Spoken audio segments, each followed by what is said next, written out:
The reigning defending champion is here. The two-time ring winner is here. The 2017 champion is here. The runner-up from that year is here. Brent Hanks is here. I just figured since we went to black, it kind of ruined my whole intro. But welcome to Super High Roller Bowl Europe. Jeff Platt alongside Brent Hanks. Jake Schindler has the chip lead going in to our final table. 7 are left. 5 are paid. So Brent, before we can award a ring, before we can award $3.2 million, we've got to get through quite the bubble. Jeff, 2 of these folks here today will take home $0. Nothing but pain and agony. Oh, I can't stand bubbles, but yet I love them. We kind of like the pain. Yeah. Kind of weird like that. Addamo, Vogelsang, Schindler, Mulder, Adams, Imsirovic with shades today. What is this new look for Ali Imsirovic? Awfully dapper. So, what is this? Yeah, look at this. What is he up to? With the seashells around the wrist? He's been spending time on the beach. I guess so, in northern Cyprus. We're at Marriott Royal Hotel and Casino.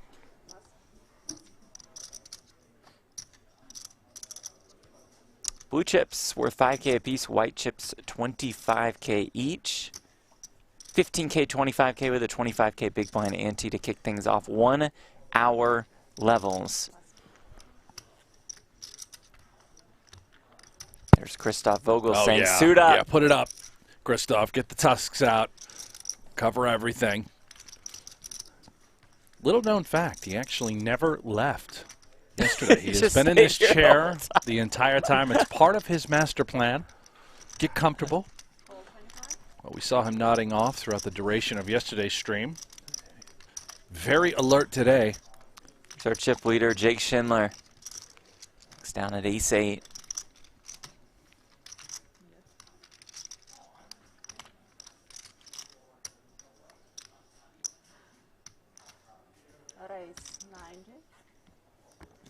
I'm going to bump it up to 90K. Vogelsang out of the way.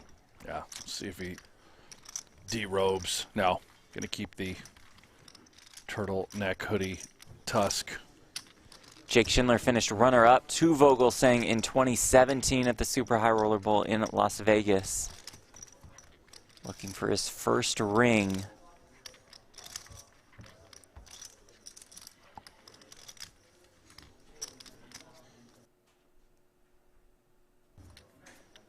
Timothy Adams looking for his 3rd ring for his 4th straight Super High Roller Bowl cash. Insane. That is Tim remarkable. Adams, the prince of poultry. It's one of those guys, just flies under the radar.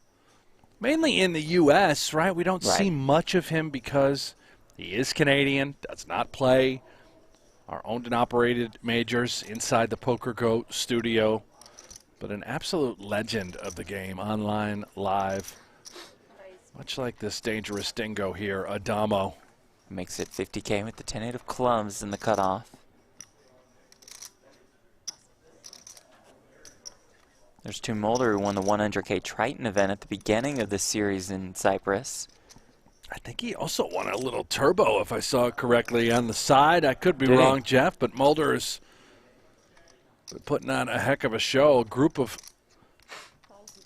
young lads from the Netherlands came over to participate in this series. The most beautiful man in Europe, Tom Vogelsang, one of them.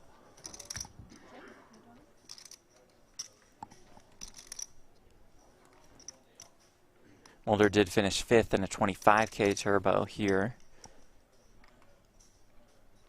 Checks to Addamo on the ace-queen 3. Nothing doing for anybody really, but advantage Addamo in this kind of a spot. Exactly right, Jeff. The pre-flop aggressor, raised from late position. Range advantage, Addamo, nothing but 10 high, and suspect we just get this one through. Mulder, absolutely nothing. Welcome everybody in, checking us out on YouTube. Thank you all again for hitting 250,000 subscribers on the PokerGO YouTube channel. Well, let's get 250,000 more today. If you're just tuning in, subscribe now. Click that thumbs up button. Little like button. The support goes a long ways for us. Well, it gives Jeff and I some work. And we'd needed. like to keep doing that, so go ahead. Show your support. We'll bring you more free content. I wonder what it would take for us to get 250,000 subscribers in a day. What it would It'd take. be quite an epic final table. Well, I think we would need a much larger audience, but I don't really understand the ins and outs and algorithms of YouTube. I'd say we're a pretty big dog there. Mulder has 2 aces in the small blind after Schindler opened on the button.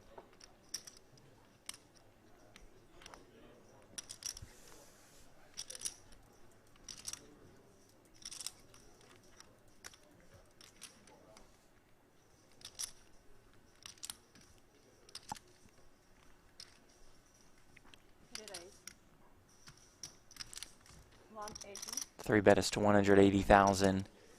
Schindler quickly out of the way. Mulder shows the goods. Schindler didn't even smirk. Yeah, He's all business down today, to business is Jake Schindler. Teun Mulder looking for his first career super high roller bowl cash, as is Paul Phua.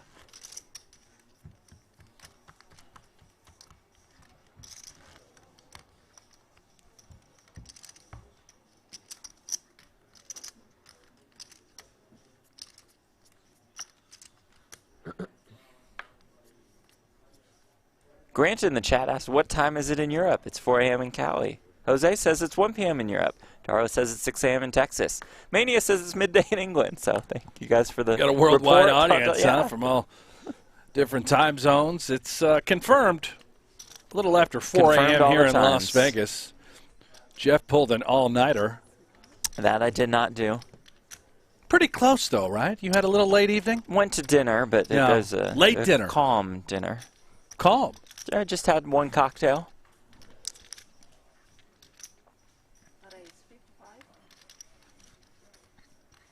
Delicious bite to eat, Jeff. What Yeah, was your plate? Javier's. Yeah. Javier's at Aria. Did you get the salad? I did.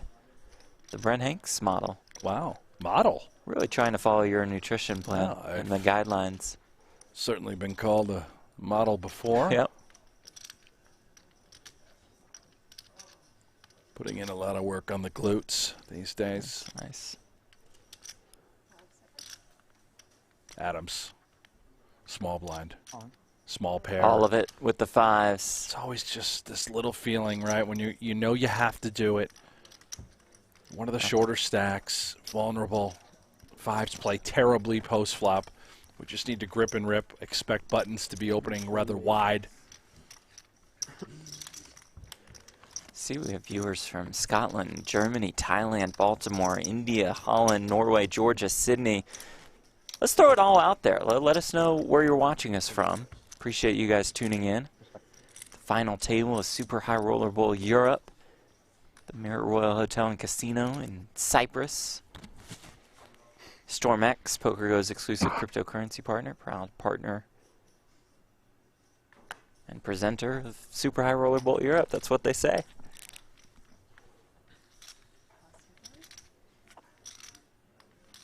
Yet to have a position, Jeff, StormX. No. Waiting not a for the crypto right guy. time Yeah, to yeah, enter yeah. the crypto Good market. luck finding that. Yeah. You can read where the people are watching us from if you want. Wow, Vienna, South Korea. Iceland. Up in Iceland.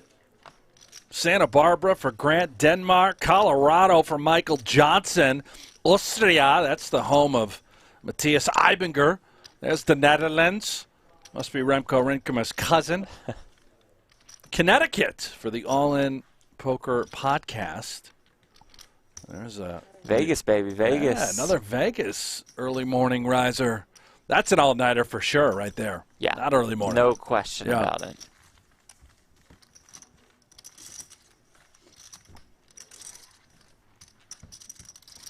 Well, and then we have... How about South Africa? Yeah, California native currently living in Thailand due to the upcoming collapse of America. Oh, Well, thanks for letting us know. Look at that. Is that really? Yeah, you got to get out of here. I mean, I just saw the Twitter thing, but I didn't realize. Wow. We're going down, huh? India, Germany, that. Poland, Hawaii, Mexico, Ireland, India, thank you all for tuning in. I love Poland, Jeff. Yeah. You know, little known fact, I am 50% Polish. That is a true story. Yeah. I am half Polish. I love duck soup. Do you really? Not really. It's my least favorite Polish dish. I'm sure you make the Poles proud. I hear that a lot. I get that a lot. A lot of folks call You're me big in Poland. Hankski. Hankski. Yeah. Hankski.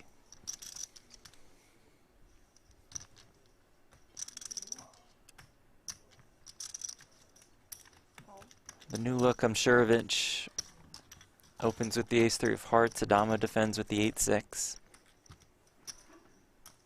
Oh. And it just comes 10-9-7. Addamo flops the straight. One heart on this flop. These two battled plenty yesterday. Could easily make an argument that these are the two best tournament players in the world. Goes check, check. King of diamonds on the turn. Horrific texture. Clearly for Ali. Nice little check back. Note to self. If I raise button, have backdoor on this sort of board with ace wheel suited. Knuckle. You're just burning money. Smashes the big blind's calling range. Also doesn't help to be up against the Dominator. It's going to make you earn every inch. Addamo fling in a time bank for 30 seconds. More to act.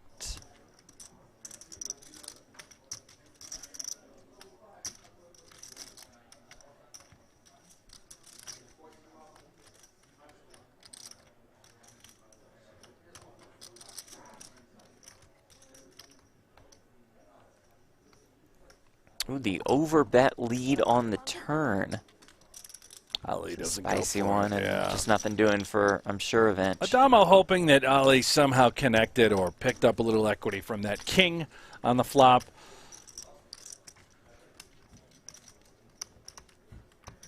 Michael Addamo, the reigning defending champion, won Super High Roller Bowl 6 in Las Vegas, beating Justin Bonomo heads up.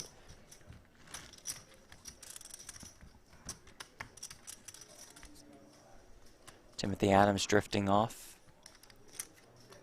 He's up. Oh, Adams fell asleep now. Yeah, he was. Really? Eyes closed. I think he's more of a meditator. Yeah, I think so too. Mulder with 2 jacks.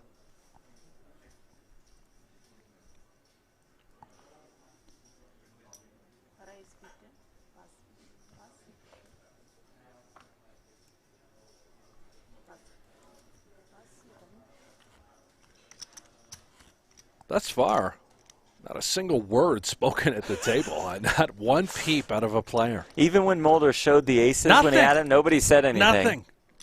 It's intense here on the bubble. It's a $560,000 bubble. Oh, Vogelsang, big lick. Gonna defend as soon as he wakes up.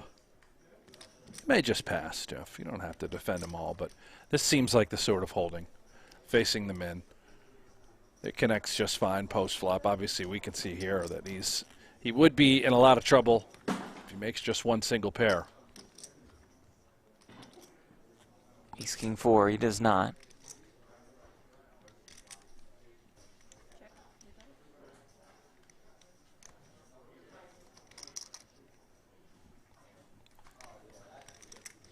Some questions about time banks. 6 additional time banks will be delivered to our final 6. Well, that's great. Yeah, give them a little more time. Right, right. I knew you'd love that. You'd love to hear that. Great rules in place, really.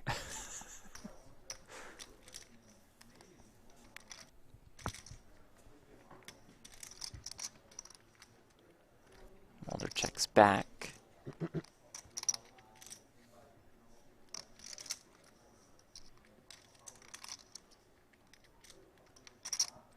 Concerning texture for just a couple of jacks on this board. Fortunately, he's not up against any sort of hand that's picked up a smidgen of equity.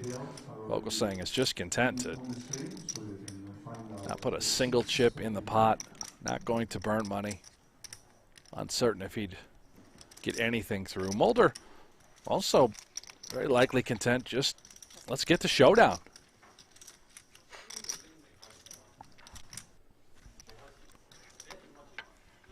Maybe the one river, Jeff, that Vogelsang could consider getting slightly out of line. Having that 6 in his hand, as we can see, the 5-6 would be the straight.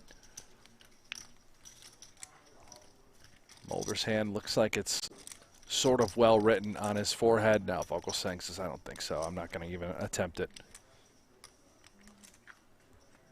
Mulder happy to check back, show down the jacks. Take down the spot.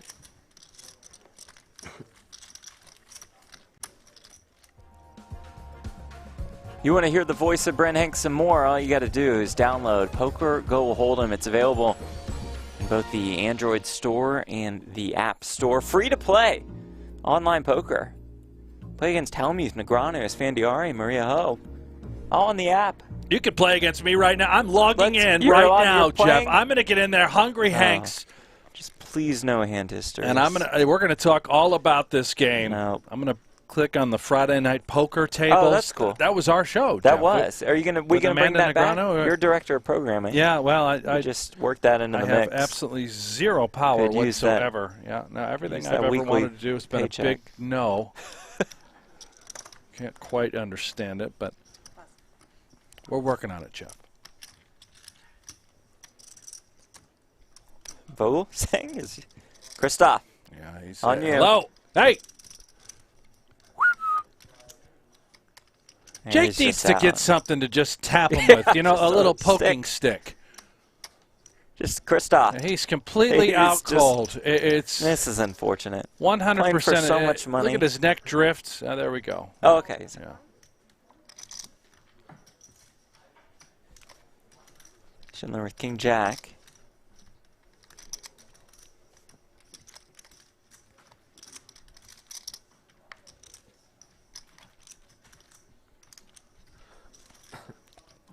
This time just knuckles. Yeah. Last time Ace 80 did kick it up. King Jack remaining balanced. 10-5 deuce. Vogelsang flops top pair.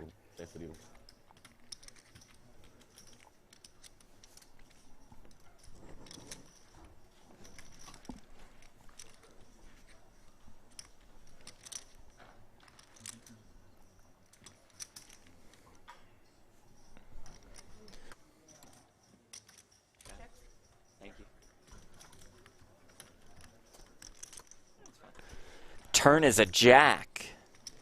Schindler retakes the lead.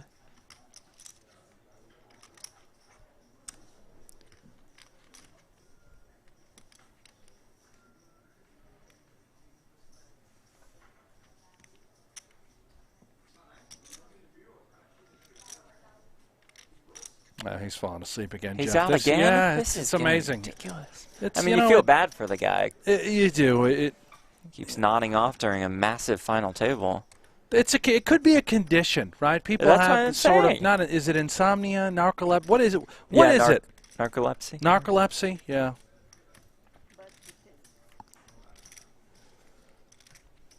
Imagine how good he would be if he didn't fall asleep at times. If only he could stay awake.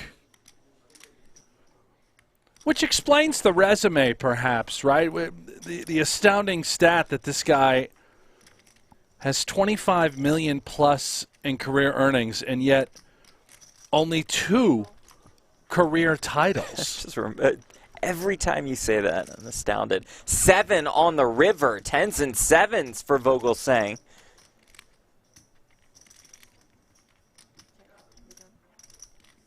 Quickly checks. Oh, this is trouble for Schindler. He's absolutely going to eke out a little bit of value here. King Jack should certainly be the best hand. And the Vogues has got a beautiful check raising opportunity. Unless Schindler just gives him 8-9 specifically, but that would be awfully ridiculous. Like you said, Schindler looking for value in his mind.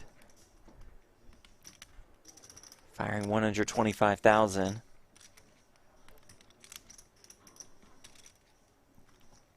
Beautiful ticket, as you would say, for Christoph Vogelsang. Yeah, really just a beautiful display of post-flop maneuvering by Vogelsang. The check on the river, looking to check raise Schindler and put him in a world of hurt.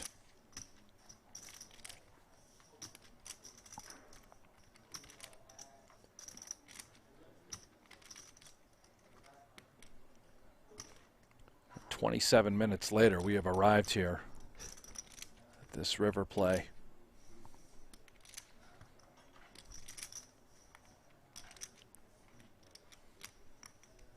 Reaches.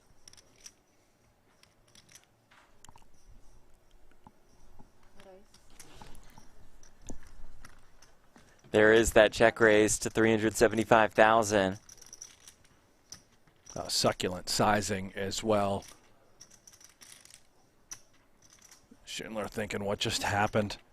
Does this guy really have some sort of two-pair? And he's completely out cold now. Vogelsang has drifted off into the land of languish. He is gone, Jeff. He has departed. Dreaming about a call from Schindler here.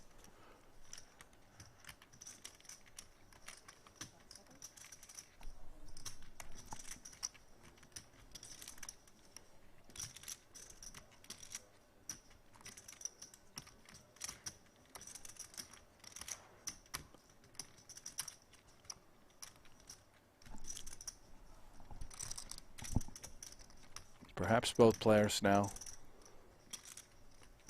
Oh yeah, Vogelsang completely out cold. I can hear, if you listen carefully, you can hear the snoring. Can Schindler somehow find a fold here? That would be heroic. Diamonds have bricked. What hands could he be turning into bluffs as a check raise? This would be awfully thin, I believe, to even find bluffs here for Vogelsang. Yeah. It's clear that Schindler was value betting on the river. Would this guy really try and bluff me, Schindler thinking? What could he possibly have that he's bluffing with? He never has a worse jack.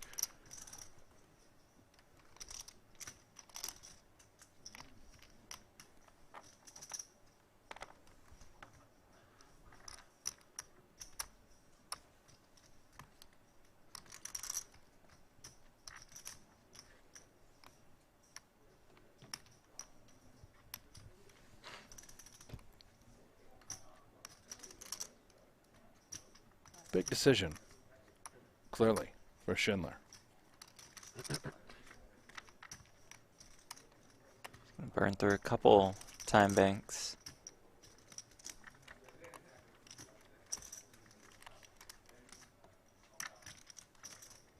It just feels like he's beat at this point.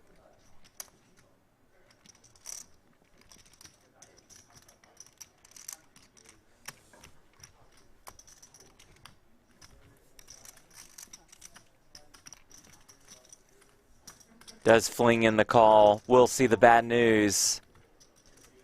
As Vogelsang wakes up and reveals his hand.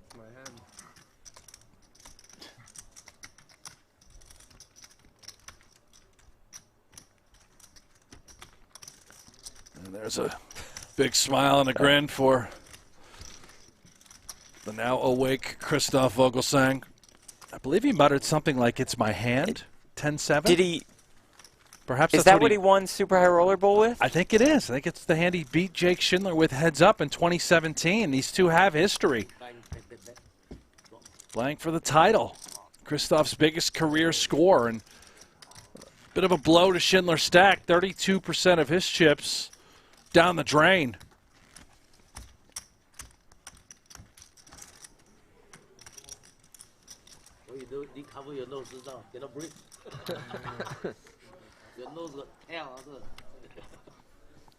It was indeed the 10-7 for Christoph Vogelsang, and it was two pair in the final hand of the 2017 Super High Roller Bowl. I had a value hand, right? I didn't need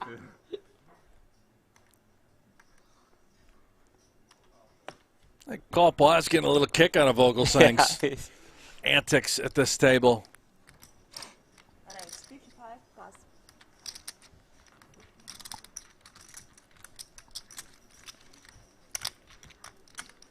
Vogelsang, the chip leader now.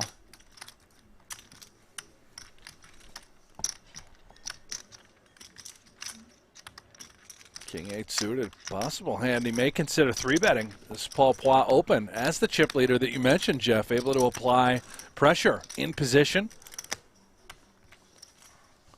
Well, how about a little flat? Let's just get busy. Let's get active. Mulder with deuces.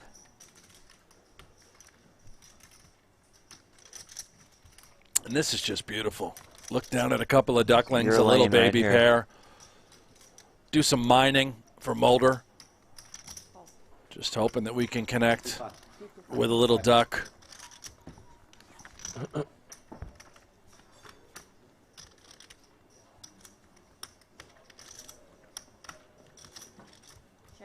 Queen 6-3. Pretty No duck, but the deuces are ahead. Yeah, pretty abysmal board for all. Paul Phua does have backdoor hearts. That ace high. It's a dry flop. If you wanted to take the bull by the horns right now, we certainly could. You're worried about Vogelsang on the button. And this is quite a spot now for Vogelsang. You can see not a single shovel on board. We can't make a flush. We can't really make a straight. Just nothing but king high. The power of the button, though, Jeff.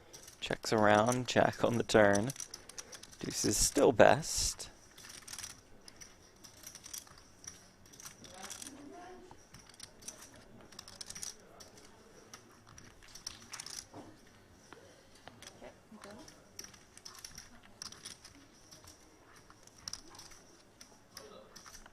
Mulder hoping somehow, some way, do we just get to the river with deuces?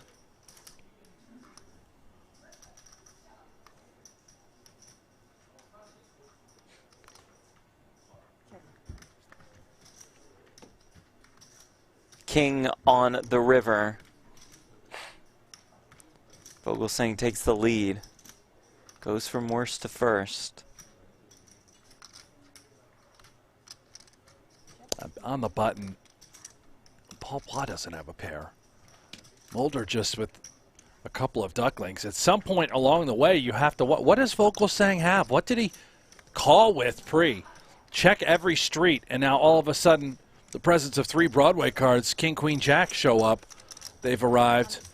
Phua's going to step right into it, says, well, I raised pre. I can absolutely bet this board.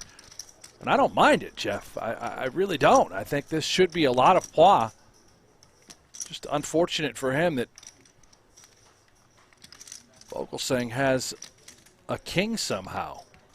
I think Paul Phua hoping he's got maybe a couple of 7s, maybe 8s, although we have an 8 in our hand. Just taking a shot. There's the call by Vogelsang. Another nice pot for him.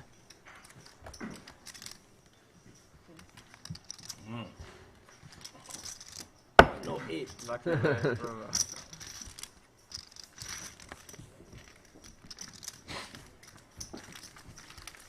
Christoph Vogelsang looking for his 4th super high roller bowl cash. Got about a quarter of the chips in play. Won the 2017 Super High Roller Bowl, finished 5th the next year, finished 2nd at Super High Roller Bowl Russia to Timothy Adams, who is also at this final table.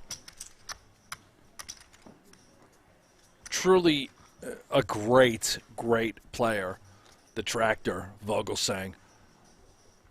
More than $25 million in earnings. Plays at an elite level, world class. Every player here knows that about him. Could it be his day to find victory number 3? Bump it up here with the ace deuce of clubs.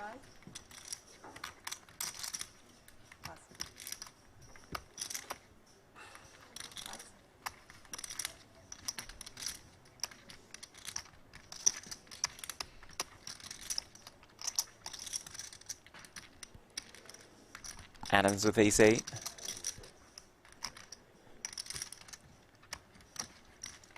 And our top two from Super High Roller Bowl Russia will tango.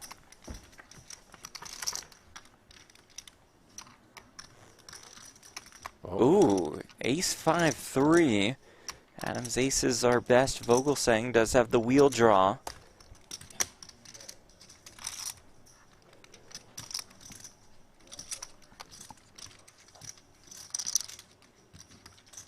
See if Vogelsang, what sort of line he elects to go with. We can remain under-repped while controlling the size of the pot with ace-deuce. Now, top pair, how many aces does Adams have that he's simply just defending with? Maybe a couple, right? Ace-7, ace-8, ace-9, maybe ace-10, rather than 3-betting and moving it all in pre. Even for the times that we are up against those set aces, Vogelsang has equity, right? We have the deuce, we have the 4. Assumedly range advantage Vogelsang, but as we can see at home, Tim Adams is a 60% favorite.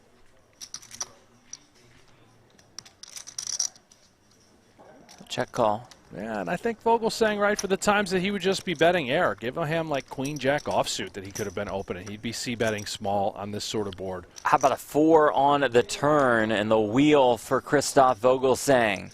It's his day early. Yeah, the tractor just plowing right now. Not an ideal ticket for Adams. Would not expect him to even fold here on another barrel from Vogelsang. Let's go back to those sorts of hands he could have been opening. Even if one of those semi-bluffs contained a diamond, could try and put one through here. It is difficult to pull off on a one-liner board, right? Ace-5-3-4, the deuce makes the straight. Even more confusing for Adams. If Vogelsang does, in fact, bet his straight, it's like, how do you have a deuce? Right. The only deuce you can have would be ace-deuce suited, maybe king-deuce suited. And I have an ace. There is the presence of those diamonds. Would he have bet a flush draw? And then comes with a second barrel with a flush.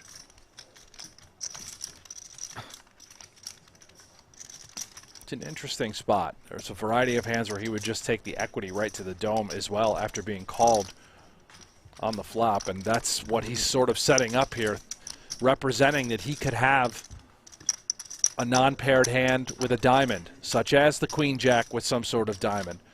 Perhaps 5-6 that would have been a pair and an open ender. This is beautiful, almost guaranteeing himself one more street of value in the event that Adams likely tries to pot control here, whether it be a blocker bet or simply a check call.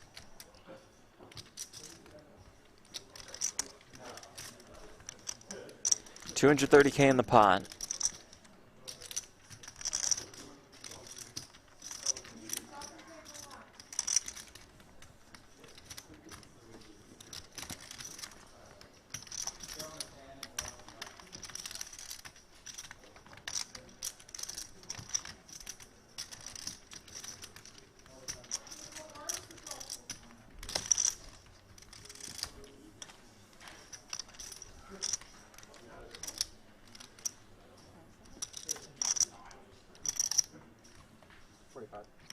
There's that blocker bet you mentioned. 45,000. Yeah, this is music to Vogelsang's ears. If Adams had a flush, he would certainly be sizing it up in this spot.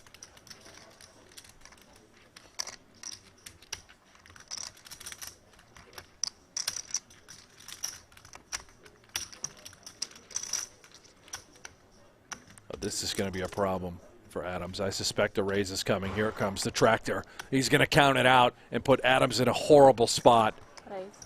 Makes it 250,000.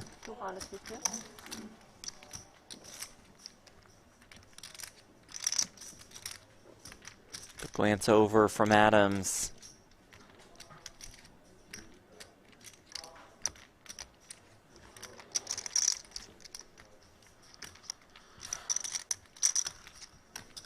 Not a diamond in Adams' hand All we can beat now is some sort of semi-bluff from Vogelsang.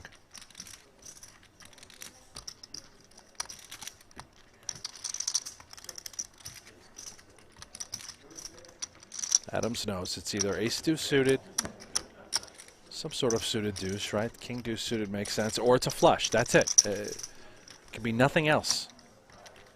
Maybe because of the blocker sizing, it could be ace-queen.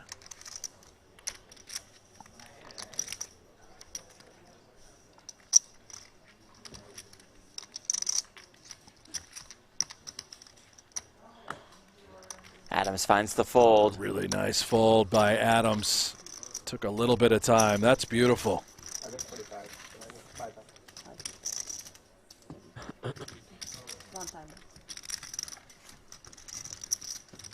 Vogelsang the first to crack 2 million.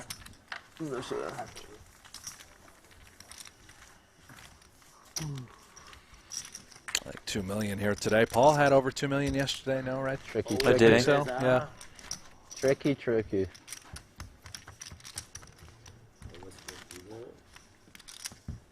And Juanis in the chat, how can Vogelsang only have 2 first places in his entire career? It's insane. Wow. I think it's the Wild most stat. bizarre stat out there amongst the high rollers. It's not like these are massive fields, right? These are small fields with huge buy-ins, and they play a ton of them. 25 million plus in earnings and only 2 career titles. It's just remarkable. Phua opens here with the Queen Jack of Hearts. Addamo looks down at the Queen Jack of Diamonds.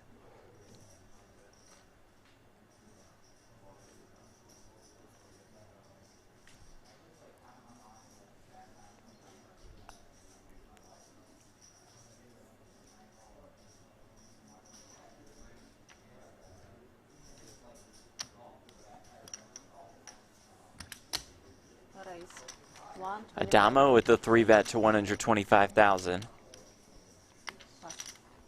And on the smaller side at that, this is interesting by Addamo, just sort of taking control, hoping to get it heads up against Phua in position. Phua can be raised folding. Unlikely with the Queen Jack of Hearts. It's a beautiful hand.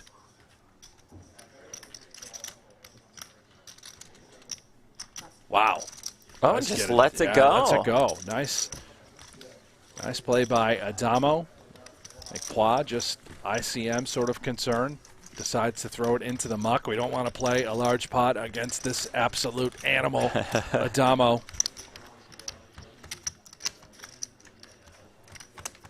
Seven players remain. 5 will make the money. That's a $560,000 bubble, which will be one of the biggest of the year.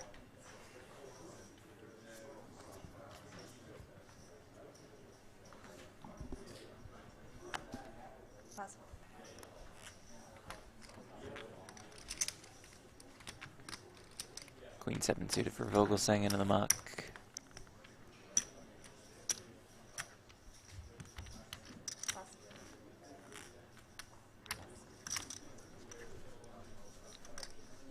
Adams the ace-4 suited. Is our short stack, but still plenty comfortable, about 25 bigs. Ball with king 8.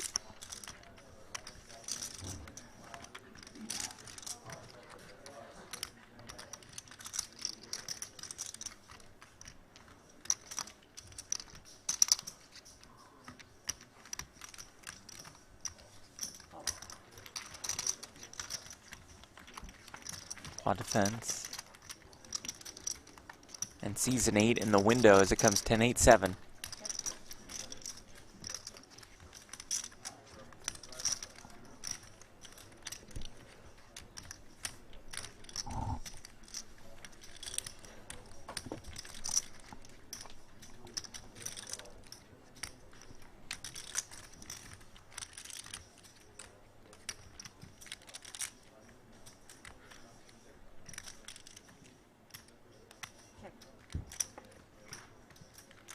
Check, check. Now trip 8s for Phua.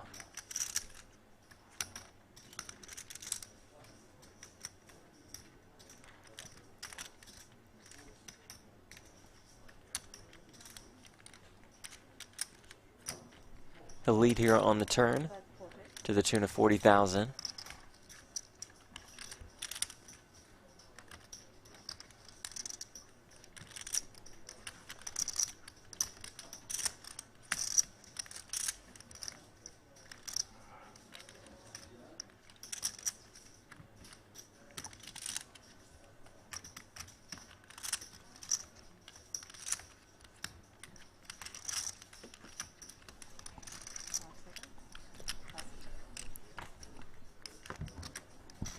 Timus folds. Paul takes that one down, looking for his first super high roller bowl cash. Cash would also move him past the $22 million mark in career live tournament earnings.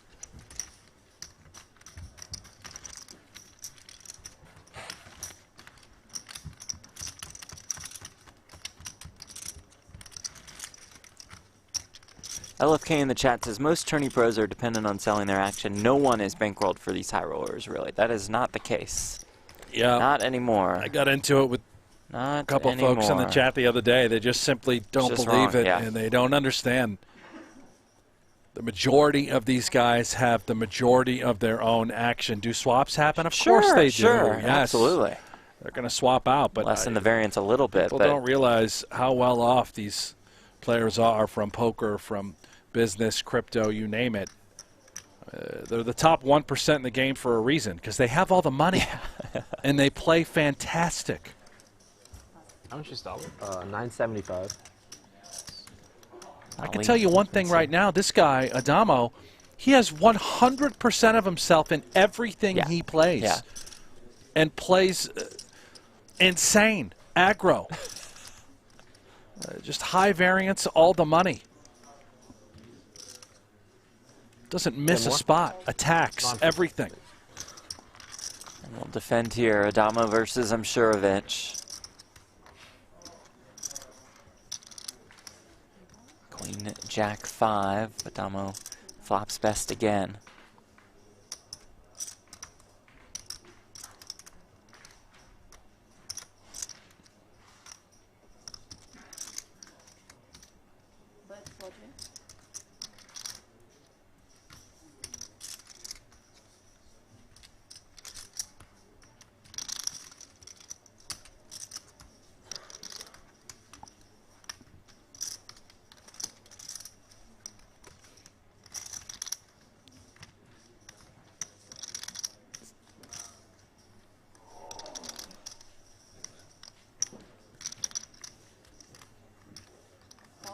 Not my check calls.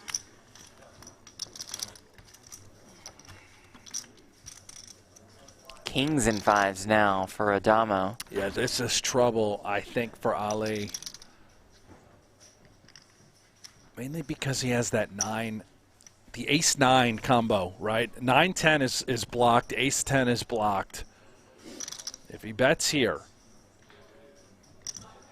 he's absolutely be targeting some sort of jack or 5 in his mind. Perhaps even a queen. We can apply a ton of pressure.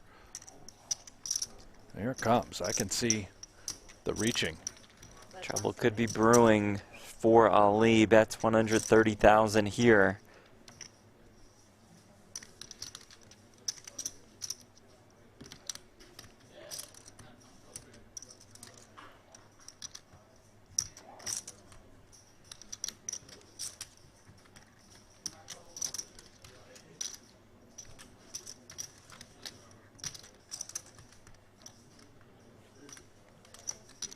Addamo using that time extension for 30 seconds more to act.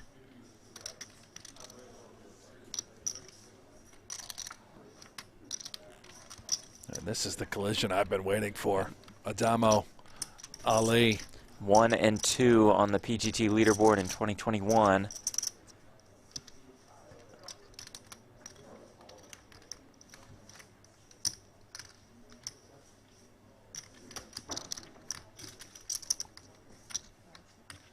Another time bank used.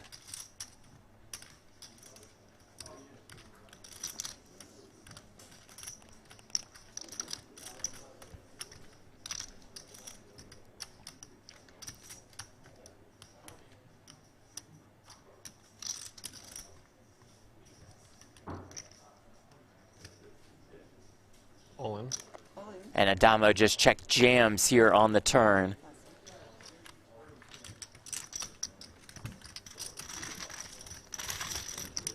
Good start to the day for Michael Addamo. Entered the final day of this tournament with about 700K in chips. He's up to 1.2 million. Yeah, he's been locked in. Yesterday, towards the later stage of the day, he dipped down to 135,000 chips. Absolute roller coaster of an event. He went from chip leader at 1.6 million down to 135,000, all on day 2, and now here again he's accumulated up to now 1.2 million. At some point along the way, I think it was said that when he had 1.6 million, he's got a top easily a average stack with 5 remaining once they reach the money, but that is not Addamo's style to simply just sit on chips. Same can be said for Imsirovic, who opens here at the Queen 10.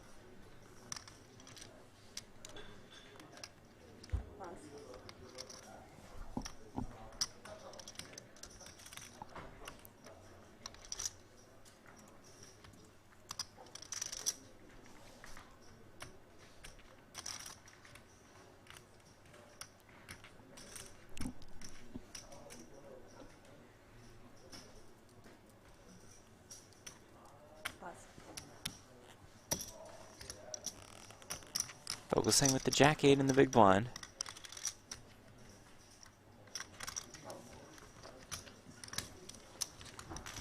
He'll defend.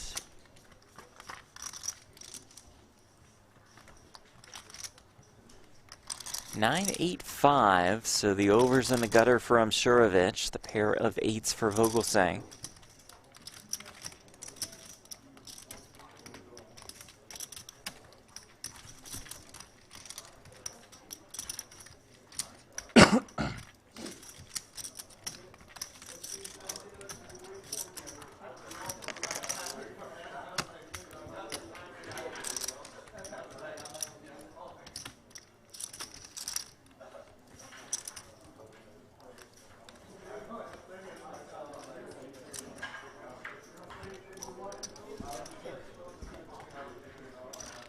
Check, check. Another 8 on the turn for Christoph. He's running pretty hot today.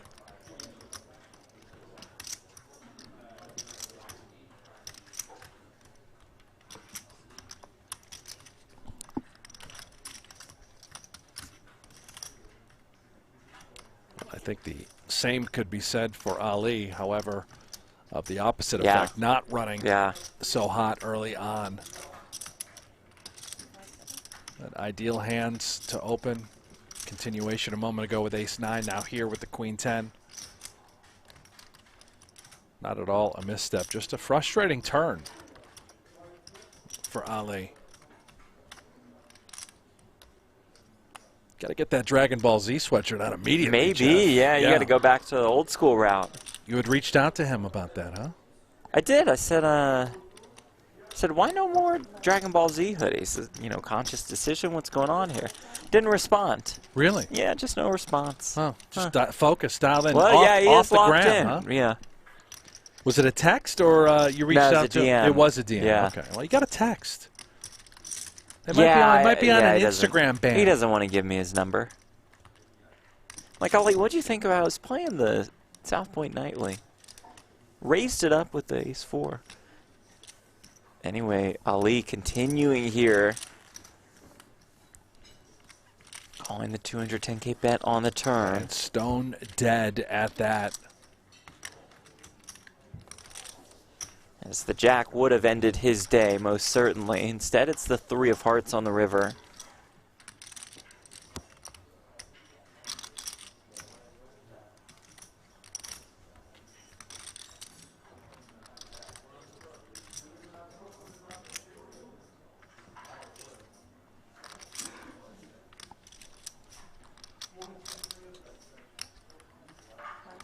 $570,000 in the middle, Ali with 480K behind.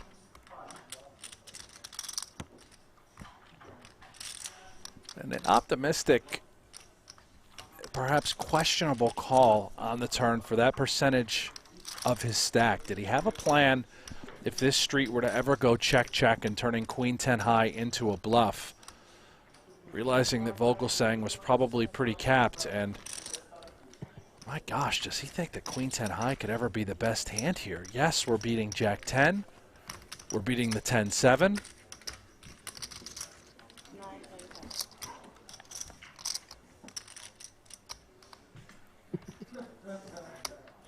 I mean, this would be a disastrous hero call if Ali were to make it with just queen 10 high. All in. Does lay it down. He's all in. Guy's messing with Vogelsang. He takes down another pot. Yeah. Yeah, maybe Ali had a plan for multiple river cards. I think so, yeah. It's a rough start for Ali. He was in straight takeover mode at the end of the day on day 2 and has hit an absolute stone wall. Just cannot get it going. Now our very visible and notable short stack amongst these 7 players. Remember, 6th and 7th place here today. Take home $0. And Nothing. Ali stone bubbled Super High Roller Bowl Europe last year. If he does it again, I don't think he's coming back to sevens. It's haunted. That might be it. He's had solid results here, an 8th, a 5th, a 4th, and a 2nd throughout the Triton and Super High Roller Series events.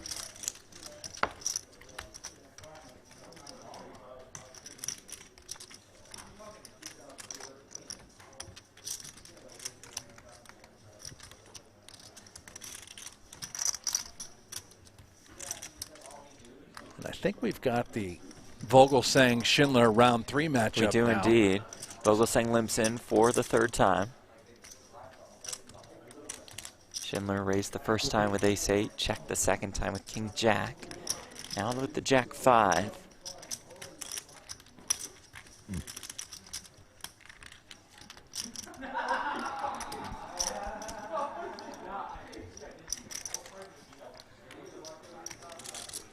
You mentioned balance earlier, Yeah. and he's going to be balanced in his raises. He does it with the good and the bad. Jack 5. Just a note at home, this is a terrible hand. It has nothing to do with the hand strength and everything to do with remaining balanced with your range. Vogelsang getting everything he wants out of Schindler right now. Has him completely dominated, ace-5 to jack-5. But it's all about the flop. Schindler in position. He's going to be able to continue on various boards. Whereas Vogelsang will be check folding a decent amount.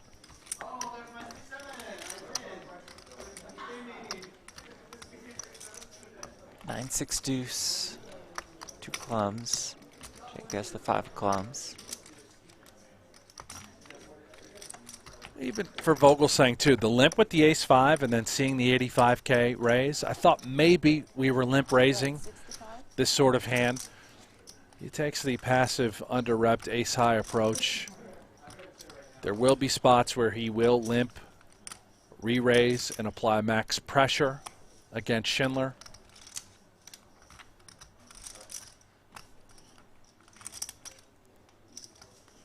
Whenever we just call, we don't open up the door where Schindler could 4-bet all in. The times he actually has it. Just going to get rid of the ace-5. Well done, Jake Schindler. Yeah, that's a great example Nice of pickup. how good Schindler is. How effective that raise is with just jack Yeah. 5 off and the sort of textures that he's just going to consistently be able to win. Jake Schindler, 14th on the all-time money list, would pass the $30 million mark in career live tournament earnings with a cash today. Move up to 11th on the all-time money list with a win. Brosel says it should be illegal in super high rollers like this to look like Vogues does. Pathetic. Makes it less enjoyable to play for the rich wrecks who make these things run. Now listen, I don't care what anyone wears. I don't think it has anything to do with the outfit. Right. That is not at all the case. I think what really is an annoyance for some of the wealthy folks that like to travel around recreationally and take part in these high roller events is the pace of play. Mm-hmm. Trouble continues to brew for Imsirovic as he opens here with the ace-10 suited. Addamo is ace-queen. Ali starting this hand with a little bit less than 20 bigs. There's a small 3-bet by Addamo. Just an absolute disaster for Ali Imsirovic. He's got maybe the bottom of his range with ace-10 suited against Addamo, who just looks to attack relentlessly in these spots. This could be it for Ali. Still a fighting chance, but yeah. And he does rip it in there. Addamo makes the call, and here we go. Ali Imsirovic all in and at risk. With the ace-10 suited up against Michael Addamo's ace-queen.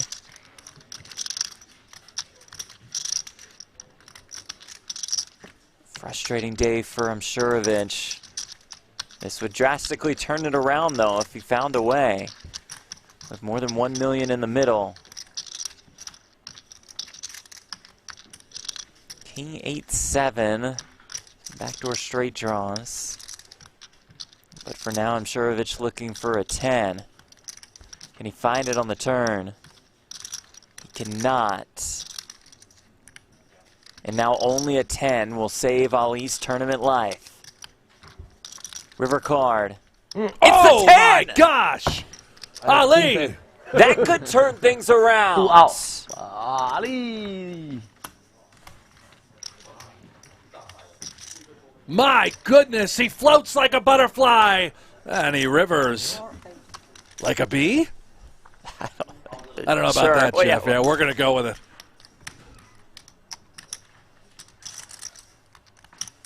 What a dagger to Addamo. What a spike from Imsirovic. Game on.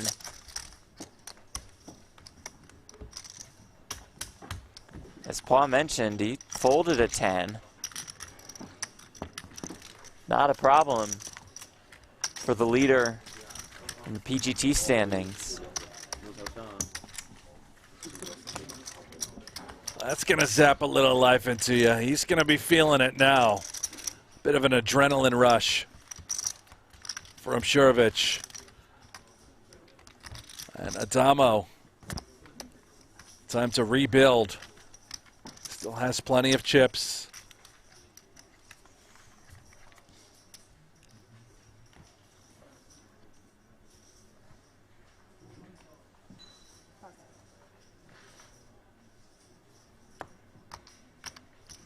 We're still left wondering how a bee rivers. I don't know.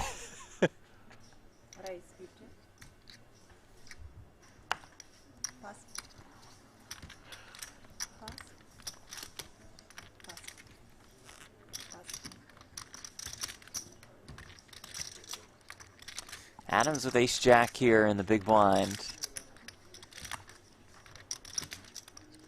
Starting the hand with a little more than 20 bigs. 1 hour levels at Super High Roller Bowl Europe.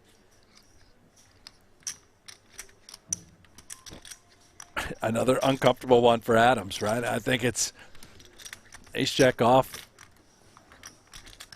Consider maybe going with it, but here we keep worse aces in. Preserve our tournament life at the moment. Try and take a flop out of position against Paul Phua. That flop comes 5 deuce juice with 1 diamond.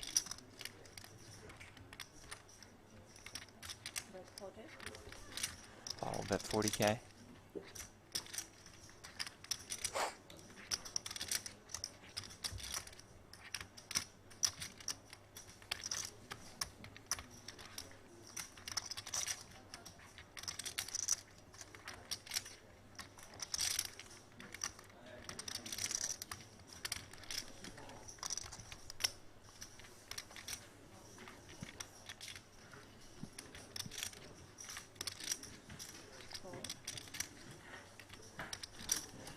see Adams glancing up. Is the clock right above them? Perhaps. It must That would be. make sense. 8 of diamonds on the turn. Flush draw for Phua.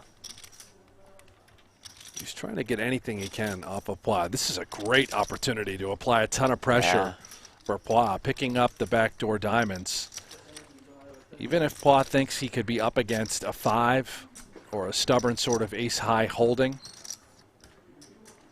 you don't really care, right? You've got a couple overs to that. You've got the power of position and leverage. Goes half pot here, 110,000.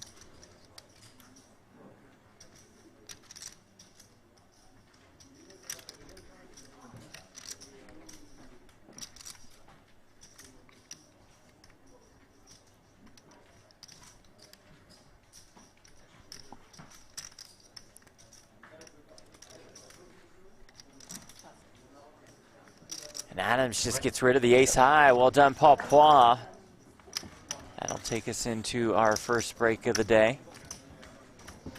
Before we go to break, let's take a look at the leaderboard for Super High Roller Bowl Europe. Still 7 remain. What a roller coaster ride for Ali Imsirovic. It's back to over 1 million in chips. Vogelsang, the chip leader.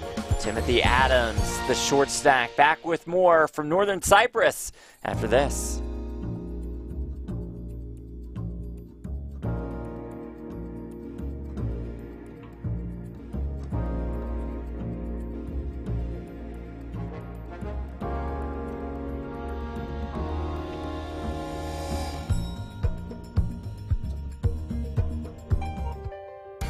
One of the richest poker tournaments of all time. One of the toughest fields ever assembled. $500,000 to enter. No tournament has ever changed the landscape of poker overnight. Until now. I like tough competition and lots of money. You're really getting only the best of the best. You're forced to play at a high level. That's going to be awesome for the game of poker. The 2015 Super High Roller Bowl. Game on. It's time to see more fireworks. That's what it is. I'm not certain. 10,000, 20,000 with a 2,000 ante. Scott Seaver with ace-queen offsuit under the gun, and he raises it up. More play. Negreanu next act has jacks. He could play this a couple ways. He decides to just call, which is very in tune with his style. This is the famous Negreanu small ball. Absolutely. Anytime he's not quite sure where he's at, he loves to call, and then he'll play after the flop. He's very comfortable playing after the flop, and he has position here, so he's got a lot of good reasons to just call. It passes over to Kim in the big blind. Ace-7 offsuit. And we've seen him defend this sort of hand here before. Yeah, he keeps getting great prices out of the big blind. He has hands that have some equity, and he's making good defends. Unfortunately here, he's dominated in a bad way, but normally this would be a pretty standard call. Ace-6 queen. Top pair for Kim, but top 2 for Seaver. This is a bit of a tricky flop for Dong. Scott bets 65,000. And a laydown by Daniel Negreanu. Yeah, terrible flop for pocket jacks, and because he just called pre-flop, Daniel lost the absolute minimum there. And this is going to be a call here for Dong. There's no way he can fold a hand of this strength, and he'll reassess on the turn.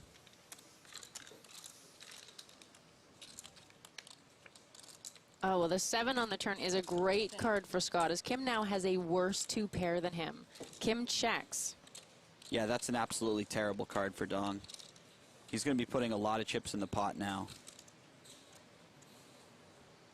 Scott is really good at finding the right bet size. He bets 175,000. Yeah, it's a good size, and now Dong has to decide whether he's just going to call or if he's going to raise on the turn. Obviously, his hand is very strong and he's ahead of a lot of hands. He has to worry that if he does raise, he folds out hands the Seaver could have, like ace-jack or ace-10 that he's beating. So I think what he wants to do is just call, and then if he does raise, it would be on the river.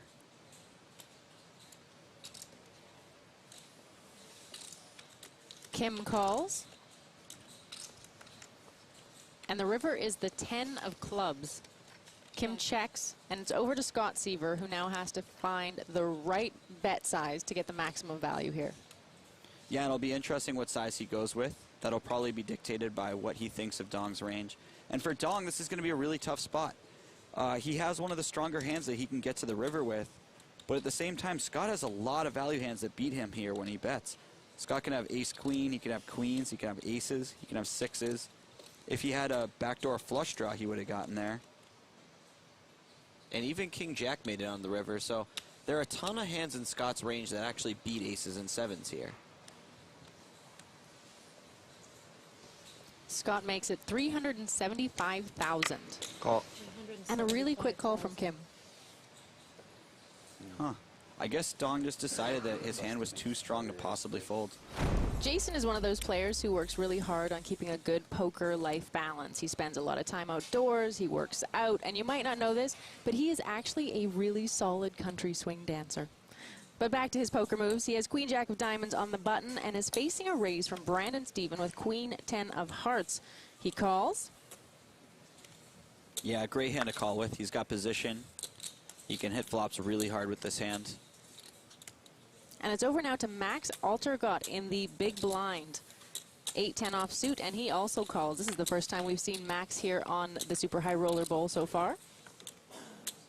And it looks like first time's the charm. He flops a straight, Jason flops top two, and Brandon flops top pair in a straight draw and is somehow way behind. And Brandon checks his hand despite having the pre-flop initiative. And I like this check with this particular hand a lot. Action on Jason Kuhn. He's picking up chips. Yeah, Jason's going to want to bet, and he's going to want to bet big. He has a very strong hand, but it's vulnerable to a lot of draws, and he wants to protect it. Unfortunately for him, Max has already made this straight, and it's going to be very difficult to get away from this. How much did you start to have? I think 650.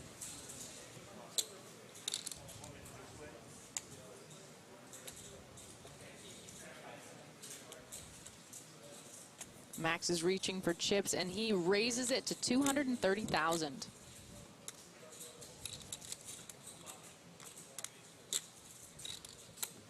Action on Brandon Steven.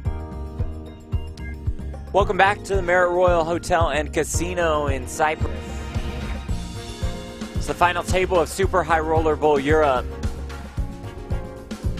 7 players are left. 5 will make the money. Christoph Vogelsang, the chip leader. Timothy Adams is the short stack as we welcome you back inside. Jeff Platt alongside Brent Hanks in the broadcast booth. Vogelsang at $2.3 million. What a first hour was for him. Yeah, the tractor got it going early. Imsirovic was out the door. If it wasn't for a lucky river card, a 10 saving his tournament life, you can see Adams now our short stack. Have to imagine, Jeff, when he went to break, perhaps regretting not moving all in pre-flop with ace-jack, that final hand. It was a close spot for him. A look at the payouts presented by GG Poker. $560,000 guaranteed to our final 5. That means 6th and 7th receive a combined total of $0. Up top in this one, $3.2 million. Blinds have gone up, 15K, 30K, 30K big blind ante.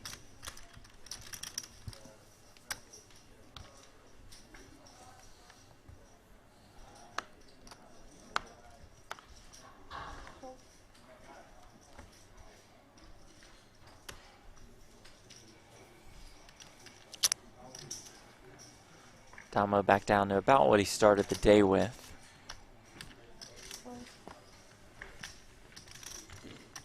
Oh, there we go. Suit up. Christoph. Yeah, there we go. Oh, wow, all right. He was ready. Here comes the hoodie after he raises. Yeah.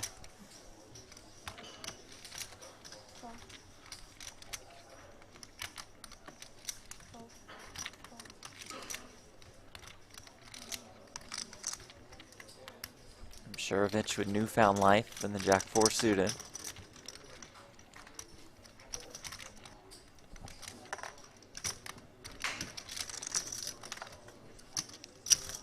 $180.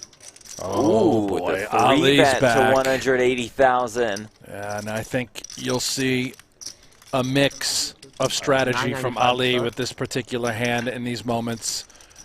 Oftentimes he'll call. Once in a while he mixes in these 3 bets from the big blind. The hand with a little less than 35 bigs. It just applies a ton of pressure to the chip leader, right? We know Vogelsang so ICM aware. Ali, of course, very similar. All of it with the ace-4 suited. Shuts it down. Back and forth with Vogelsang and Imsirovic, and Vogelsang wins another one.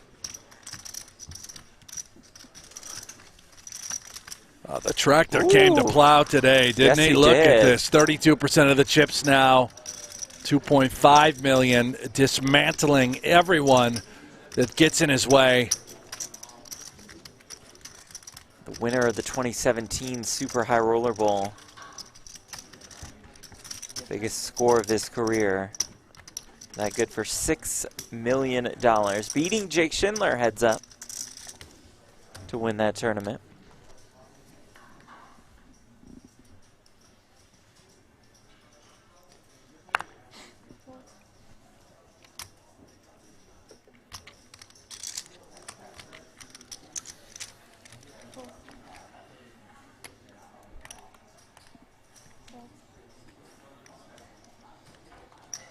Mulder with 10s.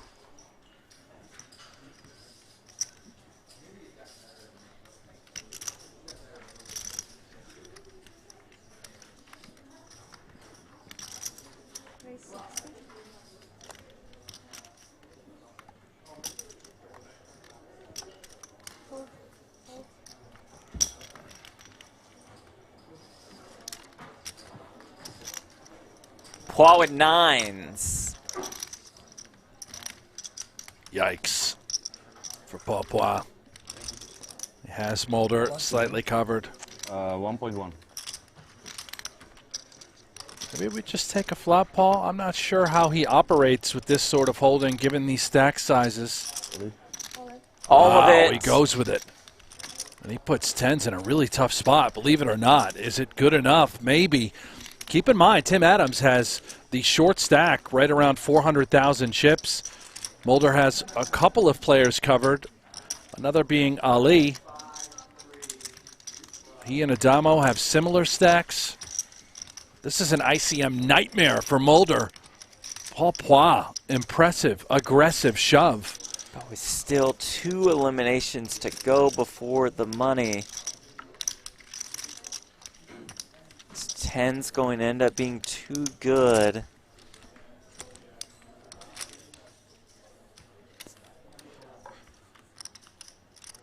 I don't know, Jeff. This very well could be a fold. I don't have the ICM studies under my belt quite like these guys, but just with those other short stacks, you may have to just throw it in the muck. Addamo still has 25 bigs. He's got 1.2, Adams has right? 15. Ali has 800. Adams has around 450, a little less. Yeah, and what does Paul shove? 9s has to be the stone bottom. Would he shove 8s? I don't think so. Okay, maybe. well I mean, maybe he would. 8s and 9s have to be at the bottom. Otherwise, you're flipping or you're just beat. It's a really sickening spot. Mulder knows it. There it Folding goes. The 10s. Wow. You call I'm dead.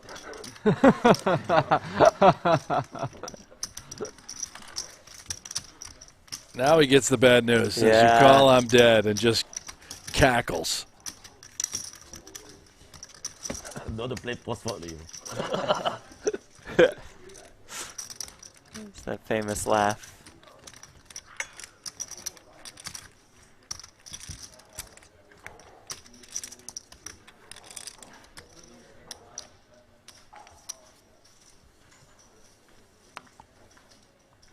Muzz86 in the chat says, so happy to have the little guy from Horrible Bosses back commentating with Hanks. That's good. That's pretty good. Vogelsang opens here with the 7-8 suited. And ace king for Mulder. Now it's his turn. He's in between a large 3-bet sizing or simply just grip and rip. Do you really want to open the door for Vogelsang to 4-bet all in if he were to have something like 8s or 9s? Maybe not. And I think here's the large 3-bet. Yeah, this extremely effective. Essentially forcing Vogelsang into an all-in or fold mode. And a nice little rebound from Mulder. Sorry. 15K, 30K, 30K big blind ante. 7 players left, 5 cash. 32 entries, creating a prize pool of $8 million.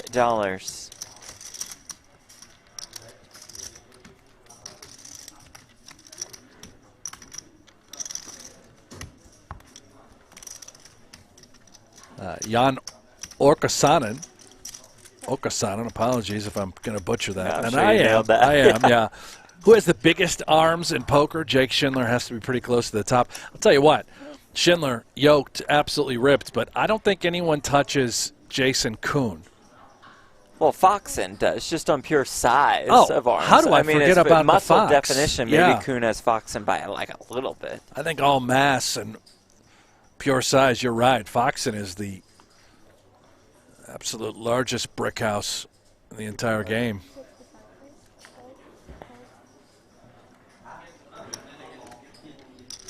But Schindler, Soverall working their way up the ladder. I don't think anyone would ever consider Soverall having the biggest arms. He's in great shape. He's very tall. Schindler's a big guy. Schindler He's and like Soverall, 6'3", 6'4", similar arm size. Really? Yeah. I would go Schindler. Soverall's got the... I'd say, I don't know, man. Soverall's more tone, I think. Well, I also agree with that, but I think it's close.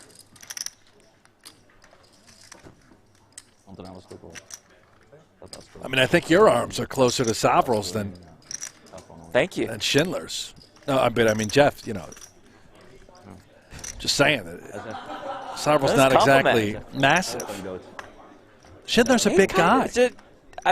Both Soverall and Schindler have hit the weights hard over the last couple of years.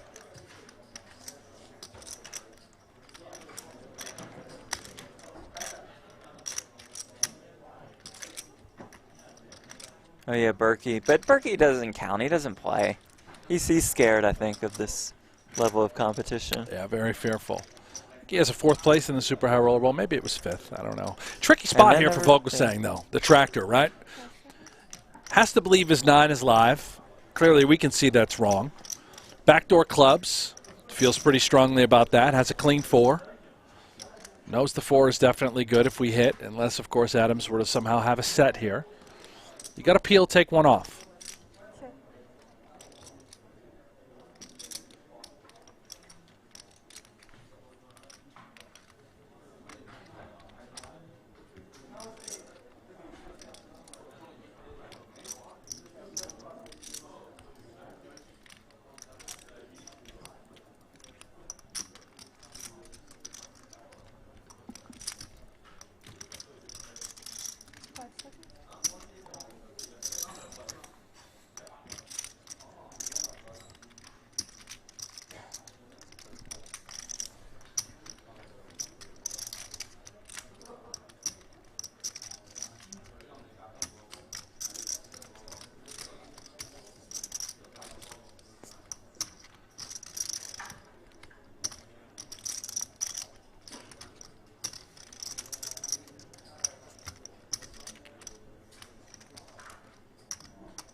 Lengthy one here, Jeff. Yeah. Two guys like to take a lot of time. That's true.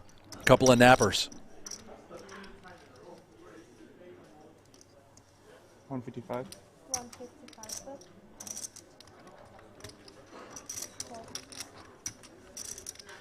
Adams bets, Adams wins.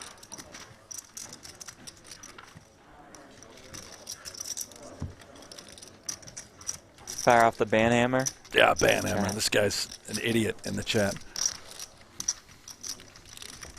Been mouthing off to people this entire stream. See ya. Take care.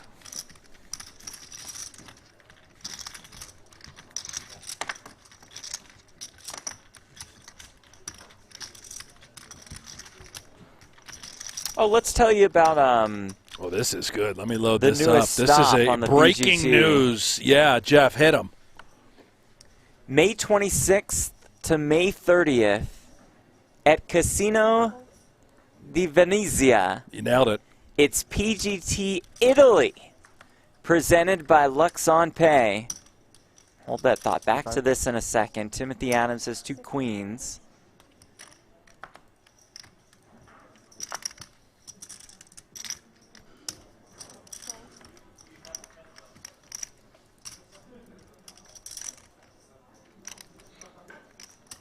And Michael Addamo as ace-king. Oh, boy. On a collision course here are Addamo and Adams.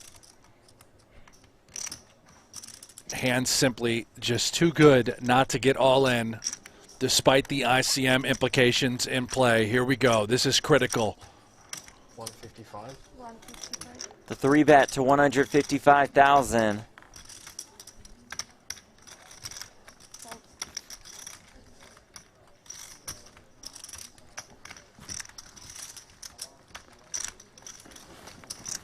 Sorry.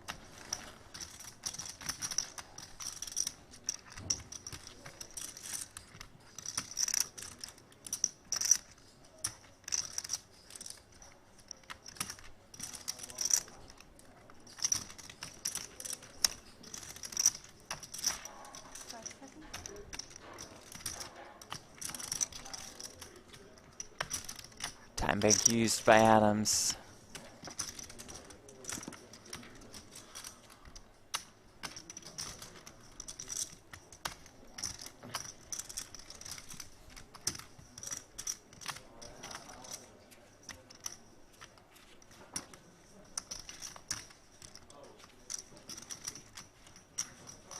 On. There's the all-in. There's the call. Here we go. Might have the exact same amount of chips. Adams with queens. Addamo with ace-king. A huge flip on the soft bubble of Super High Roller Bowl Europe. Big flip to me. Yeah, fair fight. Big flip indeed.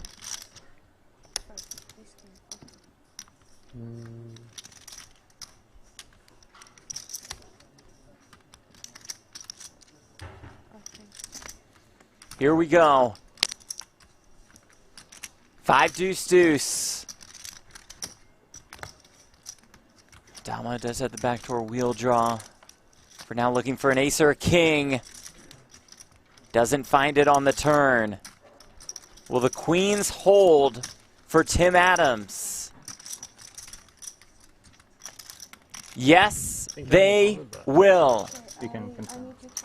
It's like 650 over here. I believe Adamo's day is done. We'll count it out to be sure. 645, Yep. Addamo might have, what, 5,000 left? Or are they exactly even here? 45, 10 more. You are 645 exactly. 645 exactly. They That were is it, indeed yeah. exactly even. And that means we say Yeah, good game to exactly. Michael Addamo. Out in 7th. Super high roller bowl specialist, man.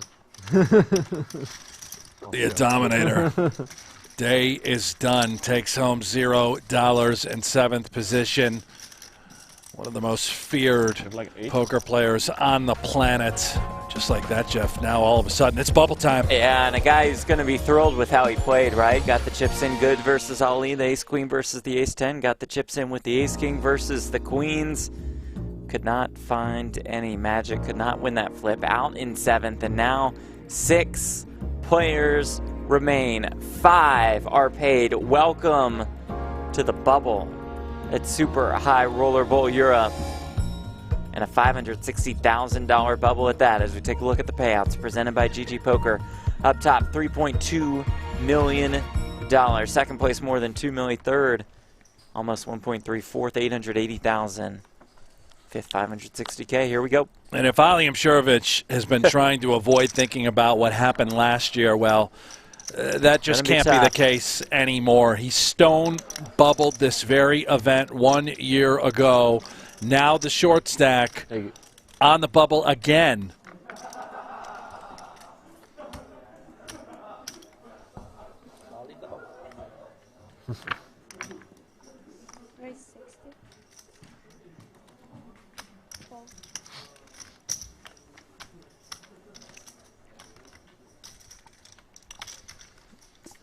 Vogelsang opens button. Mulder with ace-4 in the big blind. And as you might have seen, Brent will love this. At our final 6, more time banks are delivered. That's great. Yeah, load them up. Just 6 more per player. Sure.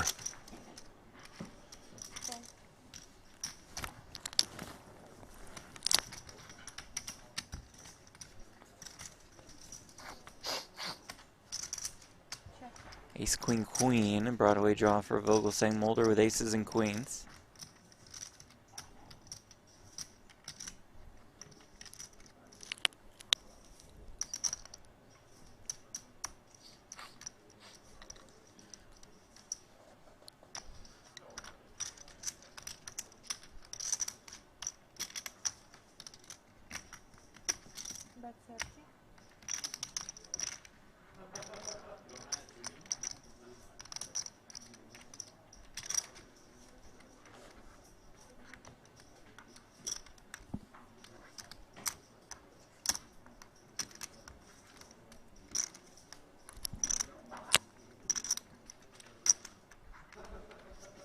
Vogelsang is going to just pick up so much information here. I mean, what hands can Mulder really consider calling with? It's a queen and it's an ace, right? Didn't matter what the sizing was as far as the continuation bet was concerned. That little 30K bet them in, remarkably effective. Can also simply just win the pot. And now we pause. If it's an ace, can we really apply pressure and get folds? If it's a queen, well, we know we're pretty much dead. He's going to try and attack.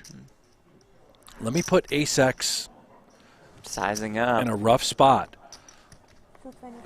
Pot size bet by Vogelsang on the turn. Keep in mind exactly, I believe, what he would do if he had a queen. He would bet small on the flop, size it up on the turn.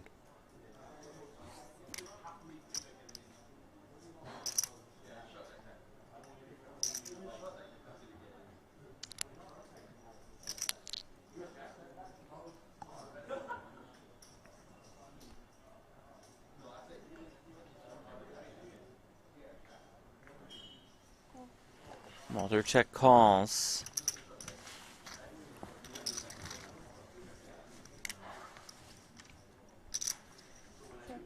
Four on the river. Mulder checks one more time. Yeah, Vogelsang goes for it here. It would be heroic. Be repping a queen and a queen alone.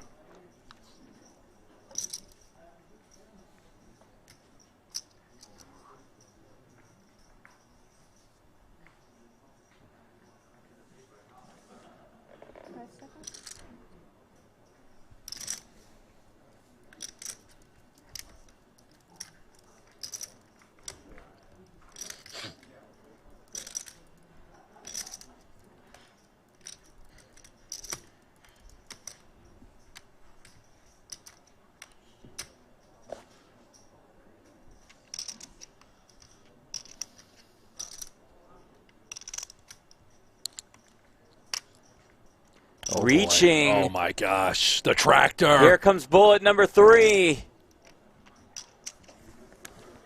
Max pressure on the stone cold bubble. 975.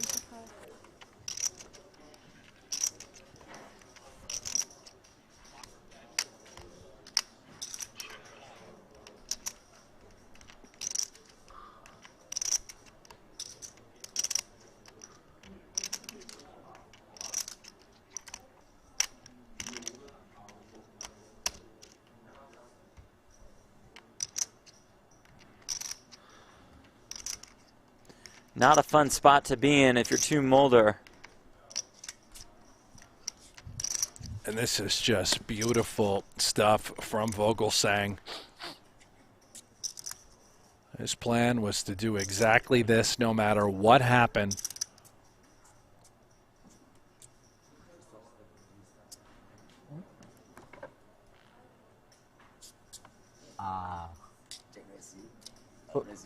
What did he have?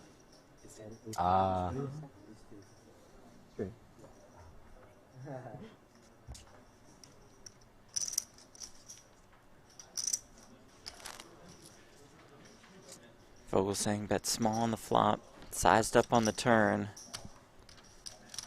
Says all of it on the river.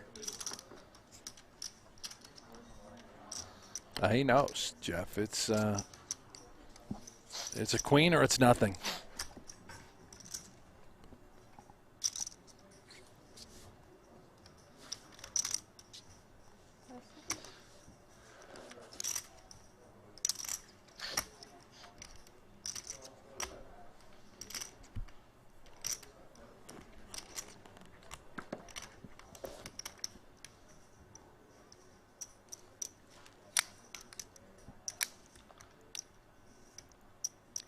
This would be one incredible call when you consider all of the circumstances involved.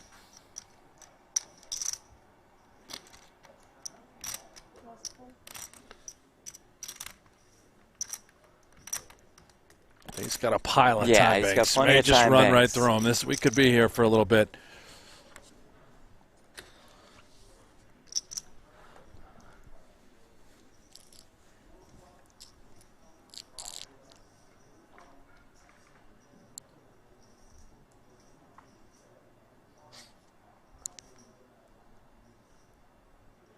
It's a $560,000 bubble.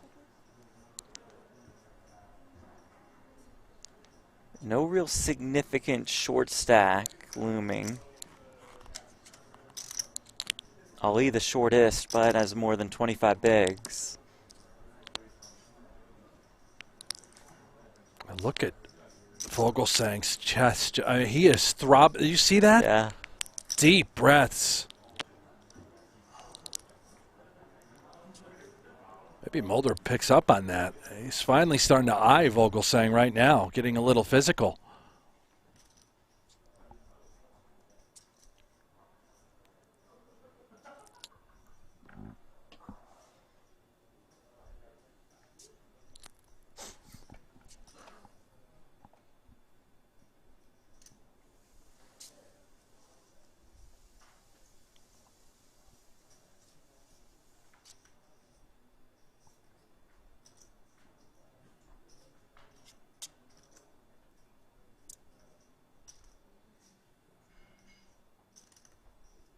Another time bank used by Mulder. I mean, every player here knows exactly what Mulder has, right? He's got a decision for his tournament life with an ace. And the question is all about this guy, Vogues. Seems to have calmed down a little bit. That chest isn't pumping quite as hard. If Mulder can find the call, he becomes the chip leader. It's a lot easier said than done. For all the glory, all the pain, this hand epitomizes poker to a T. Beautiful stuff.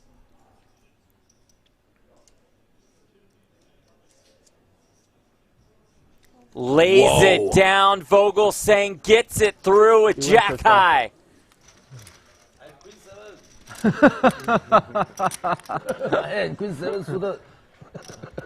Yeah. Oh my god. This criminal.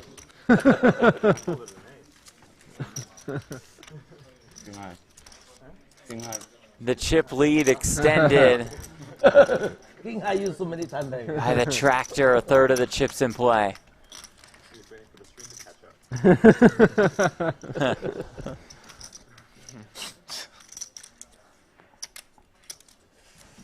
Such a pussy. Well, oh, that's a pretty brutal spot. yeah. To be in. You just call him a pussy like that?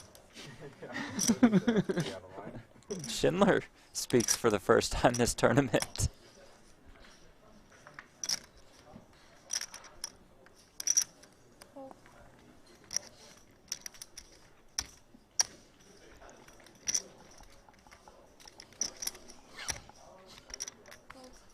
I mean, that's the second spot, right, for Mulder. The first one with tens. Yeah. Paul Phua just ripped it in and folded the best hand as a huge favorite there. We could see he folded the winner for the chip lead.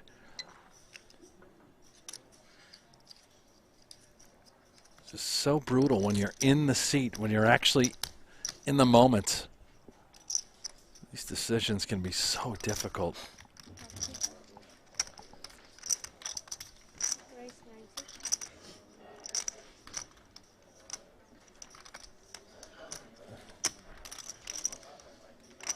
Blind versus blind. Mulder makes it 90K.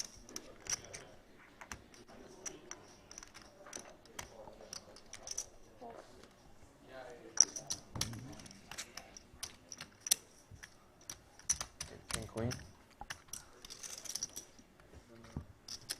Don't know. Got it, and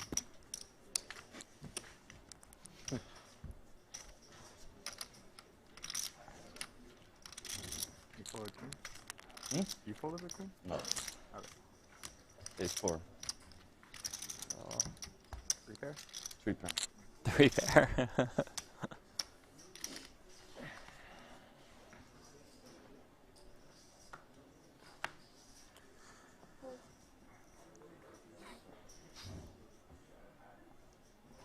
Eights for the chip leader.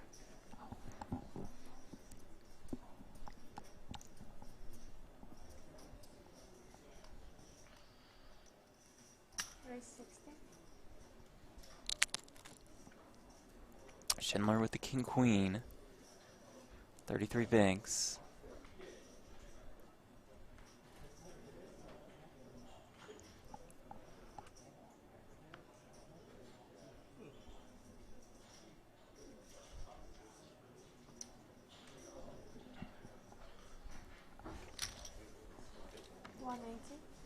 Three bet here to 180.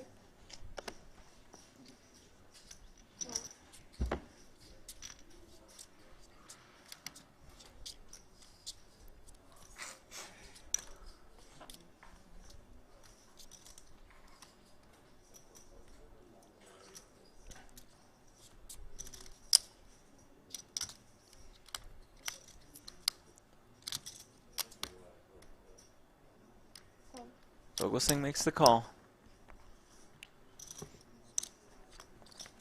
And the two finalists in the 2017 Super High Roller Bowl will do battle once again here.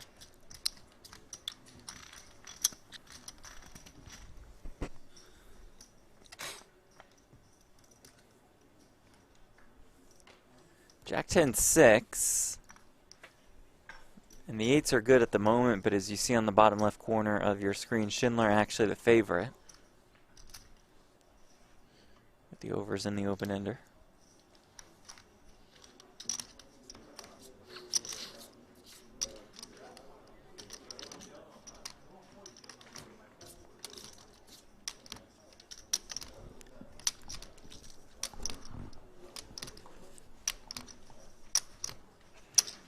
Schindler has to imagine he's up against maybe 8s, 9s, 10s in this spot. sort of hands that Vogelsang likely would call 3-bets with. Takes that equity. Checking back with the open ender.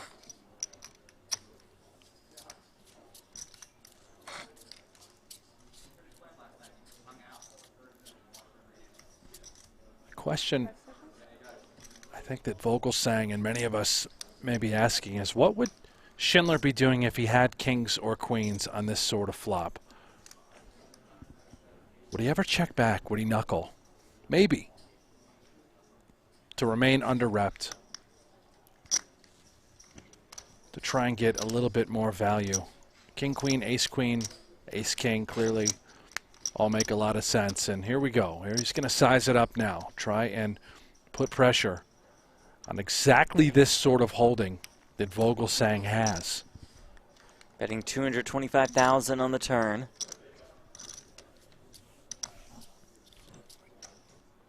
Really hoping that he can take the pot right here, right now.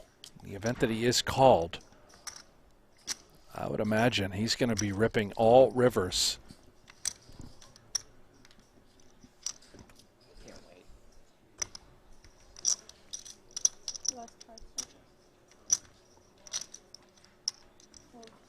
And Vogelsang does lay down the 8s. It's the smirk from Schindler. And again, if you're just tuning in, if you missed it, these two have a ton of history. Yeah. Dating back to 2017, they squared off heads up. Super high roller ball. Vogelsang was the victor. You know what's here? Yeah. PokerGO Hold'em. Oh. Free to play online poker, available on your favorite device, whether that device is an iPhone or an Android or a flip phone. I don't know. Well, you can play on your desktop as well, Jeff. You can Go play to on your desktop. PokerGoHold'em.com. Brent Hanks, the voice of the game.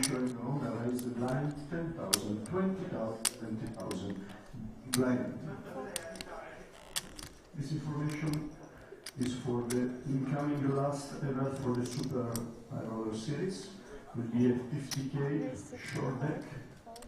So once again, registration are open. 300,000 starter chips with the 2 volts and the 20 minutes lines. For information will be 1K full rake and $500 if you register before the start of the event. Once again, short deck 50K. Sounds like a 50K short deck, Yeah, Jeff. I heard that correctly. So, Last event of Super High Roller Series 0. Yeah. How to get unstuck? Well, you play the 50K short deck and on the last day and hope to bury the biscuits. Hope for a spike.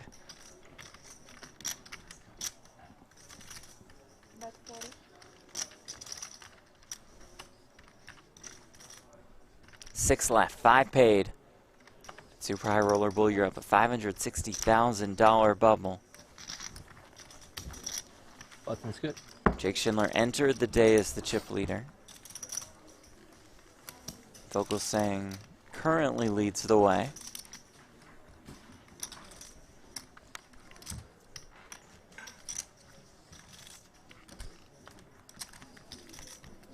$725.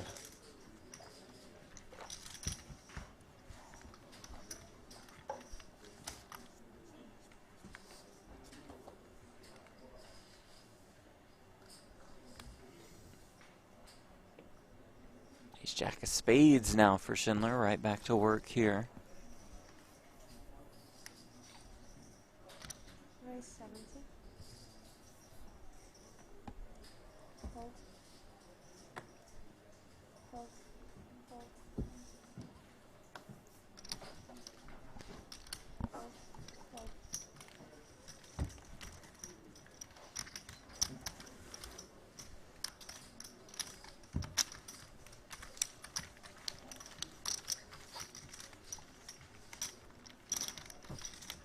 Schindler thus far having his way with the bubble.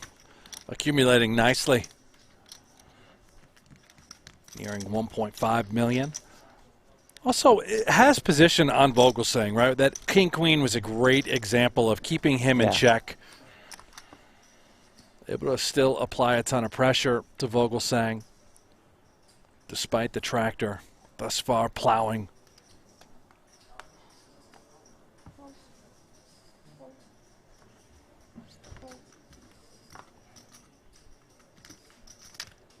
Jacks for Phua.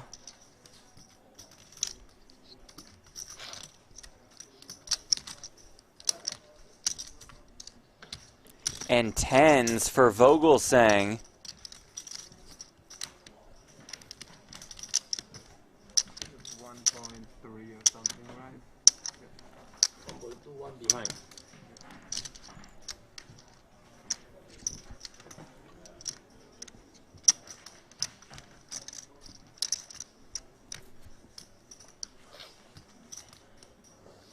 What a spot here for Paul Phua.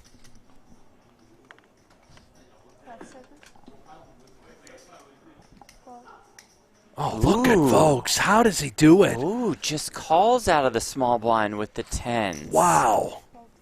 Exemplifying pot control on this ICM situation with these two tens out of position against Paul Phua. Did not want to face an all-in in the event that he did 3-bets. Comes king 9-8.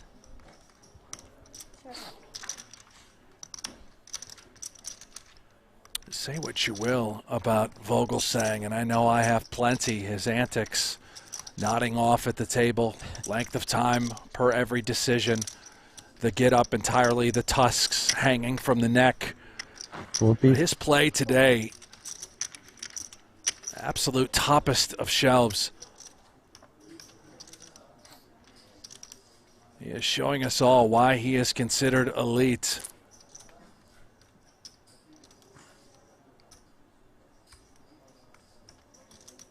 Check calls here.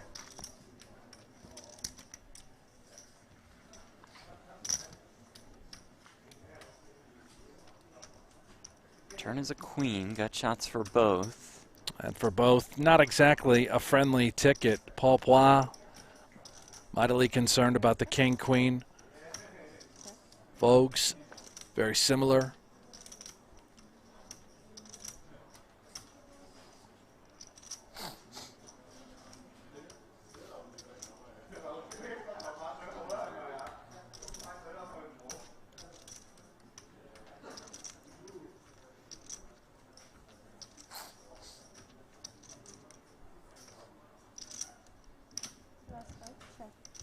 Pot checks.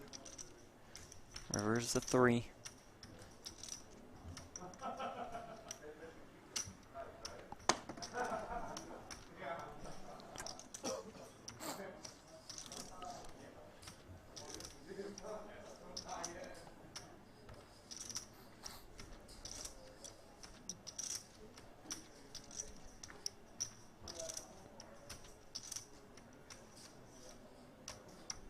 Yeah, I think he's done it again here, Jeff. Did he? Yeah, he's out. Does he know it's on him, No, or is he just not out yet? cold? Little shift there. Yeah. I think now he's little shimmy. Yeah, he's up. Little blocker bet now. We've seen over and over again. Maybe effective too, despite the price Paul's being laid. He's wondering, what exactly am I beating that this guy called out of the small blind with? Could it just be a hand like King 10? He's going to pay him up. Very nice stuff by Paul Phua. Those jacks are best. Why not take that?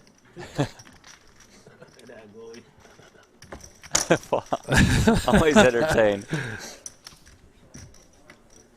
Thì đấy giờ đi sập sập đó唔大啊，sập sập都唔 3 bet 啊 pre flop 你哋，我冇打錯嘛嗰日，係啊，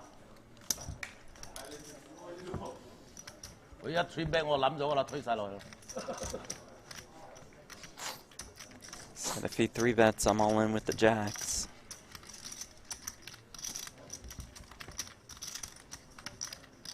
I believe him. He doesn't care about this bubble, Paul. He might be the most dangerous man at the table in this situation. Just absolutely. doesn't give a rip. clearly wants to play well, wants to win the tournament, but give him jacks on the button. You 3-bet me out of the blinds. Well, boys, we're going in. We're going in. We're going to play. All of it. Kudos to Vogues for recognizing that. Yeah, that was impressive. Really was.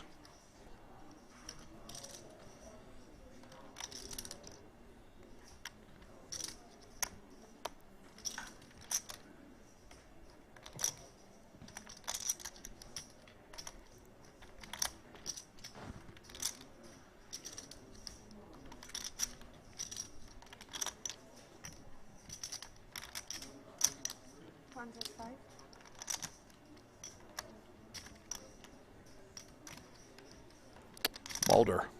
Another ace-X holding in the big blind. Last time got him in trouble, although he could have doubled up into the chip lead.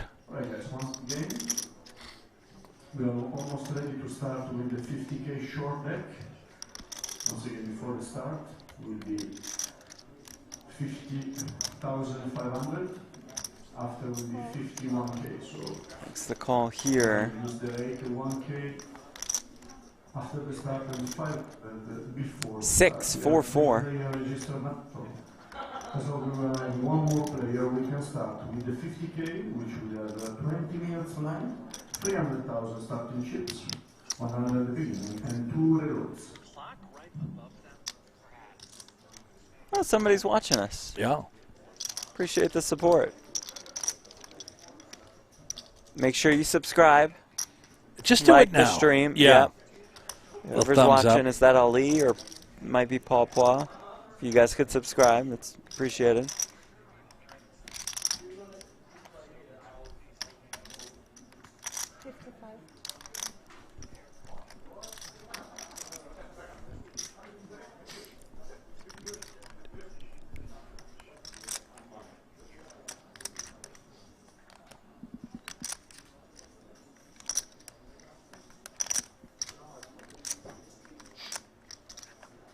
Schindler just gets away.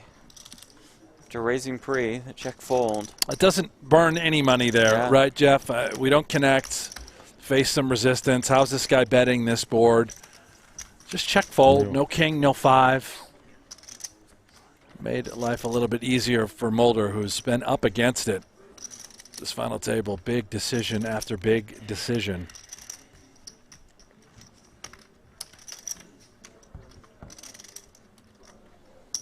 Not yours?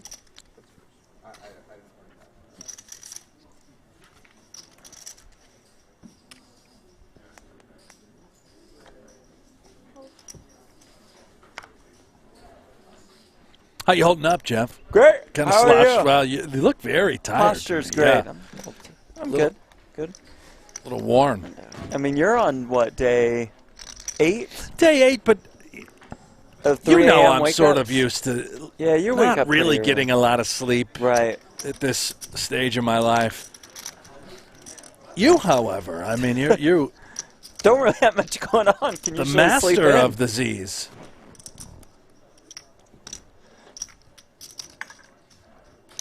How's Buddy? Buddy's good. We haven't thank talked you. about Yeah. Buddy No, the last he's couple of good. days. He's Dog's good. well? Dog's well. Yeah. Loves the early morning wake-up calls. Sure he does. The 2 a.m. walks. You get home, is he pissed all over the floor, or you got to clean up No, a little he's been bit, pretty or has he good been lately, pretty? as a matter of fact. Yeah. Really well trained. Good for both of you. Yeah, it's great for both of us.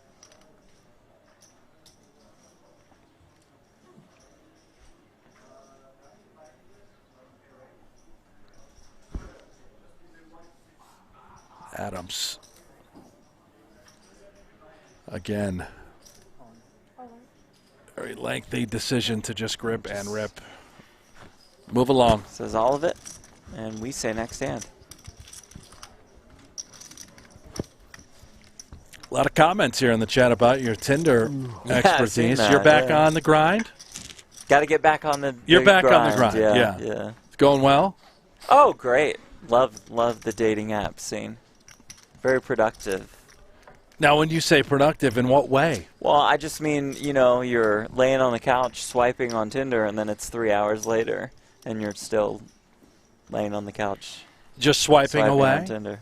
Now, how does it work for a guy that's never used such a thing? That's right. Is You it never been on the. you swipe and they have to swipe back? Exactly. Is that, okay. So you keep swiping and they're not coming for you. I didn't necessarily say that. I'm just saying, you swipe and then you're just on to the next one. Is it the sort of grind where maybe you get started earlier in the day, it gives you a better outlook for the remainder of the evening, or do you? Perhaps. The analytics suggest that you should start around the dinner hour. Analytics suggest that your response time is not going to be great, even if you do match with somebody fairly quickly. It doesn't move quickly in Las Vegas. Mm.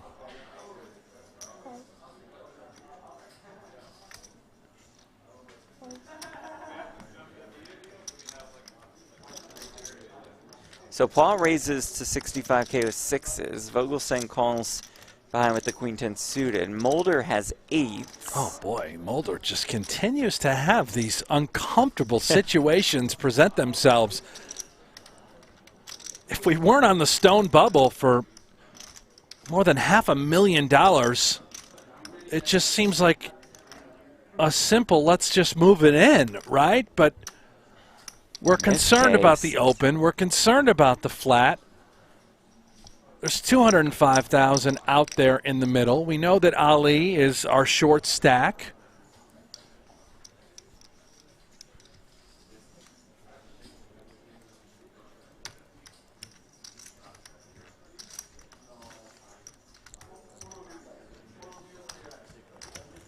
The 3-bet to 205,000. What an interesting line he has decided to take. Rather than just moving it in, he's going to look perhaps even stronger by 3-betting to 205. All the players know how sort of tight he's been, big laydowns he's made thus far. Does this look like a powerhouse of a hand coming from Mulder?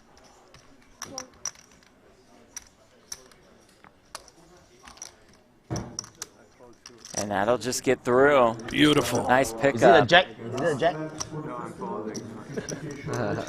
Jack have a mark. I don't think so. Why you call me? You don't call him. So much.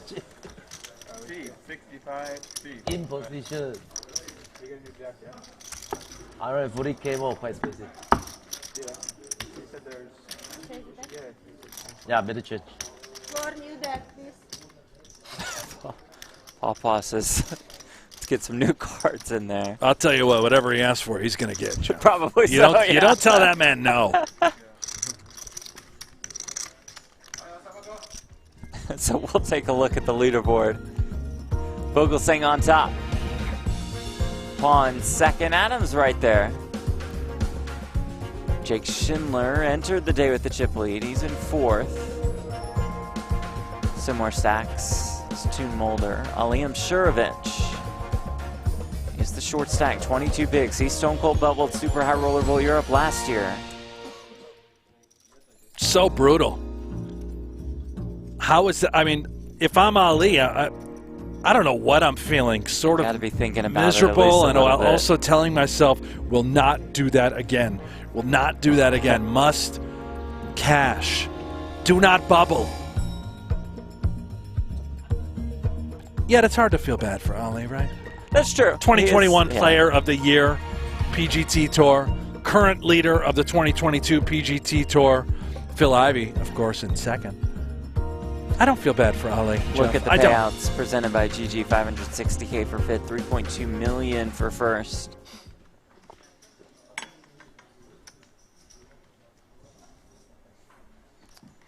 He's got all the money.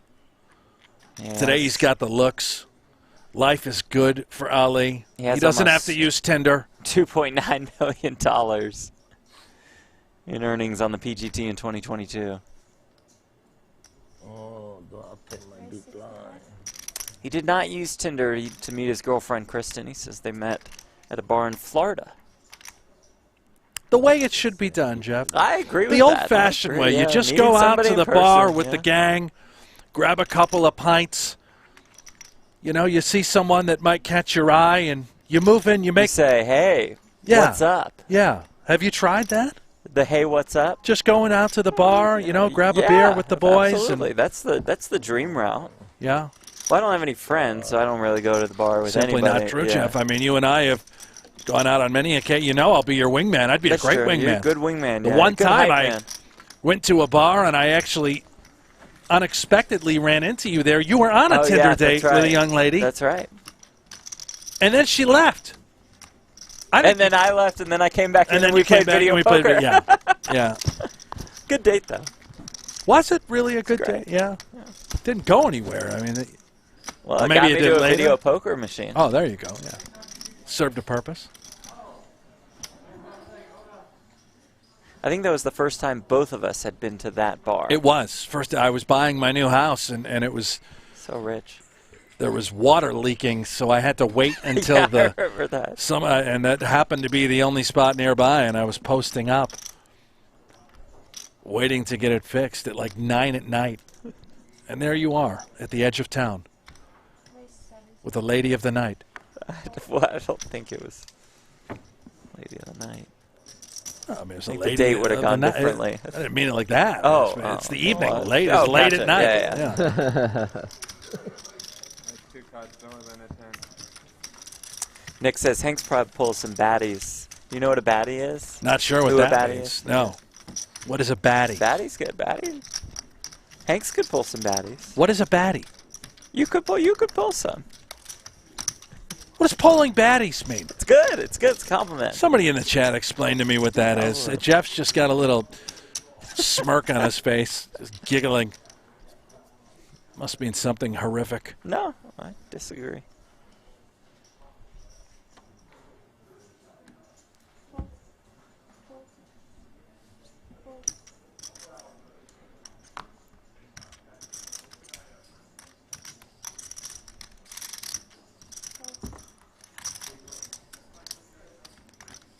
Good question by Ozzy in the chat. Anyone recall how Hanks got a drunk Negreanu to give him 2 bullets to a 5K at the WSOP? Oh, I can recall. Yeah, please. Yeah, it's great.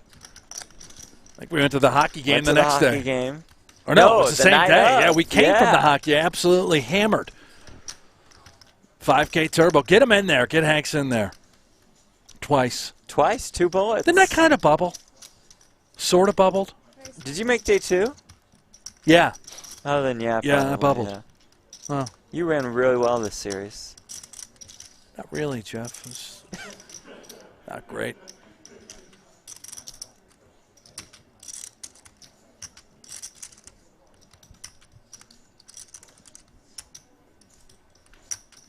Did we win at the hockey game? I'm sure we bet. No, me and they you, lost? We've been to, what, 4 games? Never won? No, we'd never won. We always bet the home team. I don't think we've ever won. Doesn't seem right. How bad do we run? Sports betting, yeah. Not great. Not Hard to great. win.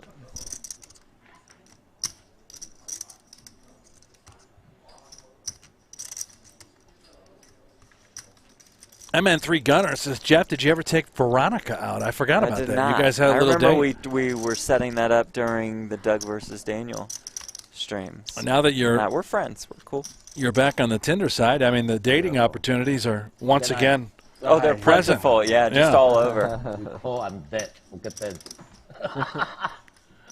I miscalculated. Almost 40 big blind. I think almost 30. It's 30,000 big blind. I divide by 4. Less than 30. 1.1. 40 cannot shout. 30 can. Jacks I would call. You call jacks? Yeah. Yeah, I look like I have. Yeah, if you have jacks, I can have 9, 10. Yeah. I mean, not 9, 40 big blind, you think 10s.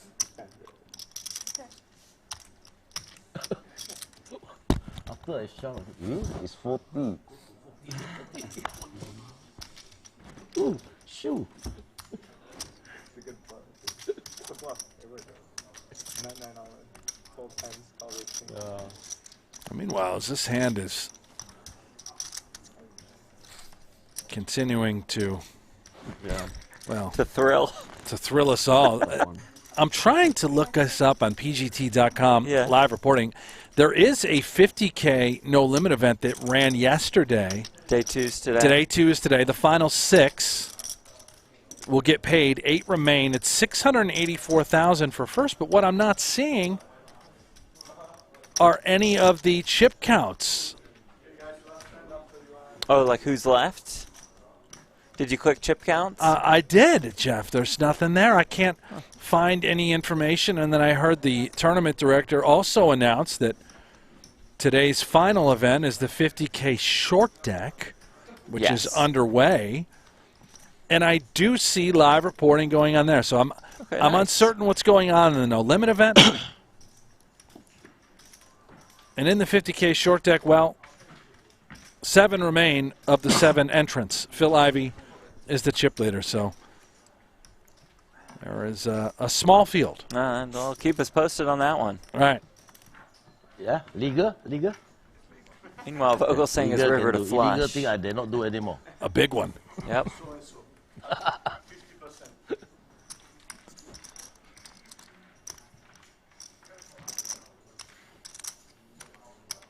Oh, it's Brent, huh? Oh. It sounds like everyone's going to break. We might miss the break, considering the length of time this hand is taking. My God.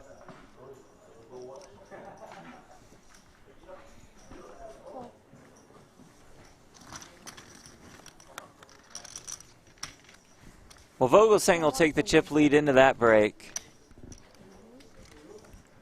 We won't be pulling up a replay of that hand anytime soon. 2.3 million for him.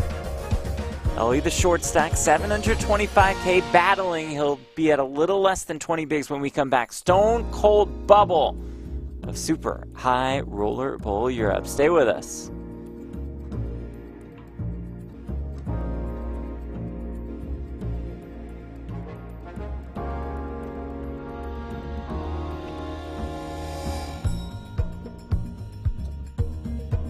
Last year, Brian Rast outlasted a world-class field on his way to a Super High Roller Bowl title and $7.5 million in cash. This year, the Super High Roller Bowl tradition continues from Aria Resort and Casino. This is a big pot. Thought I had you crushed. 49 of the world's best and wealthiest poker players. A buy-in of $300,000 and a first-place prize of $5 million. 4 full days of live poker. The Super High Roller Bowl from start to finish gets underway right now. You ever find yourself opening up a little bit when you know guys are tired and a little bit less interested in competing toward the end of a day's play? Absolutely. That's a really big part of tournaments, having the feel for those situations. And recognizing also that people can be polarized when fatigued, where they either have it, because otherwise they wouldn't be out there stepping out, or they're just phoning it in. Right. Taking a more conservative approach with their medium strength holdings. Exactly. Because they don't want to think as much, and there's a lot of thought that has to go into those gray area type plays, as we see 3 players in a raise pot pre-flop, and the flop yield is Queen 7-6 with a couple of clubs. Goes without saying, that's a nice flop for Budiga. Yeah, top pair with a king kicker. Nothing much for Anthony Gregg, who's checked as well as Pertouche. And Rainer Kempe checks his 2 4s. Here comes the turn card. Kempe picks up the bottom end of an open-ended straight draw. That is a nice turn for Kempe. However, 2 flush draws on board for Pertouche now. He's got top pair. Budiga leads here. It really depends on how much, as far as Kempe's decision goes. And Pertouche fires 20,000. Don't see Gregg continuing. He lays the 5s down. And I don't think Kempe has quite enough to continue. If you know an 8 is good for sure, it changes things somewhat. But an 8 could be no good. Pertouche has some combos with a 9 in it. However, fours could be good at the moment. Call. This is reasonable. Rayner makes the call. A 3, 4, and 8 would make his hand best. And it's a 3 on the end, giving him the 7 high straight. That is the perfect card for Rayner Kempe. A disastrous one for Pertush. That's how you do it. It's just that easy, boys. Look at Rayner sizing him up. Kempe is a touch capped here. Can't really have 8-9. He can, of course. He could check 8-9 on the flop, but most of the time he would bet. So Pertush is kind of asking himself, what are his 4 combos, and thinking about trying to get some value from this king-queen, which is reasonable because Kempe could have checked back some 6x, some 7x, and doesn't really have 8-9, where Pertush does have some 8-9 here. So I don't mind Pertush's value bet, but it is ambitious. 1,000 is the bet. And you could potentially get your guy to induce here by checking with some sort of busted draw on the end. Sometimes, and I think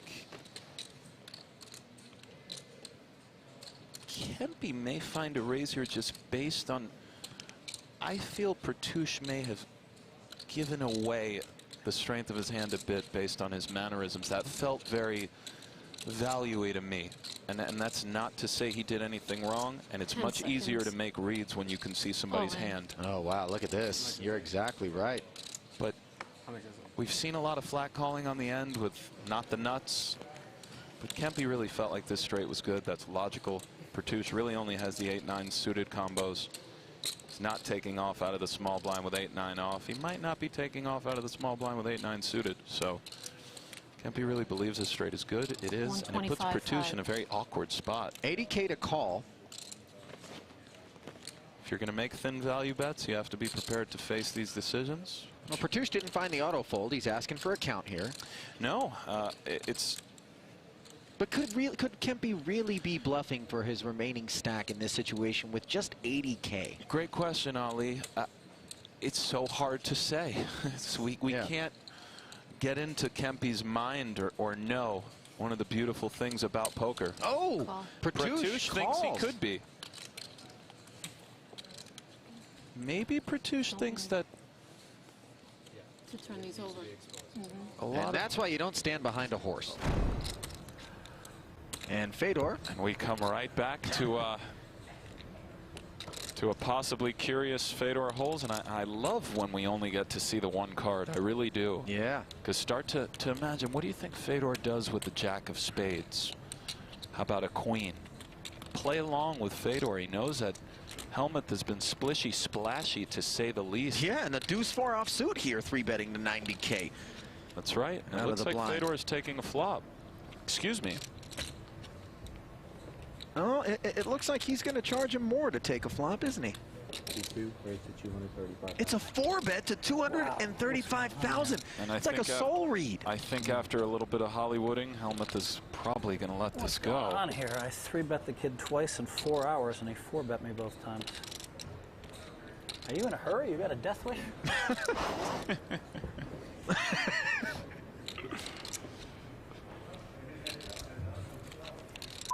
What the hell is going on here? This is sick.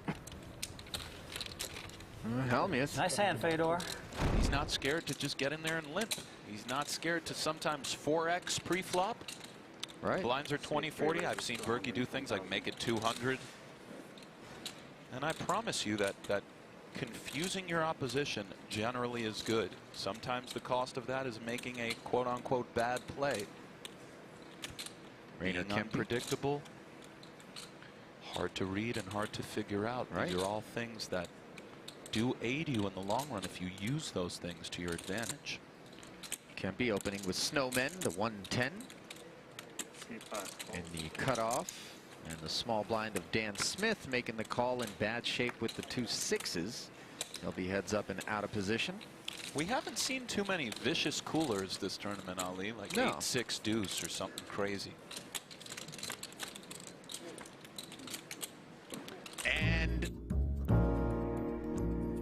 welcome back to the Marriott Royal Hotel and Casino in Northern Cyprus. We are on the bubble at Super High Roller Bowl Europe. Jeff Platt alongside Brent Hanks. We're at our broadcast studios in Las Vegas.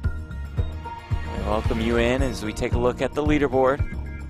Vogelsang, 2.3 million in chips. Pretty sizable chip lead over Phua, Adams, Mulder, Schindler. Imsirovic now under 20 bigs, looking to avoid back-to-back super high roller bowl Europe bubbles. It's gotta be on his mind. We keep referencing this bubble, Jeff, the stone bubble last year. All these stacks, though, middling, right? Yeah. No one running away with it. Yes, Vogelsang, the chip leader, but everyone else very tightly packed.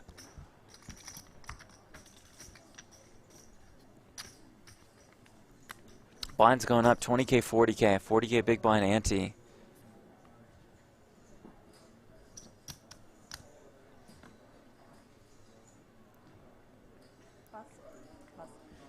So that tightly packed group has like 25 to 40-ish big blinds. This man leads the way with about 60 bigs. And he's just going to open here 9-7 off. Expect to see Vogelsang apply some pressure throughout.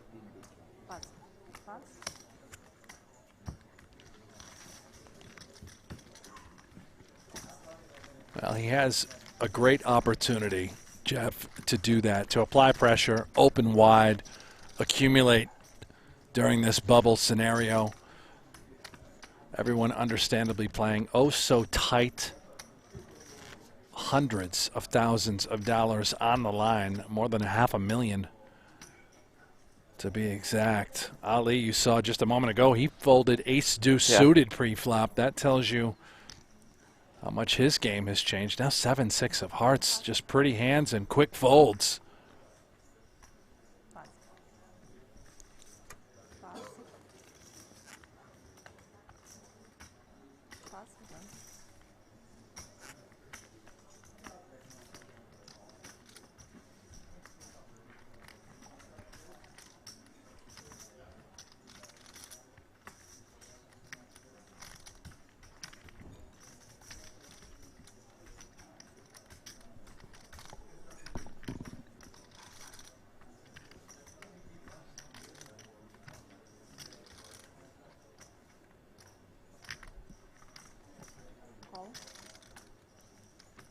Mulder limps in blind versus blind with the king 4. Adams has the 10-6 off.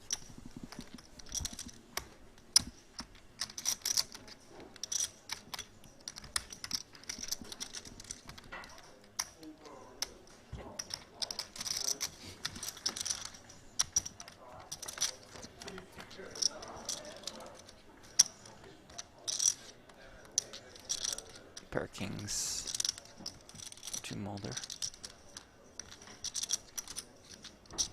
Savik says, do you guys believe in the YouTube poker boom? Does that refer to like the vloggers sparking a boom? I don't. I mean, these giant streams. I'm not sure. Clearly, there's a large presence on YouTube. PokerGO. We just celebrated yesterday, acquiring our 250,000 subscriber mark.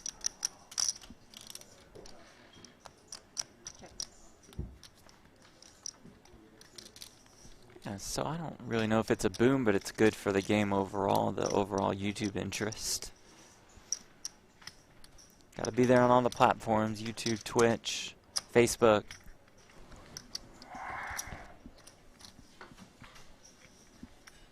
The site your cousin's on. Just kidding. Wait a minute. Did you just drop a cousin reference? And what site is that? I just said you have to be relevant on all platforms.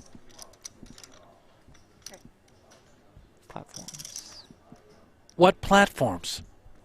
I said you got YouTube, Twitch, Facebook, TikTok. Kids love TikTok. Twitter. I don't really get Instagram. The site your cousin's on. Why why do you point out my cousin? I'm just saying you got to Big cover following? all platforms. Yeah. Yeah. Kristen's very popular. How's she doing, by the way? She's wonderful, Jeff. That's great. Just had a baby. Good for if you're her. wondering. Congratulations Yeah, right. to the fam. Beautiful stuff.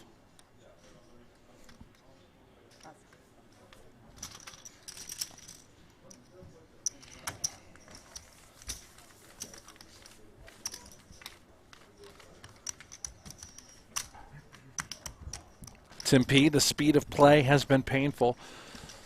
Agreed. Fair. Tim, I think most would agree.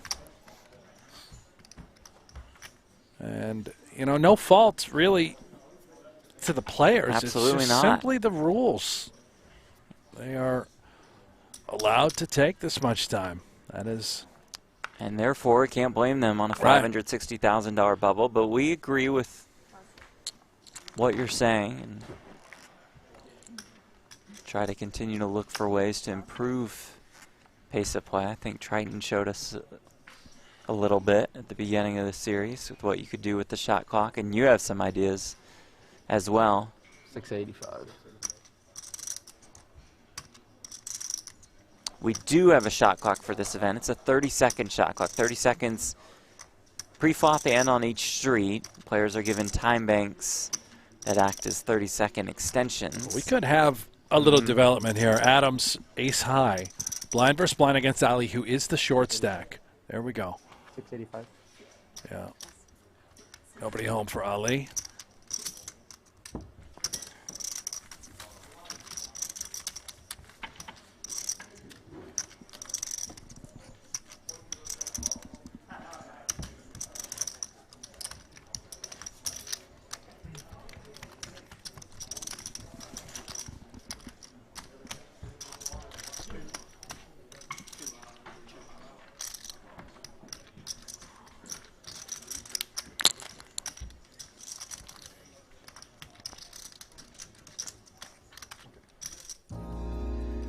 Oh, I thought he was dropping off more time banks for a second. So the PokerGO Hold'em app is here. Free to play online poker on your Android, on your iPhone, on your computer. You sound so excited about Fire it, it Jeff. up. Yeah. Listen to Brent more. Yeah, it's good. PokerGoHold'em.com. You can play it right now on your computer, Right Jeff. now. You should go to the website. No, I'm very focused. Log in. Very locked in on the broadcast. Get that account Thank going. you. I'm going to work on your custom avatar as well. Oh, yeah. Yeah. And we sell it I off don't to the even have people. one. That'll be very popular. Oh, yeah. Market. Yeah, Just I'll get buzzing. a little piece. Right. Sure. About $4 after all the sales.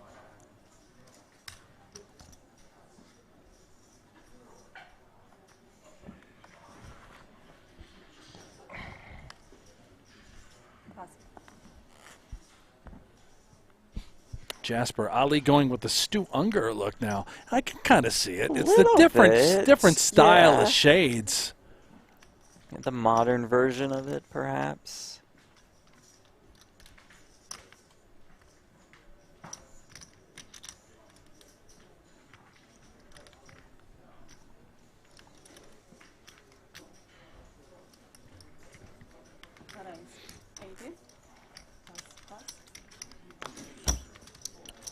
I am curious from the chat, who is everyone rooting for? Good question. I haven't really been able to pick up that vibe.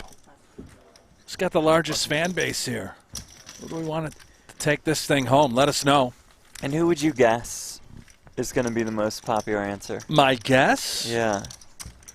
My guess would be Ali, I think but so too, just based on could be very really wrong. name recognition alone. Yeah. I have a follow-up question once we receive the we'll get answers some here, who answers. everyone's rooting for. Oh, Paul could be a popular pick, too. Oh, yeah, Paul Phua. How do you not root for Paul Phua? Do you have the stats department tallying up the results? I'm just kind of looking. A lot of Mulder, a lot of Ali and Paul. Those are your top three. Few for Vogues. Haven't seen much love for Schindler. Here comes TC Chandler's rooting for Helmuth. Aren't we all? Queens for Imsirovic on the button. Oh, my. He's been waiting for a premium. He found it. A little bit more than 15 bigs.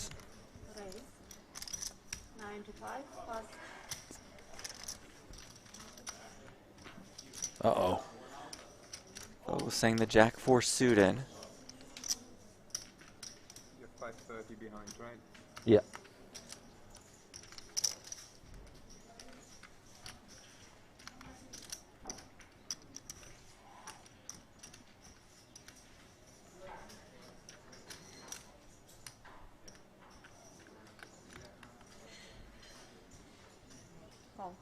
Vogelsang defends.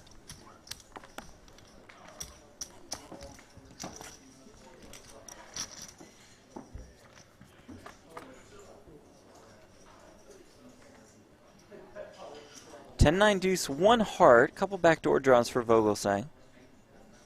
All these queens are best.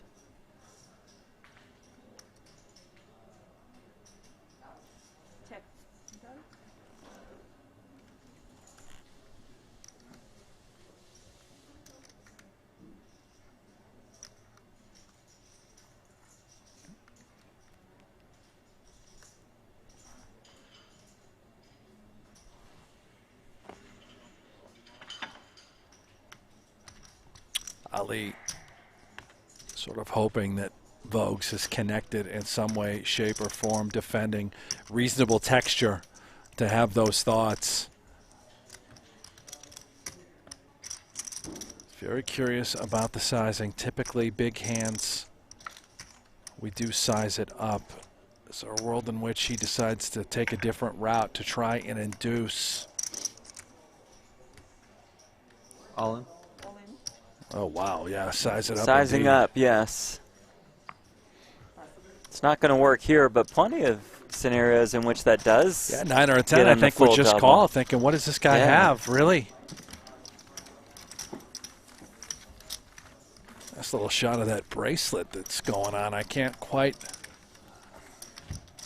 make out what it is, but over under $100, Jeff, the cost of the For bracelet. that one, I would say over.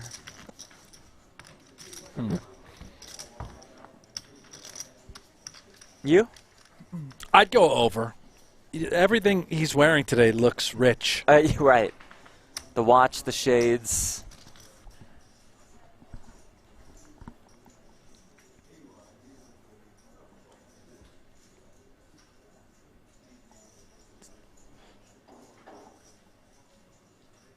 Ace 10 for Mulder.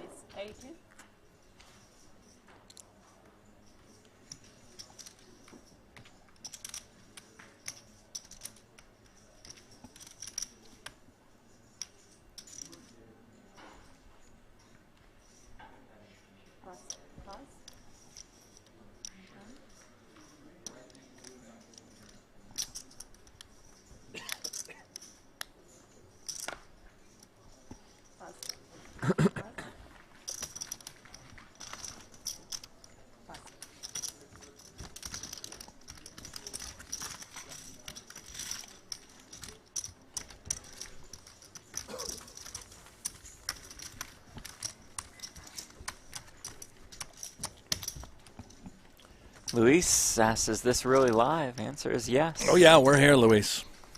Very live. Darius, such a bizarre all-in. He would only get called by better or some open-ended. So I don't disagree. think so, yeah. I mean, you trying to tell me top pair isn't calling? Even maybe a 9? A 9 might call there. Ace 4 suited for Adams.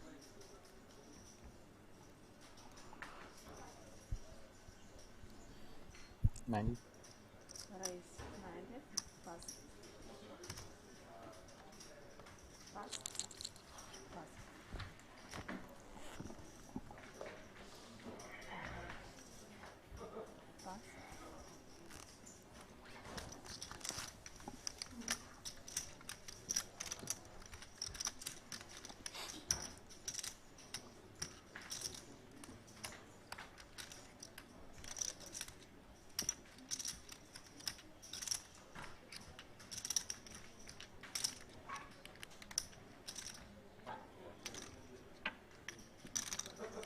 Mulder has been sticky from the blind situations. Most are, right? Here we let it go, the 6-5. Just pay your respects to the under the gun open from Adams. Again, we expect extremely tight play on this bubble situation that's worth more than $500,000. Next player out will take home 0. Taylor says when the players aren't talking, it kind of sounds like Jeff on Tinder. A bunch of shuffling sounds and someone saying pass. Astute observation and pretty accurate. Very accurate. Pretty accurate. By the sounds of it, Jeff, yeah. Matt says, really appreciate you guys not including the pay structure in the video description or a link to it. Really great production you have. Well, thank you, Matt. Appreciate the support. Yeah. You could also just head over to pgt.com to find all of that information, but who wants to bother doing that?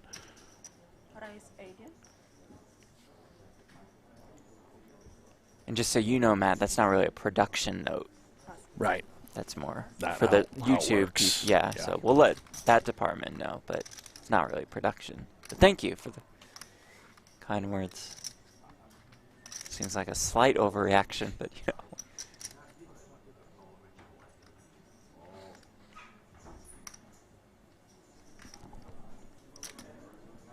Appreciate the donation, Gio. Future commentator here for the Stoned Ape community. Well, that sounds kind of fun.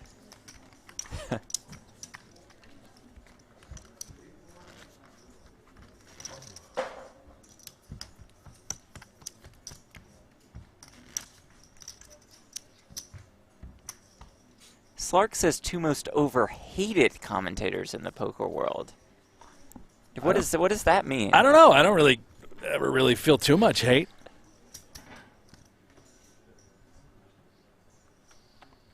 But I'll take it. Yeah, I think we take that. Unless he just meant to say overrated. And that's probably accurate, too. Well, you're an award-winning commentator. Oh, that's true. But that could lead to you believing I'm overrated, right? No. Schindler opens here with ace-jack.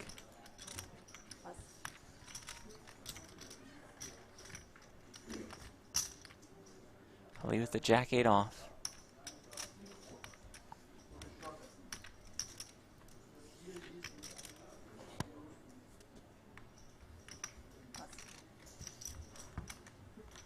Says no thanks.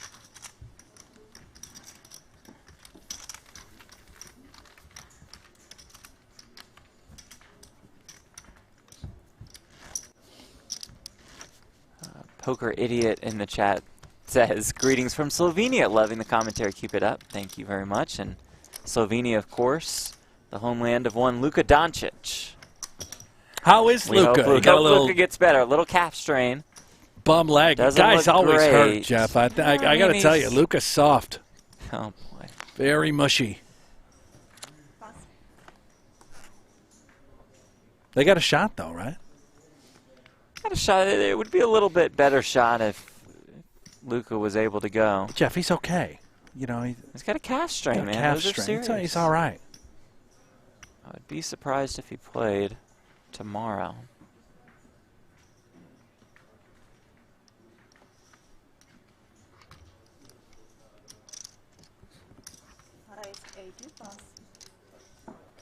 Alex says, I mean, I think it's more your tone of voice that makes you overrated, kind of dull sounding, but I guess you are quite interesting. Talking to me or you? I don't know. It's phenomenal. That's pretty good, though.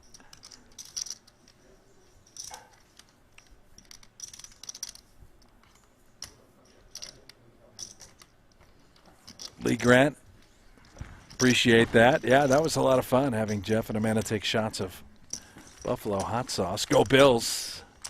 I think it was Maria that had to do the shot of hot sauce, right? Did Amanda do Maria one with and us? Yeah, I know you and Maria yeah, did. I don't think we did. Amanda and I would just get weird during Friday Night Poker. Yes, you would.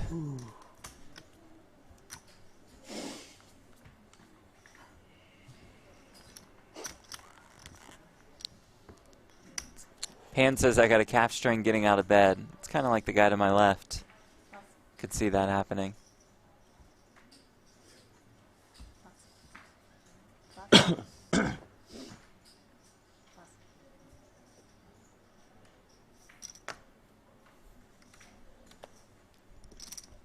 Brian says, go Bills. Yeah. Oh, yeah, go Buffalo. Can't wait. Is the NFL almost here? No, not really. Did you see Josh Allen and his girlfriend made TMZ yesterday? I didn't. No, that's first time I think big ever that a step. What were they Buffalo, doing? other than OJ, the first time a Buffalo Bill has made. They were going to dinner and they just got in lit LA up or by something? yeah. TMZ nailed him. I mean, he's got a bit of a smoke show girlfriend, so that was I'm sure he does. TMZ's all about that sort of thing. Absolutely.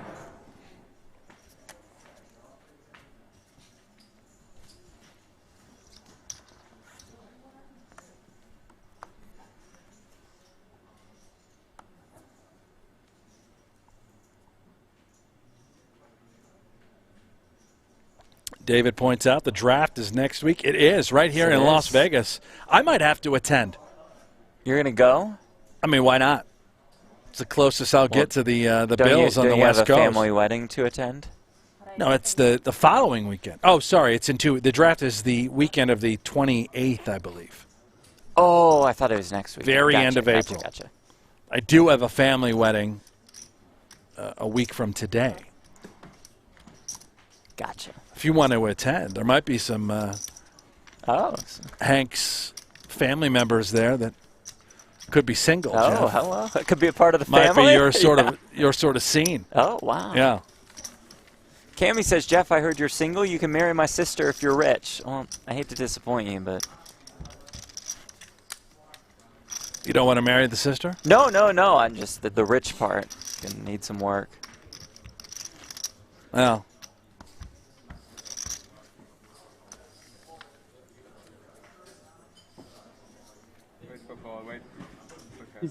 Now, if you ever do get married again, well, I haven't been you were married very before. close one time before, I still but haven't been married where before. was that wedding supposed to be? Dallas. In Dallas. Yeah. So if it ever happens, are you thinking maybe Dallas? I don't. At this point, I don't really How care. about just a little chapel here in Yeah, Vegas? whatever, You know? Yeah. I'd love to attend. Oh, here we go. Oh, baby. Some action Yes. finally as Vogelsang opens on the button with the ace-queen. Jake Schindler has 2 10s in the small blind. A little less than 25 bigs to start the hand. In for most of it. Wow. Folks might have enough of it to want to play for it all. This is a close spot, believe it or not, but the money may go in. Schindler could be flipping for his tournament life here. He's hoping just fold, man. Let me live. The all-in and the call, and here we go. A massive flip on the stone-cold bubble. Schindler all in and at risk with 10s. Vogelsang with ace-queen.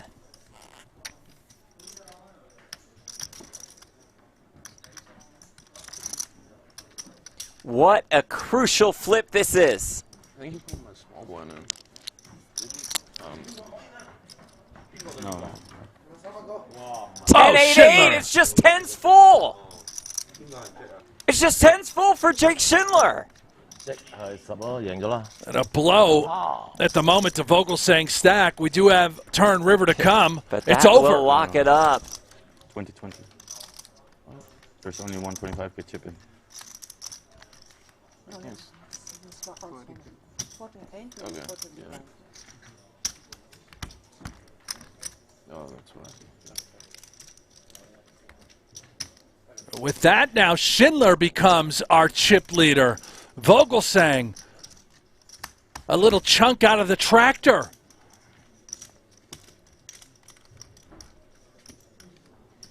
You think Ali Imsirovic was rooting for his buddy Jake on that one, I'm Jeff? not sure on that I don't one. know. He remains our short stack here. The bubble will continue.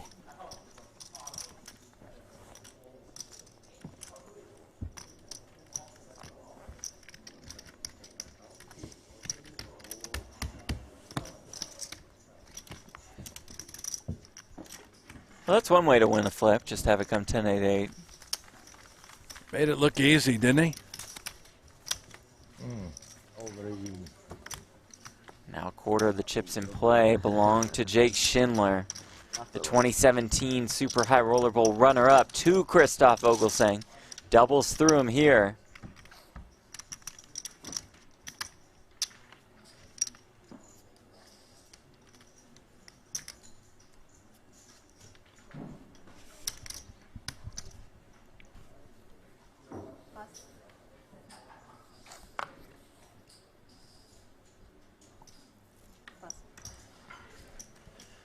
Imsirovic at 680K, everybody else over a milli. Vogelsang the Queen Jack of Hearts.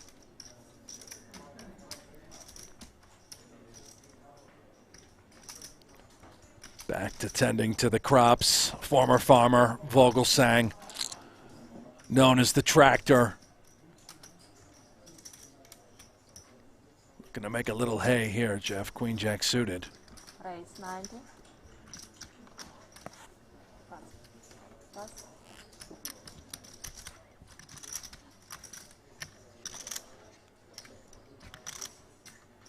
Adams with the 10-9.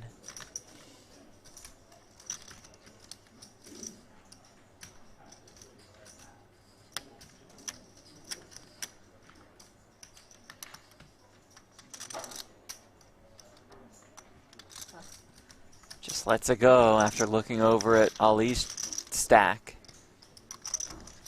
Play is going to be pretty tight in most spots on this bubble, a $560,000 bubble.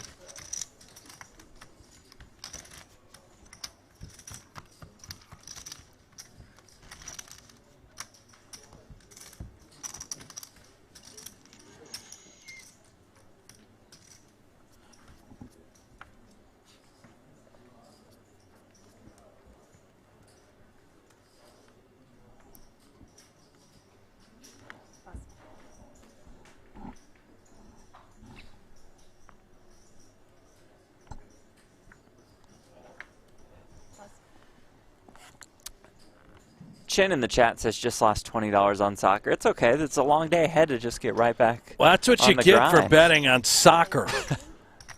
Producer Aiden, how are we doing on our tennis fires? Sure, the early this AM. Soccer game was a high-scoring affair. Oh, they haven't started yet, guys. So we haven't lost. Ali with threes. All of it. Gets through. Much needed chips and from Imsirovic. He's thrilled that that was just a snap fold for Schindler. Didn't have to sweat that one out for too long.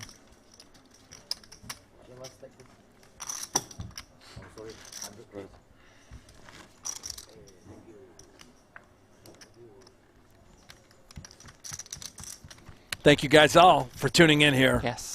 On our broadcast on PokerGo's YouTube channel. If you haven't done so already, just click on subscribe. Yep. Do it right now. We are continuously trying to grow this page. While you're at it, click that thumbs up or like button. It really means a great deal to us. We want to continue to provide free content here on our YouTube channel. The more support you show us, the more support we will show in return.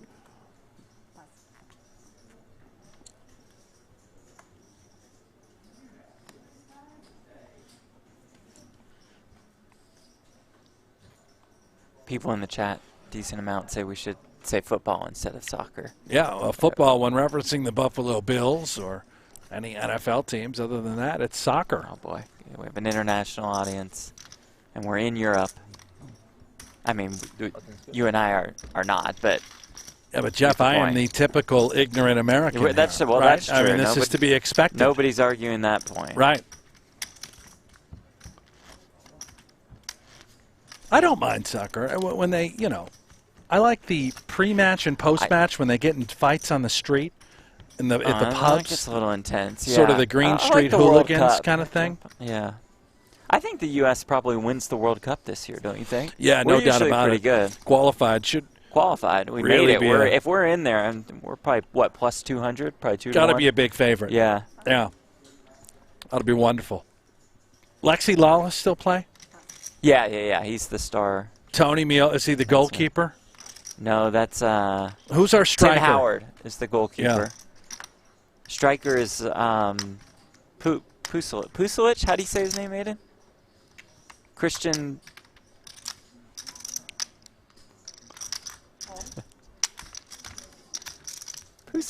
Pulisic.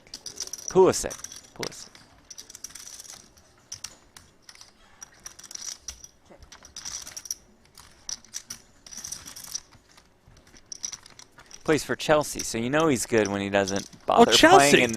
When he doesn't bother playing in the U.S., he's probably good for the U.S. to have. Yeah. For the Chelsea. Big program. Big program.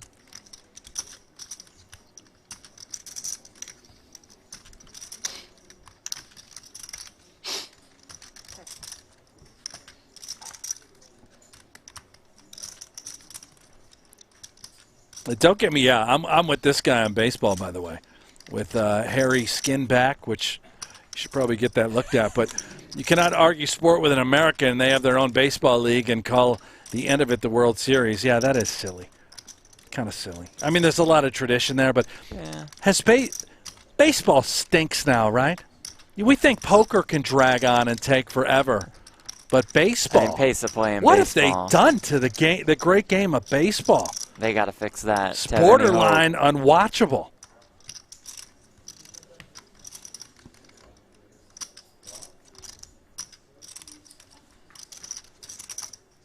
They pulled that guy out the other day who was throwing a perfect game. Oh, yeah. What was up with that? What are we doing? That's ridiculous. What happened to the glory? One of the only ways to bring people back to the game by those kind of monumental accomplishments. And it's just like, oh, 7 innings, good work. And just 80 pitches. Doesn't even sound like that many pitches. Let the guy rock and fire. Did you guys see the graphic like back in 1912? This guy who was pitching was hit by lightning. They revived him, and then he just finished the game. That's real? And we can't have more than 80 That's pitches. a real thing? I mean, I saw it on Twitter. It must be wow. real, right? Doc Ellis was on LSD back in the 70s and threw a no-hitter. I mean, now those are the glory days of the game of baseball. You know, you got guys smoking cigarettes on the bench. Having some cold beers. Yeah, just a pile of chow in the mouth.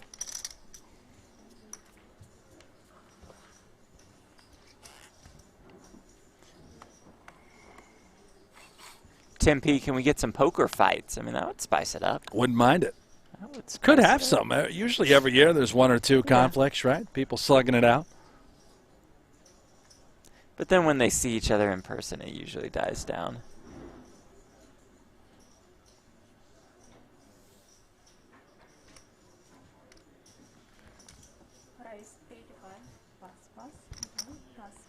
I think that's the one thing I like about hockey, by the way. Yeah. You can fight. Yeah, I love that. They let them fight. We need more of that in baseball. Charge the mound. You know, let them rip. Down. And fair point by Panhall, people watching poker complaining about soccer and baseball. Fair with some pace issues.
Tell you what I'm excited for, Jeff. Poker related, as we drift away from the boring sports that are baseball, soccer. And we focus on the exciting poker action. Yeah. Well, how about this? April 21st to the 23rd. Oh, yes. How about the I am Heads excited Up for Showdown? 32 players committed, $25,000 buy-in. We're going to do a bracket reveal show, you and I, yes, on April 19th, yes, to see who is going to play who. I can throw some names out there of folks that are committed to play. This might be the first time this has been revealed. Oh, don't In reveal fact, too much. I'm texting back and forth. Well, I don't care. I'm Okay. texting back and forth with Sean Deeb at the moment. So you want let's table go. talk, you want slow rolls, you want a little controversy. Well, you got them. Sean Deeb will be in there. Phil Hellmuth in the mix. Maria Ho, Nick Schulman, not on the mic, but in the game. Chino Ream, Darren Elias Negreanu, Ali Imsirovic, Eric Seidel, Alex Fox, and Scott Seaver. And how about this guy? Ready for him? The Dirty Diaper himself, Rigby! Nicholas Rigby from the World Series of Poker this year. go. He'll be in the mix. What a lineup. It's going to be an absolute blast. Clearly there are others that will be joining us. So that'll be Tuesday night on YouTube, our own version of Selection Sunday. Yeah, We'll reveal the Selection- bracket. Yep. And then we get going on Thursday with rounds 1 and 2. I believe so, yeah. I'll be on sidelines for that event. Looking forward to it.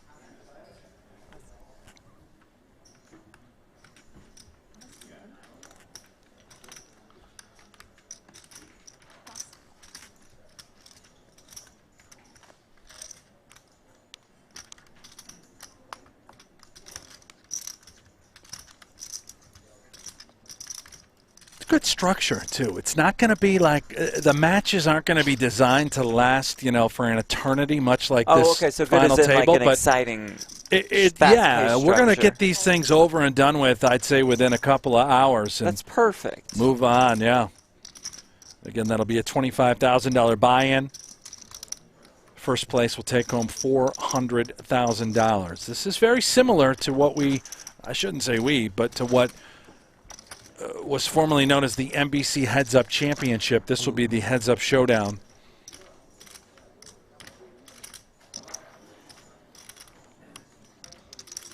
How many spots pay out? Top 4. Nice. Will get paid.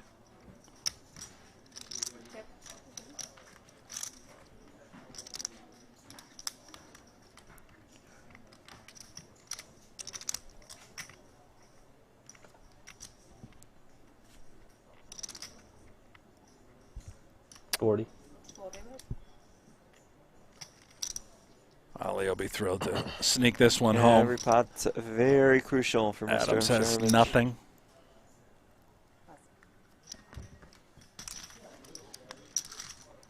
Becky Boop, is this a poker game I'm watching? Is there any reason no one is playing any pots? Yeah, Becky. We're on the Stone Cold bubble right now. 6 or left, 5 get paid. You're going to see a lot of tight folds, tight play. Everyone trying to avoid going home with $0. Good question by Frog. Is the draw random or is it seeded for the heads-up showdown? Is it? Say it again? Is the draw completely random or do you have Oh, players as totally seeds? random. Yep. Yeah, totally random. In fact, we're going to have Paul Campbell from the ARIA join us for that, representing the ARIA, and we're going to do the whole drawing right then and there. We're using 4 types of brackets: spades, clubs, hearts, diamonds, and we're going to select for each one of those brackets to determine the matchups, the time of the matchups, and of course, you know, we can't feature every single one, but we'll select what are the best matchups, and that's what we're going to air. But we will have, you know, something at the feature table and then outer feature table, and we'll have coverage all over the PokerGO studio.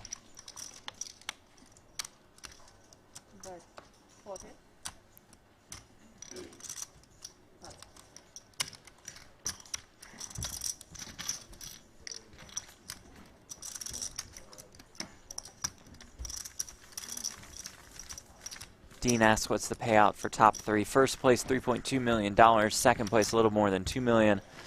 Third place, $1,280,000. Fourth place, $880K. Fifth place, $560,000. Sixth place, $0.00.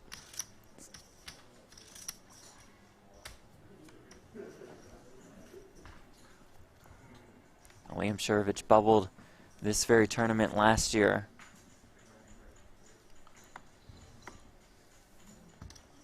He is the shortest stack.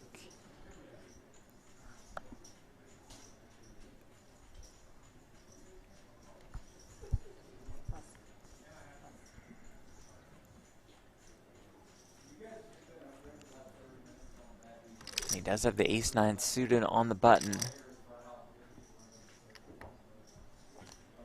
And Schindler, yeah, we're opening wide as the chip leader. Not necessarily too wide, right? Suited connectors would make sense. These sorts of Broadway holdings. This is a close one for Ali, ace-9 suited.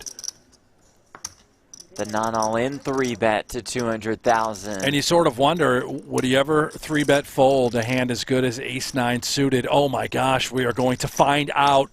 Vogelsang wakes up with the Rockets. Not just the ace of spades, the ace of clubs as well for Christoph Vogelsang.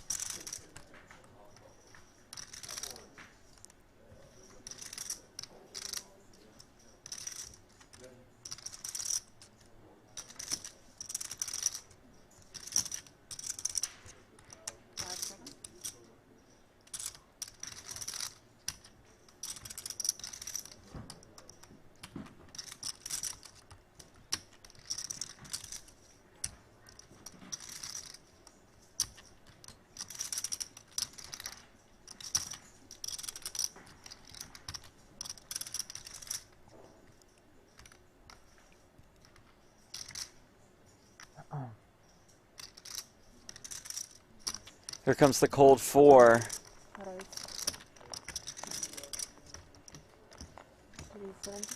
To $375,000.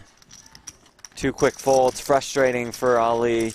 I'll tell you what, Jeff, it is frustrating indeed, no doubt about it. However, credit to Ali for simply just finding the 3-bet to $200,000, not going all in with ace-9 of diamonds off of that relatively shorter stack.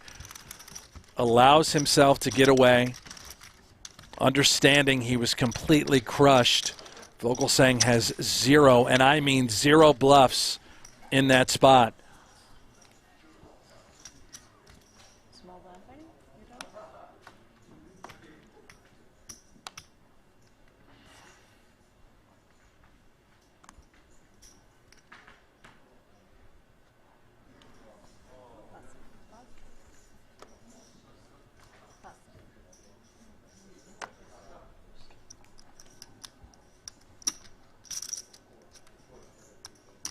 So Ali down to less than 15 bigs.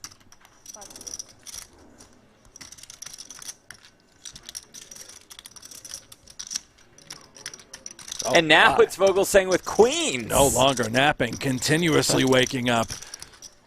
Back-to-back premiums. The tractor plowing ahead.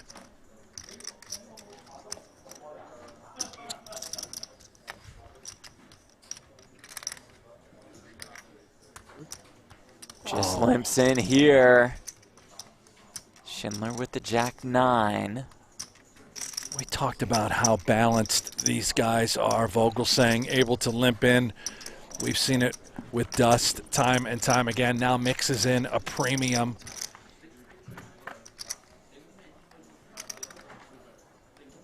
It was King 9-5. Pair of 9s for Schindler.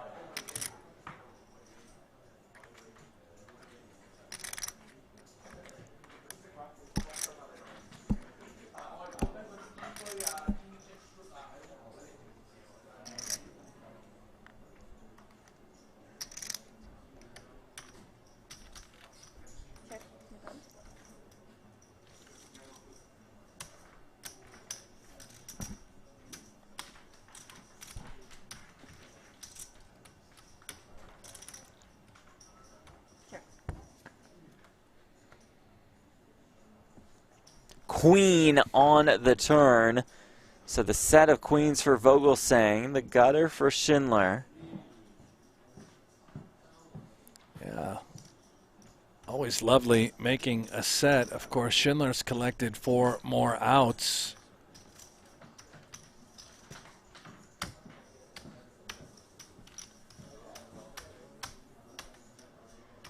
Again, the way Vogelsang has pursued this hand, could we ever get any value? He's checking and hoping that Schindler has collected. Oh my gosh. 10 on the river. The straight comes in for Schindler.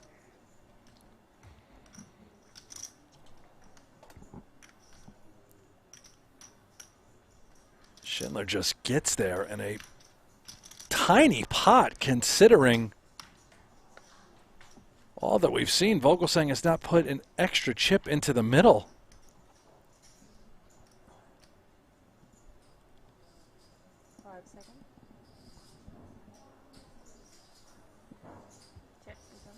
Look at this. Just checking a set again on this one-liner. Look for here.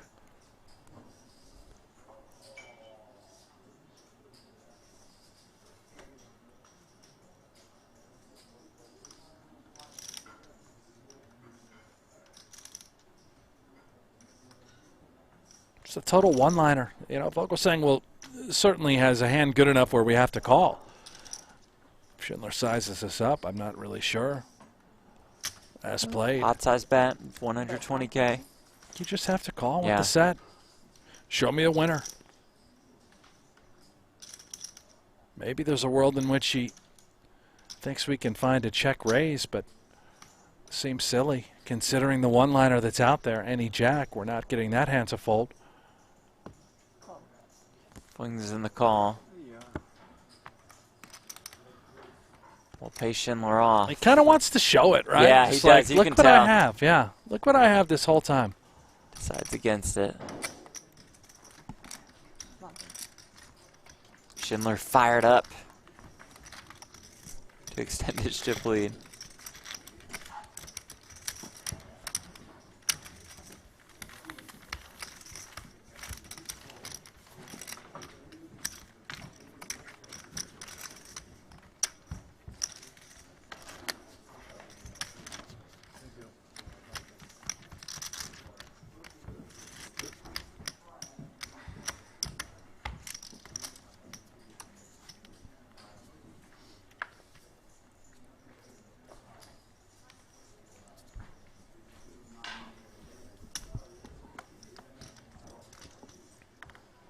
Nima says Vogelsang even slow folding. Funny. Mucking. He's been, Vogs has been a bit of a polarizing character at this final table. People are loving him and hating him quite equally. I'll tell you what, he's one of the nicest, most genuine people you'll talk to. He really is. Family man. Very reserved. His antics at the table, yeah, they are awfully slow. Ali committed, Jeff. In for most of it with the king-queen. Looking to slide this one home, otherwise it's time to gamble. And I believe he has.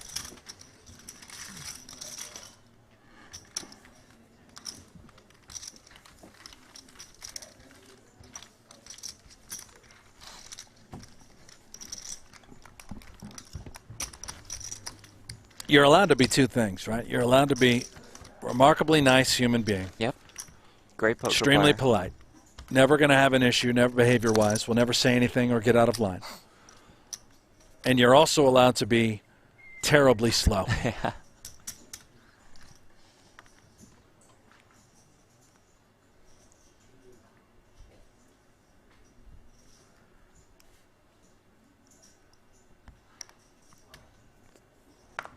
He's 10 for only opens here.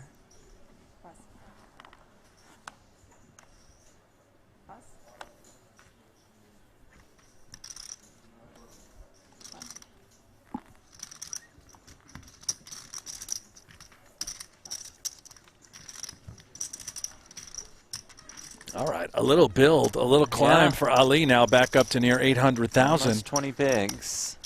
740? Yep. Good question by Pan. Who's ahead in the PGT standings? Last I knew, Ali and Phil were close. Ali Imsirovic is on top of the PGT 2022 leaderboard. About 115 points ahead of Phil Ivey. But a cash today would earn him at least 168 more points. It would, but don't count out Phil Ivey. That's He's true. also in the hunt right now playing the outer short deck event. He and Jason Kuhn are top 2 in chips. I'd say it's a relatively small turnout, 7 players.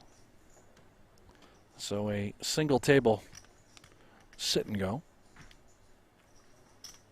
And those payouts and points will count towards the PGT leaderboard. Or so.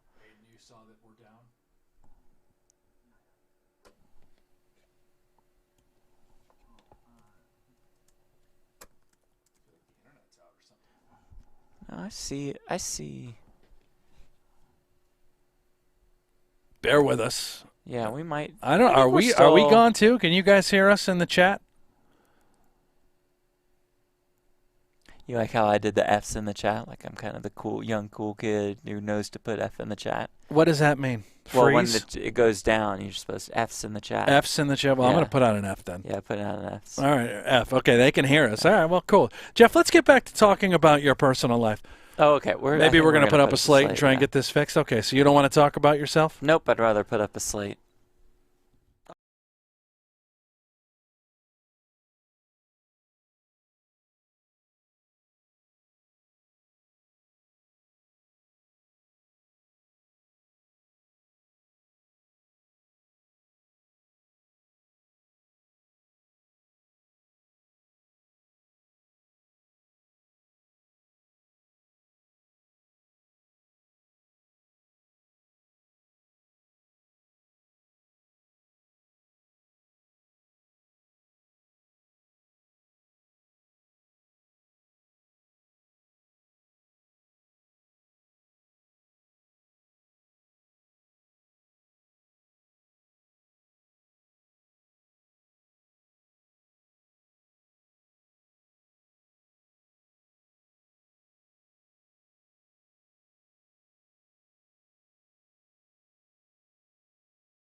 All right, here we go. Welcome back. Sorry about the technical difficulties. Have it all resolved. Jeff Platt alongside Brent Hanks. Final table, Super High Roller Bowl Europe. Paul Phua opened here. Schindler thought about that one for a while.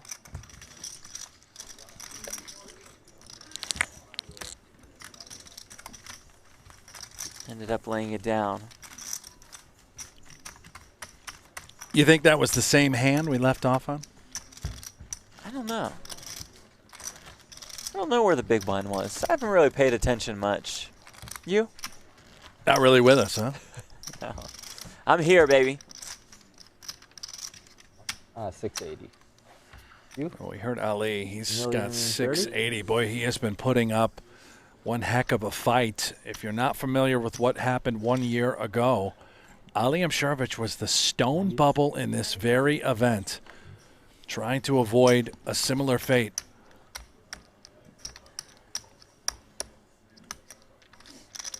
Got the chips in with the ace-deuce suited against Viktor Malinovsky's ace-king. All the kids are doing it these days, That's Jeff. true. The ace The 4-bet wheel shove. card, yeah. Suited variety, and it's just all in. Malinovsky went on to win the event. Ali's had to stew over that 500K bubble.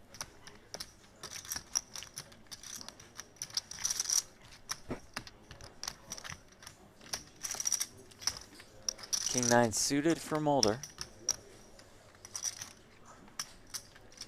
You got to give Mulder a lot of credit. There was a stage of this final table on this bubble where it looked like, man, the end was near for him. He made two huge laydowns, both incorrect. And still alive and thriving. And flopping a 9 here.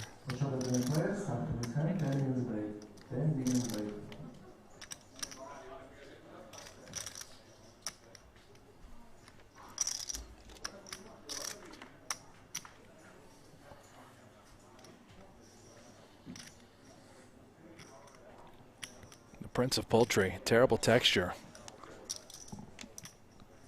Big blind defense, seemingly range advantage Mulder. However, Adams is under the gun if he does bet. If he does bet repping strong, he knuckles back. What a beautiful sight to see on the turn. Ace on the turn.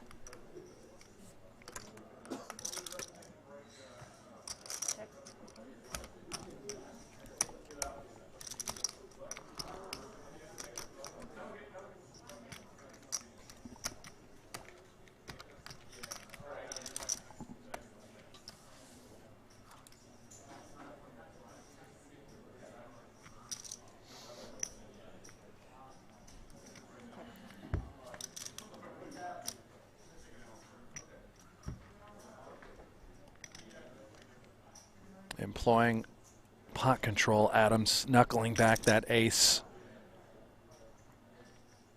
Understanding the dynamics of this board where oh so slippery and wet. Perhaps now we try and eke out a little value with our holding. Can we get a call from a 9 or a 10?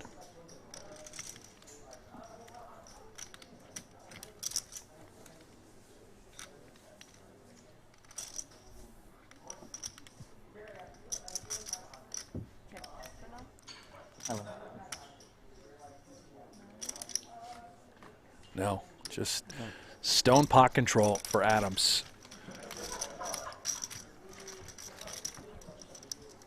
And that is sort of the situation, right? This Yeah. ICM bubble scenario. Just happy to collect any pot.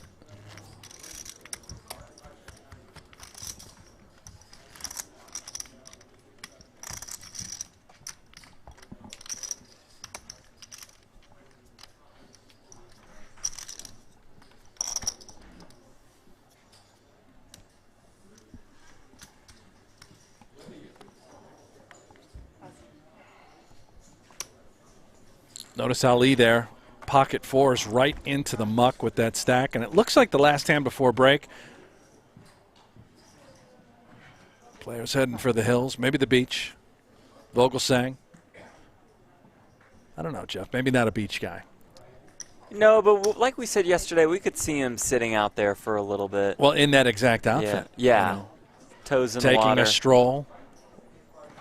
You roll up the pants a little bit, let Absolutely your have to roll feet hit the the pants. water, soak in some rays. Yeah. Just the nose. But put some sunscreen on the nose. Right.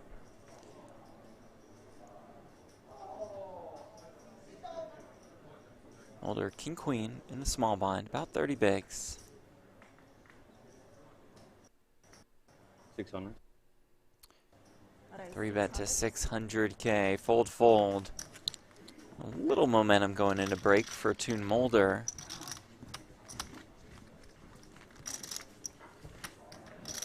Well, we'll raise the blinds when we come back. The stacks will get a little bit shallower.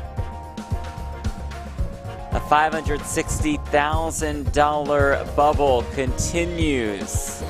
You're watching Super High Roller Bowl Europe. Thanks so much for joining us. Stay with us.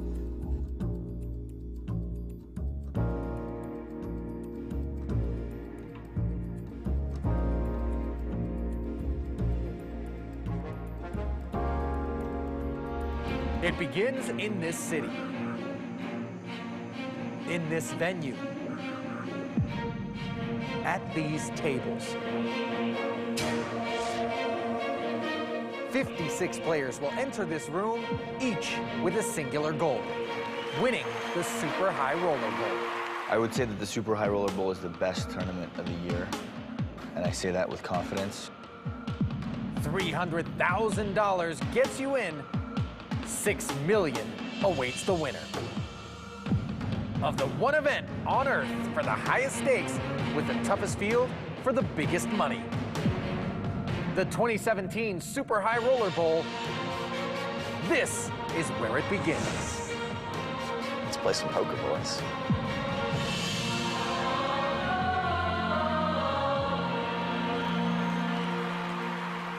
And back down to the fell.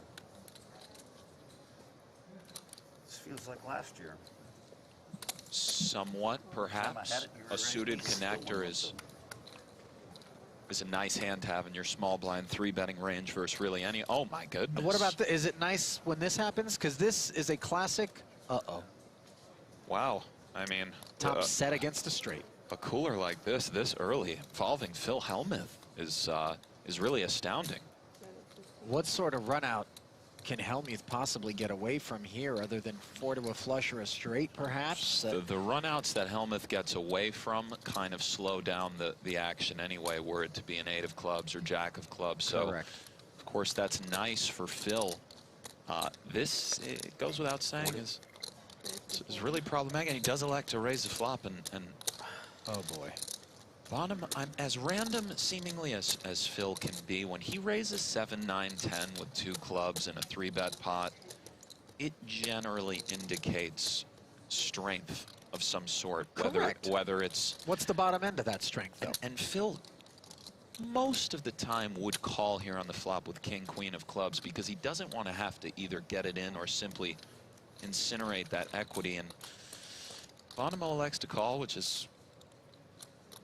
And he picks up a flush draw to go with his 10 high straight on the turn. Not that he's concerned about being up against jack 8, of course. Does Phil find that pot control-y check button somehow with 3 10s? I don't think so, although there are vulnerabilities to this hand. Sometimes. And a lot of cards on the river you don't want to see. You do want to protect against a lot of cards you don't want to see, but you have to think about the overall scenario in the tournament. Everything comes into play. There are some benefits to checking here, but it's very hard. 60,000. Justin could easily check jam here, given that he could pick up a variety of draws. 7x of hearts. This is going to be, in all likelihood, You may want to put the greens on the bottom. Just an all-in from Justin, and oh, I know. Wow. Okay. Yeah, I mean, could king jack of clubs factor in here? Wait, I'm giving too much information. Certainly you fear king jack of clubs, or king jack in general, if you're in Phil's seat. Although check raising the flop with king jack in general, less likely, I would imagine, no? Could happen. Same thing from Justin. You fear running into a straight. My God, there it is. And it's all in the middle. Oh my God. I escaped. Oh man, that's going to be hard to pair the board. Oh my God. Hellmuth needs a 7, 9, or queen here. Wow. Fill him out. 30 minutes, go get that. 10 will work as well. I'll go take your time. 15. I guess maybe I should have 3-bet you before the flop. I knew you were going to 3-bet me light a lot today. That's what I do. I know. Wow, what a flop for you. It was amazing. That depends on the river card. No, I said what a flop for you. Oh my God, wait till people get this update. And the 3 on the river. Guys, oh my God. Try to outplay me. The best player in the world. I'm just going to re-race Phil with 8-6. He's going to flop top set, and I'm going to flop the straight. And the stack sizes begin to increase as the field condenses. I'm sure we'll see some even bigger pots. Wake up cards.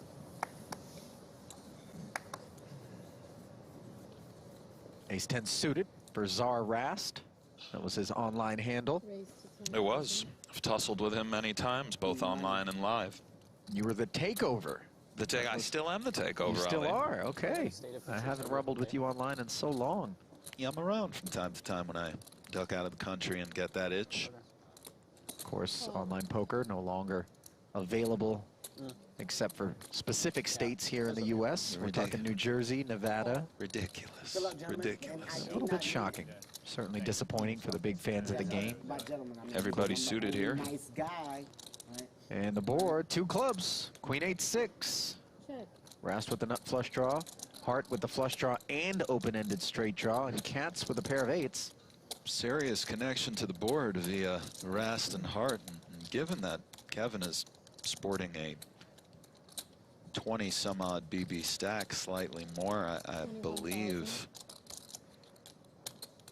Very likely to be going in here versus Rast.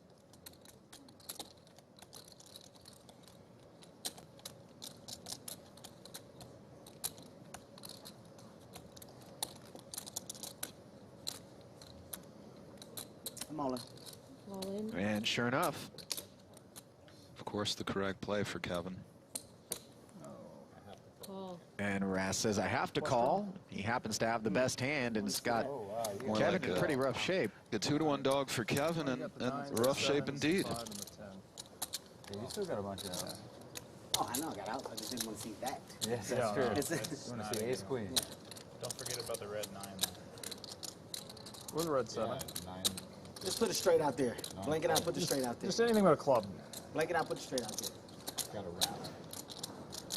A wrap about. The hold'em wrap. Minus the club. That's not my specialty. Not really mine anymore either. But used to it. And here's the turn card. It's He a does hit 5. that straight, so now it is Brian over a 4-to-1 dog hunting for those clubs. Only 7 of You're them. a lucky dealer. You good. That's my girl. That's my girl, huh? Come on, Mad Dog. And at least there's a... Hold on, Mad Dog. Here comes the river. It's a 7, and Kevin Hart. Hart retains life. Kicking that. Kicking that. 111. Oh, boy.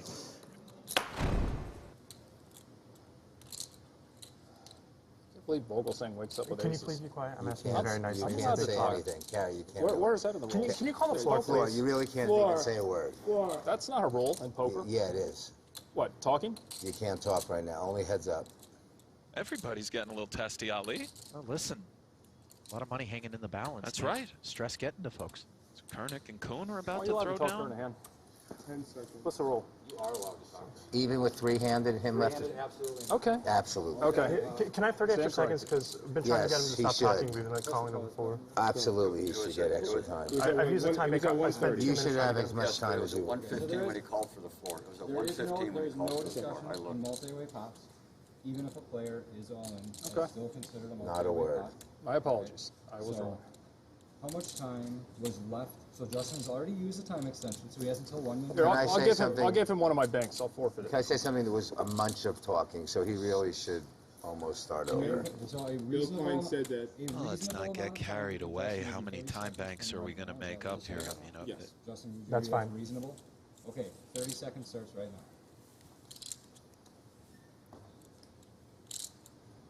So it's 648 more to call, right? 648,000 more to call. Yes.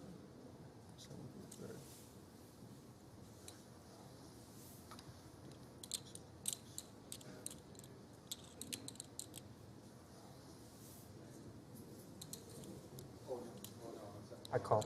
Call. You got aces? Yeah. You got aces. How do you wake up with aces there? All right. Just need a red queen, I guess. Damn, that's a good spot for aces, huh? This is my first all-in. All-in call, that is.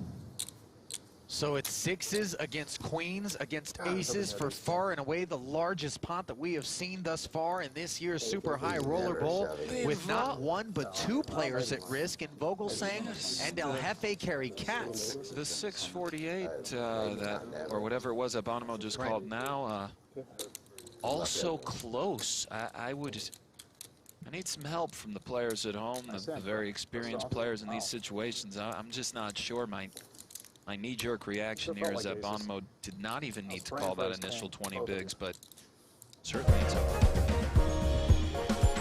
Welcome back to Northern Cyprus, back to the Marriott Royal Hotel and Casino, and back to Super High Roller Bowl Europe. We are back, and we are on the bubble. 6 players are left. 5 players will be paid. A look at the chip counts. Jake Schindler, almost 2.5 million in chips.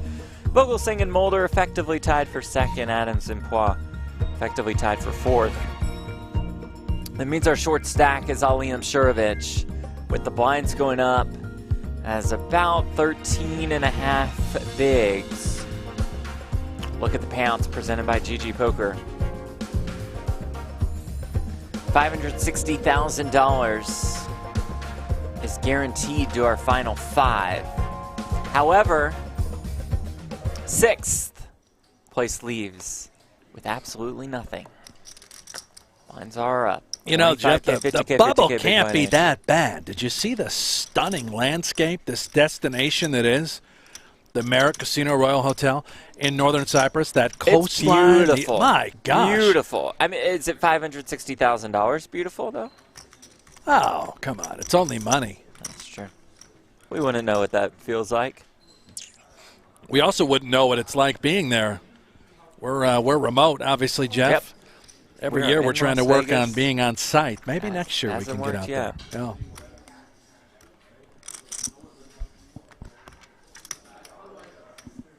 Thank you.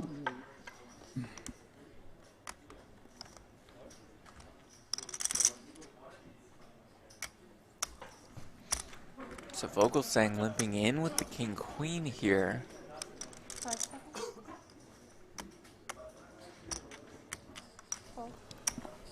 Schindler has ace-8. This is a really interesting strategy adjustment by Vogelsang. He's adapted a limping range, which clearly we can see includes hands like king-queen offsuit. Curious to see if he has any other hands in his arsenal that maybe he would consider doing it with as well. All players sort of frozen. You saw Schindler with ace-8, Adams now with ace-8, thinking, what the heck is the tractor doing?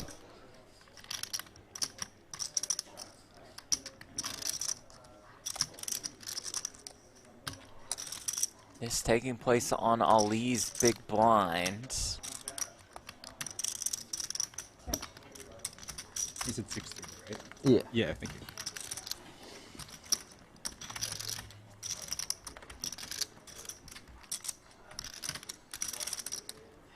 Queen 10-9, a little bit there for everybody, but most notably Vogelsang. Most notably indeed, an absolute gin texture for Vogelsang. Top pair with the gutter. And he happens to have the short stack, Ali, sitting there with middle pair. And you have no idea what's running through Ali's mind. What sorts of hands does he give credit to Vogelsang limping middle position? Would he do it with suited aces? 70. Would he do it with king, queen, queen, jack? Could it be just baby pairs, 2s, 3s, 4s? I mean, it's endless, right? We just don't know. And Ali just flings the 10 into the muck. Snake? Yeah. Oof.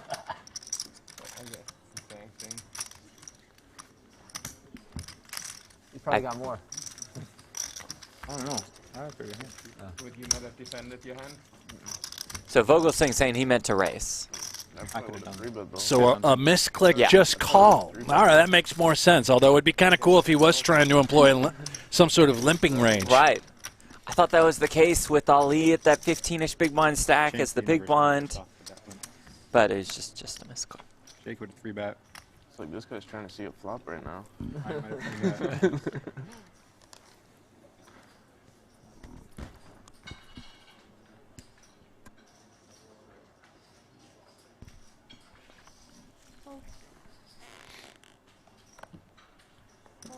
Even the best in the world slip up. And it can even happen at a 250K final table. So don't feel bad about mistakes that you may make. Of course, that mistake was fine because he just won. And Ali Imsirovic finds 2 kings in the small blind. 125. The small raise out of the small blind, and unfortunately for him, Phua just has 3 high.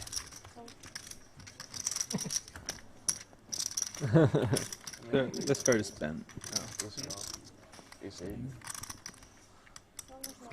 Did Paul just grab the hand and look at it? I mean, or did Ali sort of show I him? think he did, but I'm kind of thinking based off the reaction of Ali, he said, okay, you know, take a look.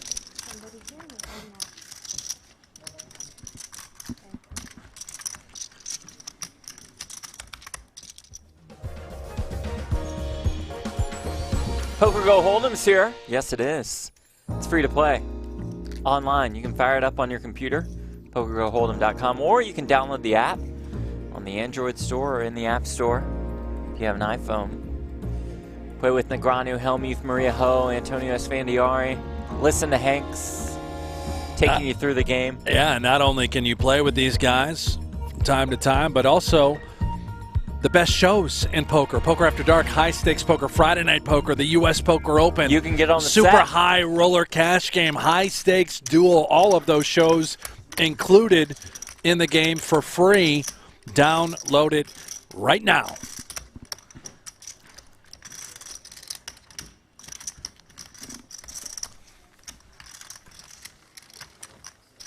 We've been through a lot of cards. There's our chip leader, Jake Schindler. What do you mean we've been through it? Replacing the decks? Yeah. Is that Yeah, what we you're have referring to? Used a lot of decks. Well,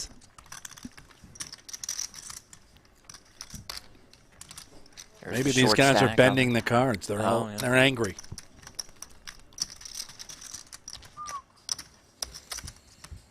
First time we have seen Tim Adams eat something other than chicken, as he's enjoying a banana at the moment. I Right? can't believe my eyes. Yeah. His name is the Prince of Poultry. In the last 3 years, we haven't seen anything other than chicken. Maybe he's gone with the all-fruit diet. Perhaps. You know? It's a thing. Is it? Yeah, a lot of... Just eat fruit? Well, I mean, certain animals, birds. You put those, the other stick. Why not humans? The other 25s, I couldn't see them. Doesn't Negreanu only eat fruit? No. What does a vegan diet consist of? More than fruit? 1.350. But a lot of fruit, some veggies, tofu. You tell me. 65. I'm enjoying an omelet right now. It's quite nice. Yeah, does yours have no fruit in it? Any fruit? No. Any meat in it? Oh, yeah. Really? Got some ham in it. I love a nice ham. I'm going to make a ham this You are, weekend for in my Easter smoker. weekend? Yeah, to celebrate Easter. Happy Easter to everyone out there. Happy Passover as well. For me, it's just more about the ham and the smoker, Jeff. Well, for me, it's more about Passover, okay? And the chocolate matzah. chocolate matzah. Oh, yeah, chocolate That sounds matzah's good. It's good, yeah. I'd like to do Passover. Do you have room at the Platt household this weekend? You know, I'd have to check. You want to call your dad right now? Yeah, let's just... Could do it right now on air. We could. Bring him into the show. They'd love to have you. Invite me for Passover.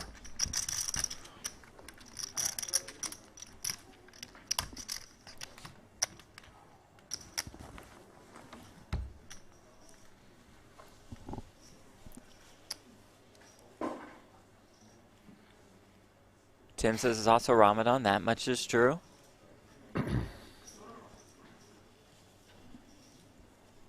Dale says, I went out for Italian a few hours ago. Well, hope it was a lovely meal, Dale.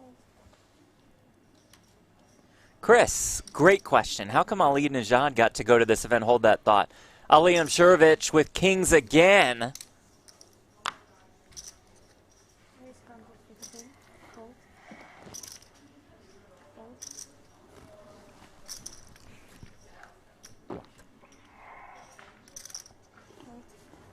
And again, gets no action. Chris says, how come Ali Najad got to go to this event, but you guys are stuck in Vegas? Yeah, well, I guess I don't know the answer. Ali and Rasty went out there for the Triton Series, and we are doing the Super High Roller Series here in Vegas. So, I don't know. Jeff and I are working on it every year. We want to go. Make that Let's trip. go somewhere. Ball till we fall. Hanks, you can sit at the seat they saved for Platt's girlfriend that he never has to bring over. That's a fair good. point, yeah. That's pretty good. Jesse, I want to become a poker commentator. You guys have any tips on how to do so? Probably should do the opposite of whatever we do. Yeah. You might have a chance. Just hit mute right now and start calling the action aloud. Really Tape should. yourself. Well, another blackout here. I'm sure the mics are hot, Jeff. Don't say anything terrible about other people. Okay? We're back. Yeah.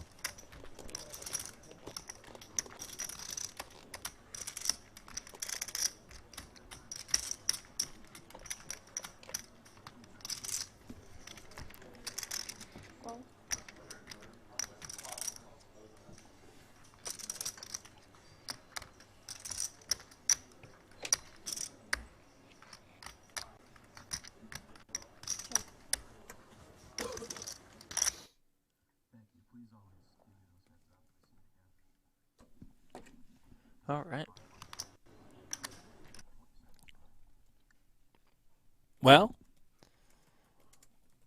I told you not to spill that water on that box right there. Well, you said maybe we could just be there, and then there wouldn't be any problems because we would just be there. Yeah, Mulder's got the 9 and the 3. I saw that. He's got 2 pair. Now Adams has nothing. Now he has something, a little gutter ball.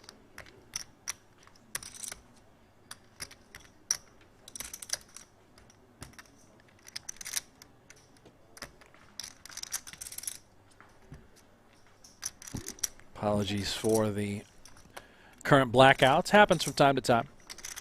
Nima says taking the go all in the dark too far. Fair. Yeah. Well played.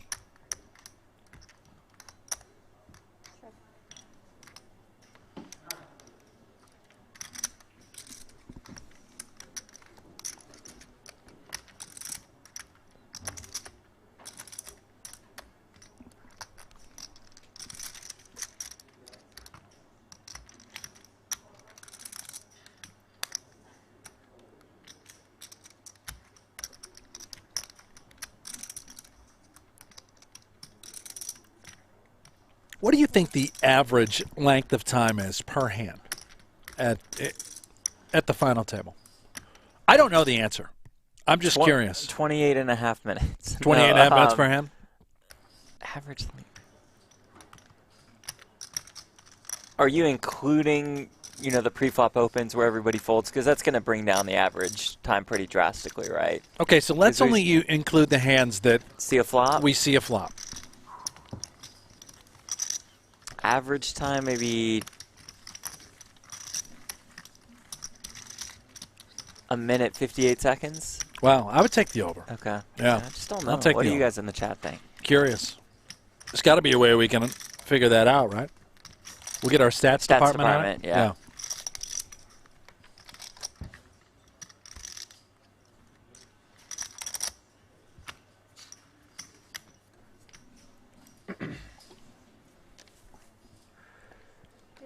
So much So table Kansas, talk here. can anyone tell me how they know their hands before they see them? So our players put the cards into a little box you see right there that Paul does. It's an RFID, and that just reads the cards have the technology embedded in them, and that's how we know their hands. Christopher Lord says, Jeff, what is the tennis bet you have going? Now, the tennis bet I've done a lot of scouting on. Aiden, just whisper to me what it is. What's the first leg? Zverev, I really like Zverev in leg 1, and Tsitsipas in the second leg. Zverev and Tsitsipas. Yeah, 2-leg parlay that I've been... Monte Carlo, I just feel like... What do you mean 2 legs? Like there... Is there one leg at tennis? 2-match parlay. 2-match parlay. Oh, 2-match. Both, I got you. Yeah, both. I thought you were talking about like winner the in physical both. condition of players. Raise and take it for Adams.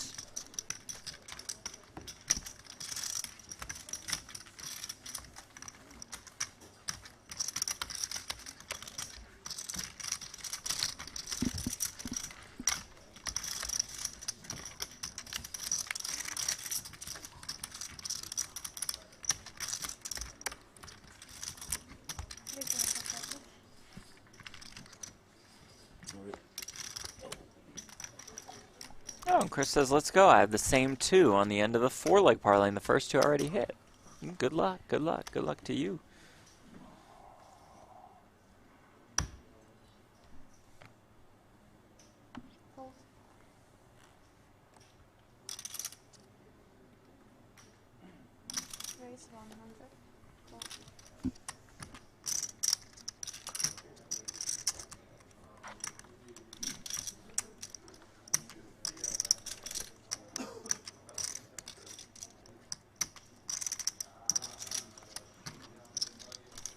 So, Jeff, the NBA, right?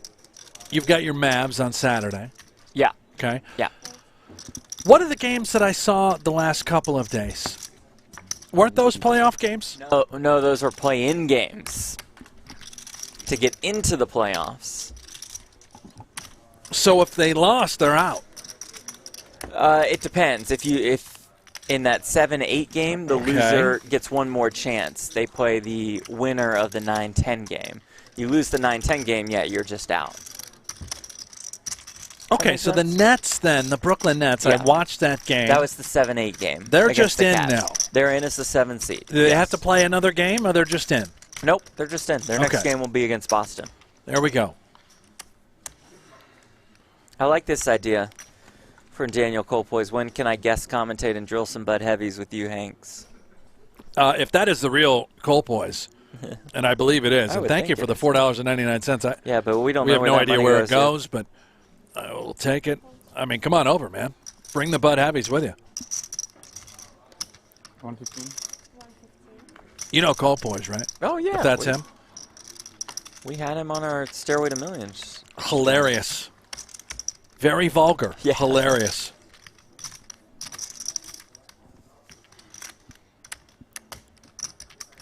Played a ton online. Used to. I remember the first time I played with him live. He's like, "Oh yeah, I used to bluff you all the time." I'm and sure would just he did. laugh right Yeah, in my face. Yeah, I'm sure he did. Yeah.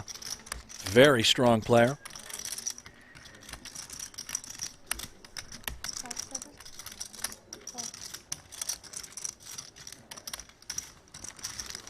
Adams opens and Vogelsang defends. Ace, queen, deuce. Aces for Vogelsang. Queens for Adams. Backdoor straight draws exist for both.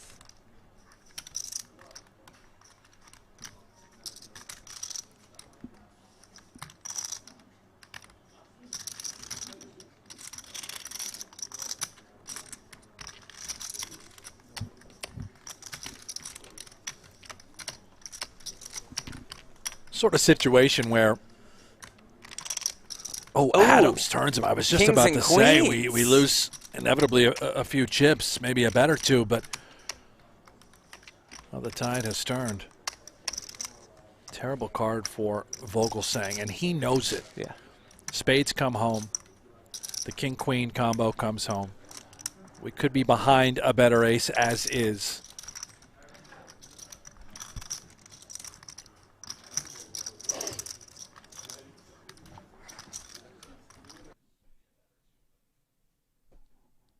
And, well, there we go.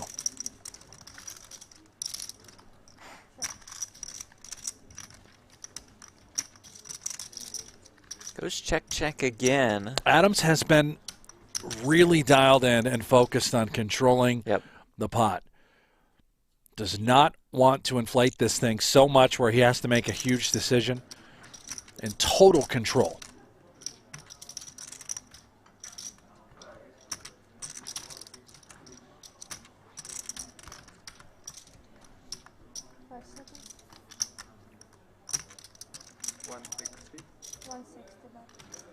That is 160,000 from Vogelsang. A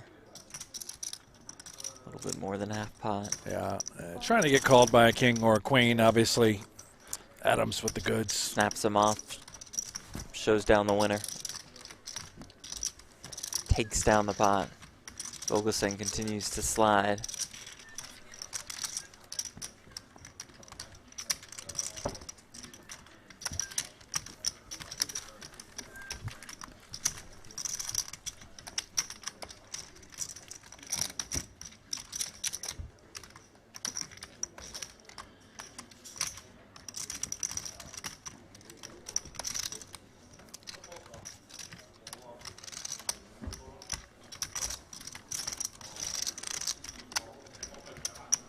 Nathaniel Chase says, dang, been watching since breakfast at work this morning, and now it's lunchtime.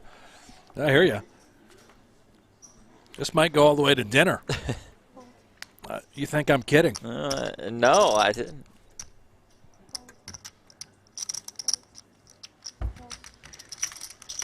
Donnie Peters in the chat says the YouTube donations probably go to Remco's new bike fund. You know, he does control the YouTube page, right? Oh, you know what? And he just got a new bike. That's exactly what's been happening. That's what it is. All that We money went to figured his this out. bike. We've probably And had hundreds of dollars. Lewis, thank you for the $5 donations. Very nice. Again, we don't know where the money goes, but he says enjoying the commentary, even with the occasional blackouts and technical difficulties. Sorry about those. You're the man, Lewis. Thank you Cheers from very Texas, much. he says. God bless Texas. The great state of Texas. I'll be there tomorrow. Or tonight if we get off in time. Oh, you won't be there tonight, pal. I'll be there tonight.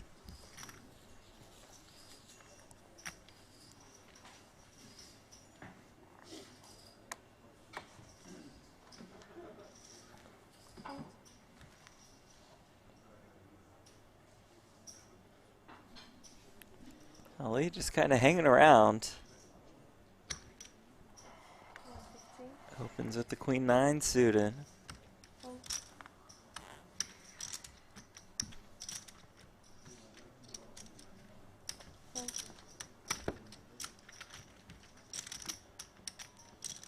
Mulder 7-6.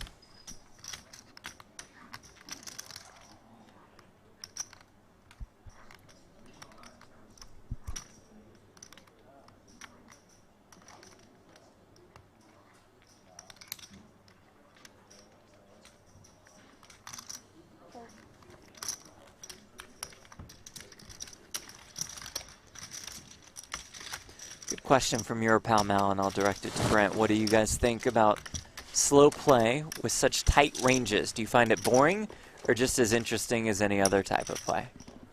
It's different. I mean, it is certainly boring, Sure, right? sure. It's anything that's slow and takes Monotonous. forever, and yeah, it's going to be boring. But it is, for a poker junkie and the hardcores, there are interesting scenarios that are going to inevitably unfold. And if you're trying to improve and get better, this is exactly what you want to watch. Yeah. You want to see how the best players in the world handle bubbles. play for all the money, run savage bluffs, get maximum value, stay balanced in small blind versus big blind confrontations. The intricacies are fascinating.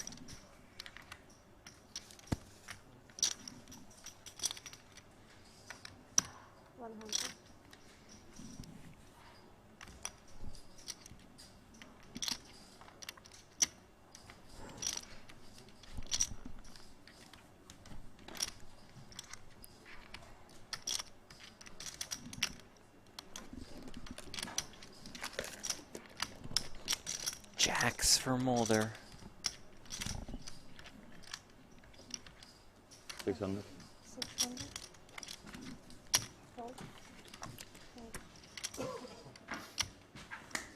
3 bets, wins.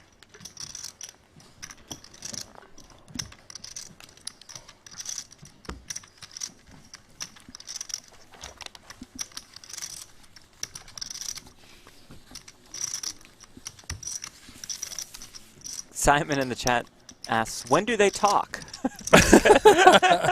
Yeah, that doesn't That's happen. fair. Simon, there. Fair question. Yeah, well,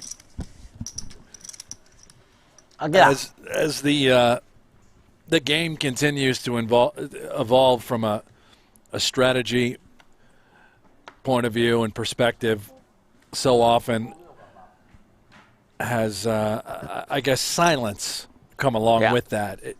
Not all of today's players are necessarily quiet, but the game is certainly different than what it was in the early to mid-2000s.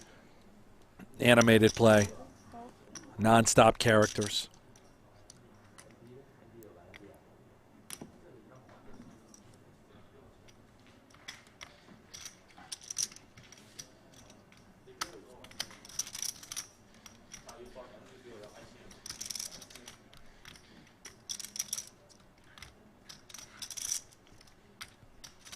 After running into jacks, Schindler is going to run into queens here.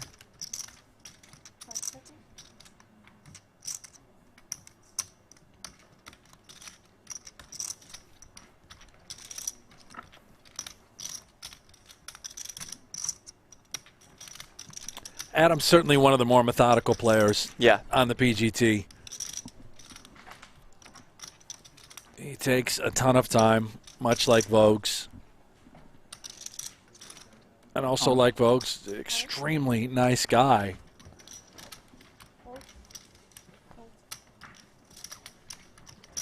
Takes that one down. And Denise, who would you say is the most talkative out of the new generation? I think Sean Perry is the only correct answer there. Without question, Sean Perry, yeah. If you haven't seen a final table yet with Perry, you got to go back and check him out on PokerGo. Worth the price of admission. No. Love him or hate him. Could have 3-bet. Me too. That sense. No, I mean 3-bet call. Yeah, me too. And before. Oh. But you folded? No. Yeah, I know.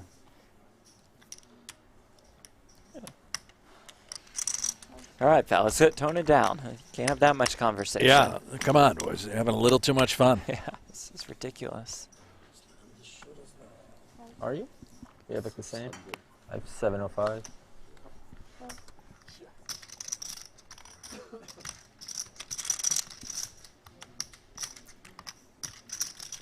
All numbers would go up. Ali ripping it with the 9-5 suited, nothing doing for Phua.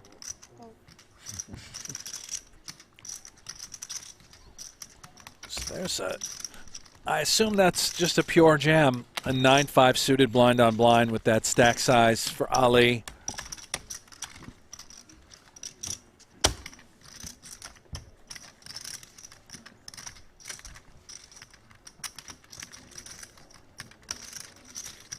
$25, $50K with a $50K big blind ante.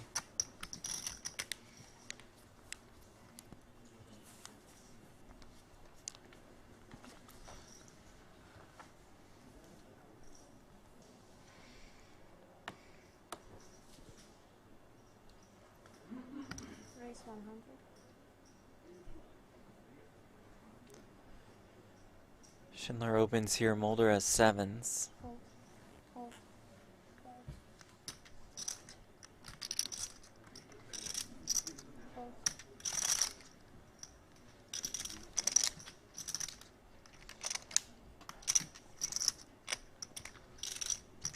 Vogelsang the queen 4 suited in the big blind. He's slipped to just a little more than 20 bigs.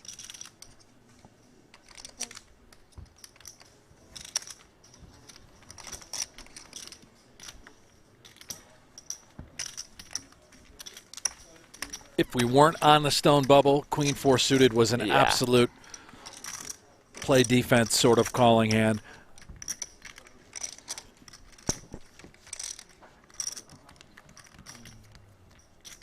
This is where, you know, the idea that Greg Merson on Twitter put out the other day, Jeff, that you and I talked about, the NGNF High Roller Series, that would make things interesting. Put half the prize pool at the very top and watch how that changes the dynamic. Players would then be incentivized to go for it.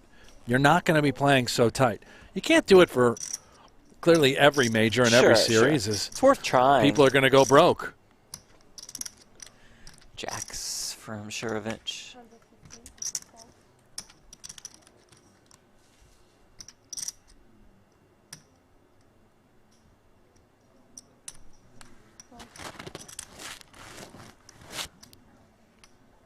Nine of clubs for Schindler.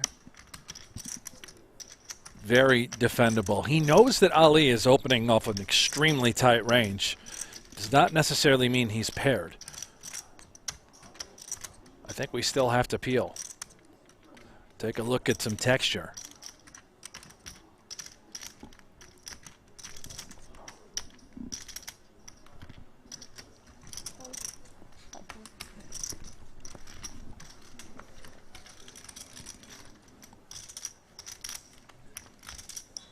Does indeed defend. Ooh. And does flop a flush draw. It's a 6-4, 2 clubs. It's still range advantage Ali. So, yeah, here we go. A little down bet, and it's just going to give Schindler an incredible price to peel for another puppy paw. Try and make that flush. There are also turn cards that can add a little straight equity. Imagine a 7 or a 5. Any pair becomes valuable for Schindler as well. Schindler check calls. Turn is a 10. It's one of those cards, More right? outs. And for Ali, it's sort of in no man's land now. Doesn't think Schindler has too many aces. Shouldn't. He still has the range advantage. He can absolutely have some sort of 6 or, again, a flush draw. 405 out there, 640 behind. Like eggshells. Now, how do we proceed? How do we walk? Check, check. Reverse the Queen of Hearts. Schindler does not get there. And I think maybe from Jake's perspective is what sort of holding would Ali bet flop and then check behind turn, given the presence of that flush draw? It seems like he'd want to deny equity if he had the toppest of pairs. Maybe Jake can put him solely on a pair of jacks in this spot. And he's not. He's not going to go for it. He's going to allow Ali to show this down. Oh, he's happy to check back. Yeah.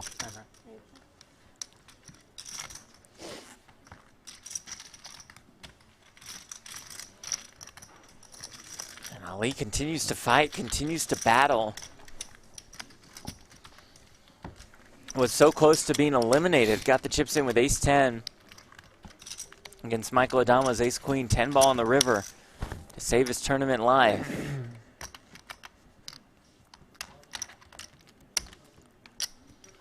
Well, yep, see there. Naps are officially happening. Adam's out cold.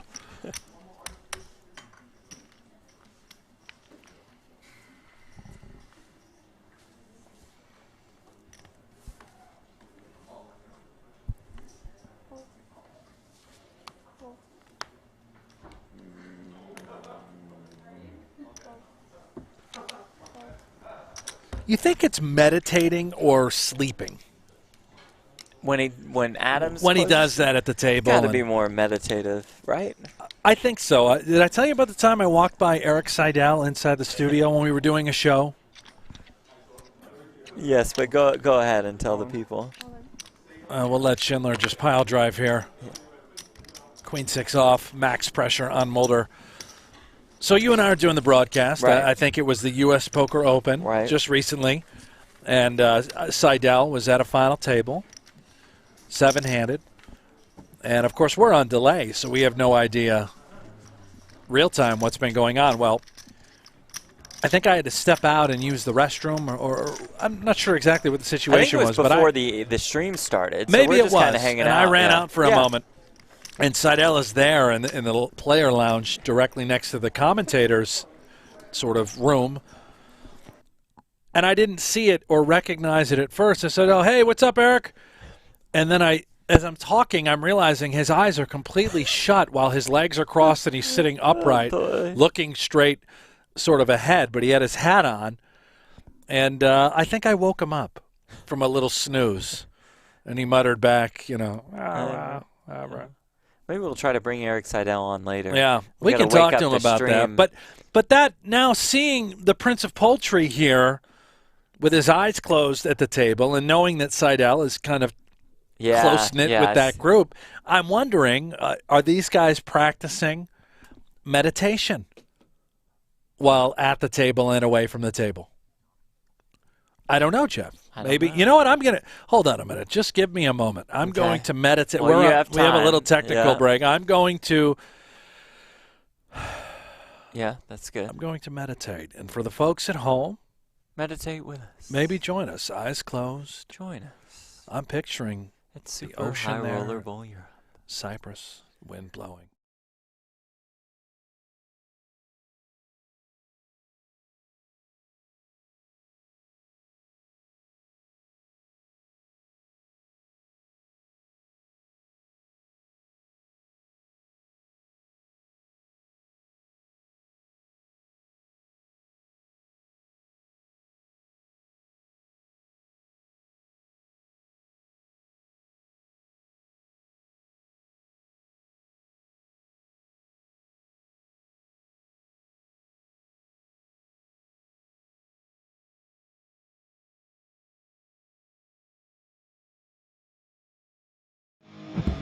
PokerGO, the ultimate destination for everything poker.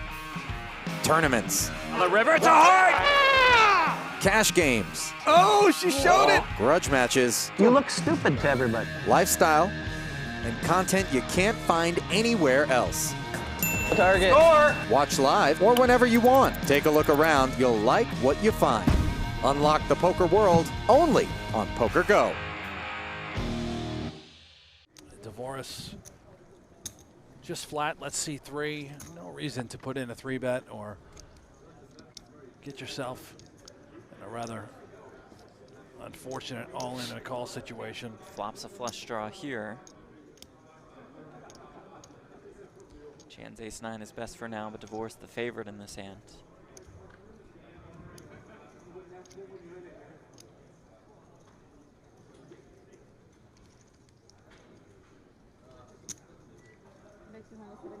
Again, I expect Dvoris with the nut flush draw just to come along for the ride. Chan.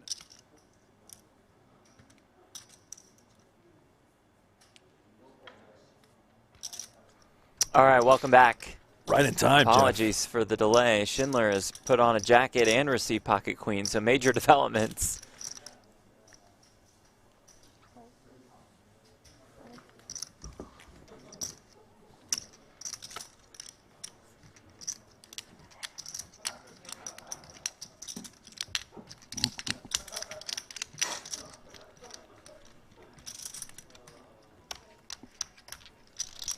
What is that? Is that the same Jake Schindler that we had on before? I do believe so. Just gearing up for the incoming rainstorm, perhaps. Phua defends. He's gone full-blown the Fonz mode here. Ace 5 deuce.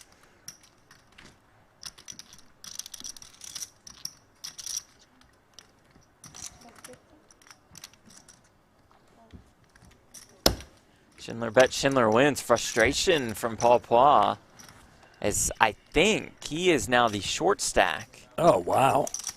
Just dwindled down. I mean, I think Ali has a little bit more. It's a test of patience, right? Down to 625 and 13 bigs for the businessman. He's more of a professional poker player, in my opinion. Plays all of these events, much like El Jefe, Kerry Katz.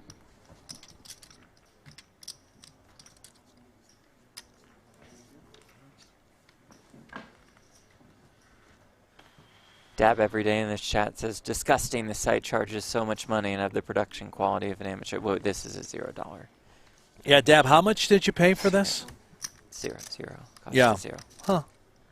Our production quality is actually fantastic. It's internet issues in Cyprus. I don't think this Dab guy has any idea what he's talking. Too many dabs every day, buddy. You got to lay off the dab was years ago, man. Go easy on that, man. You've lost your head.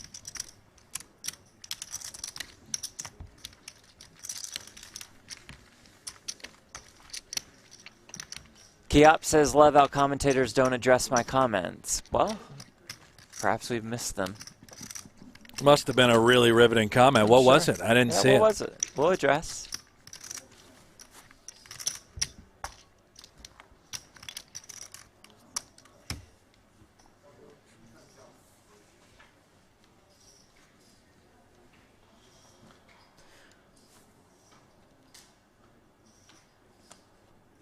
Ooh, good question by What's Right 22. Really? I would like Brent and Platt to discuss how furious Helmuth must be that Ali got praised for his Queen 5 shove, given how much Hanks crushed Helmuth for his Queen 4 call. Interesting point. And I can also tell you that What's Right 22 is our very good friend Nick Wright from FS1. Stirring the pot here. And come on, Nick Wright, you're a poker player. You're a smart guy. Clearly, two different situations as Helmuth called it off with Queen 4 offsuit. And Ali 5-bet jam. And Ali recognizing that Schindler, I think Schindler may have made a small error. But Nick says the discussion is, how furious is Phil Helmuth? Nick's not saying he doesn't understand it. Does Helmuth okay. get all Well, the heat? you know what? Nick is brilliant. He would word it that way, of course. Yeah, no, fair point. Probably is furious. You can catch What's Right with Nick Wright, his new podcast, crushing it. Man, check him out on YouTube. Go give him a follow. He and his son, they do a great job on that show. Have you tuned in yet? Yep. Fantastic. You know I love all the Luca and Mavs love from Nick Wright. Yeah. And I'm finally a fan of Nick Wright because he's done attacking Josh Allen. He's done with the bill. He's acknowledged that, okay, maybe Josh Allen is pretty good.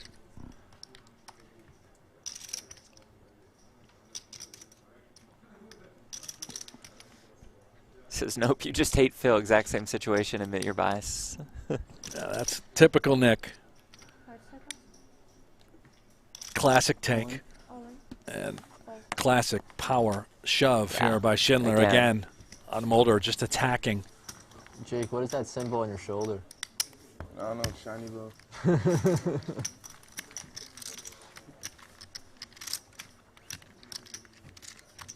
Okay, question and answer. We're getting somewhere in the conversation department.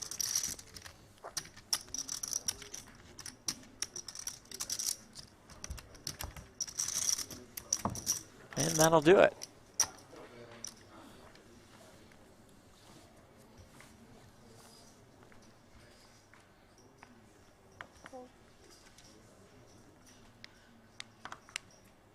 Phua with 7s as the short stack, now at 12 bigs.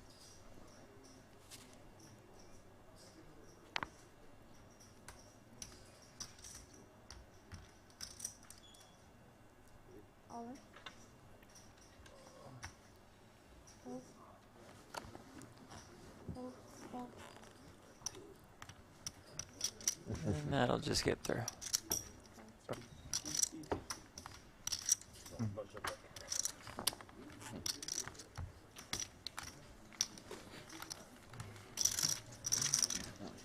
$9.95. Get a spoon. Get that. He's resident expert. Right near Gucci.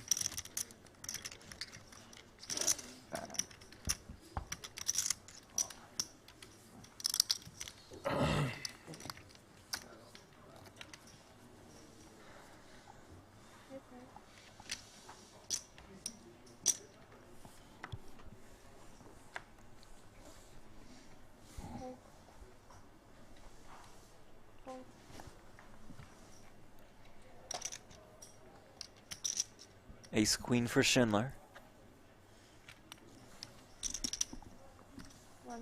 The fond's starting to separate himself a little bit, Yep. right, Jeff? Up to 2.7 million now. And this time he's actually got a premium. Ace queen, happy to get in against Ali and Paul. Nobody home.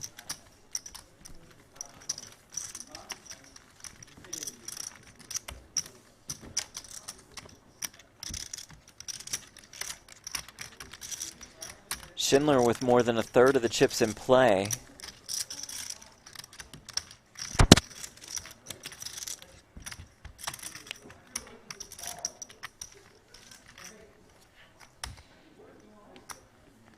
Mitch Heck says, imagine if we could meet Hanks and Platt in person at the World Series. I'd pay $250 USD.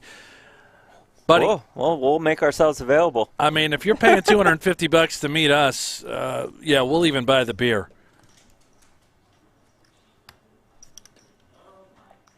Kiop was saying, do you think players won't talk because they don't like each other? Why is friendly banter out the window? No, I think all of these guys like each other. In fact, Schindler and Imsirovic are good friends. I just think there's so much money on the line, right? A different locked approach here in. for Adams as well. He would be comfortable getting it in with ace-king against, of course, Ali and Paul Phua, who are both relatively short. Yeah, Paul's maybe had enough, right? He's getting a right price, min race.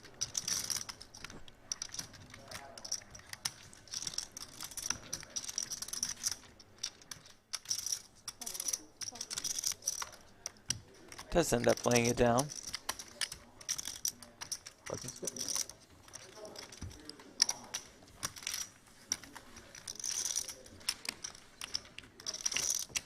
$560,000 to fifth, $0 to sixth. On the Stone Cold Bubble at Super High Roller Bowl Europe.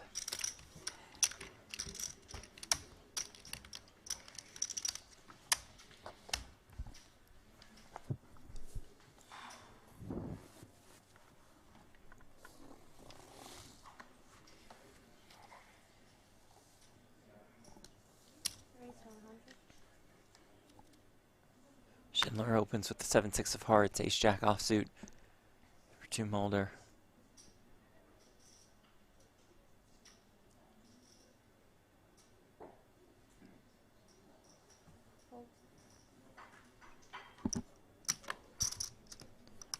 Lays it down. Schindler really in a spot where he can run everybody over and accumulate.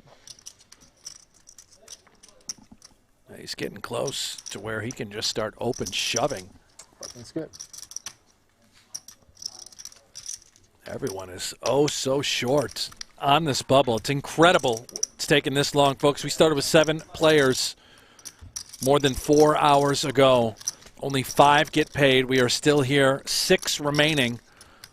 Someone going to go home with $0. Michael Addamo bowed out in 7th place. He took some brutal beats, got an ace-queen versus Ali Imsirovic's ace-10, 10 on the river for the Phenom. The Bosnian Bandit strikes again, and then he lost a critical coin flip, ace-king versus this guy, the Prince of Poultry, Tim Adams, 2 queens, and that was all she wrote.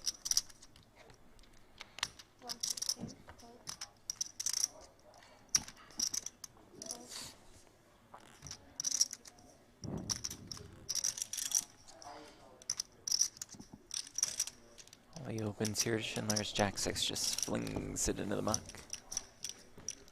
And while you're at it, if you're just joining us, make sure you subscribe right now to the PokerGO YouTube channel. Click that thumbs up, click that like button. Show us your support. And in return, we will show you our support, continuing to provide you with free content here on our YouTube channel, live streams, From the Super High Roller Series, the Super High Roller Bowl Europe.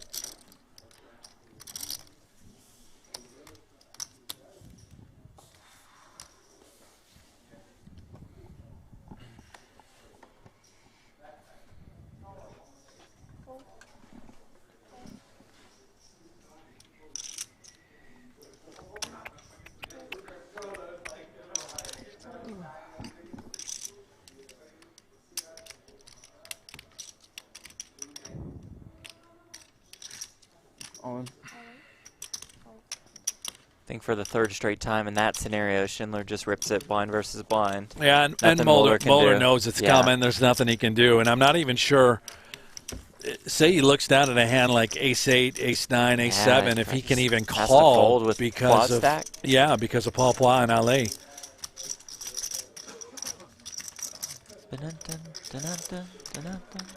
So advantageous in these ICM moments to have all the chips. Jake Schindler putting on a clinic right now. The Fonz looking good while doing it. Adam asks, is this the largest bubble in Super High Roller Bowl history? Good question, but it is not. At Super High Roller Bowl 6, it was a $1 million bubble. Chris Brewer was eliminated in 4th. On the Stone Cold bubble. With Ace Queen against Justin Bonomo's 10-4. The 10-4 got there all in pre. King 9 suited for Phua. Oh, wow. And rather than moving it in, look at this. Is he going to leave himself an out if he doesn't slide it through? Going to try and steal off of just, my gosh, like a 6 blind stack. 12. 12. Sorry. How much you start with?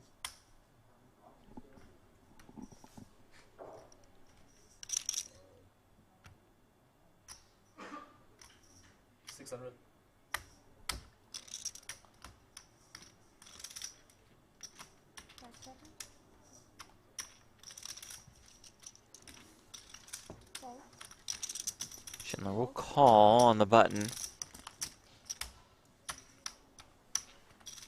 Adams has ace 10.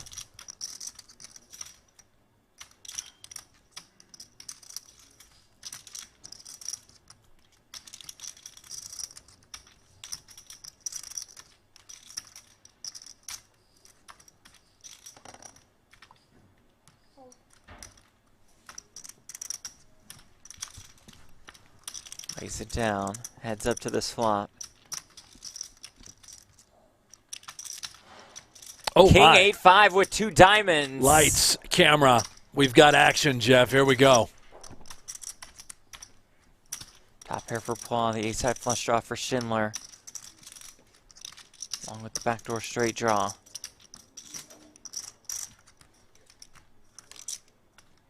You can see Paul, the very slight favorite.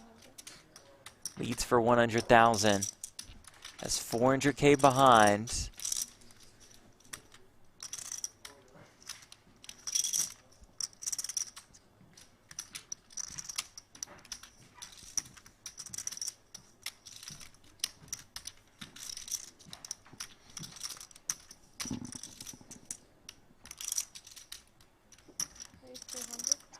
The min raise by Schindler to 200K.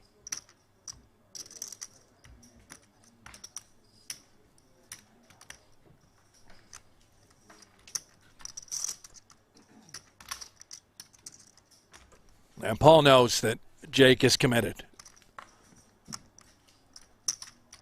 Could he be getting trapped running through his mind? Can Jake somehow have aces? A better king? Or are we just up against this flush draw? It's a slight favorite if the money goes in. Essentially a coin flip. Sickening spot for Paul Phua.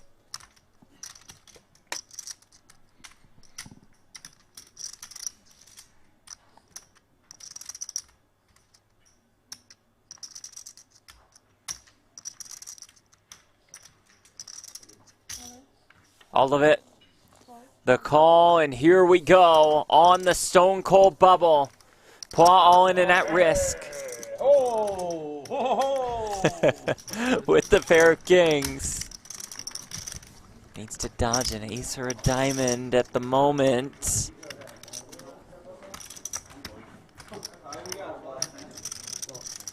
What a spot with $560,000 to fifth. 0 to 6th. Turn card is the 4, which opens up a couple more outs for Schindler. You see the 6s appear on the top of your screen. Jake looking for an ace, a 6, or a diamond to bust Phua. River card is the 3 of clubs.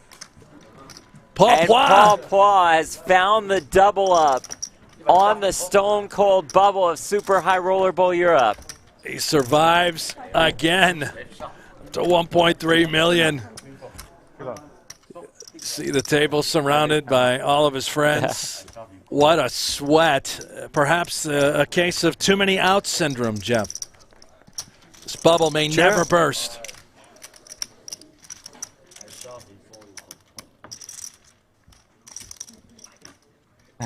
You double. 15 outs on the river. None of them arrived. And Paul Phua goes from short stack to second place. Look at this leaderboard. Jake Schindler still comfortably ahead of the rest of the pack. Phua, Adams, Imsirovic, Mulder, Vogelsang rounding out our final 6. But there's some stacks lingering around that 20 big blind mark. Nobody's super sure. Nothing changes for Schindler. His strategy remains the same. He's going to continue to build, continue to open, take advantage of this bubble. Premium, tractor, start plowing.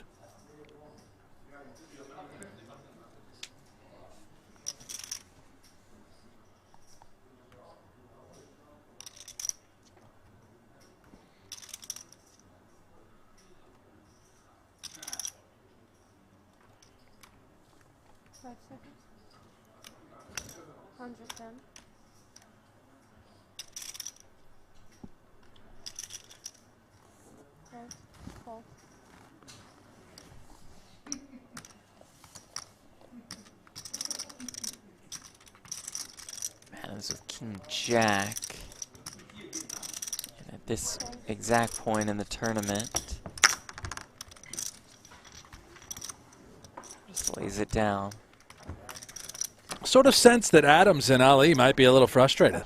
Absolutely. Taking a little break, Good walking off, timing fellas. for a break. Yeah. What a ride this has been as we remain on the stone cold bubble. This look at the payouts presented by GG Poker. You see $3.2 million up top. You see $560,000 to fifth. You see a blank spot. The payout for 6. That's because 6 gets 0. We're back with more bubble coverage at Super High Roller Bowl Europe. Stay with us.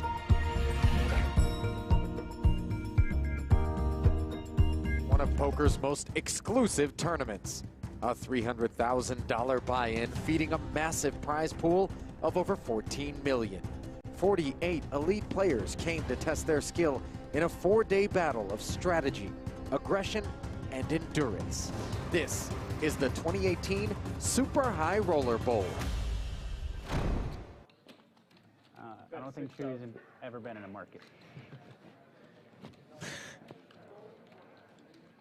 Ace-9 in Ivy's hand this time. He makes it 6,000 here on the flop with top and bottom pair. Petrangelo sticking around as the third heart rolls off and gives him the flush. That was a dramatic pause that I put in there, as though it wasn't self-evident. I think Petrangelo's considering leading as he defends the big blind here. Yeah. The 7 of hearts is rich with possibilities regarding Nick's range in form of the 8-10 and all the flushes and some 2-pair combinations. And the idea behind the lead here is that Ivy gets very pot control-y on turns with his ace-X, and we want to simply build the pot with our flushes and charge certain hands that have equity. And oh my, Ivy rivering 9s full of aces. Petrangelo's hand absolutely strong enough to lead here, and he will. And of course, Ivy will be raising either in the form of a shove. He goes so big that it looks like Ivy will shove this river. And Pietrangelo is going to go into a tank, probably think aloud as he often does, and we will probably get some inner workings into his poker mind. And he graces has us Ivy with his thoughts. well covered here. He does.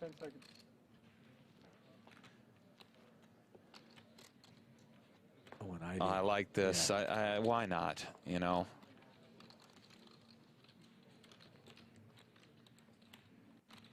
This is going to be a difficult laydown for Pietrangelo. He might make it, but it's going to be tough. Is Ivy doing this with King of Hearts 10? Is he doing this with the dry Ace 7? Does Ace 7 ever do this? Queen 8 with a. It's going to be really hard to get away. Let's hear what Nick has to say. Well, so far it was an F-bomb. You do now have a bluff catcher, Ali. Phil never proudly does this with something like Ace-Jack, nor a straight. What about trip nines? No. Never. No, Never, not ever. first that sizing. On the end, trip nines are happy to call or turn their hand into a bluff, but again, bluff catcher. I think having a flush here just, it makes it hard. Let's go through range. Ivy has nines full. He has other full houses, given that Nick led turn. So he has the aces, jacks, sevens, all the nines full. That's a very healthy amount of hands. To counteract that, his bluffs are King of Hearts X, some straight draws that had one heart. There might not be enough. Ivy also has bigger flushes. Pietrangelo might find this fold. If you think he's under bluffing things like Ace 7 and King 10 with the King of Hearts, there is a chance Pietrangelo puts this hand in the muck. It's pretty reasonable, frankly. This is a dicey, tough situation. It's hard for your opponent to have the hearts as well. But they're out there. Yeah, and they're out there. Is this the line that he takes? I mean, he just calls a lot of his flushes on the end. Maybe the king high ones put it in, but his range is rich with full houses. There are some bigger fluffs and bigger flushes, and the problem is it's not that easy to find bluffs, but Ivy's very capable. King of Hearts Queen, King of Hearts 10. Just other stuff. I don't know, 7-10 with the 10 of Hearts. There's combos out there that you can find, but there are many full houses that loom here with all the combinations of the 9 in conjunction with the board. I think trips for the most part flat here. Not that easy to find a ton of bluffs, and pretty interesting to see if Pietrangelo finds this laydown. And when I say finds, I don't even mean he's finding the correct play versus range, or of course right now it's correct. I'm inclined to think probably this hand is okay folding here. Probably pretty safe. If we could sim this spot out a million times, this actual spot live, I don't think Ivy takes off here that often with King 10 bluffing. So. Welcome back to the beautiful Northern Cyprus, to the beautiful Merit Resort Hotel and Casino for Super High Roller Bowl Europe. Come join us inside, everyone. Jeff Platt alongside Brent Hanks. And Brent, I want to join him outside, Jeff. Put me out there, right by the water. Yeah. Inside, we are still on the bubble. Yeah, nobody wants to go home empty-handed. Everyone fighting for their tournament lives. A lot of drama. Ali Imsirovic, short stack, but really anyone's ball game. You can see how close these stacks are. Even Schindler, 2.3 at the top, though I do expect him to be the aggressor. There you see the payouts presented by GG Poker. 3.2 million to first, more than 2 million a second. Almost 1.3 to third, 880K to fourth, $560,000 to fifth. But sixth place. Sixth place, how much? That'd be $0. That would be $0. Jeff. Yeah. I want to just head out into that ocean and never come back if he gets sixth. 30K, 60K. And the 60K big blind ante.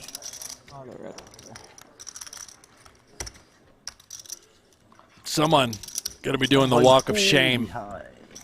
Will it be the tractor? Maybe the Fonz. Prince of Poultry here, Mr. Tim Adams.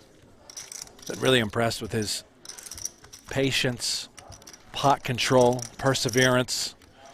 All these players really just fighting, scrapping. Just 133 bigs on the table. Got to imagine once the bubble does burst, it could be a little brisk to determine a champion. They've played Stacks are just long, so short. Oh, new chips in play. What do we got going on here? Some cranberries? Red-ish 100Ks.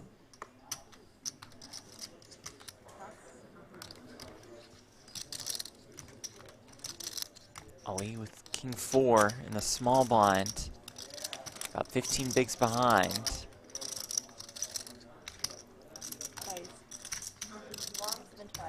Make it 175K. Nothing doing for Paul in the big.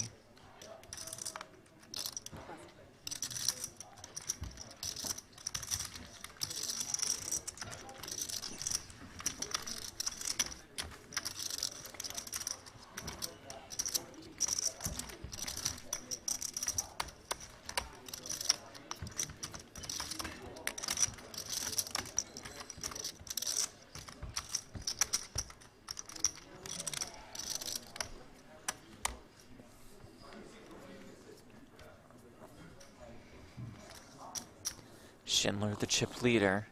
Pretty definitive one at that.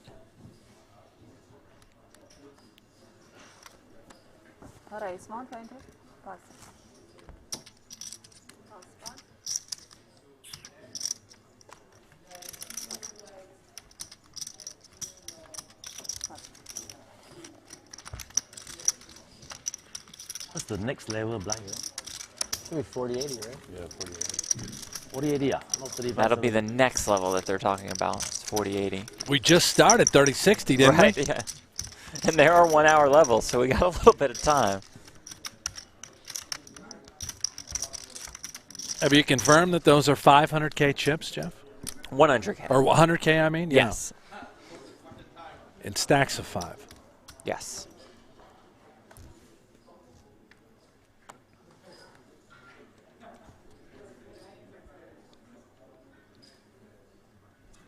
Kangaroo says, what W2H is Ali wearing? I've been wondering that. Jeff and I have the some sort of bracelet. Who knows? Just an overall different look for Ali than we usually see. Sort of a seashell effect. Maybe it was given to him by a niece, nephew, girlfriend. Maybe he bought it at a designer store. I don't know. Maybe he got it at the beach. All these seashells, put it on a string this morning. It's you can see that. Symbolic and lucky. No clue.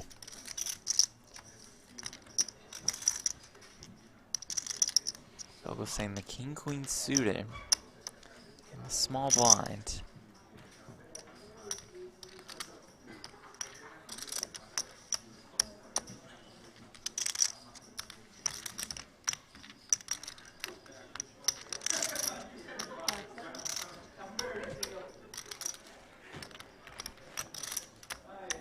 Might just be a pure shove spot, Jeff. I know there's ICM implications here, but King Queen suited is pretty good hand. Mulder doesn't necessarily have to be opening the top of his range. It is a gross spot. Maybe there's a world in which we could simply just call. Remember, we are playing the 30-60 level. You can tell how short these stacks are. Both players essentially 15 bigs.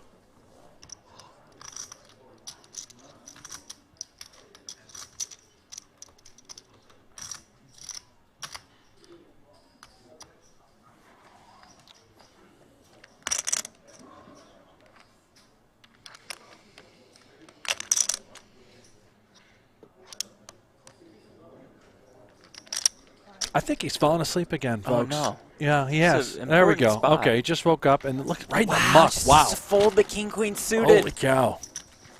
My goodness. You a pussy, me a pussy. I was a pussy, but I felt you were calling. I don't think he was calling.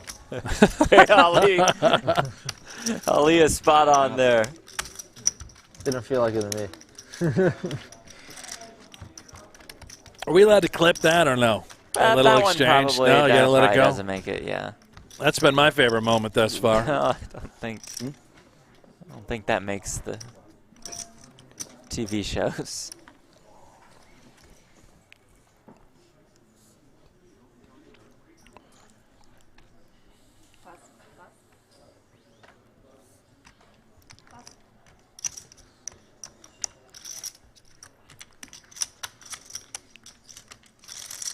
Now ace-3 and 15 bigs on the button. So brutal, right? Just a crappy ace on this more than $500,000 bubble right in the muck. Don't even consider it. Stay out of the way, Jeff. You would have went broke there 6 times sideways. And make it another shove in that small blind spot, and again, nothing Mulder can do. You were sticking in the king-queen. You would have been all in pre with the king-9 of hearts. You know, are you the kind of guy like that's just playing for the win, or are you ICM aware? Sure. No, I don't. Am I ICM aware? Kind of, yeah. I mean, if you're in this spot, Jeff, I've seen you play in the double stack, that historic run where you bowed out in 5th place. But fourth, it was fourth. Place, that nice intentional slip up there. But you clearly didn't care about the ICM there. You Not made with some 2 tables left, but with like 6 players left. You were conscious. Okay. You did tell me though when you were at the final table, you said you're playing for the win.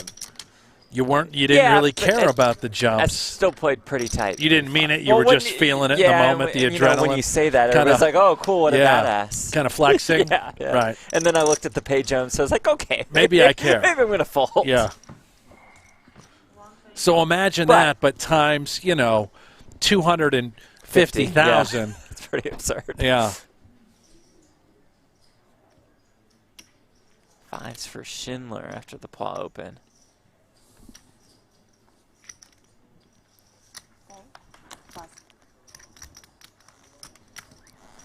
He's chosen to play a couple of these in position.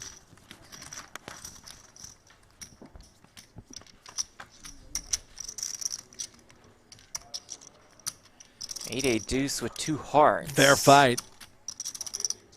Schindler's hand best at the moment. You see that Paw's a slight favorite.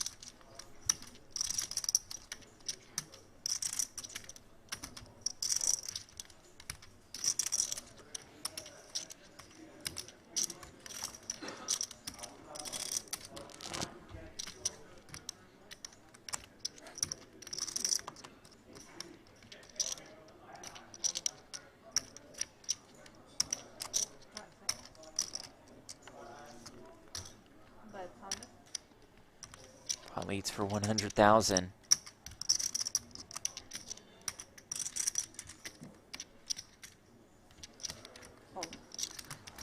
Schindler makes the call. King of diamonds on the turn.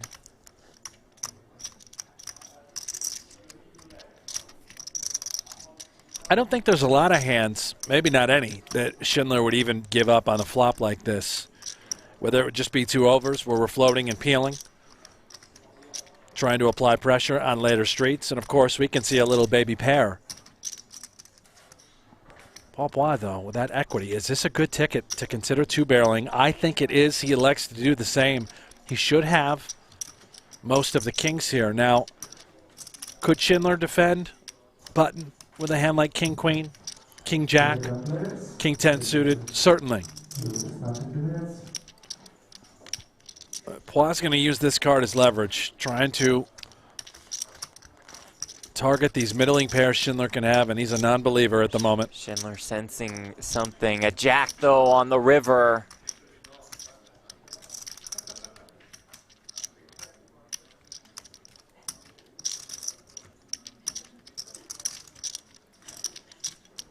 Interesting card at that. Clearly, Phua now may not want to bet and hopes it goes check, or he could maybe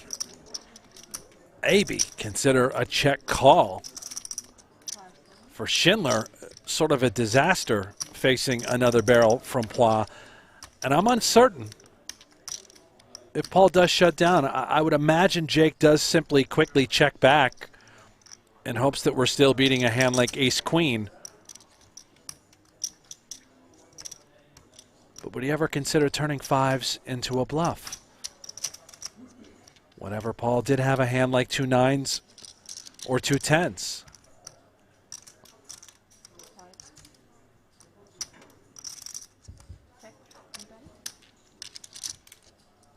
I'll just check. And I think that is the pause here for Schindler. Maybe it is better to simply bluff. Maybe it's not good to shut it down. Paul Phua inevitably did find a jack on the river with this particular holding. Ace jack of hearts, jack 10 of hearts, queen jack of hearts.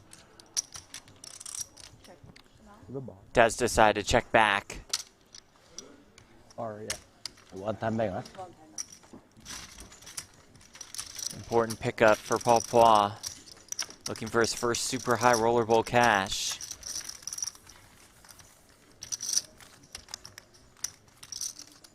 Yeah.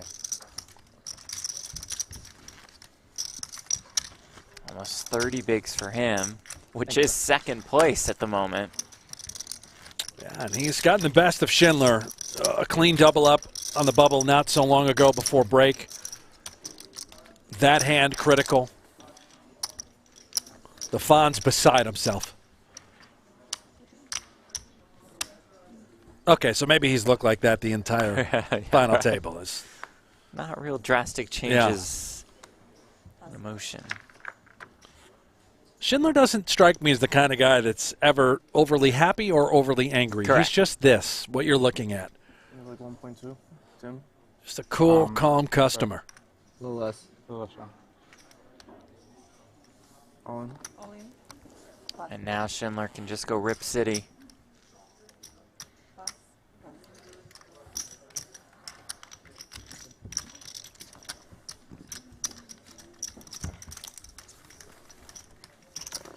Blue chips worth 5K, white chips 25K, red chips 100K apiece. A bubble that's now lasted for hours. Yeah, approaching 5 hours now on this bubble. Whew.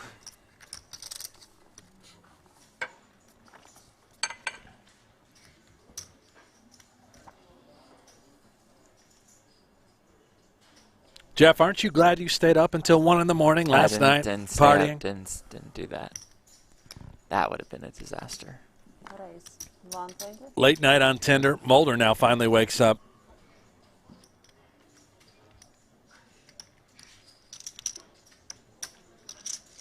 The ace queen of spades. And it's he and Ali as our short stacks. I think Ali slightly less than Mulder. 500. Says the hell with it. I'm going to commit. Oh, and he puts Adams right in jail. 2 8s, can't do anything. That's in the muck, Jeff. Yeah.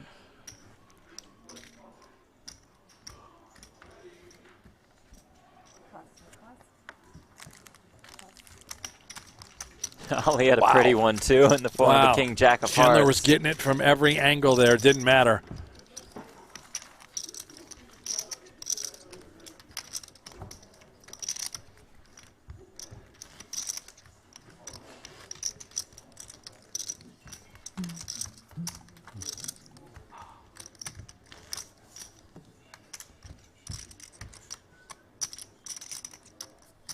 Tim Adams looking for his 4th straight super high rollerball cash, which is pretty absurd. If he makes the top 5, he'd be the only player to cash both super high rollerball Europe events. Schindler's so dangerous. As you can see, he's opening a wide variety of hands, but now able to mix in a callable hand in the event that one of these shorter stacks did move it in. Looks like Vogelsang might want to be a customer. The 10-6 of diamonds. Plenty of playability here. The problem is we're short We've got Ali, who's also shorter. He's going to stay right out of harm's way. Nothing's good.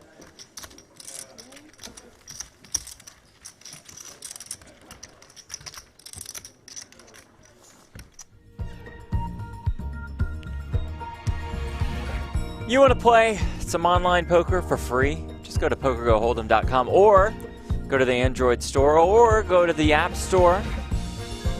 You can listen to Brent Hanks take you through PokerGo Hold'em. Yeah. Play with Negrani, Helmuth, Esfandiari, Maria Ho. You're going to get a lot of, if we use today's final table as an example, my voice would simply just say, fold, fold, fold.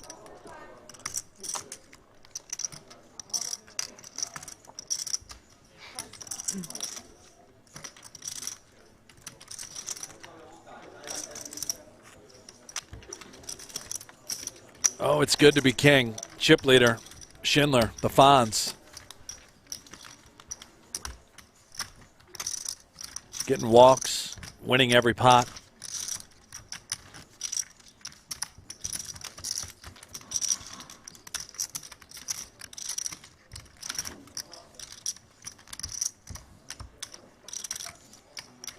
$32 entries, $250,000 buy-in, a prize pool of $8 million.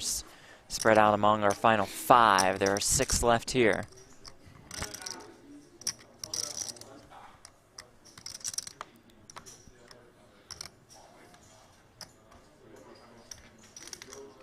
Sixes for Adams, just into the muck.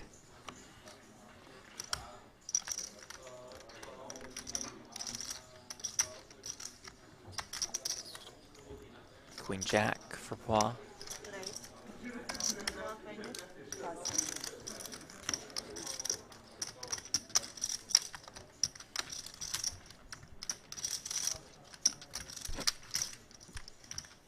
Schindler. With the King 10 off.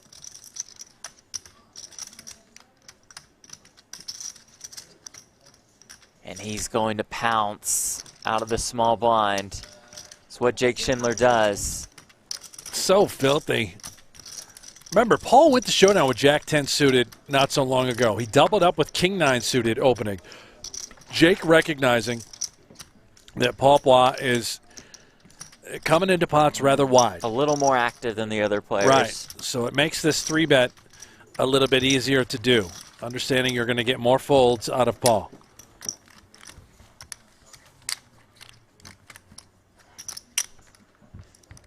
Jake Schindler just under $30 million in career live tournament earnings. He's in 13th on the 2022 PGT leaderboard. He could move way up. With a win today, he would move into 3rd. All time. No, on the on PGT the leaderboard. Oh, yeah. wow. I was going to say With that. a win today on the all-time money list, he would move into 11th, There which you is go. a sizable yeah. jump on that list, Seemed, too. Extreme. Is it 13 million for first? Oh, it's 3 million. Yeah. It's 3.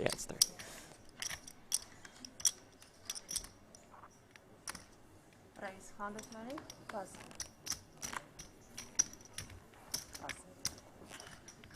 Just running the show here today. Any two will do for the chip leader. This bubble situation now up to 2.8. Continues to climb. Schindler finished in 3rd in the 100K Triton event 2 weeks ago here in Cyprus. Teun Mulder won that tournament. Schindler has 2 wins on his resume this year and won a 10K win high roller and won the 25K at Stairway to Millions. Yeah.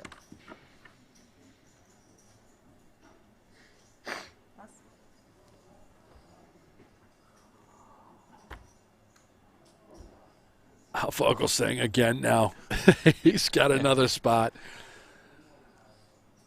Jack 10 suited almost always feels like a pure shove sort of scenario. But on this bubble, maybe we just pass once more. He's folded King Queen suited. 10-6 suited. And here it looks like he's going to come in maybe with a min raise, Jeff. A raise fold rather than 135. Stuffing it home. He might just get this through. That's what it looks like. Yeah.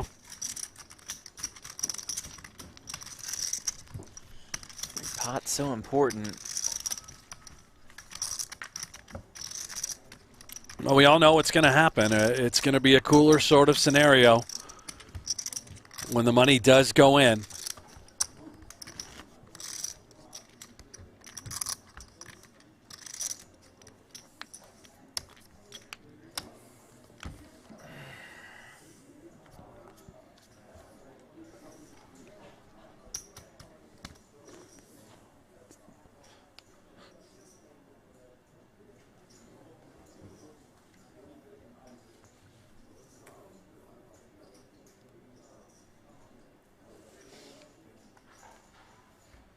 Similar sort of holding now. Ace-4 suited for the tractor. Once he wakes up, we'll see what his decision will be. Just a little cat nap.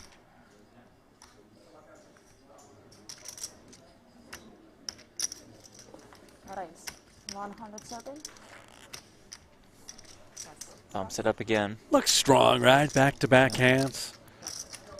Guy just raised it a moment ago. He's coming with the heat once more. What's Paul doing? He just kind of looked at his. I thought he was throwing it in the muck, and now, yeah, and now he's just got a customer. Yeah. It's like he expected to see a bad hand and then found the Jack-10 of diamonds. 120.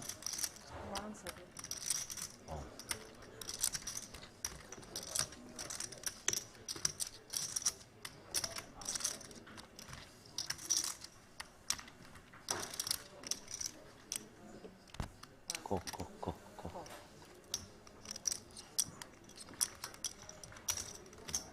Paul defends.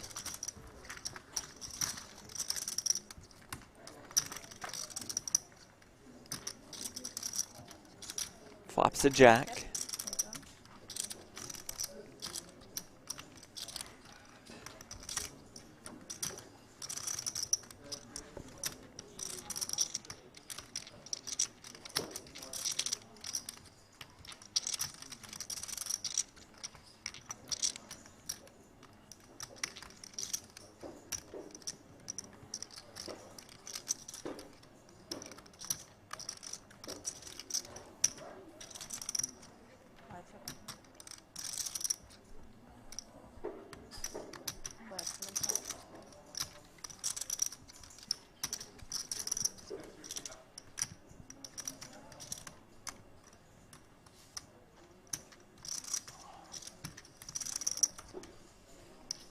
Just a little stab by the tractor.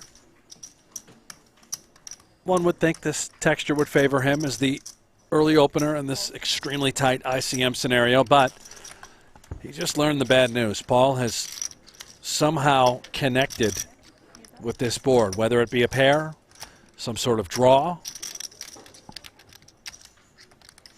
Two pair now for Phua.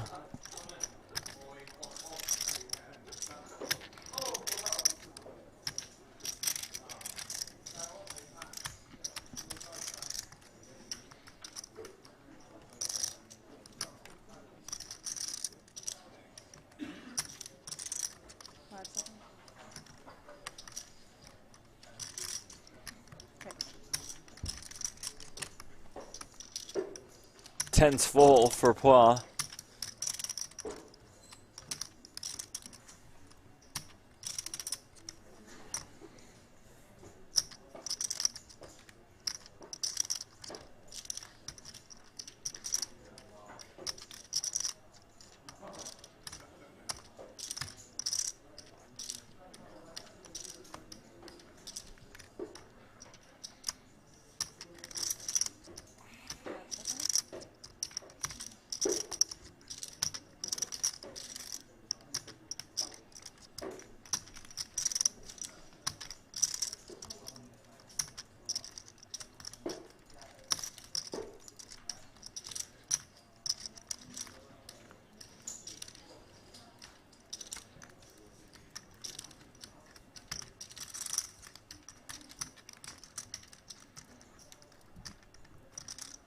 $250. bet 250.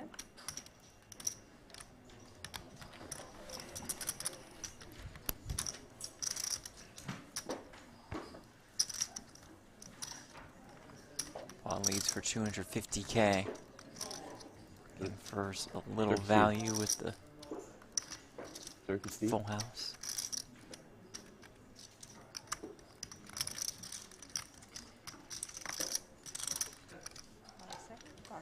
$50. Oh.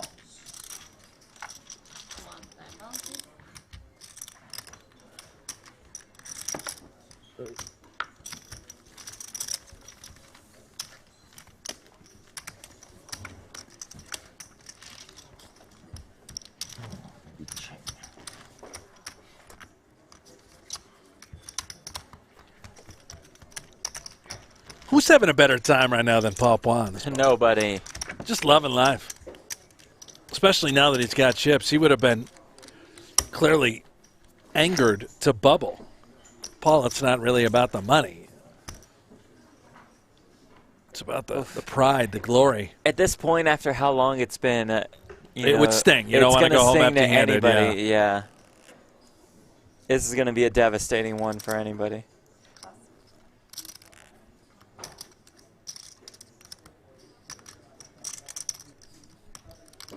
This is day 3. We've been playing for 5 hours.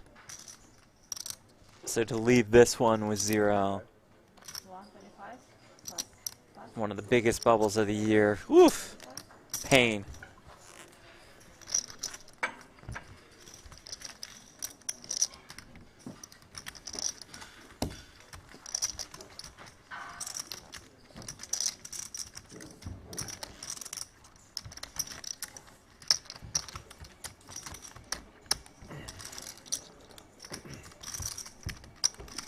That pain has not been administered quite yet.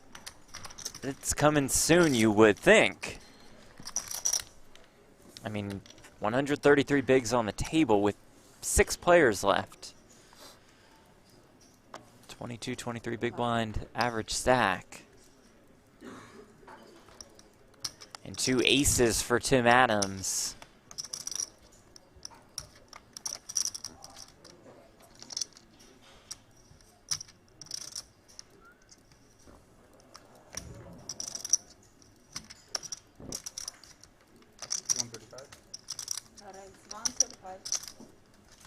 And 2 kings for Imsirovic. No way. Oh, my. Oh, dear.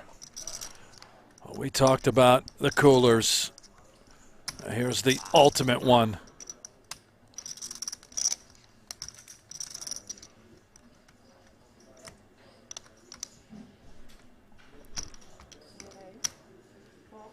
Adams loves to see this.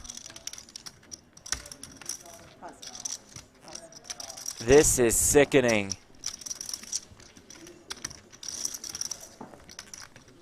760 to start.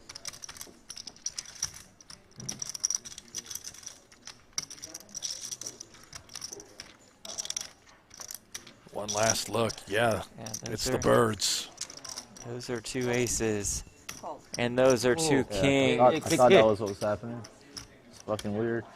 Well, he had a bad feeling about it. Not me. And he is on the ropes here.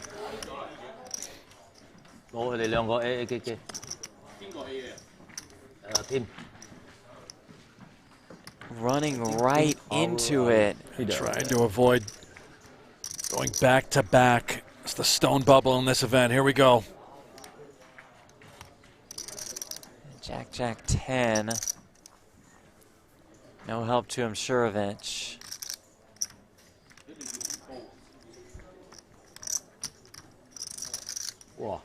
Queen on the turn. An ace would be no good, but a 9 would be good.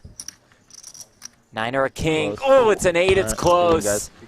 And for the 2nd straight year, Imsirovic has bubbled Super High Roller Bowl Europe. You just got a feel for him, Jeff. I mean, that's actually so brutal. He's had a denting it. For Ali Imsirovic to do it again and to go out in this fashion. The biggest cooler available, kings versus aces, and like that, we have now reached the money. $560,000 now assured to our final 5. So we'll get set. Since we're in the money, they'll take a picture, we'll make it official, and we'll be back in just a couple minutes. Stay with us.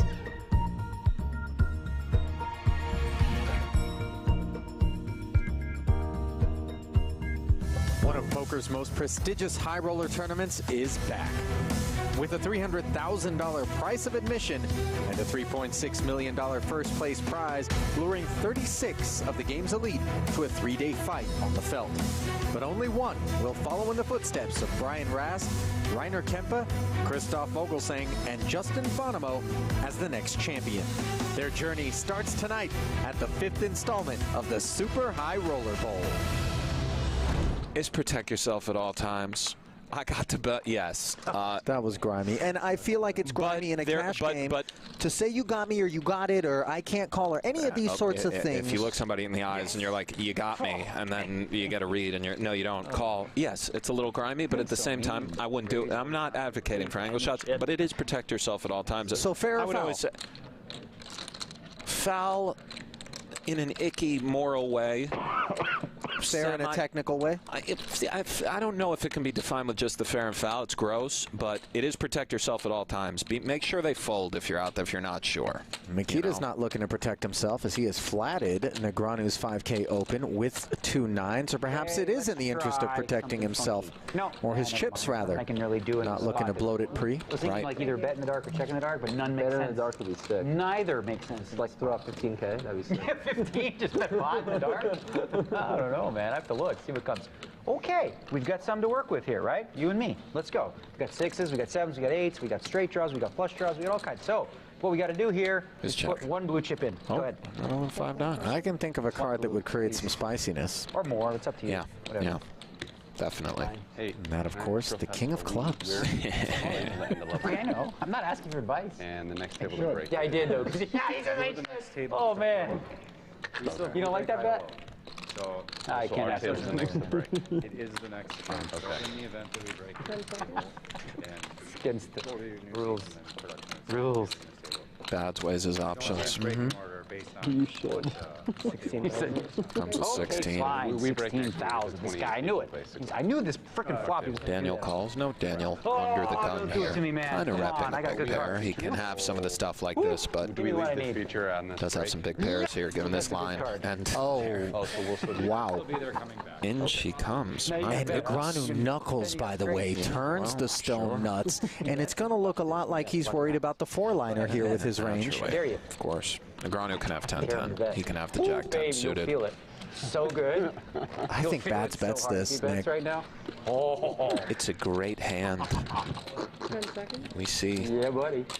it's a little under a 3-1 dog running love into a the good straight this time absolute of year. disaster bazooka of the world. You think he just checks back so he can call all bets on the end? Aces, kings, and queens are now bowing out. We might be well served to check. 9s full on the Well, end the for turn Makita, brought it knuckled away. the turn, and the how- river brings it back in, and yeah, tough one for Daniel. Switch it up now. It's actually going to be tough for Daniel to give Makita credit for a boat. The nut straight is strong here. Not that many boats, Ellie. Exactly right. It's very strong. I played good cards. That's right. You've had some very Pretty good cards. Good cards. 60,000. That's really bad news for me. Ooh, I was gonna do it to you really, for real, on the turn. I was really gonna do it to you on the turn. All right, I need a minute for this one. If he folds this, Ali, And what did you bet on the flop? I'll be pretty blown 16, away. 16, 32. So none of that matters either. And we are back. Still trying to recover from that brutal blow to Ali Imsirovic. Wonder how he feels. Kings into aces. See that cliff right there? Yeah. The Yeah, ocean? I do. Yeah, well. Oh. That's the second straight bubble at Super High Roller Bowl. You're up for Imsirovic. It's as painful as it gets, man. And to go out in that way, that fashion, brutal.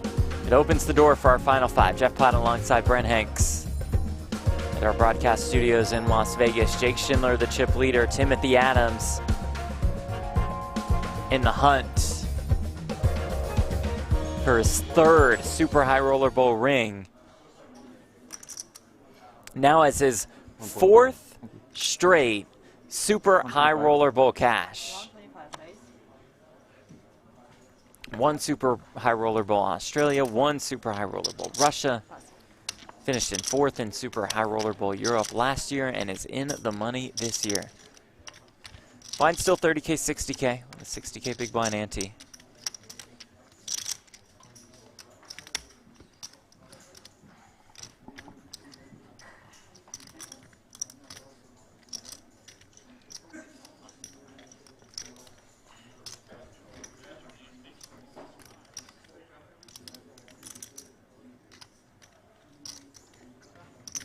You said 1.1, right?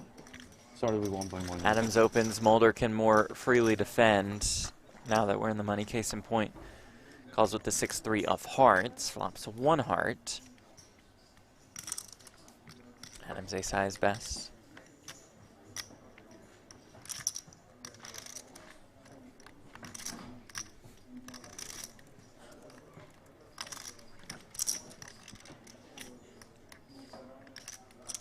Thank you.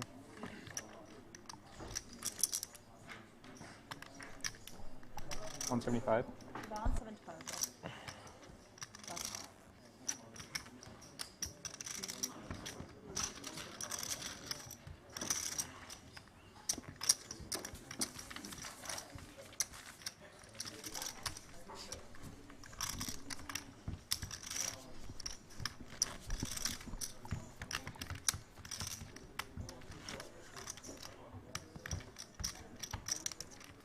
We got to get Adams to Vegas for the Super High Roller Bowls. I know he's Canadian and they have the tax implications. Does he have any idea how good the chicken is here in Vegas? I mean, he'd love it. For the meal alone, it's worth it.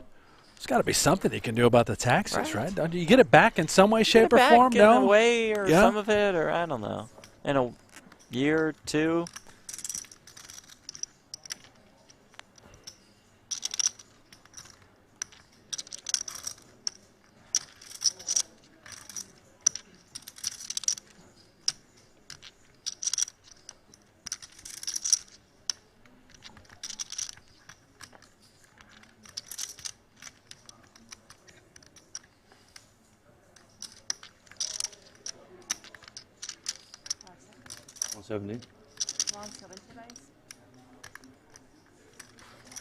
Blind versus blind. Mulder raising out of the small blind with the queen 8.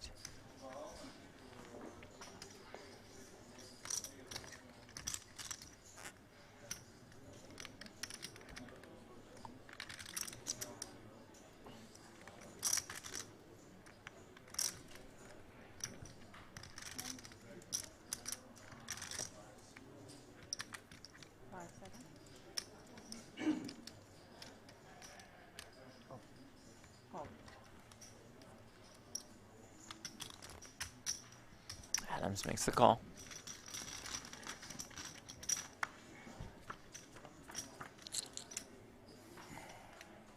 Heads up to a flop of ace 6 deuce.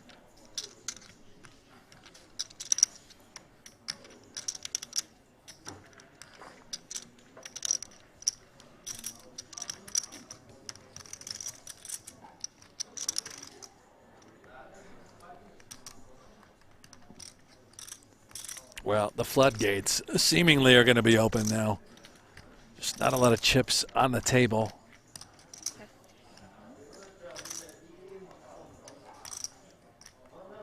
Obviously a wider defense here from Mulder.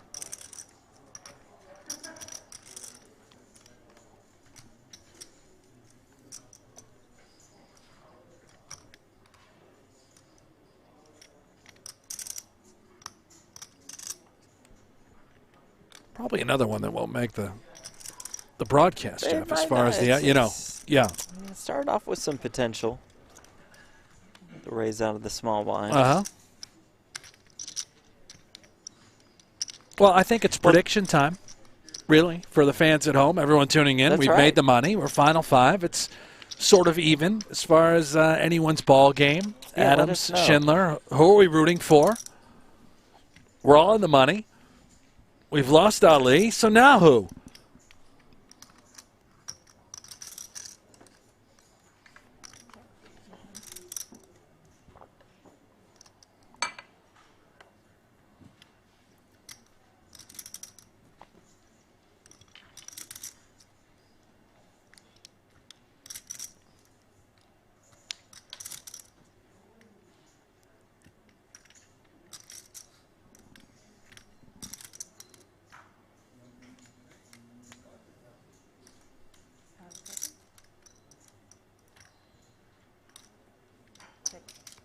Check, check.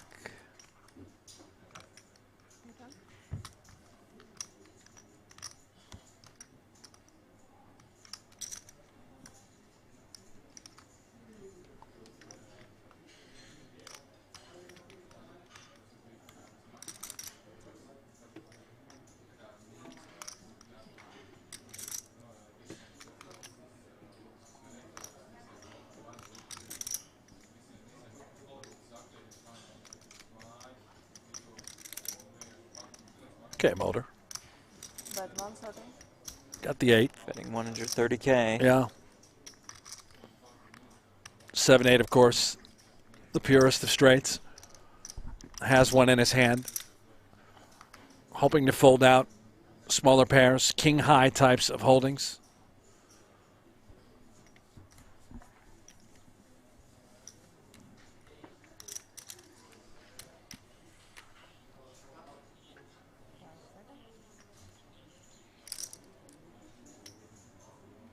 Old. It works. Teun Mulder, back to about 20 bigs.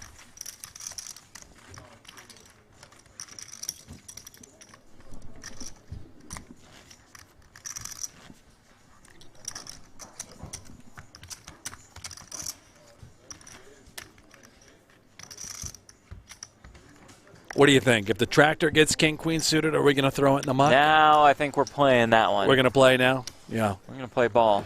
I wanted to say this earlier. Someone in the chat had mentioned it, but perhaps a bit of an overstatement. We've mentioned the most absurd stat. Let's take a look at Schindler's Kings here, and I'll get back to this in just one moment. Who knows what could develop?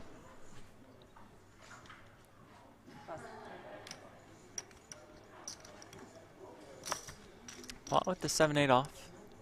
Yeah, he likes to get frisky. Facing a little min race. 7-8. We'll defend.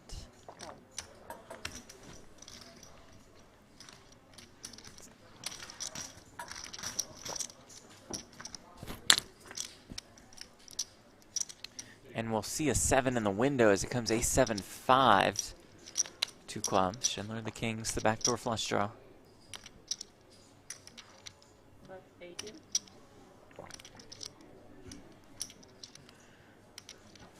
Paul, the 7s, backdoor flush draw, backdoor straight draw.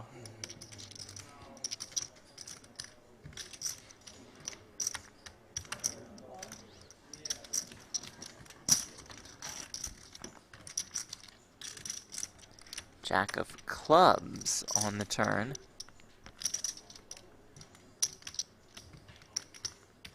Oh, Paul.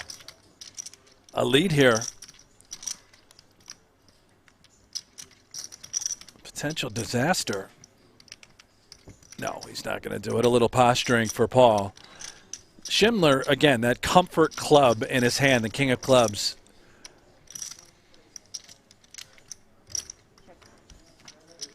Checks back. Oh. 9 of clubs on the river. Flush for both. Schindler with the nut flush. It's guaranteed payday now Yeah. for Schindler. I don't know if Paul will value bet the 8 of clubs. I would not fault him for doing so. It might be a better check call type of holding for the times that Schindler would be turning hands into bluffs.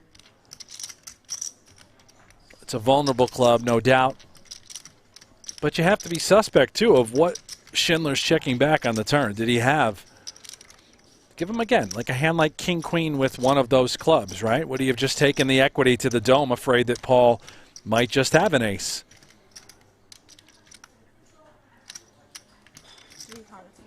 Looking for 350K worth of value. How much?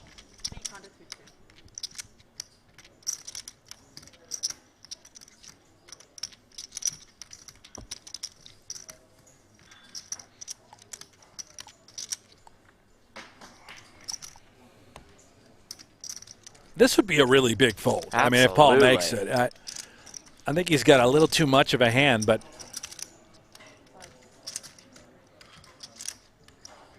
let's see. Paul Phua, instincts. Decades of experience playing poker. The highest stakes, the highest levels against the best players.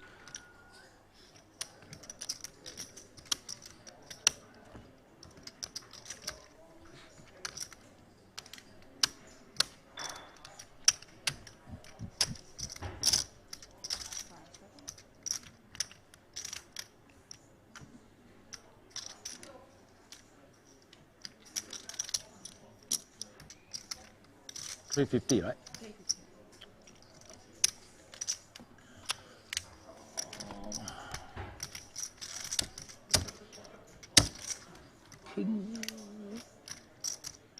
He said it. Yeah.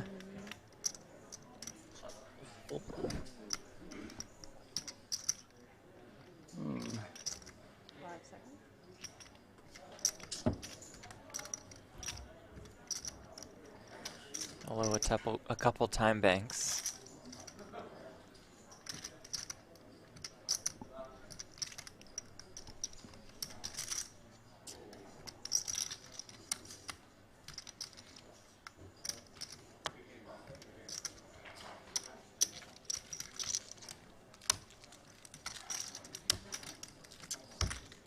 Does make the call. Schindler gets paid off.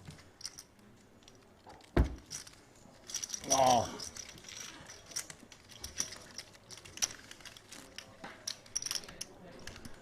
A perfection by Schindler. Max value. Betting the ace-high flop with two kings. Checking back turn, allowing his opponent to get there. Of course, a favorable run out for Schindler as well. And now look at this, 40% of the chips. Deep, 55 bigs. Absolutely printing right now. Schindler's starting to take over, run away with this thing.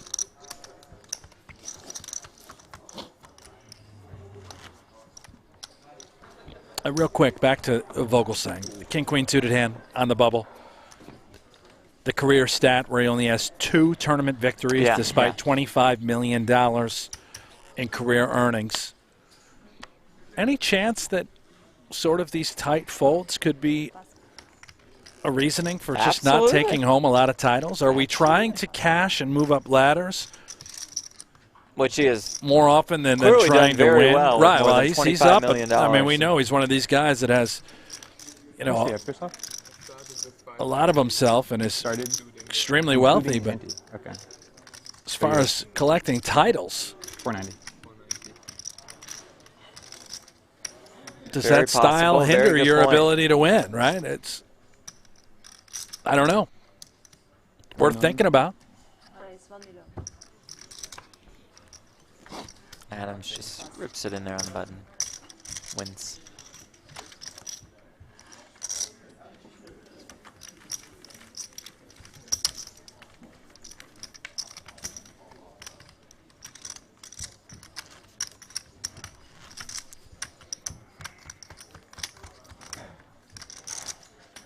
Vogelsang in some trouble. This is his first cash of 2022. Can't imagine he's played a lot. Right, right. Although he was here for the whole Triton series, I believe. So, so he's gotten pretty crushed. I could be wrong, but yeah, I mean, it could just be Brick City the entire series. Ace Queen for Mulder.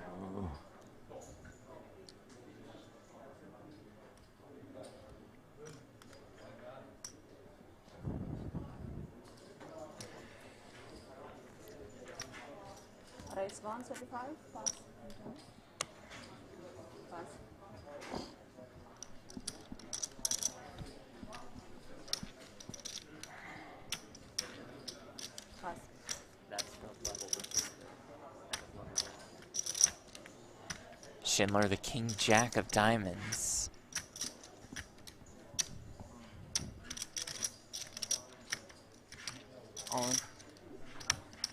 And Schindler shoves.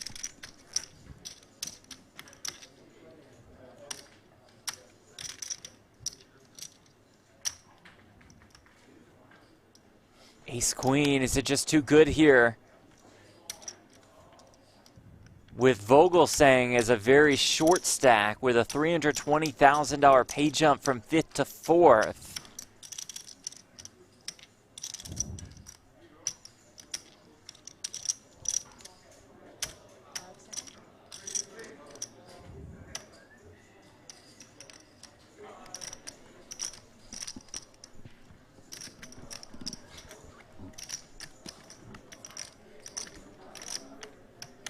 Time bank used for an additional 30 seconds to act.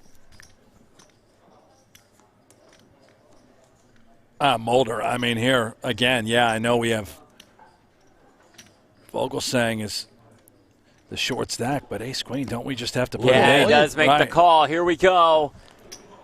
Teun Mulder all in and at risk with ace queen up against Jake Schindler's king jack of diamonds. This could get Mulder Jack up to and more than 40 bigs. Mulder or Mulder? Mulder. Sorry.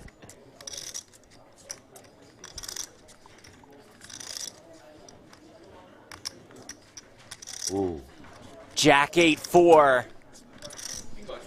Schindler flops Jack. top pair. 頭先輸咗一鋪40萬。 Turn is the 5 of clubs. Mulder needing an ace or a queen to stay alive. The river brings another jack. That does it for Teun Mulder, out in 5th. $560,000 in his first career Super High Roller Bowl cash. Yeah, I know he's slightly disappointed with the finish.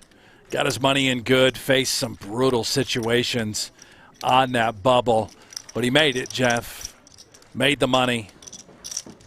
This guy, the tractor, how does he level? Hey, look at 7 bigs. He's managed to ladder up another spot. Just made $320,000. Yeah. Now you have the 2 shoulders. Very slim chance. It's possible. Double up, double up. Look at the payouts presented by GG.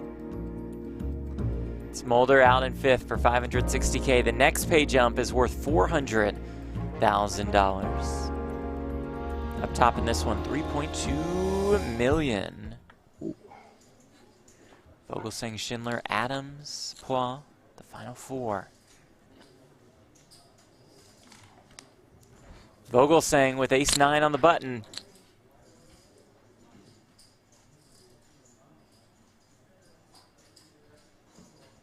Get.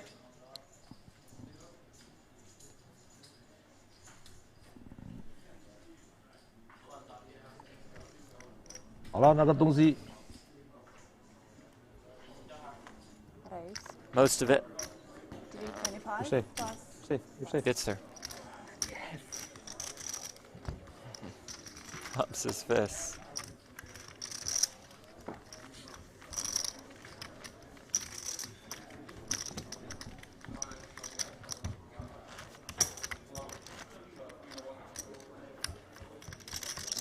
Go.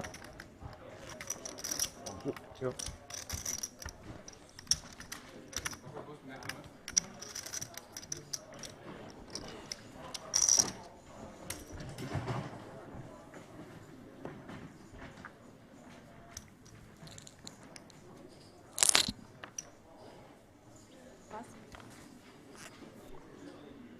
Ace-7 for Schindler on the button.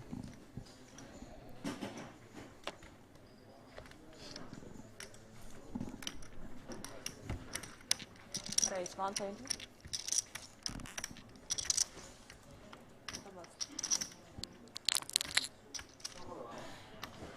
呢個嘢同我撳出嚟。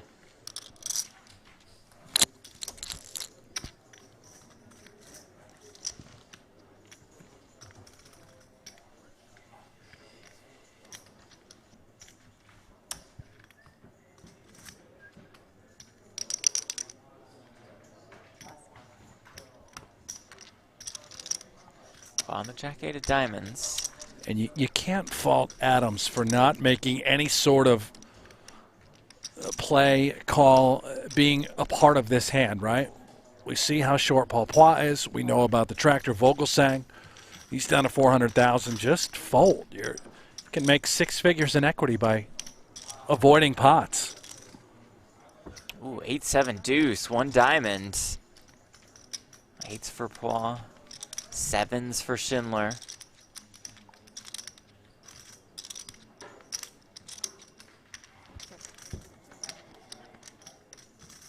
Another deuce on the turn after it goes check, check.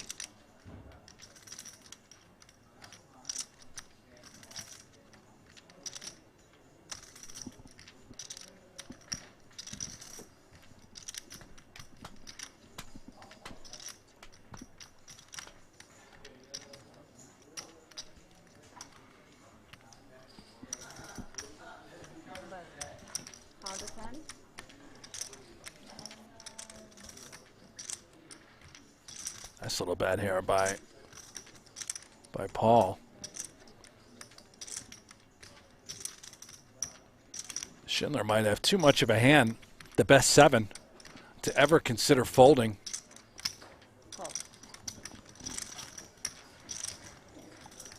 Let's make the call. River's a king. Could certainly slow down Paul. King of clubs on the river. You have to be concerned about Schindler making a flush.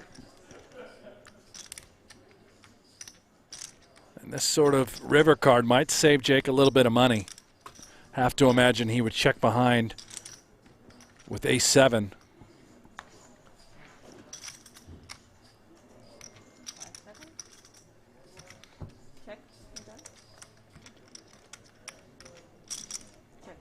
Check, check. Paul Phua, winner.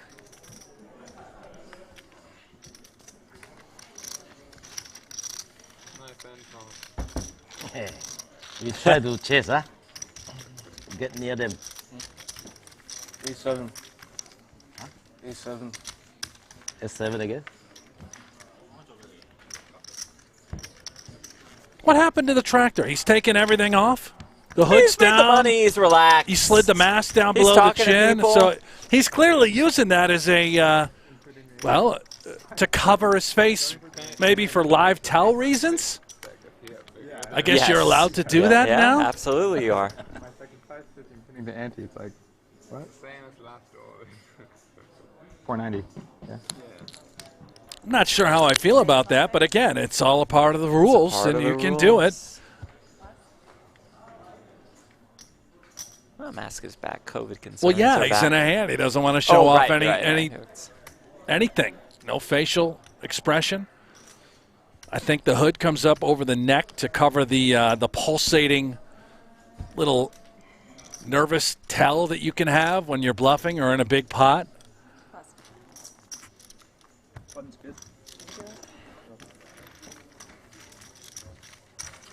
Again, I'm not being critical. You're taking full advantage of the rules that are in play.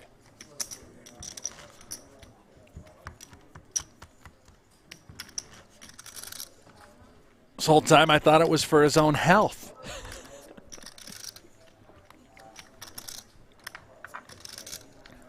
Four players left at Super High Roller Bowl Europe. 4 straight, at least top 4 finishes at Super High Roller Bowls for Tim Adams. That's decent.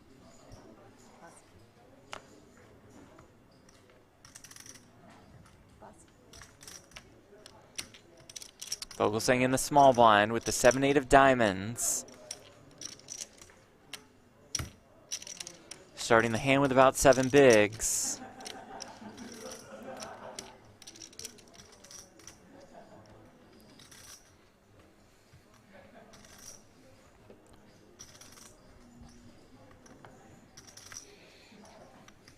All of it. Nothing doing for Schindler.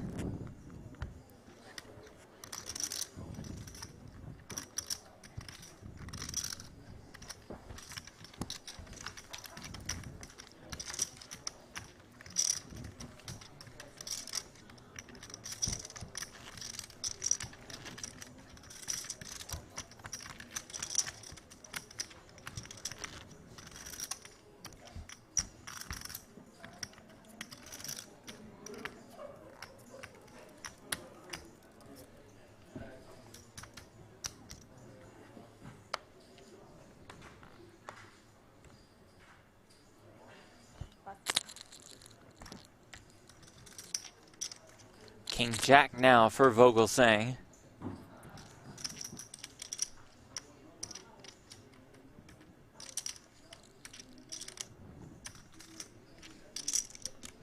Fired up, Jeff. Tractor. In first gear at the moment.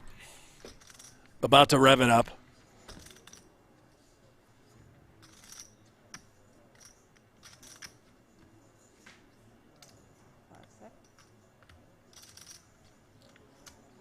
Raise. 415, pass.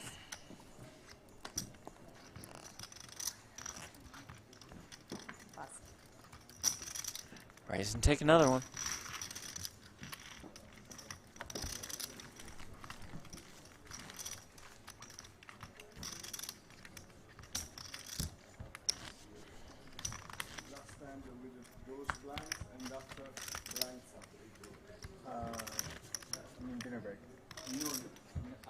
In 1 hour, I think. Ah, okay. You like the break? Yeah, I like breaks. Yeah. Now we jump in the next level, and in the end we're gonna have a 1 hour.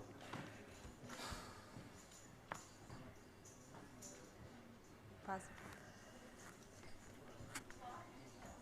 Schindler ace deuce of spades. All in. Says let's dance. Christoph, how much, yeah? I have 700 exactly.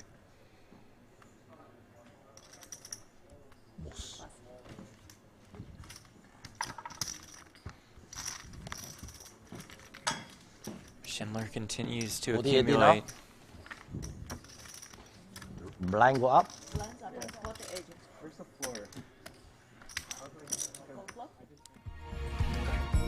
Blinds going up to 40K, 80K with an 80K big blind ante. A look at the leaderboard before they will end up taking a quick break. Jake Schindler, more than half the chips in play. Timothy Adams in second with 1.8 million. Paul Phua in third. Christoph Vogelsang is the short stack. He'll have less than 10 bigs when they do raise the blinds. Look at the payouts presented by GG Poker. 880K guaranteed to our final four. A $400,000 pay jump from fourth to third. Up top, 3.2 million. Forehand to play when we resume. Champions is long. Brian Rast is the first ever Super High Roller Bowl champion. Christoph is our 2017 Super High Roller Bowl champion. What a deserving victor.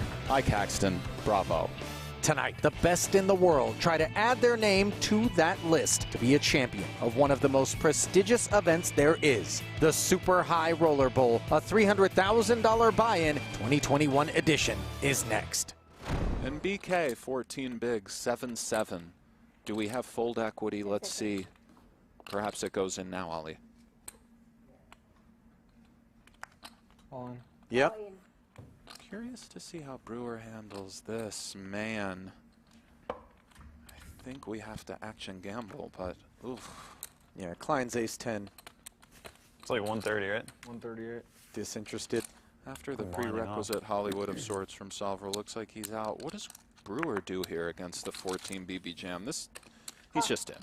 We do what needs to be done. Heads, tails. And we don't necessarily do it because we think King-Queen is in good shape, but we feel the price is right. And now Kenny will spin the wheel with an edge in equity. Best hand going to the flop. Can he hold?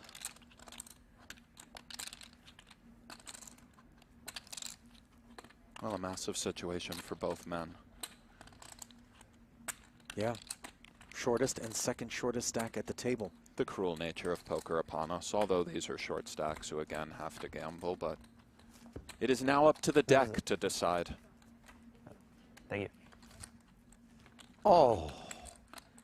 Brutality. I'll pair the board, dealer. A little sweat. Can we get a board pair? King or a queen, perhaps, for opportunities? Right, there you go. Oh. It's never easy with BK, but There is the queen, and now 3 outs for Bryn Kenny. He needs a king and a king alone to chop it up here. Is it there? Good game. Good game, guys. No. Good game, Brent. Good game, sir, BK. Our first casualty here at the final table.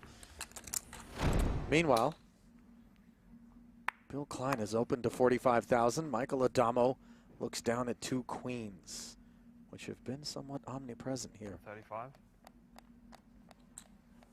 Up we go. I think within both Foxen and Bonomo's right, by the way, to take a bit of issue with the fact that at least 200,000 in chips were kind of hidden from view in the original configuration and Sean stack there. Fair enough, the chips need to be visible. Awkward spot for Klein. Adamo second in chips. Klein first. Perhaps we respect the nature of the chip situation, although Klein might have big ideas. Ace-Jack off is a big ideas kind of hand as far as bluffing is concerned. We will end at the end of the level, or are we done the final? Look at this, Ollie. Okay. Whichever comes first. Bluff me. 295. Kind of click-back territory? I doubt you have Or much. no, meatier than that, huh? Meatier than a clickback, and for Addamo, we saw in a semi-similar spot, Bonomo went with the just call here. See what Mike comes with shortly. This is a big flop for me.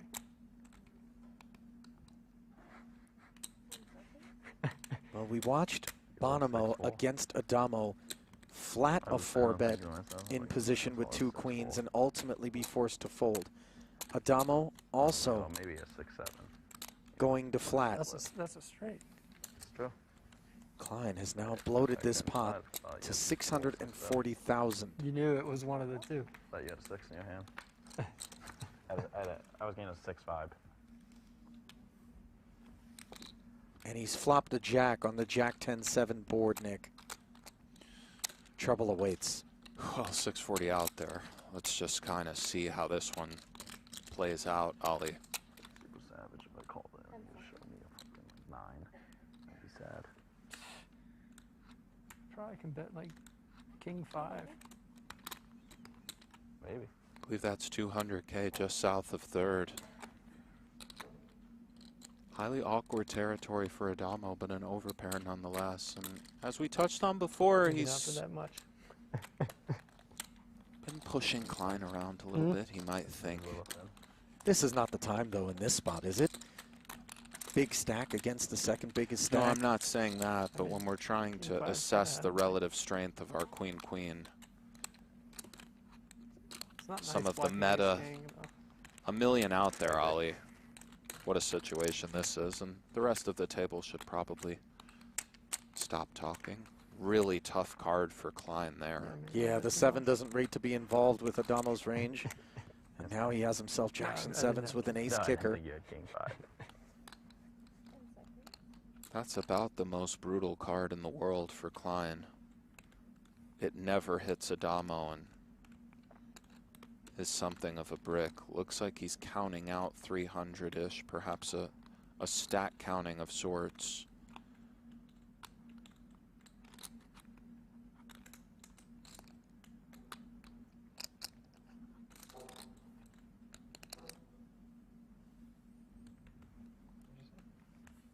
$350, I believe. I think you're right, Ollie. It is 350.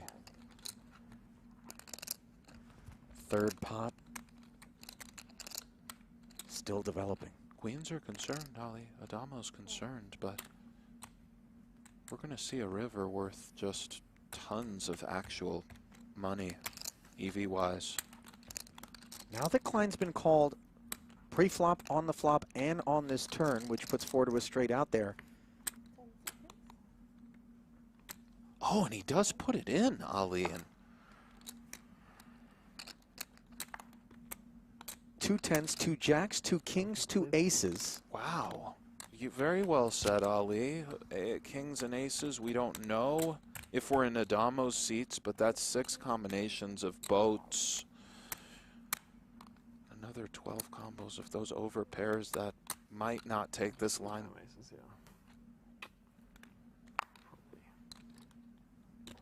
What did Addamo ask?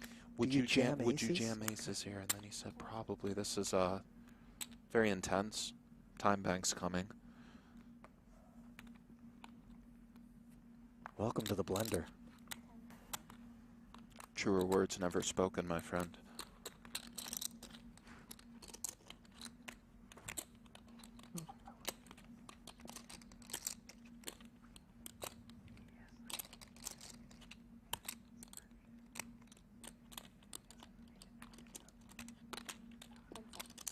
Ten seconds remain. Oh, and he does pay it off. And Addamo just continues to get it done. Wow. Klein. Oh my God. Will live, but with the faintest of pulses. 3.4. Up top, along with the ring. 1-9 in second, and that $1 million membrane. Oh, yeah. Seemingly impregnable. But with Brewer sitting on 11 bigs, it could happen at any moment. Nick blinds at 15 and 30,000. My defense is impenetrable. My style is impregnable. It's Iron Mike, baby. I mean, I didn't take 6. Tyson? Correct. I'm just saying, like, in this field, The sweet science. Gets Never no more far from intense. Honestly, like, I could have Gets just no went- more intense than this. Probably Ollie. they wouldn't have got the cut in time. No, I mean, it's fine. I just won't be in, like... Blinds up to 30K now. Is Addamo considering big boy moves right here? He Well, is not putting just them in considering, with the suited executing. 10. So note the bubble application of Break in. pressure from Justin here with 10-4 suited. Oh, and Brewer wakes up with an calls. ace Here we queen. go, right Biggest away. flip of my life. And a 10 in the muck already, narrowing Bonomo's Can I win this one after the ace-king? winning prospects. Well, as Brewer said, the biggest flip of his life. Winter with a massive sweat as well.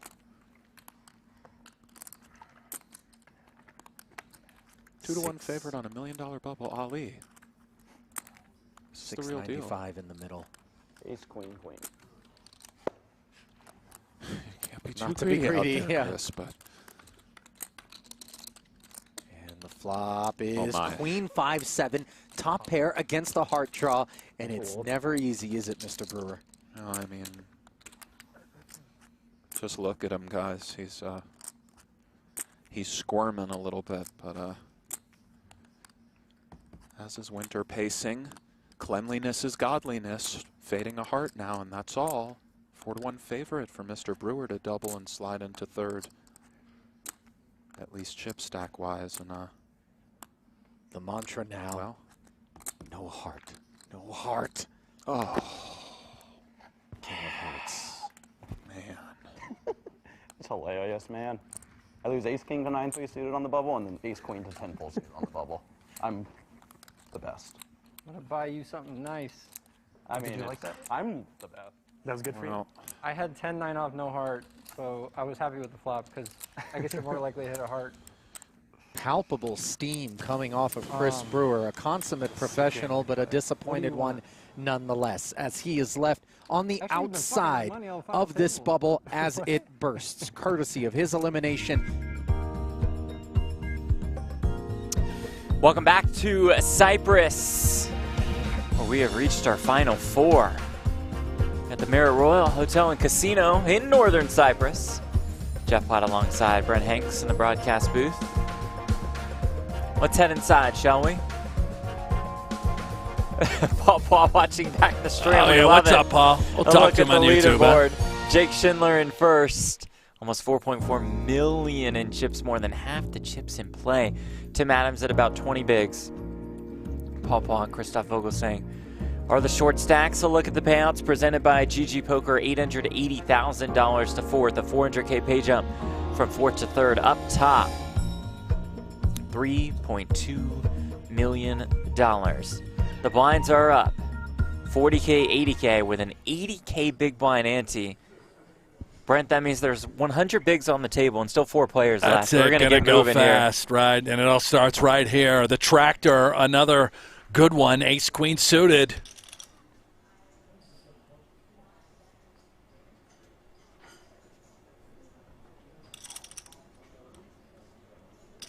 Five. 160. Good enough to min raise versus all of it.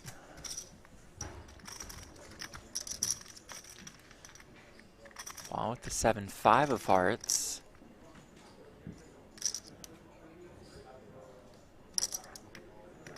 And you'd think, right, Vogelsang ace-queen suited, we just move it in pre off that sort of stack sizing, but he's absolutely trying to induce action with this sort of holding.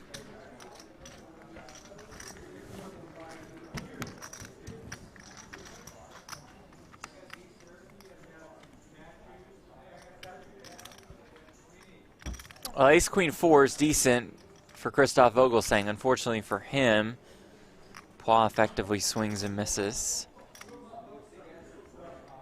Easy now decision for Paul Phua. Happily check fold. Vogelsang will collect this pot. You notice the earpiece in?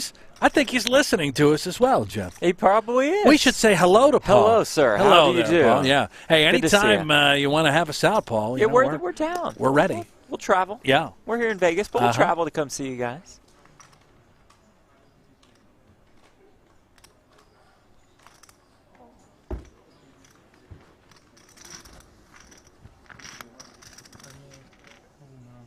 With producer Aiden, we're bringing him too. Gotta. The Cyprus. Gotta bring the producer.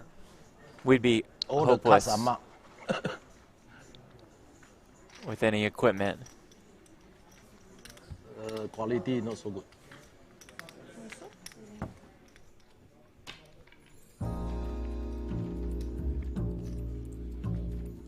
Well, PokerGO Hold'em's here. Did you know that? Yeah, Jeff, I knew it. It's You right did here that? on You the did- screen. Yeah, it's here. It is Can available download it on your now. favorite device, Android, iPhone, computer, whatever you want to do. Have Brent Hanks guide you. I doubled up last night playing. Oh, congrats. Right before bed. That's I got great. in bed at about 6 p.m. What was the hand? We're out of time for this promo. Back to the action. All right. Well, at Super High Roller Bowl Europe. I was playing Friday Night Poker. Presented by StormX. That is cool, actually. Yeah.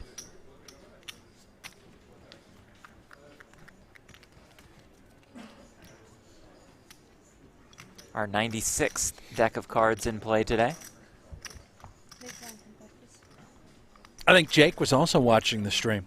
He probably was. What's up, Jake? Yeah. Took off the Fonz jacket. Now Jake, he's just whenever back to you the want to snake bring mode. us to Cyprus, just as kind of consultants, coaches, can run some hands by us. We'll just be his crew. We'll you be know, your the crew. posse.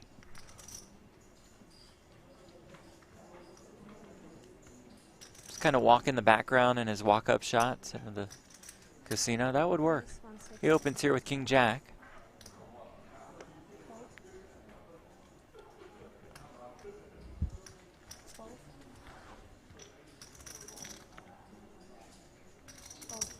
And he wins with King Jack.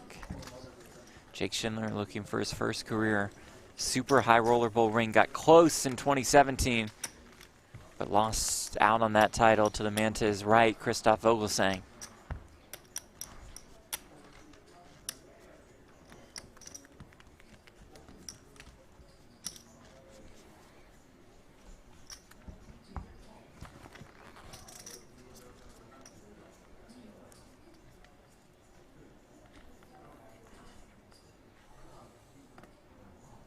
$400,000 pay jump from 4th to 3rd. Final four, guaranteed $880,000.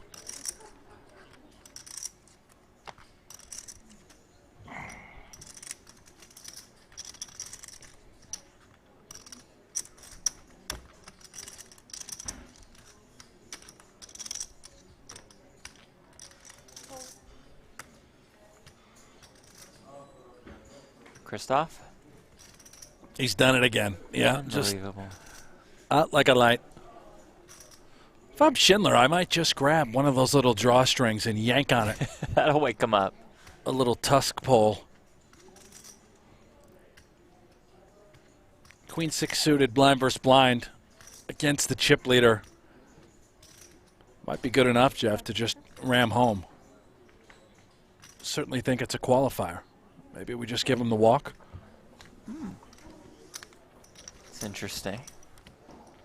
It is. Paul, I think, is our short stack, but not by much, right? It's very close between Phua and Vogelsang. But I don't you're have right, the, Phua is the shortest stack. I don't have the the charts in front of me, but I think Queen 6 suited is a qualifier. For sure. When you punch it in. But maybe in this ICM land specifically. Yeah, try and ladder up another couple 100,000, and Christoph has done an amazing job at that.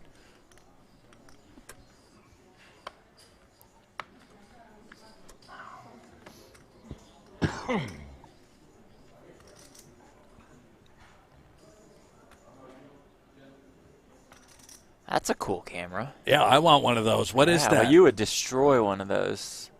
I'd like to get my hands on that, though. Yeah, I wouldn't be good for the camera. I would walk around our final tables and feature tables in the Oh, studio with that. the I'd guys love would to love it, hold yeah. that camera.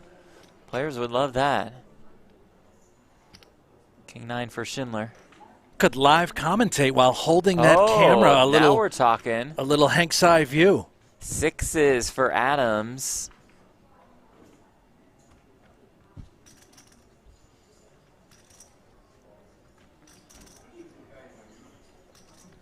Glance around the table.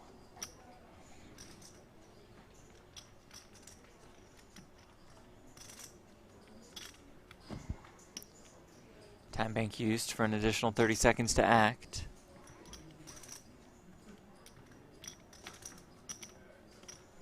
And it's awkward, I think, for Adams. Normally just a pure shove over top, but we have Vogelsang and Paul Phua that are much shorter. ICM again coming into play. Money jumps are so real.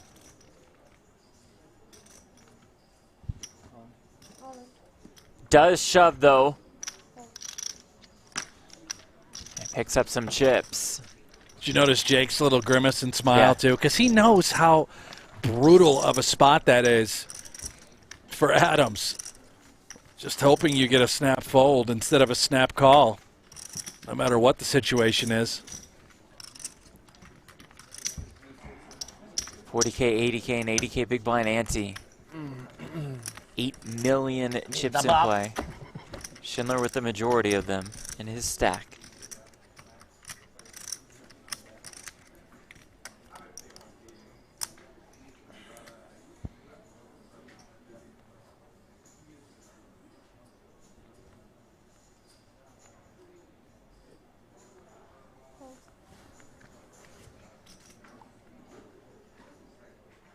Ace 5 off for Schindler.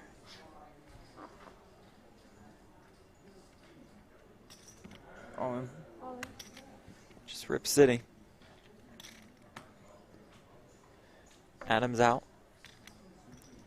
Phua out.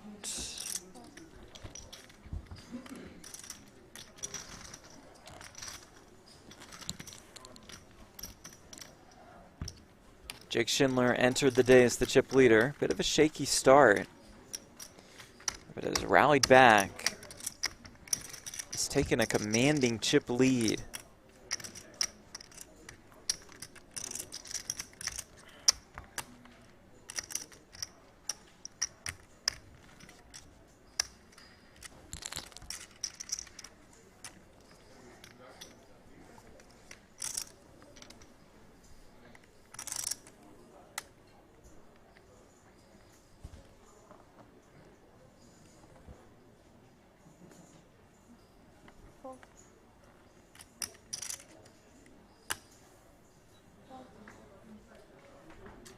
I'll take it. Oh, dominant. Oh.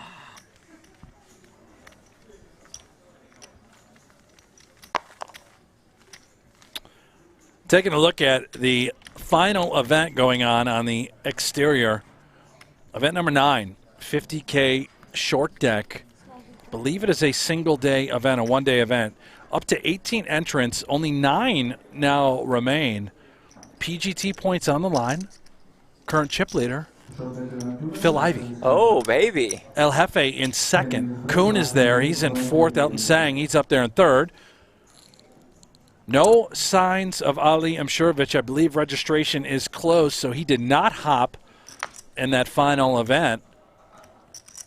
Ivy trails Imsirovic by 114 points on the PGT leaderboard. Phua, Queen Jack. 7 bigs, all of it.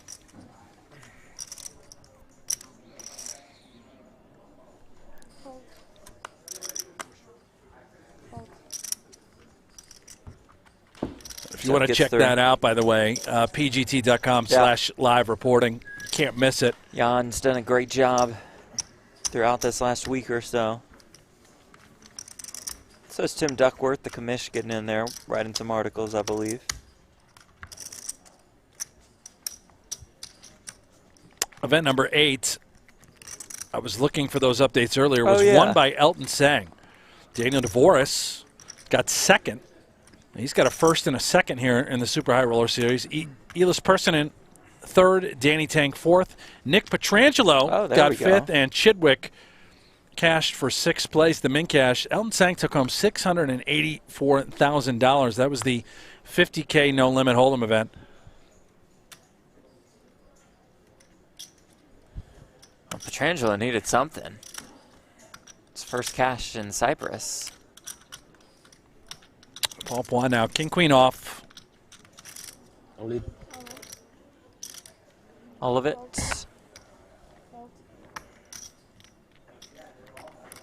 How much is it? Adams wants a count. He has ace-8 of hearts. 107. Almost 8.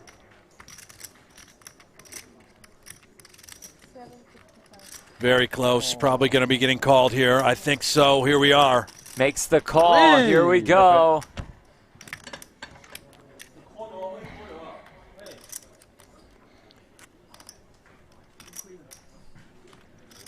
Phua all in and at risk with the king-queen up against the ace-8 of hearts of Timothy Adams. King, Jack 10. A pretty flop for Paul Phua. Adams now looking for a queen to make a straight. Does not find it on the turn. He'll need it on the river to eliminate Phua.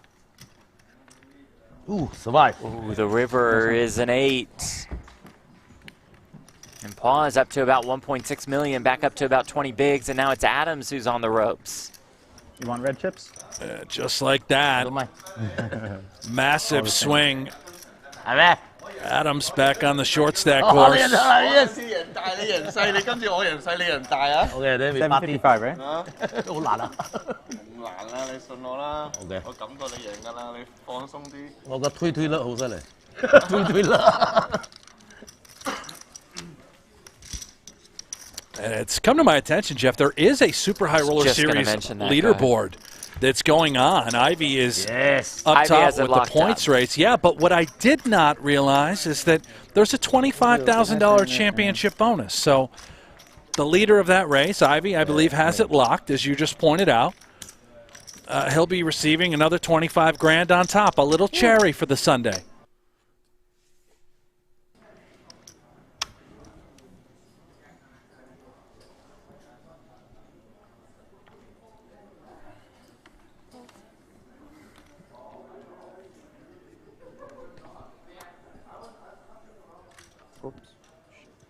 Schindler with 4s. All of it.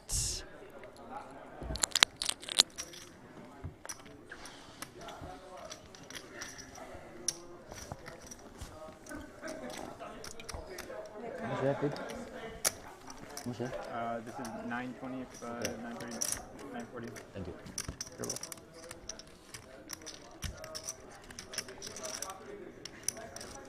PGT heads to Italy in late May, May 26th to the 30th.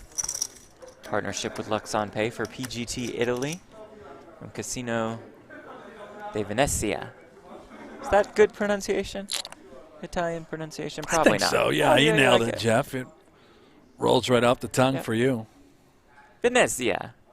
That's much better. Schindler with 7s. Venezia. Thank you. pretty serrated. Oh, I just realized my best ace hand is ace 8. I never have S9 above. Today. Yeah. But I won jacks one time.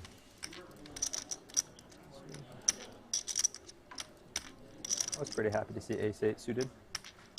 Yeah. I just wanted to make sure. 5 seconds. Weird. Oh, you didn't even have S9. Yeah.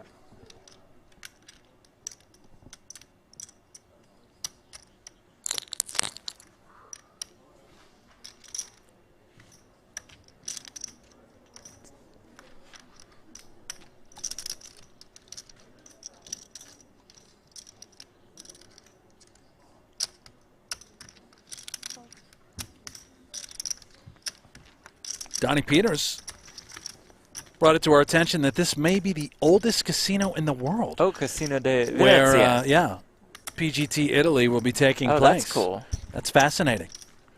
Thank you for that little tidbit, Donnie Donnie. also says it's all about getting Phil Ivey at the end of the season PGT Championship to play for that $500,000 prize. Agree.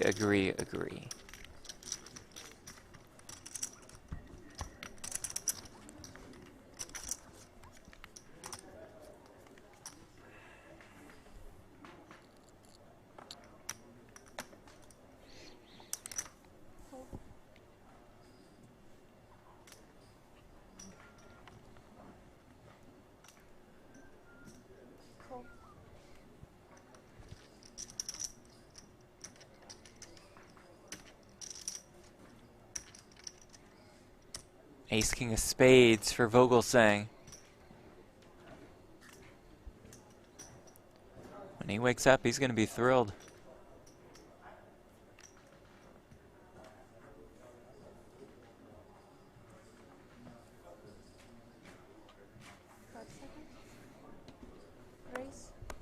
Close to it. Oh, I think I heard Oh, call. Schindler He snapped woke it up. off. Yeah. Vogelsang left one chip behind, so not quite all in just yet. 700. But we are going to clash here with Vogelsang all in and at risk, with the Ace King of Spades up against Jake Schindler's Ace 5 of Clubs.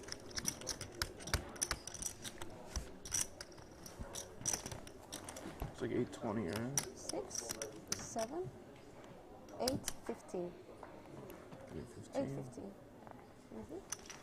Wait a second. Can you do, like, I think we should clarify. Yeah, This we is count. 600. 5, 6, 7, 8, 25 or 5. 5. Okay. That was 5. You count. Okay. 5, 6. 7, 775. 875. No, it's wrong, right? No, it's 815. She was right all along. Oh yeah, you're right. Sorry, 815. Yeah. Thank you so much. I apologize. All good. I'm really slow in this. Important pot. Want to make sure it's right. That's Yeah. fine. Totally fine.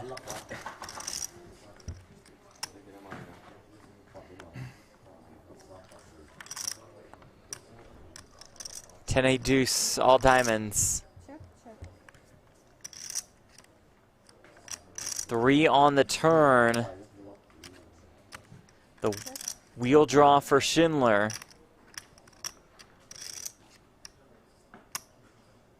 Is there a penalty for checking the nuts?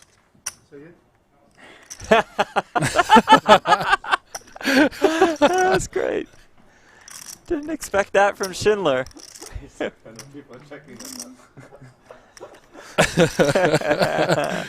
That's great. Be great if we see a 5K bet and a fold from Schindler. Right.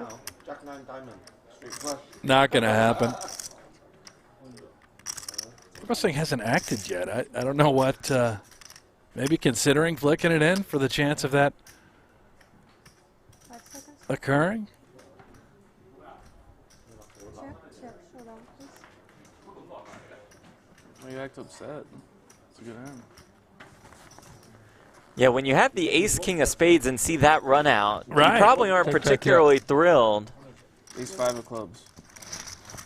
Yeah, and Jake technically was not an all-in, did not have to show his hand. He can just throw it right in the muck. All-in situation, he would have had to flip it over. He did state his hand regardless. Right. Well, just about a double up for Christoph Vogelsang. You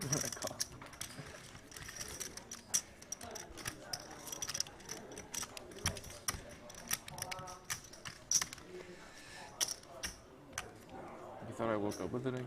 Because I called so fast?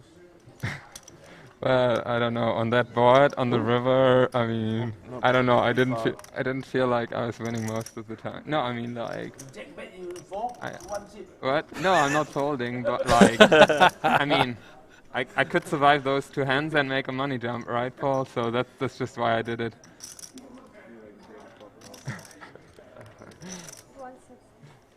A little insight there as to why you leave the one chip behind from Vogelsang. Yeah, I'm just never putting the last chip in. So. It's nice to hear him talk a little bit. You can sort of understand how he really is such a class act. And yes, he acts slow, maneuvers quite sloth-like. Dynamic talent.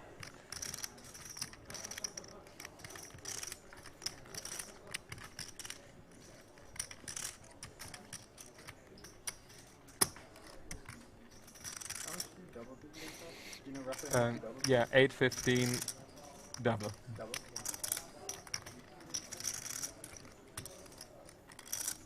No!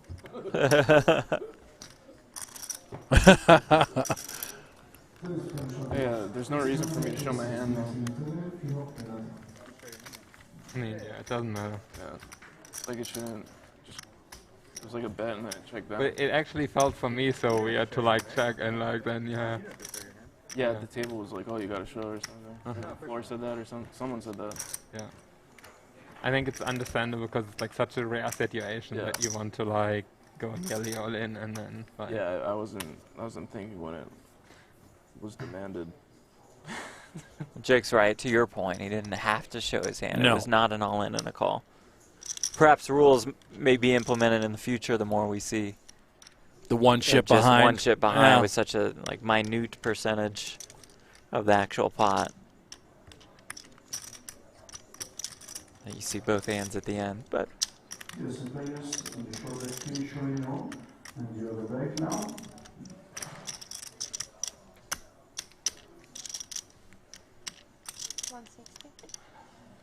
King Queen for Vogelsang. He opens. Schindler has threes. No, now is 8,000, 16,000. 8,000, 16,000. The registration will be closed.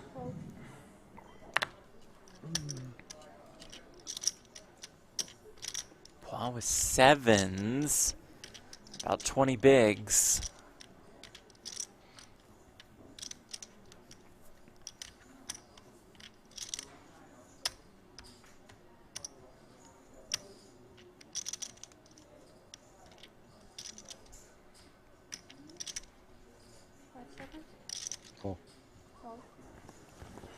Wow. It's the call. Maybe a little surprising with the 2 sevens. I think that's perhaps good enough to just grip and rip. I'm concerned about Schindler flatting, no doubt. Sure. Queen 9-5. Vogelsang is flop top pair.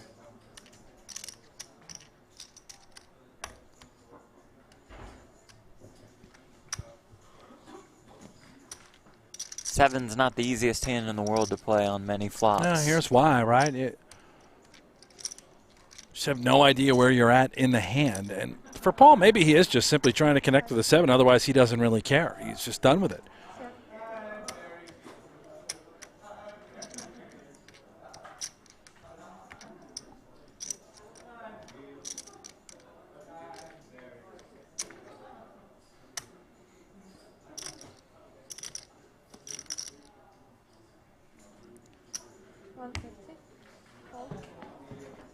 Schindler going to fire with the threes.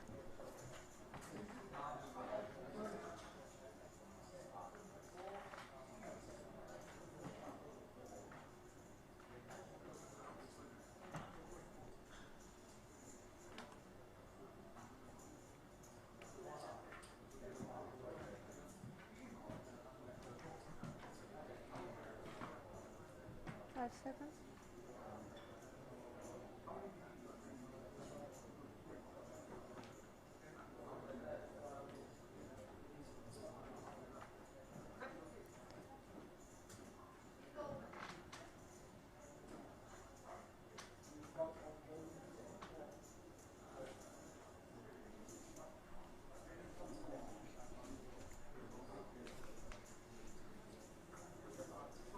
This is a pressure point sort of bet for Schindler. Also recognizing, in all likelihood, a 3 is just a clean out in the event that we do simply just get called. You do get a lot of folds. Let's say the tractor had a hand like ace-jack, right? Probably would check fold this sort of board. Damn near drilled the 3 there. Instead, it's a deuce.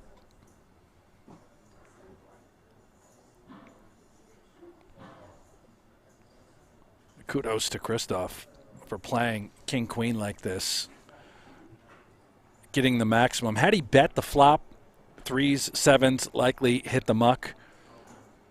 He's now opened the door for Schindler to simply start bluffing. As we can see, Christoph is not going to fold king-queen. Doesn't have a diamond in his hand. This turn card, a little bit concerning. If we think Schindler could have any sort of backdoor equity, what if he had a hand like, you know, ace-4 diamonds? Taking stabs at flops in hopes of getting folds. Waves the white flag there on the turn.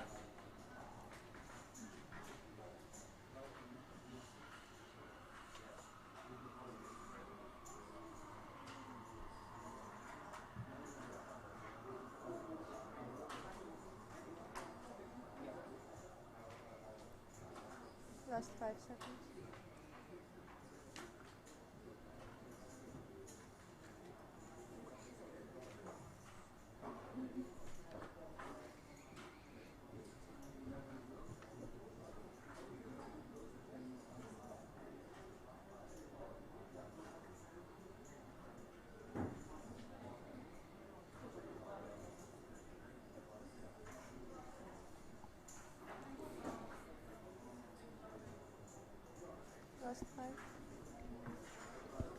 Well, we've reached that point again where we've lost Vogelsang. We'll just wait for him to rise from the slumber once more.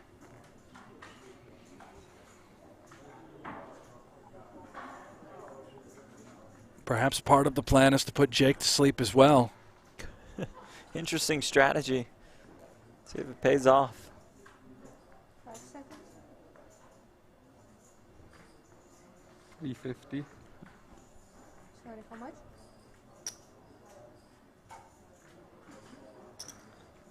That's 350. 350,000.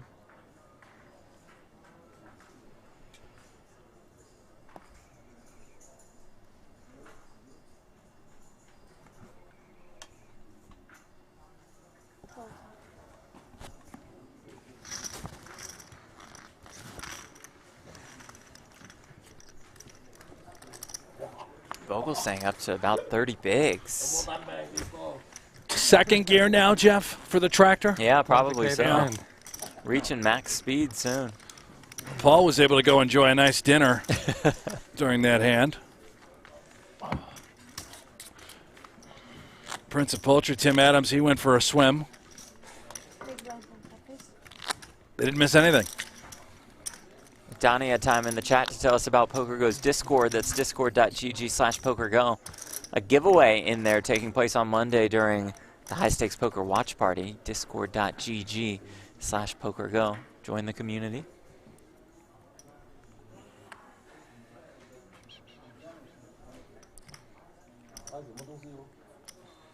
Raise 160. Fold.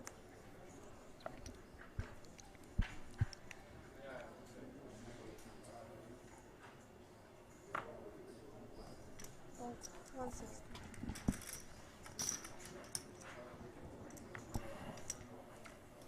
Fold.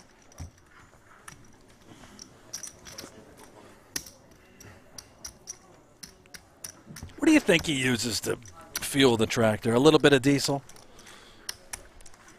Or perhaps it's one of these new hybrid sorts of mobiles. I could see that. Like the Tesla version of a tractor. A green tractor.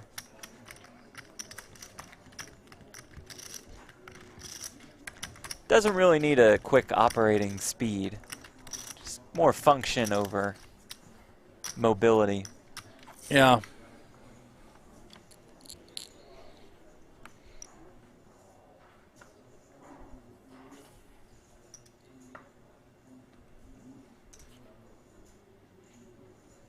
So maybe no fuel at all.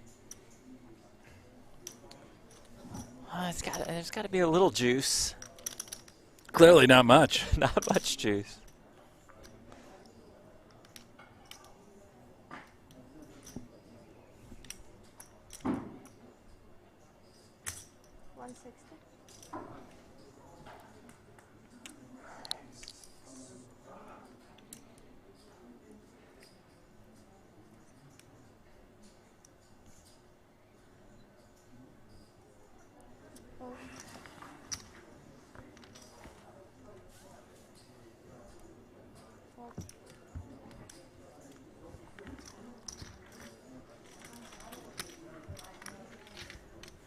All right, Paul.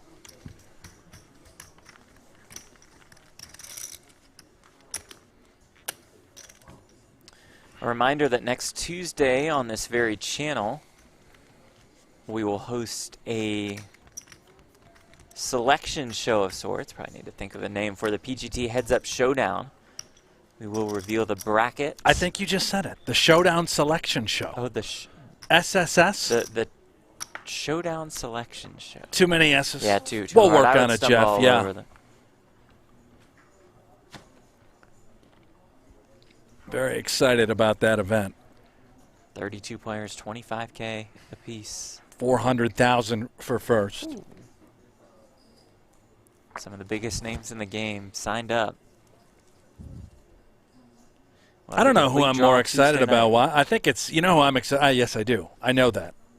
The big rig, Nicholas Rigby. Nicholas Rigby. The World Series of Poker this summer, or this fall, made a run. That notorious for the Deuce 3 offsuit, the diaper.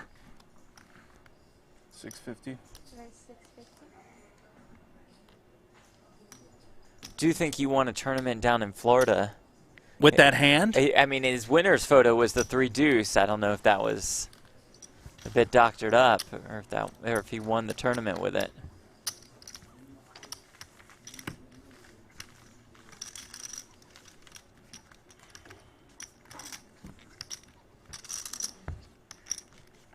What's the ideal heads-up matchup you're looking for, Jeff? Who do you want to see?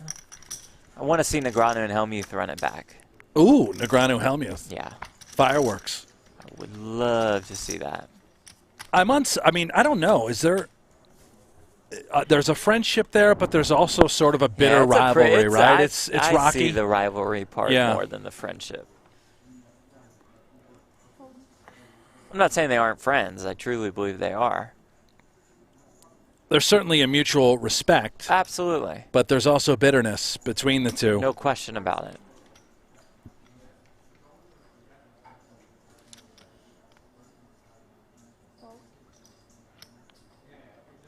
I'd like to see Sean Deeb versus Hellmuth, maybe, just for the slow Sean roll. Deeb's going to be great wherever he's aligned in the bracket.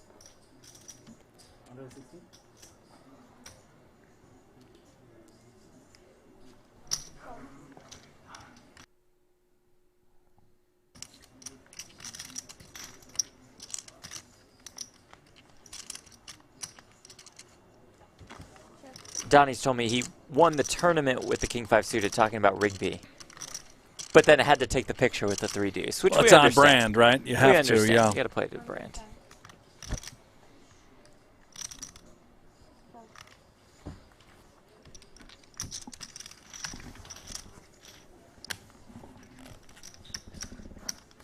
Rigby's boy was DMing me trying to get into the broadcast booth.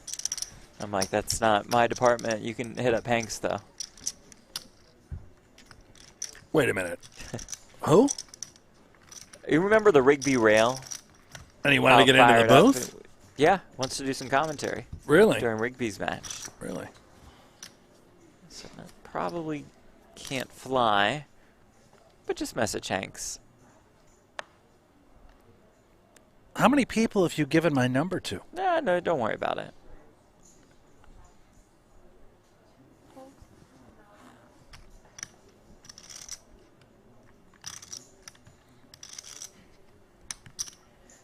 The actual heads-up showdown starts on Thursday, so Thursday, Friday, and Saturday, from 32 to a champion over the course of 3 days.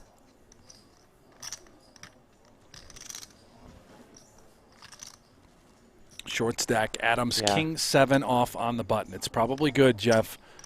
I don't have the charts again. Less than 7 bids. I don't have the expertise, but I have to imagine this is an all-in sort of hand. Adams agrees.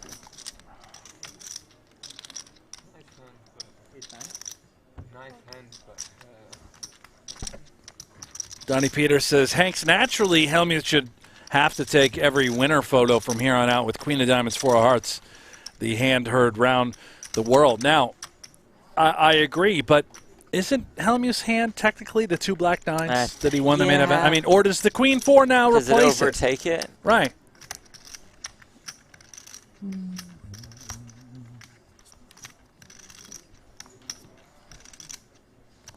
Joe Rutten says the Queen 4 is not funny anymore. Oh, you must be a blast at parties. Wow, come on, Joe. Yeah. Boy. Really? Took the jelly out of your donut, Joe. My. Lighten up, pal.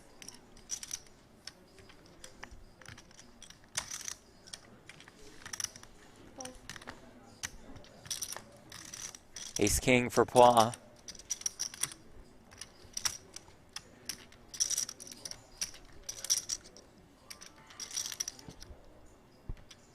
$160. 160. Fold.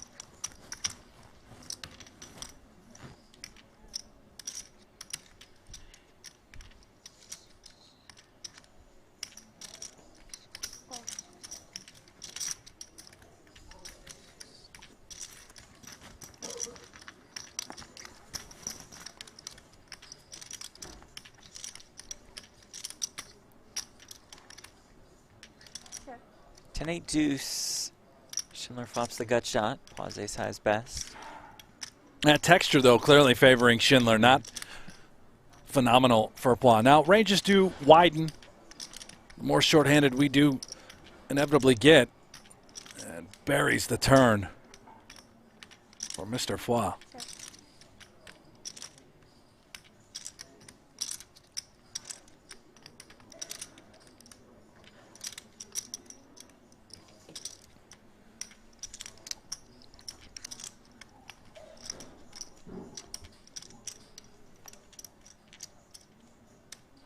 $180. 180. Fires of 180,000.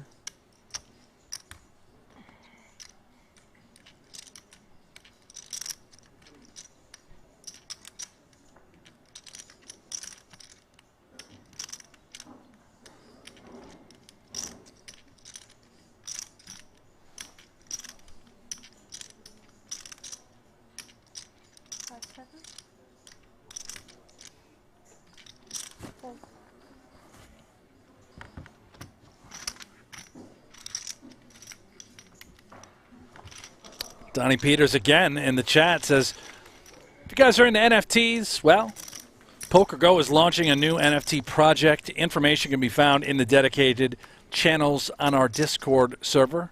Check out the link. And NFTs are certainly the talk of the town, I think, Jeff. That'll be a cool project. I mean, combined, we know absolutely nothing about NFTs. But Right.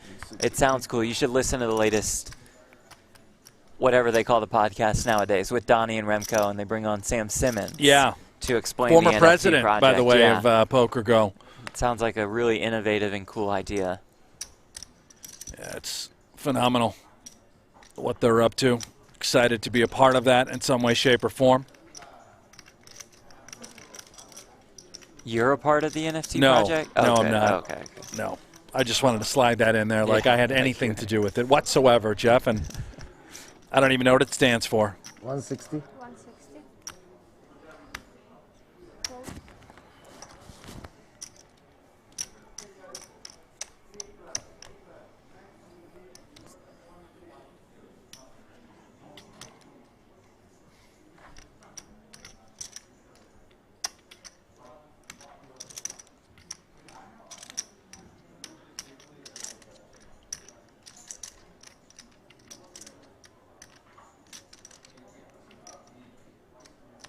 Fold.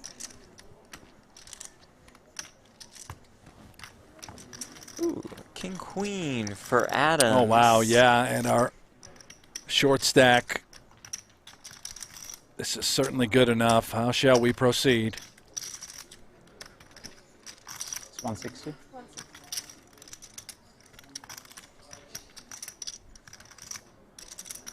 7 bigs behind.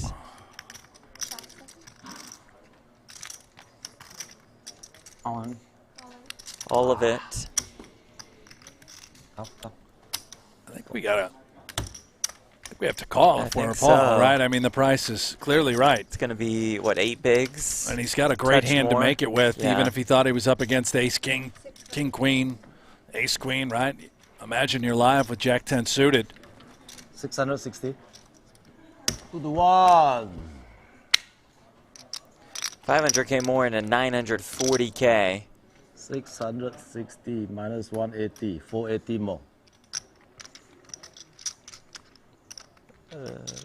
He made it 160, so 500 more, but semantics. Shot deck hand lah. Oh, why did I raise pre-floor? No, you can't muck the Jack 10 suited. So far, so good. It's one of those spots I think you have to gamble. Tim knows it too. Can see the look on his face. I think he'd be happy with a fold. Sure. He'll take it right now and chip up to 940.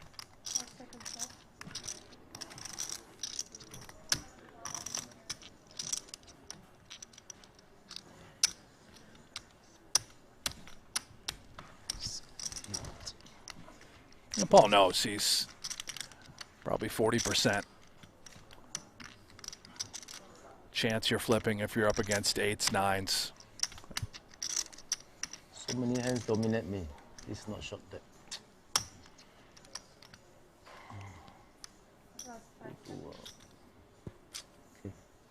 Wow. Wow. Lays down the Jack 10 suited. Adams will be thrilled to get that fold.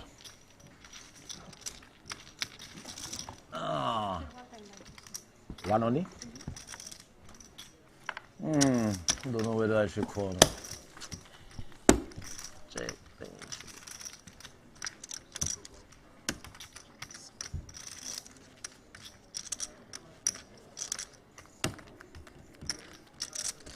S10 against Jack 10. How many percent? No, I mean, what's the odds pre-flop? You know what my motto is there, right, Jeff? Never fold. It's on your sweatshirt right now. No gamble, no future. Yeah, no gamble, no future. Stick it in. Where could I get one of these? Well, head over to shop.pokergo.com. I think it's 34 point something. Yeah. The suited, you get a boost. But yeah. Against S-Jack is very bad, right? Yeah. Against Jack only 20%.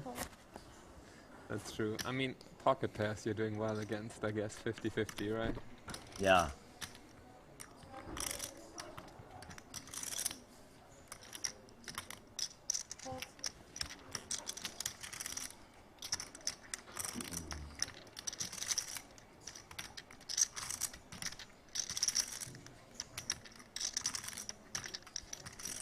Just count how much I have.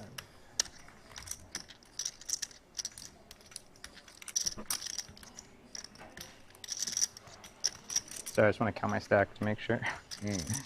And I got all these time banks. So. Oh, a lot of time banks.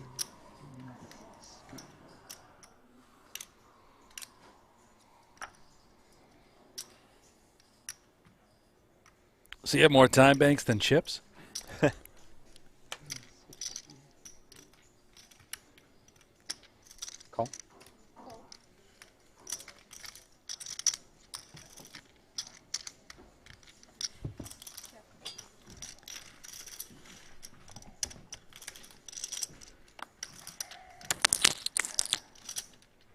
King 10-8. Not sure what Adam's other card is. Oh, it's a pair of 8s for Paul.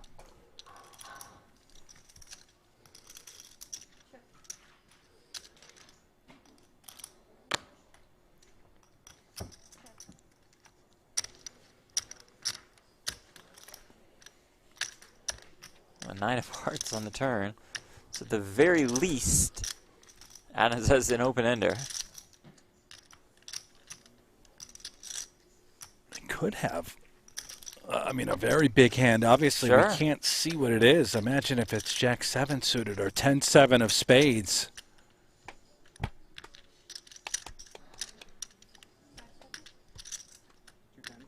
We just don't know. He sized it up, Jeff. 210. He must have some other equity card with that 7 of spades. Can't imagine he would do this with just a 7. I could be very wrong. Maybe Queen 7 would make some sense, right? Blocking Queen Jack. We may never know.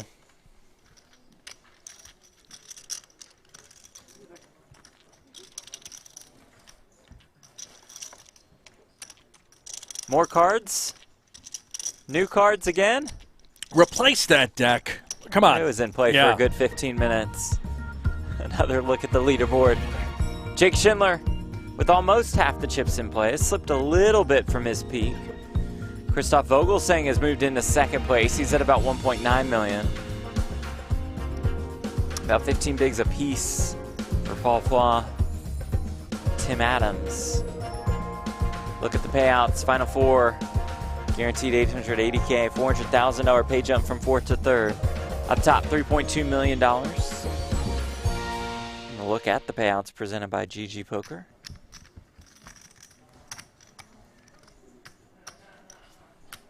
Oh, a little nugget from Donnie Peters.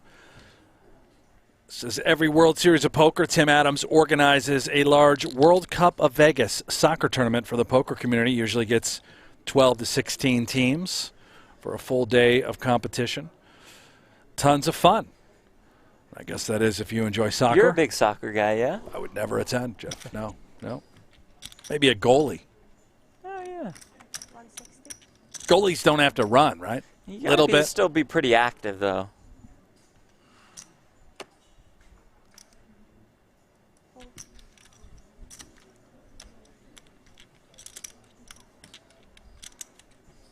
Being tall probably helps. Long arms, legs, can spread across that. They call it a net, a goal. Yeah. Yeah.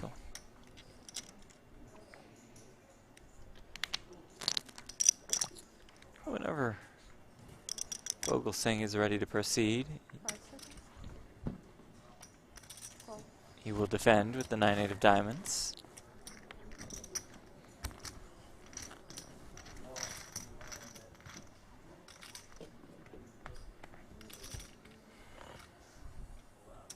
And he will flop an 8.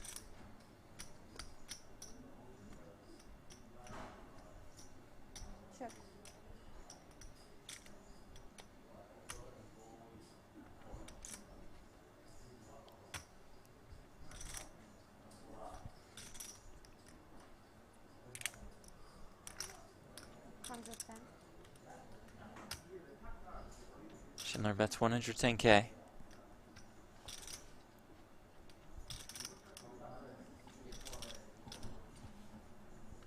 A tough spot for Vogues. Yeah, we got the 8. Not necessarily loving a turn 2 pair. Queen 10 could be present. Clean 8 about the only thing we love, but a pair is a pair after all. We know that Jake Schindler can and should be wide as our chip leader, attacking while also c-betting. Turn is the 4 clubs. And it's always about this turn, right? To get these bluffs through. If Jake thinks he's up against more jacks and 8s than anything else, maybe some sort of draw. Consideration would be to size it up upwards of half pot or greater, and try and take this thing down right now while putting Vogelsang in what could be an 8 or even a jack in a world of hurt. He's going to knuckle it back. Queen on the river.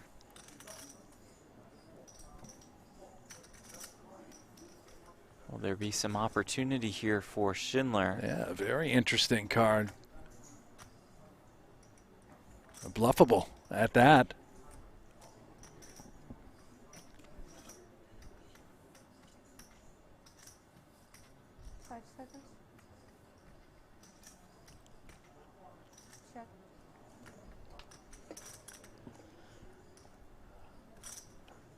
Vogelsang checks. I suppose King High has a smidgen of showdown equity against missed hearts of the non-paired variety. But you'd imagine maybe Vogues would have bluffed that on the river rather than checking it over.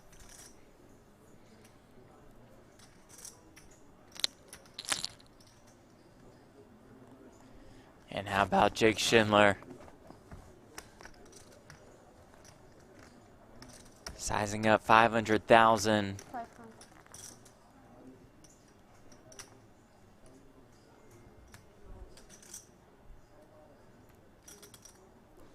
Just awfully effective. Jake understanding what a horrible spot this is for some sort of jack or 8.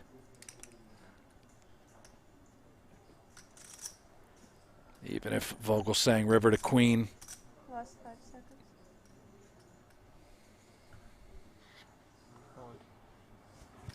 Lays it down. Schindler just world class. They all are at this True. level, but you know, Schindler just is silky smooth, right? He has that presence. He reminds me in a way of Phil Ivey, just the way he handles himself at the table, the stare, the posture, the way he handles his chips. Never rattled. Just so calm. You said this earlier, never gets too high, never gets too low. Right. Has that right demeanor.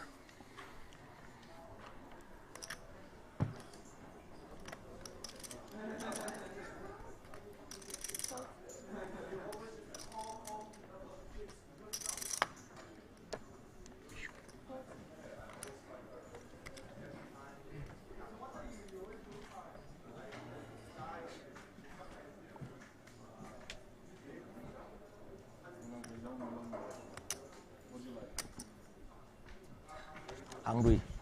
Yeah, hungry. But after eating, want to sleep. Last 5 seconds.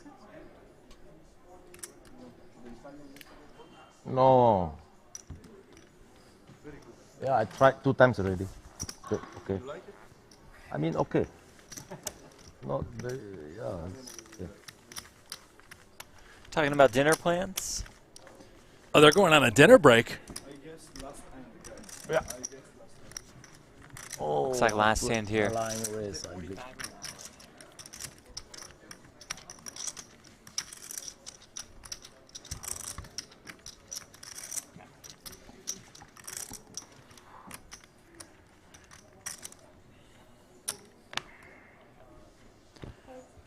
They will go on a 1-hour dinner break. A couple minutes.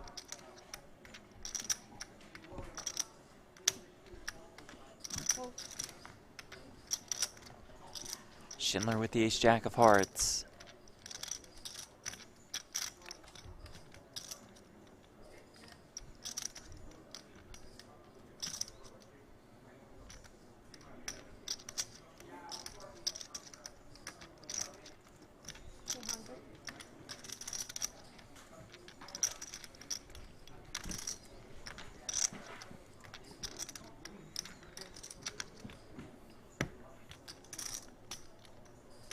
Adams with the queen 10.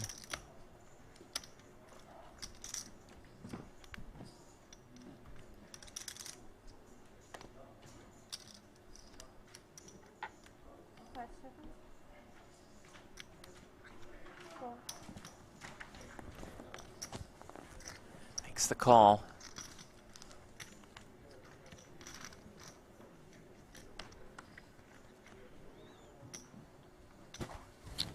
King 6-3, 1 heart. 3 to the royal for Schindler, Brent, but blocked by Adams, Queen of Hearts. Unfortunate, really. We won't see a royal flush before dinner break, Jeff. I don't even think we're going to see a turn card. Advantage Schindler. Extremely dry of the king variety. Adams just a little too short, I think, to fight. Could queen high be the best of it? Certainly.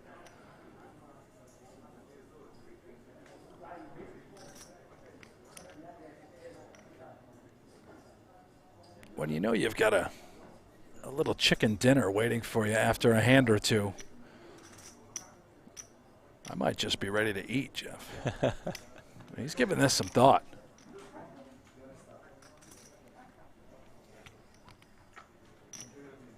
Wow. Seems is he doing awfully hard to navigate. Really does. He has a trick up his sleeve if he does decide to continue. A little deeper, certainly. Yeah, I'm floating queen high. No doubt.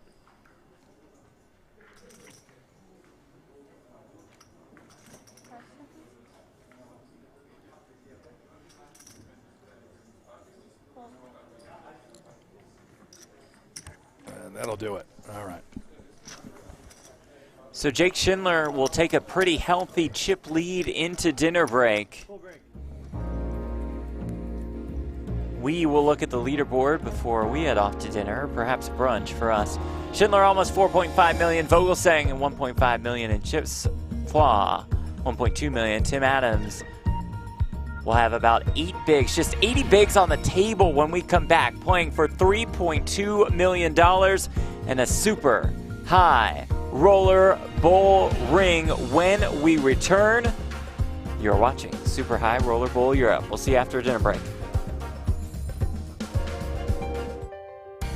One of the richest poker tournaments of all time. One of the toughest fields ever assembled. $500,000 to enter. No tournament has ever changed the landscape of poker until now. I like tough competition and lots of money. You're really getting only the best of the best. You are forced to play at a high level. That's going to be awesome for the game of poker. The 2015 Super High Roller Bowl. Game on. It's time to see more fireworks. That's what it is. I'm not certain. 10,000, 20,000 with a 2,000 ante. Scott Seaver with ace queen offsuit under the gun, and he raises it up. More play. Negreanu next act has jacks. He could play this a couple ways. He decides to just call, which is very in tune with his style. This is the famous Negreanu small ball.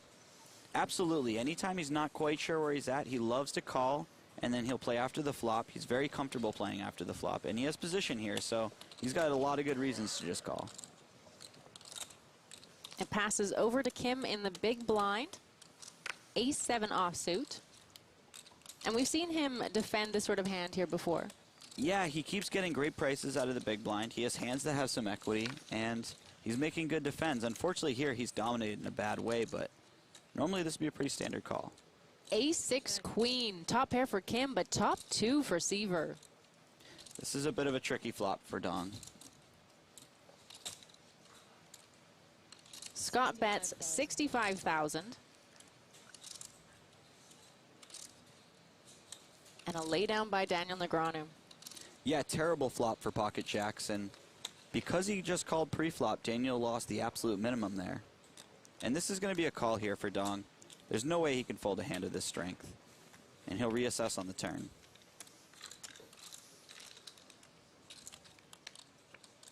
Oh, well, the 7 on the turn is a great card for Scott, as Kim now has a worse 2 pair than him. Kim checks. Yeah, that's an absolutely terrible card for Dong. He's going to be putting a lot of chips in the pot now. Scott is really good at finding the right bet size. He bets 175,000. Yeah, it's a good size, and now Dong has to decide whether he's just going to call or if he's going to raise on the turn. Obviously his hand is very strong and he's ahead of a lot of hands. He has to worry that if he does raise, he folds out hands the Seaver could have, like ace-jack or ace-10 that he's beating. So I think what he wants to do is just call, and then if he does raise, it would be on the river.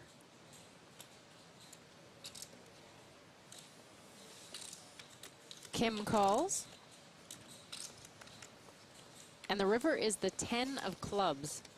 Kim checks, and it's over to Scott Seaver, who now has to find the right bet size to get the maximum value here. Yeah, it'll be interesting what size he goes with. That'll probably be dictated by what he thinks of Dong's range. And for Dong, this is going to be a really tough spot. He has one of the stronger hands that he can get to the river with, but at the same time, Scott has a lot of value hands that beat him here when he bets. Scott can have ace-queen, he can have queens, he can have aces, he can have sixes. If he had a backdoor flush draw, he would have gotten there. And even King-Jack made it on the river, so there are a ton of hands in Scott's range that actually beat aces and sevens here. Scott makes it 375,000. Call. And a really quick call from Kim. Huh. I guess Dong just decided that his hand was too strong to possibly fold. Jason is one of those players who works really hard on keeping a good poker life balance. He spends a lot of time outdoors, he works out, and you might not know this, but he is actually a really solid country swing dancer. But back to his poker moves. He has Queen Jack of Diamonds on the button and is facing a raise from Brandon Stephen with Queen 10 of Hearts. He calls. Yeah, great hand to call with. He's got position. He can hit flops really hard with this hand. And it's over now to Max Altergott in the big blind. 8-10 offsuit, and he also calls. This is the first time we've seen Max here on the Super High Roller Bowl so far. And it looks like first time's the charm. He flops a straight, Jason flops top two, and Brandon flops top pair in a straight draw and is somehow way behind. And Brandon checks his hand despite having the pre-flop initiative. And I like this check with this particular hand a lot. Action on Jason Kuhn. He's picking up chips. Yeah, Jason's going to want to bet, and he's going to want to bet big. He has a very strong hand, but it's vulnerable to a lot of draws, and he wants to protect it. Unfortunately for him, Max has already made this straight, and it's going to be very difficult to get away from this. How much did you start at? I think 650.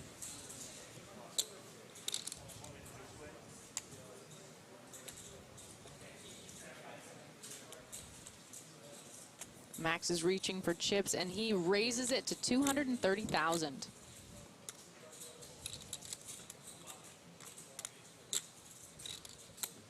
Action on Brandon Stephen.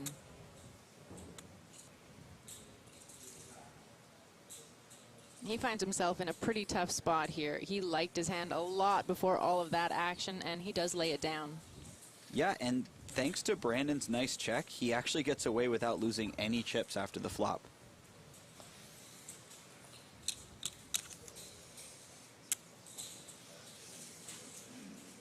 Now when Jason pulls his chips back like that, that means he's either calling or raising. And it looks like he might just call, which is pretty interesting because it's for a big chunk of his stack. I would have to imagine that Jason's plan is to call and to get it in on any blank turn. Well, the 6 of spades on the turn is not a blank. No, it's not a blank at all. It completes the flush draw, which he had to be concerned about on the flop. And also, if Max has something like Jack 9, he's probably going to slow down on this card. All in. It's an all-in from Max. Big decision for Jason. That hand's not very good, is it? It's not a very good hand. Doesn't really hit that board very well. Good discipline fold by Jason. Tom Marchese is under the gun with ace-king offsuit. He raises to 72,000. It's got to be the first time he's ever folded king straight. Yeah. Folded him in 8 seconds probably. Seaver with king-jack offsuit. It's a good hand, but it's not doing that well versus Tom's under the gun opening range. I would imagine that Seaver either folds or 3-bets this particular hand. And it looks like he is choosing to 3-bet here.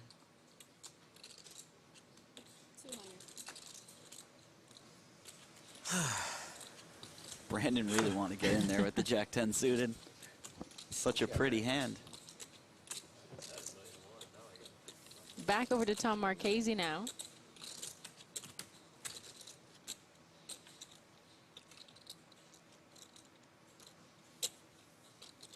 And Tom decides to just call here, and I like this a lot. He knows that the type of bluffs that Scott would have, he usually dominates, so he wants to keep those hands in. And also, he doesn't really want to re-raise and get it in before the flop. He's not doing that well versus the range of hands that Scott would actually get all in with him. Well, ace-3-9, and that's a flop that you want to see with ace-king. Great flop for Marchese. This is the type of board that he can withstand a couple streets of pressure easily, so he's very happy that he just called pre-flop when this sort of board comes down. Seaver fires into this pot. And Scott chooses to go the smaller sizing, and I like this a lot. He's just trying to fold out stuff like pocket sixes or king-queen. He knows that Tom's not folding an ace to any size, so he just chooses a smaller size, and it gets the job done. Unfortunately, he's run into a really big hand. Queen on the turn. Seaver now with a straight draw and a flush draw. Yeah, that was one of the better cards for Scott to see. He picked up a lot of equity, and it'll be interesting to see how he plays this on the turn. Marchese checks.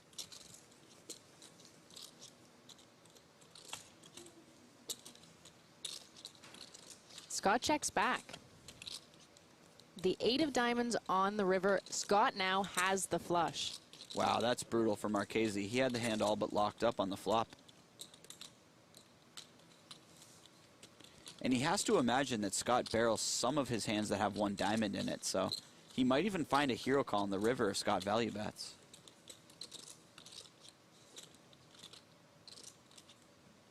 Pot of 743,000. Scott Seaver reaching for chips.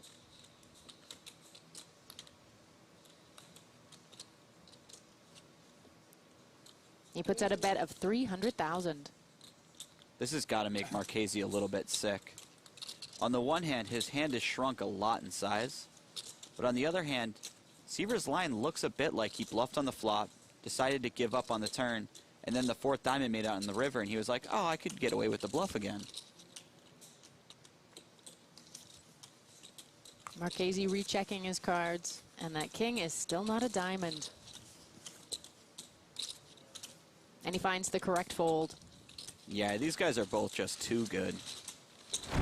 So Brian Rast has raised 10s from early position. David Peters with aces in the big blind. Jack-10's ahead, right? Slightly ahead of up to which pair? And he just calls. This is a really sneaky call, and I really like it. He's going to be calling out of the big blind a lot, so. Well, he'll be glad he played it that slow and kept the pot small because, boom, Rast outflops him and hits a set. Terrible flop for Peters. There's no way he's folding, but. He's checked it over to Rast, and Rast bets 140,000. And I can't imagine David does anything here but call. His hand isn't strong enough to raise anymore, and he definitely can't fold. He does just call. Oof, well, if that was a scary flop, it just got worse with a 7 on the turn. It puts a 4 straight on board. It would be really tough to be confident with a pair here, even a pair of aces. Not only that, but Peters knows that he can have a lot of jack type of hands when he calls out of the big blind. So his hand is actually weaker than the type of hands that he's expected to have here. Well, Peters checks it over, and Rast is undeterred. He fires again. Yeah, and despite all of that, Rast bets. And this is going to look pretty strong to David. Peters does let it go. It's a good-sized pot over to the big stack, Brian Rast. And by just calling before the flop, David Peters escaped losing a lot more chips. So David Peters gets his aces cracked, but a nice laydown saves him from losing any more than 9% of his stack. Scott Seaver with ace-9 raises to 200,000 with the 3 shorter stacks behind him. All in. All in. Connor Drynan shoves 13 big blinds with a bigger ace. Easy all in for Connor. And Ooh. Peters picks up kings in the big blind. Peters is probably not going to fold this one. He's trying to decide how to get the most for his hand.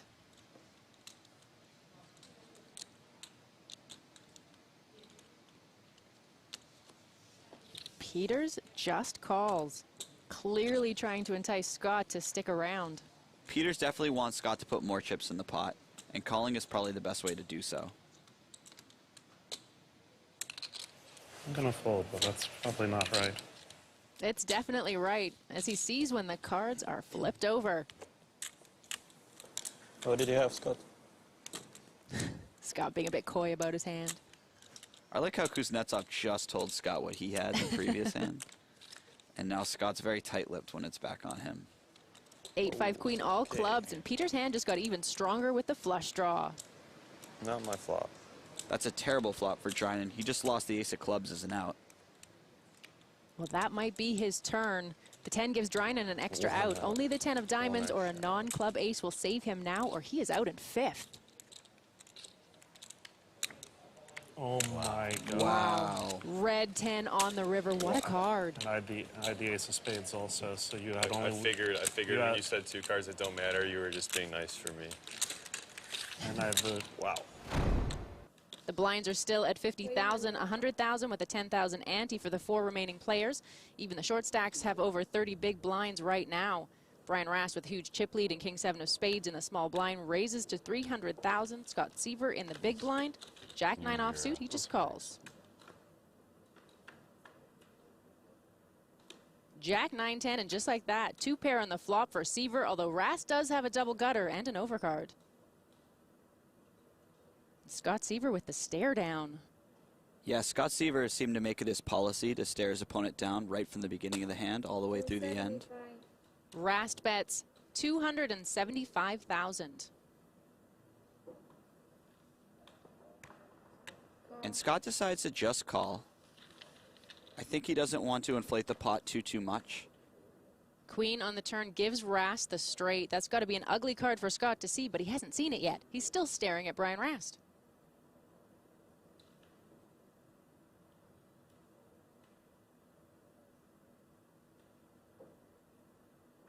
Rast is cutting out a bet. 600,000.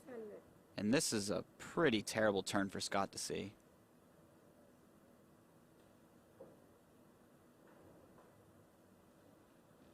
His 2 pairs shrunk up considerably, and he's going to call here just in case Rast has a flush draw or something that he's bluffing with still. Queen on the river means Scott's 2 pair is counterfeited now anyways. This might save him some chips. Yeah, I can't imagine Scott's going to be putting very many more chips in the pot. I'm all in. Rast shoves. Oh, come on. Scott thought for a moment that he might have made a full house if the queen on the river was a jack. I'm not going to waste time. I'm not calling on the queen. And I'm not quite sure about Rast's bet. It had to have been designed to fold out the chop if Seaver had a king himself. But Scott can have a lot of full houses there, and it seems like a really risky gambit to take. A lot of interested people on the rail watching, including a lot of the high-stakes poker community.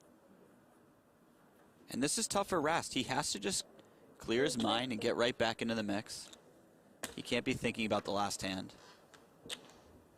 Well, the 8s have shown up again, and this time they're in Brian Rast's hand. He's raised, and Drinan has queens in the big blind. All in. Drinan moves all in. It's like 3. And unfortunately for Rast, this is a snap call. And in back-to-back hands, Rast might lose almost all of his chips. I have 8s, he has queens. It's a bad spot for Rast. He's going to need to get just as lucky as Scott did with his 8s.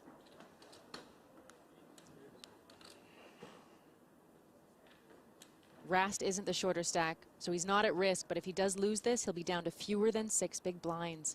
3, 3, 4 on the flop. And that is no help to Rast. He needs an 8 and an 8 only. Boom. 8s are not lucky for Connor Drinan. And 8s are the hand. Maybe, just maybe. Only a queen will save Connor, or he is out in 3rd. And he is out. Oof. And that is just devastating for Connor. Scott Seaver with pocket 5s raises it to 380,000. Brian Rast with the ace-9 of spades. And this could get pricey. Both these players have very strong hands for heads up.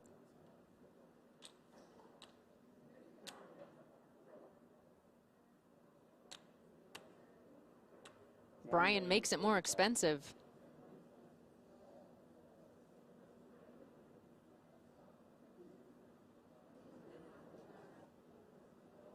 All in. Scott shoves the rest of his chips into the middle.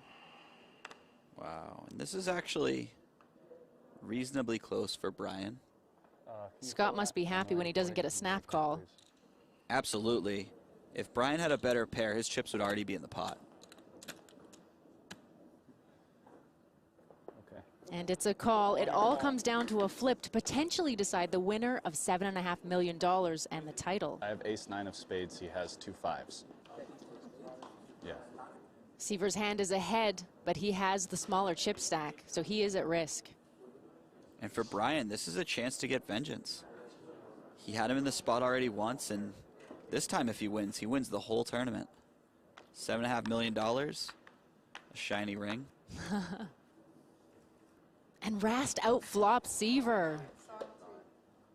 Big flop for Brian. He is now way, way ahead. Scott needs a 5 to win this pot. It has to be a 5. King on the turn. 1 card left. One last chance for Seaver.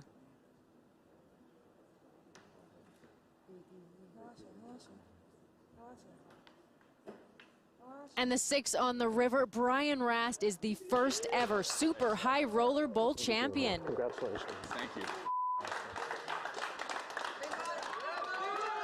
And what a deserving champion. After taking that bad beat, he just fought hard, came back, and now he has the title. Scott gave a little shrug there. He's gone off to talk to his friend. Second place money's not so bad. Came back from that. I sat there, I said, I'm going to come back. Last year, Brian Rast outlasted a world-class field on his way to a Super High Roller Bowl title and $7.5 million in cash. This year, the Super High Roller Bowl tradition continues from Aria Resort and Casino. This is a big pot. Thought I had you crushed. 49 of the world's best and wealthiest poker players. A buy-in of $300,000 and a first place prize of $5 million. 4 full days of live poker. The Super High Roller Bowl from start to finish gets underway right now. Do you ever find yourself opening up a little bit when you know guys are tired and a little bit less interested in competing toward the end of a day's play? Absolutely. That's a really big part of tournaments, having the feel for those situations. And recognizing also that people can be polarized when fatigued, where they either have it, because otherwise they wouldn't be out there stepping out, or they're just phoning it in. Right. Taking a more conservative approach with their medium strength holdings. Exactly. Because they don't want to think as much, and there's a lot of thought that has to go into those gray area type plays, as we see 3 players in a raise pot pre-flop. And the flop yield is Queen 7-6 with a couple of clubs. Goes without saying, that's a nice flop for Budiga. Yeah, top pair with a king kicker. Nothing much for Anthony Gregg, who's checked as well as Petouche. And Rainer Kempe checks his 2 4s. Here comes the turn card. Kempe picks up the bottom end of an open-ended straight draw.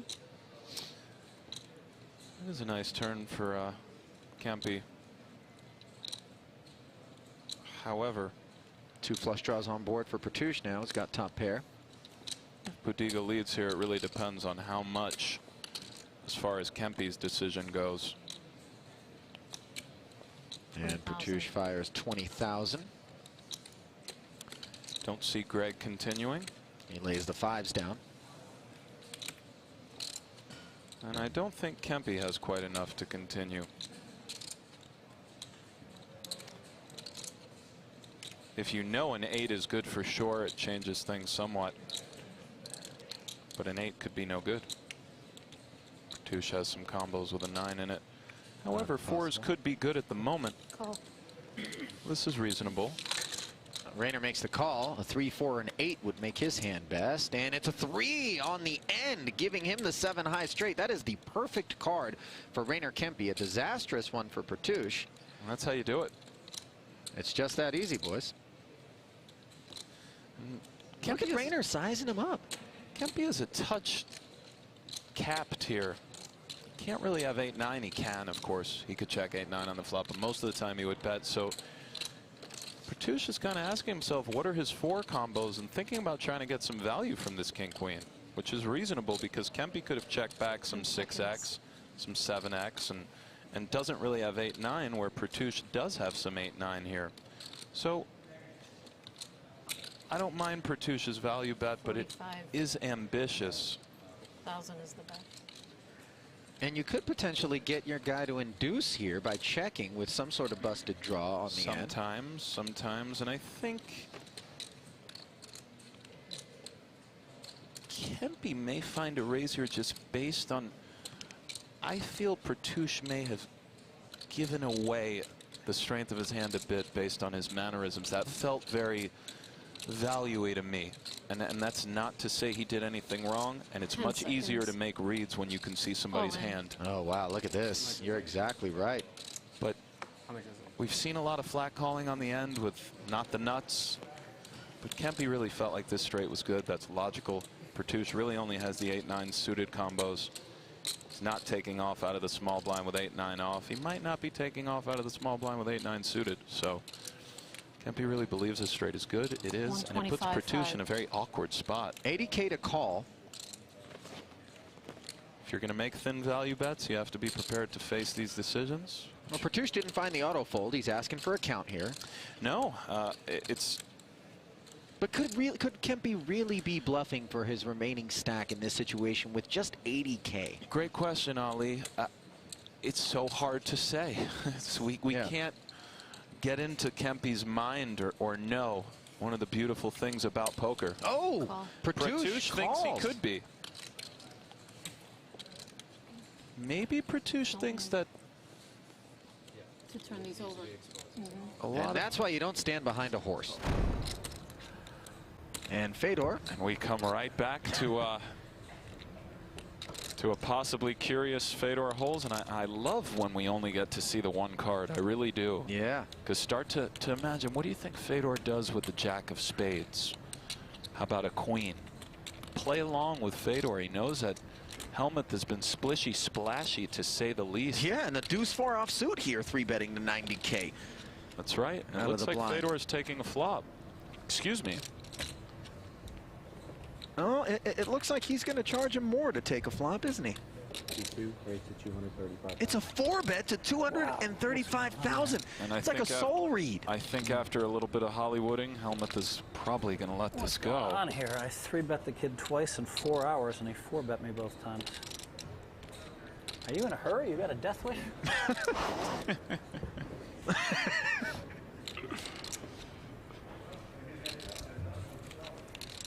What the hell is going on here? This is sick. Helmuth. Nice hand, Fedor. He's not scared to just get in there and limp. He's not scared to sometimes 4x pre-flop. Right. Blinds are 20-40. I've seen Berkey do things like make it 200. And I promise you that confusing your opposition generally is good. Sometimes the cost of that is making a quote-unquote bad play. Being unpredictable, hard to read and hard to figure out. Right. These are all things that do aid you in the long run if you use those things to your advantage. Kempe opening with Snowmen, the 110. And the cutoff. And the small blind of Dan Smith making the call in bad shape with the 2 6s. He'll be heads up and out of position. We haven't seen too many vicious coolers this tournament, Ali, like 8-6 deuce or something crazy. And look at this. I mean, listen, I just want the people to know, I swear on my life, I cannot predict the future. And that's just very odd. You are a broom rider. If that deuce came, I really would have been speechless, because this is already one of the weirdest things that's ever happened to me. Set over set. One of the most horrific situations you can be in. I myself, on one of the few occasions in which I've played a higher stakes buy-in poker tournament, found myself in a similar spot against Gabe Kaplan. Cost myself a cool $20,000 on Poker After Dark. That one hurt. And this one's going to hurt as well for Dan Smith, who checks it. Over to Rainer Kempe. Sounded pretty painful. To the great Gabe Kaplan. Right now, Dan Smith has major problems, and sometimes it's okay to spell out the obvious. Dan Smith, after this hand, could easily be crippled. He may elect to just start check calling, but even so, unless a 7 or 9 of hearts rolls off, Kempe has a lot of great cards to barrel, get check raised in all likelihood, and this is just so brutal for Dan. And he's using a time extension here. Why do you suppose that is? He knows he's going to continue in the hand. Well, he's not trying to make it look weak, is he? Of course, no. He's trying to decide whether to call or raise. I mean, there are times you are beat here, and again, being the relative chip leader versus another chip leader, this is an interesting situation because he might be well advised to simply call the flop. However, if he raises it, he does know that he will probably have to go with it. There are some extreme. 475,000. 475,000. Music to the ears of Rainier Kempe with 2 8s in his hand. A set. And he's got to believe he's golden here, right? He's not up against the 7-9 and probably not up against the 2 10s. Not impossible, though. Not impossible, for sure. Golden is a touch more than what he's feeling, but he's feeling pretty good. It's one of these spots where 2 overs in the flush draw come to mind, maybe. I don't think Smith Queen Jack check of Hearts. Yeah, no? exactly. I don't think Smith check raises Jack Queen of Hearts. The hand is too good. You kind of don't want to be forced to sort of fold it given stack sizes or decide you have to get it in because you've put yourself in a spot where Kempe using a time extension. Pot odds are just too good, and this is a really sickening spot for Dan Smith. And I just don't know how I just went out there and said we haven't seen a vicious cooler. I feel bad for Dan. Of course, me saying that did not influence the flop, but it's very weird. I'm having a very philosophical moment. This is a situation where Rainer Kempe is that speeding commuter train and Dan Smith is that car stuck on the tracks. In all likelihood, they will get it in. My only question, as crazy as it may sound, is there any way Smith finds a way to get away from this on the flop? Just given that we're on the bubble, he's such a great player. And Rainier Kempe says, I'm all in. Kempe's reached. Yeah, Snap call by Dan Smith. But you notice the trepidation in his voice. He called. He doesn't want to have to play this hand on the bubble. So Two relative chip leaders.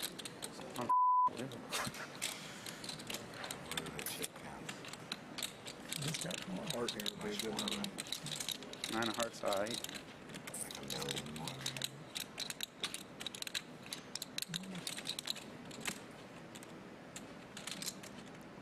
It's looking pretty thin at the top of the screen next to the outs graphic. He does have backdoor hearts. And of course he can hit that 6, but yes, 9% is pretty thin and just a deflating feeling for Dan at the moment. So brutal. He's rooting for a heart on the turn.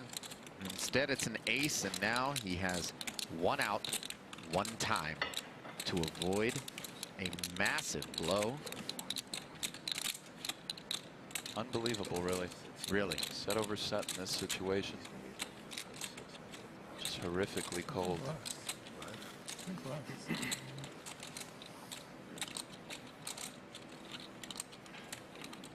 Dan Smith Can't connect with the one-outer on the river.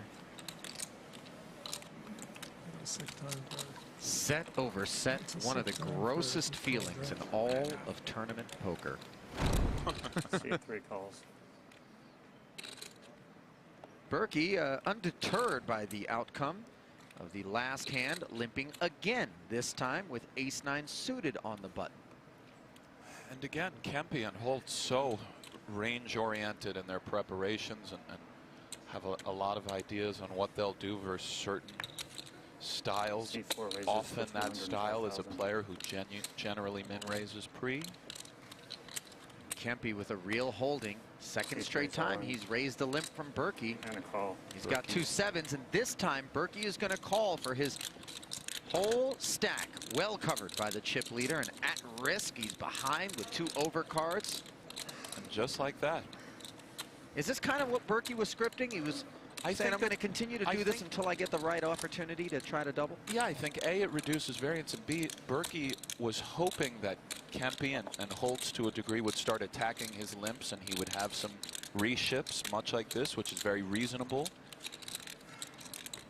And it's a multifaceted approach, one that in the next level Berkey could stop limping and then resume. So if Berkey can win this pot, he will vault over Phil Hellmuth for 3rd and chips, but he's going to need some help, and the board is 7 high, top set for Rainer Kempe, and a very uphill climb for Matt Berkey. If he doesn't get help on the turn, he'll be drawing dead and done in 5th. Some possible sweats. Certainly. Needs a spade, 5 or a 6. And he does catch the spade. Wow. There it is. Best case scenario. He now needs 1 more of those spades. 7 outs once for his tournament life. Rainer Kempe's thinking red card.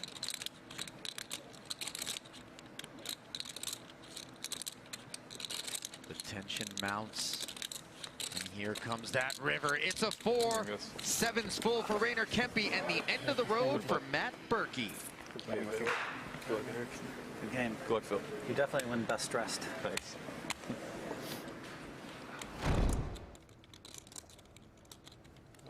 All in. Moving all in here with the ace. Oh my. And he's been called. What is he up against? The ace-10. Disaster for Eric Seidel. Is that Fedor humming? Pretty odd spot to start humming. I know me on my off days, mood-wise, may have had a choice comment or two for Fedor the Songbird, but no doubt about it. Maybe that's just the awareness that he balances his humming range. The kids are really on top of everything these days. Look, if Seidel's out of here, that's an extra guaranteed 1.1 million into Fedor's pocket. So it certainly is, and for Eric, who's battled so hard, and for Holtz, what a huge equity pot this is. Yeah, 9-9 Trey. There's some chop outs here. There's always hope for the short stack in this spot. It's never easy. Kempe's going to have to sweat it out.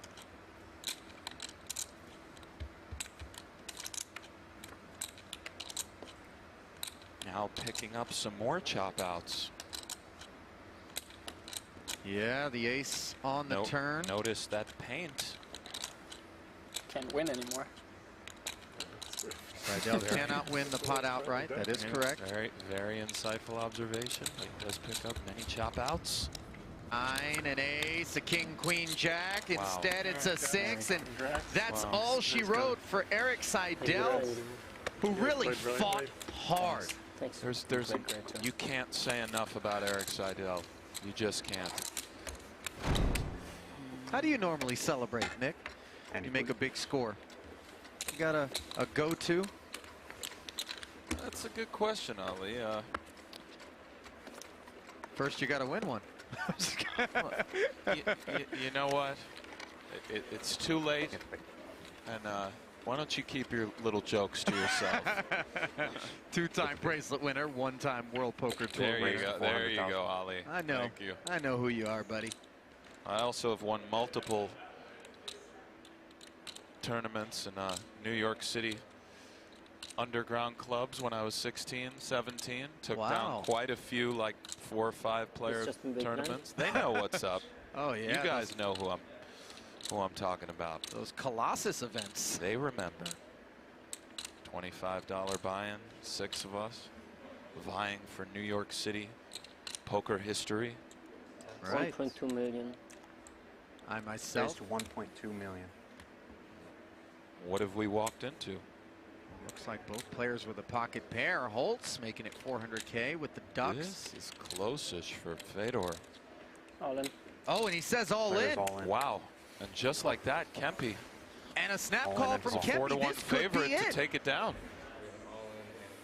Fedor with 2 Ducks. A 4-to-1 dog roughly against Rainer Kempe's 2 Just eights. for the spot of 2 Germans being heads up and the guy winning with 8-8, it's kind of it's kind of the cherry on top. Not sure said the guy's Holtz winning? is seeing any cherries on I'm top at the moment. You know, mentioning Anticipating. No, he's kind of got the step. You know what? I won't be mad at you. I know you won't. I know you wouldn't be. I know you wouldn't be. Tend to believe Fedor there, but nonetheless, he's thinking deuce. 10-9-5. Running hearts, of course. But if Fedor doesn't help, Rainer Kempe is our 2016 champion, Ali.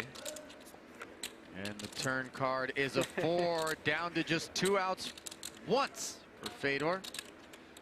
Otherwise, Rainer Kempe is our champion. This is for a $1.5 million difference between second and first place money. Can Kempe seal it? Yes, he can. And there it is. Kempe is your 2016 Super High Roller Bowl champion. Wow, and I didn't expect this confetti shower. I was not told about this. Wow. Nobody consulted with me. Give Holtz the ring. Sie waren das hier? Ah, guck mal, ein bisschen bling bling. It begins in this city, in this venue, at these tables. 56 players will enter this room, each with a singular goal, winning the Super High Roller Bowl. I would say that the Super High Roller Bowl is the best tournament of the year, and I say that with confidence. $300,000 gets you in. $6 million awaits the winner of the one event on Earth for the highest stakes with the toughest field for the biggest money. The 2017 Super High Roller Bowl. This is where it begins. Let's play some poker, boys.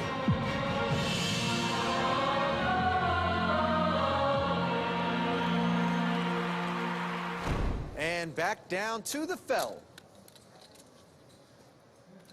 This feels like last year. Somewhat, perhaps. A suited connector is a nice hand to have in your small blind 3-betting range versus really any. Oh my goodness. What about is it nice when this happens? Because this is a classic. Wow. I mean, Top set against a straight. A cooler like this early, involving Phil Hellmuth is really astounding.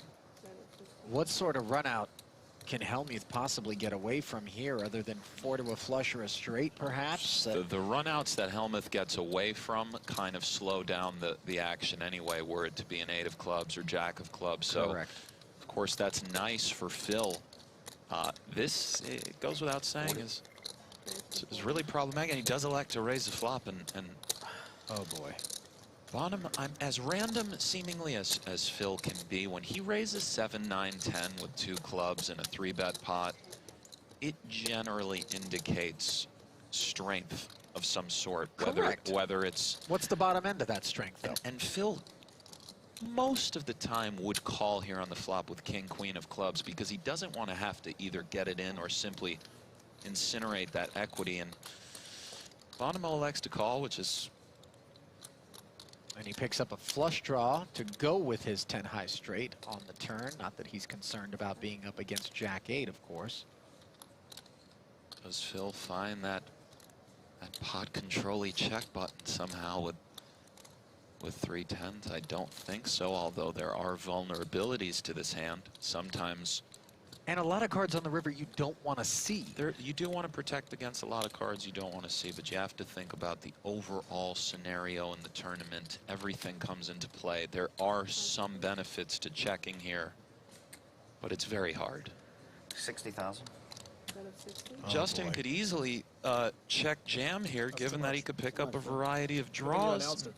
7x of hearts. This is going to be, in all likelihood, You may want to put the greens on the bottom. Just an all-in from Justin, and oh, I know. Wow. Okay. Yeah, I mean, could King Jack of clubs factor in here? Wait, I'm giving too much information. Certainly you fear King Jack of clubs, or King Jack in general, if you're in Phil's seat. Although check raising the flop with King Jack in general, less likely, I would imagine, no? Could happen. Same thing from Justin. You fear running into a straight. My God. There it is. And it's all in the middle. Oh, my God. I escaped. Oh, man, that's going to be hard to pair the board. Oh, my God. Elmuth needs a 7-9 or queen here. Wow. Threw him out. 30 minutes, go get that. 10 will work as well. Oh, we'll go take your time. 15.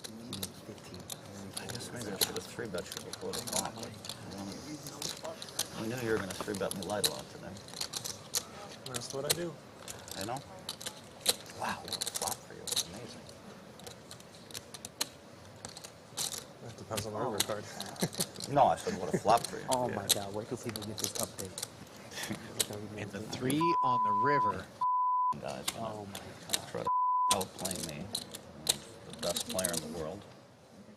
I'm just going to re-raise Phil with 8-6. He's going to flop top set, and I'm going to flop the straight. And the stack sizes begin to increase as the field condenses. I'm sure we'll see some even bigger pots. Wake up cards.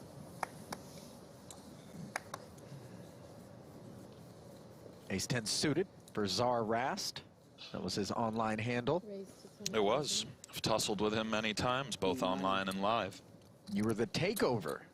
I still am the takeover. You still Ali. are, okay. I haven't rumbled with you online in so long. Yeah, I'm around from time to time when I duck out of the country and get that itch. Of course, online poker no longer available except for specific states here in the U.S. We're talking New Jersey, Nevada. Ridiculous. Ridiculous. A little bit shocking. Certainly disappointing for the big fans of the game. Everybody's suited here. Nice guy. And the board, 2 clubs. Queen 8-6. Rast with the nut flush draw. Heart with the flush draw and open-ended straight draw. And Katz with a pair of 8s. Serious connection to the board via Rast and Heart. And given that Kevin is sporting a 20-some-odd BB stack, slightly more, I believe. Very likely to be going in here versus Rast.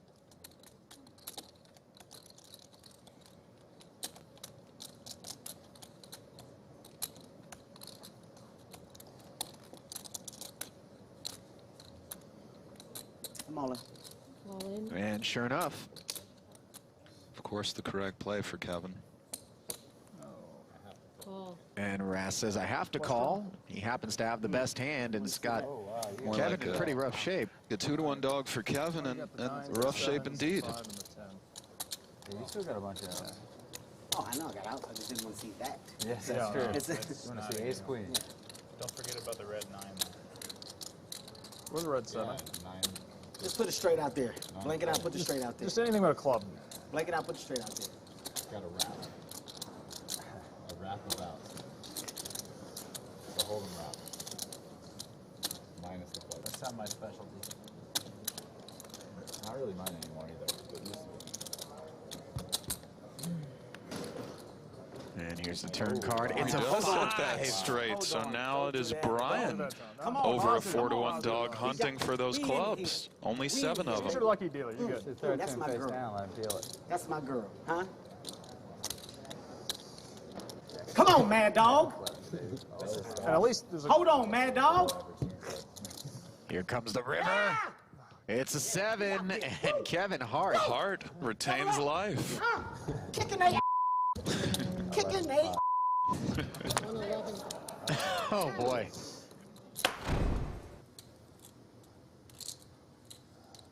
I believe Vogelsang wakes up with Can you aces. please be quiet? I'm You asking you can't- very nicely. You can't say anything. Carrie, you can't. Where is that in the Can rules? you call the floor, Floor, please? you really can't Floor. even say a word.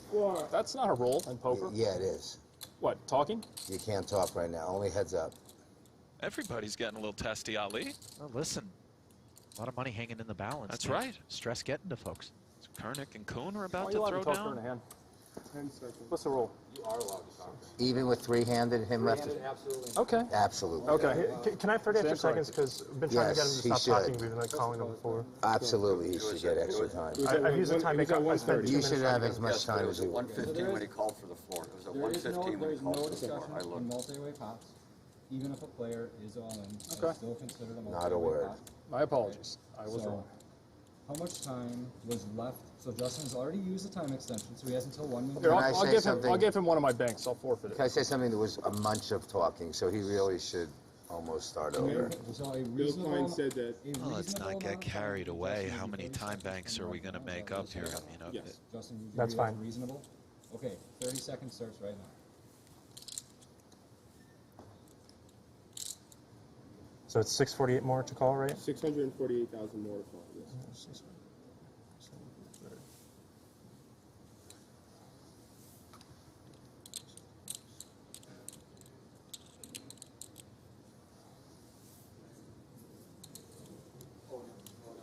I call. Call. You got aces? Yeah. You got aces. You wake up with aces there. All right. Just need a red queen, I guess. Damn, that's a good spot for aces, huh? This is my first all-in. All-in call it is. So it's sixes against queens against aces for far and away the largest pot that we have seen thus far in this year's Super High Roller Bowl, with not one but two players at risk in Vogelsang and El Jefe carry cats. The 648, or whatever it was that Addamo just called now, also close. I need some help from the players at home, the very experienced players in these situations. I'm just not sure. My knee-jerk reaction here is that Addamo did not even need to call that initial 20 bigs, but certainly it's okay. And a lot of drama heading to this flop as Addamo picks up some sevens. 8, 9, 10, and El Jefe picks up some jacks. Jefe, jack and queen hunting. Justin did also. Yeah, I can't worry about Notice Vogelsang has 50% to win this hand. He's fading sevens, jacks, queens, sixes. Right. Yeah, you're right. Just the smallest of favorites against the aggregate hands. What a nice card to see if you're Christoph. Sure. What a massive, massive pot this is for him in terms of real-world dollar EV. Right, I mean, 2.263 roughly. Oh my. Dramatic river. Rip his lip off there, Christoph. Easy. Here comes the river. It pairs the board and Vogelsang two aces holds. And that is it. Deflating for Carry Cats to wake up with two queens and ship out of the small blind. We know not what either player holds, simply that Schindler was the open raiser and Kuhn defended. Jason has checked it over to Jake, who is going to continue to the tune of 75,000 into the pot of 230. Hey. C2 is all in. C3. And I think it's a snap call from Schindler Might see here. some straight draws from Kuhn. Well, it's a bottom set for Jake Schindler. With a pair of eights, by the way. You do see a straight draw for Kuhn, which makes a lot of sense. 7-9.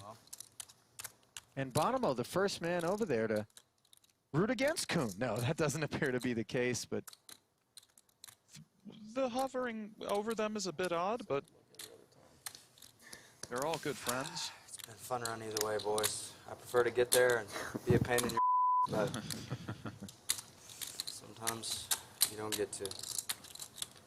Hard not to like Jason Kuhn. that is the truth. You kind of root for him here, you know? It's a lot like a 6. The pain of the money bubble looming Of course, over him. And it's hard not to root for him, especially given how many chips Schindler has, that he'll be okay. And right. Can Jason Kuhn hit a 6 or a jack to complete a straight, make the best hand, and stay alive, or will he be the dreaded 8th place finisher? That'll It's do the it. ladder. As Wow. the deuce rolls off, and your pick to win it, Nick Schulman. He definitely made me and a lot of people proud with his stellar play, as always. Yep. Tough to bubble. Tough day for him. And we are one bust out away from drawing the curtain on tonight's action and setting the stage for the podium finishers. All in. Zoom is up. Oh, this looks like possibly a bit much given the stack of Shalabel, but of course ace-10 of diamonds is Call. quite ahead. Oh my goodness. I got aces. Vogelsang And with the this call. this is why you don't do this when another player at it's the aces. table. Oh my God, and Vogelsang pacing because he wasn't really expecting this situation, and Shalabel just counting his lucky stars. You know, Sukernik has kind of shown this propensity to be willing to just gamble it up and ship it and kind of intimidate. And It got him here so far, and Sukernik has really played very well in a lot of spots. I think he overextended himself here, given the stack of Shalabel, but onto the flop we go. And could Shalabel be laddering up yet again? This is a major ladder up here. Here comes the flop. Leon's thinking diamonds, only one available. A king out there. A dangler for that running Broadway. We got to put a diamond up there just to keep him drawn live, don't we? Or a runner to a straight.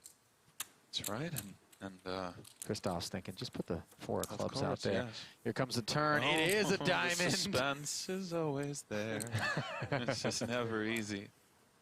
Yeah, that's it's a very expensive card that just rolled off for Vogelsang, worth about, I don't know, hundreds of thousands in equity, probably less, but crazy. Can Sukernik 9 outs. snap What is aces? that king of diamonds worth? Here it comes. There Oh, it it's is. the 3. Okay. Good game. Good game, man. And Sukernik finishing in 4th place. Incredible showing for Sukernik. Round of applause warranted. Schindler now with Jack 8 suited. Call. Limp right in there. Yep.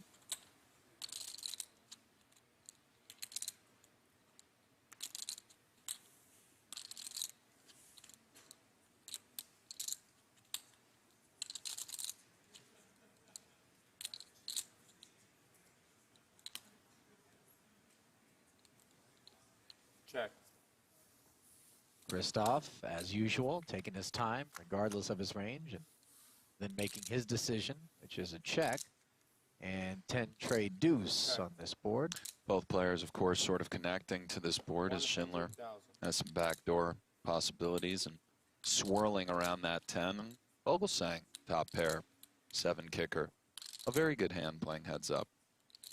First, this smallish bet might Christoph raise simply to get some chips in the pot, which was 10 seconds. with which what figures to be the best hand. Call. No. Onto a turn. Ooh, look at that. Has to be the most fun turn card in the deck, Ali. Christoph makes 10s and 7s. Schindler with a gut shot and a flush draw. A very standard spot for Jake, of course, to 400,000. continue betting.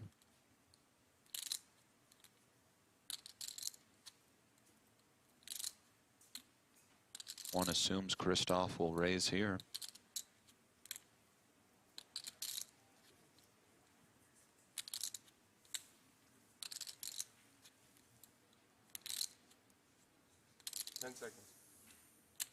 Raise.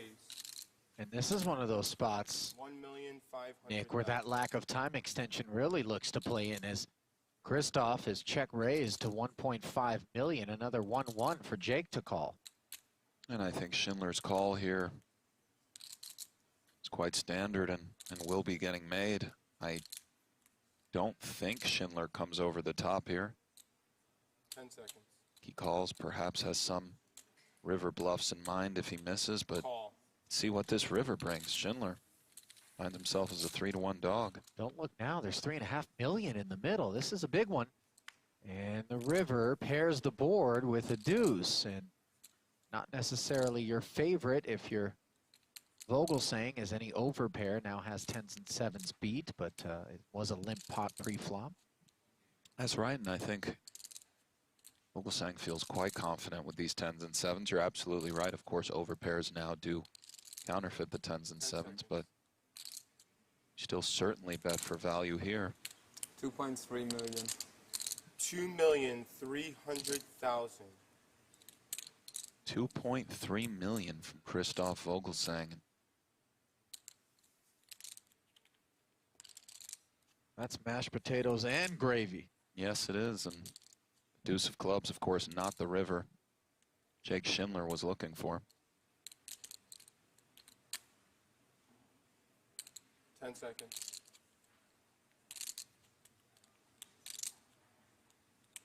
All in. Whoa! Oh my goodness, Ali. All in. Wow. Christoph with only 30 seconds to decide here. I think 10s and 7s is good enough, but man, a lot easier from up here. I did not see that coming, Ali. Schindler, all in. 10 seconds. 10 seconds.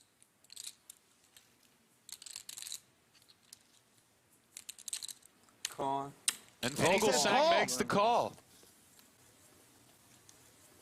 Schindler's bluff does not get through. And that's it. Good game. We have our champion, Ali. Wow. Yes. It's one of poker's most exclusive tournaments. A $300,000 buy-in feeding a massive prize pool of over 14 million. 48 elite players came to test their skill in a 4-day battle of strategy, aggression, and endurance. This is the 2018 Super High Roller Bowl. I don't think Chewy's ever been in a market. Ace-9 in Ivy's hand this time. He makes it 6,000 here on the flop with top and bottom pair. Petrangelo sticking around as the third heart rolls off and gives him the flush. That was a dramatic pause that I put in there, as though it wasn't self-evident. And I think Petrangelo's considering leading as he defends the big blind here. Yeah. The 7 of hearts is rich with possibilities regarding Nick's range in form of the 8-10 and all the flushes and some 2-pair combinations. And the idea behind the lead here is that Ivy gets very pot control-y on turns with his ace-X, and we want to simply build the pot with our flushes and charge certain hands that have equity. And oh my, Ivy rivering 9s full of aces. Petrangelo's hand absolutely strong enough to lead here, and he will. And of course, Ivy will be raising either in the form of a shove. He goes so big that it looks like Ivy will shove this river. And Petrangelo is going to go into a tank, probably think aloud as he often does, and we will probably get some inner workings into his poker mind. And he graces has us with his thoughts. Well covered here. He does.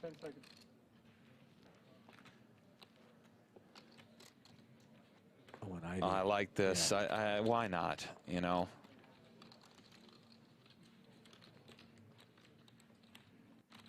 This is going to be a difficult laydown for Petrangelo. He might make it, but it's going to be tough.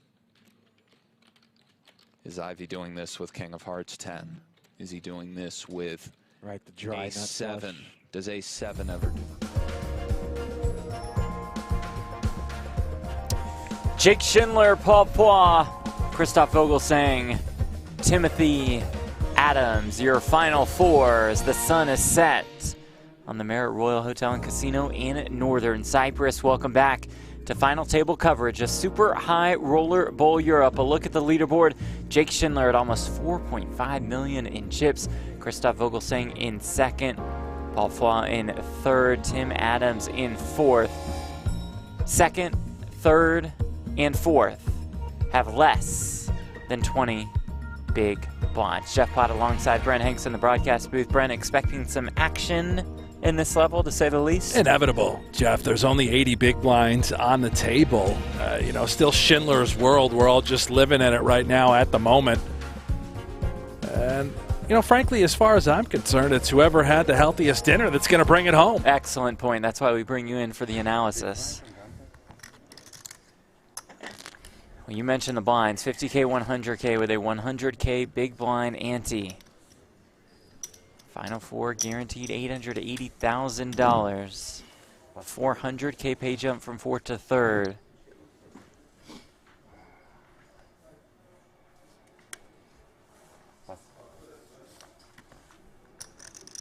And ace jack for Timothy Adams.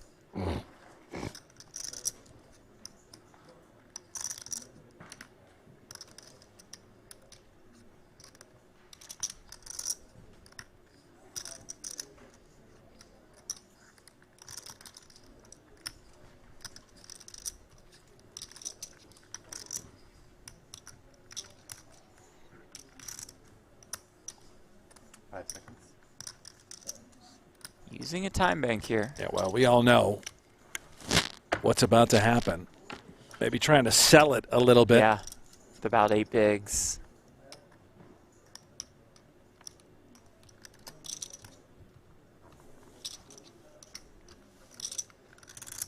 All of it.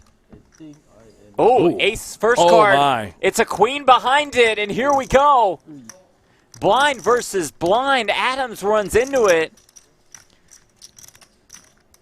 It's the ace-jack for our two-time Super High Roller Bowl ring winner.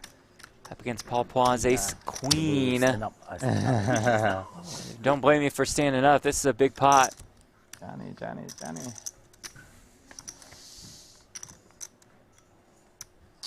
Queen, 7, deuce, 2 diamonds. Backdoor straight draw, backdoor flush draw for Adams. He'll need runner in some variety. 6 of clubs, not going to do it. Tim Adams with another 4th place finish at Super High Roller Bowl Europe. And Brent, that is 4 straight Super High Roller Bowl cashes for Adams. The resume, remarkable for the Prince of Poultry. Tim Adams, as classy as they come, as talented as it gets. You said it, Jeff. Incredible showing once again by this stud from Canada. One of just 2 players to have multiple Super High Roller Bowl rings. The winner of Super High Roller Bowl Australia and Super High Roller Bowl Russia bows out in 4th for $880K. Another look at the payouts presented by GG. We're down to 3, and that means a minimum payout of $1,280,000. And our next pay jump is worth $800K. And Vogelsang has found himself another pay jump. Another ladder for the tractor. You just can't get rid of Vogelsang. Locked up a podium finish here. Only 2 titles on his resume with more than $25 million in earnings. Can he take down number 3 here today? He has his hands full. Schindler all in. And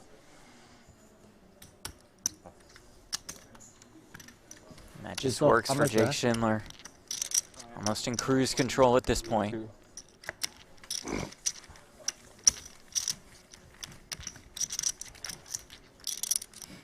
How about Paul Phua? Yeah. Everyone can say, oh, yeah, the businessman from the Triton series, co-founder. He plays a very high level, high-stakes games nonstop across the world. This means a lot to him. Serious competitor. And we'll pass the $23 million mark in career live tournament earnings when today is all said and done. That is quite impressive for the Triton co-founder. As Jake Schindler looks for his first super high roller bowl ring. Jeff, when the players were at dinner break, you pointed out something else about Vogelsang that I am, again, shocked to learn. I keep bringing up that he only has 2 career titles. How many second-place finishes does he have? Can you fill us in on that? Sure. What'd you guess? I thought it would be like 10 to 15. You would just assume it'd be huge. He has more than $25 million in career live tournament earnings. It's 4. Unbelievable. Been heads up just 6 times. Unbelievable.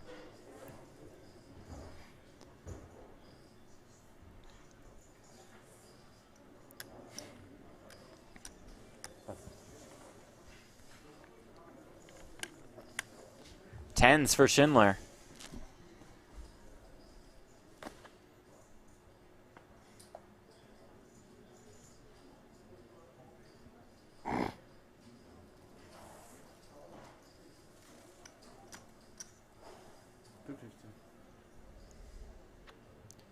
Small raise out of the small blind, but nothing doing for Paul Phua.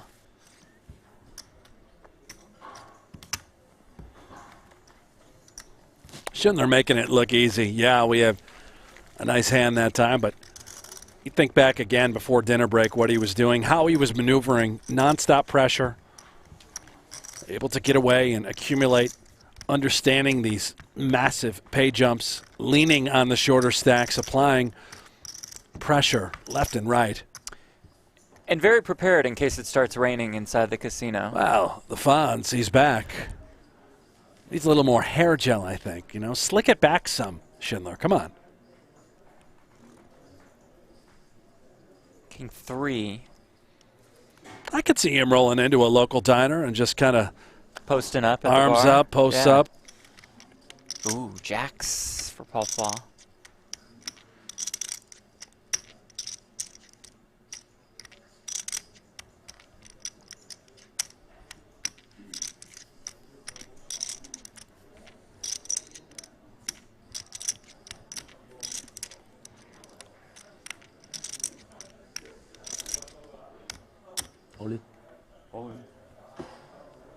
All of it, and that we'll get through.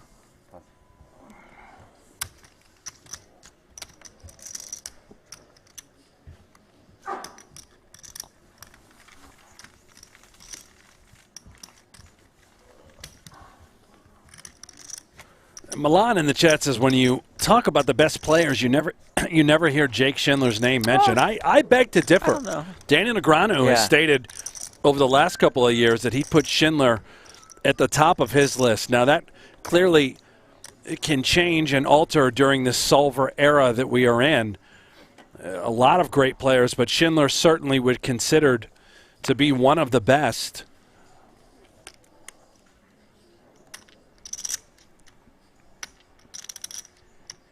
Schindler will move into at least 5th on the 2022 PGT leaderboard. With a win, he would move all the way up to 3rd.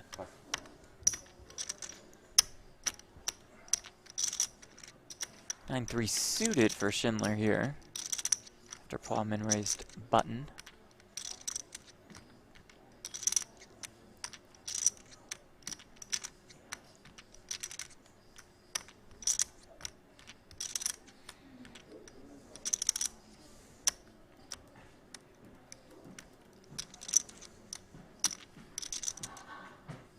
How about this? From Jake Schindler, just max pressure being applied. Knows that short stack and Vogelsang is lingering, and that's just well done by Jake Schindler. Just pouncing. My goodness.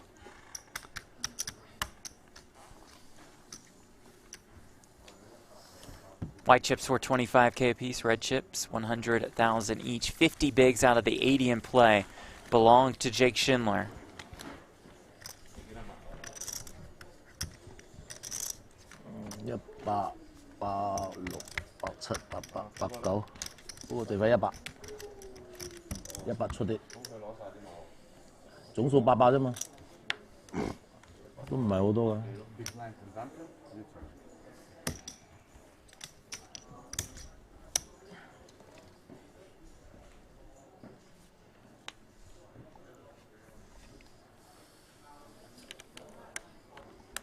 10-9 off for Vogelsang. Just gonna hope for some chaos. Blind versus blind, and perhaps an $800,000 pay jump.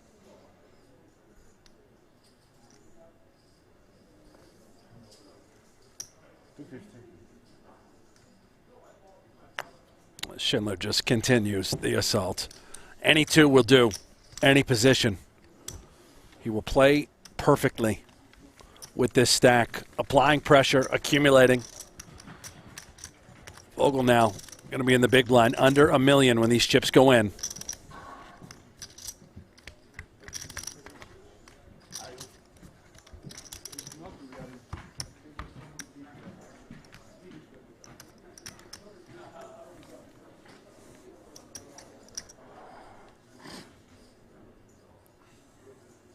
Now the ace-4 diamonds.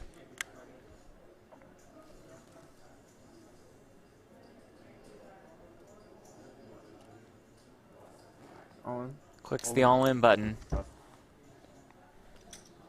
Vogelsang will squeeze a pretty one, but not one to call it off for. How much do you have now? 825. Vogelsang stack dwindling.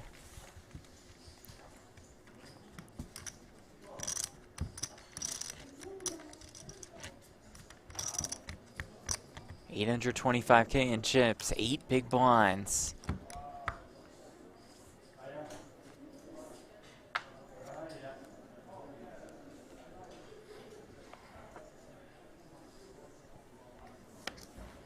Ace-4 diamonds for Paul Phua.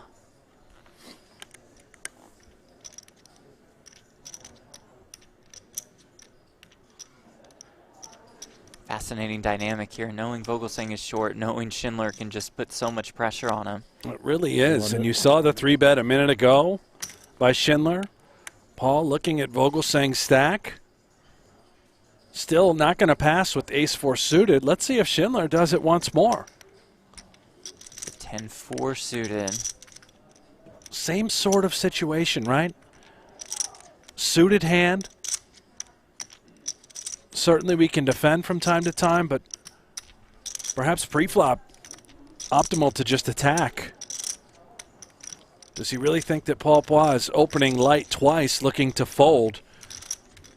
Another sort of mind game being employed. So we'll just defend here at the 10-4 suited. King, King, Jack, 1 spade, no diamonds.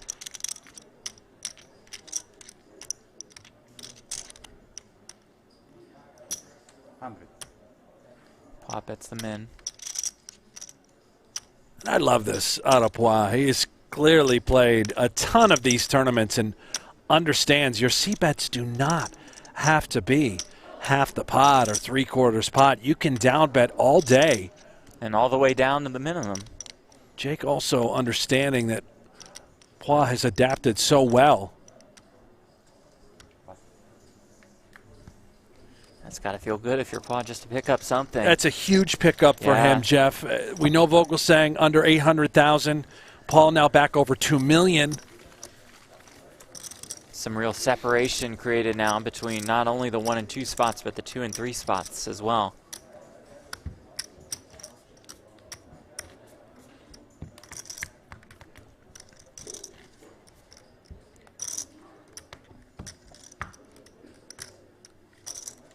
Big blind and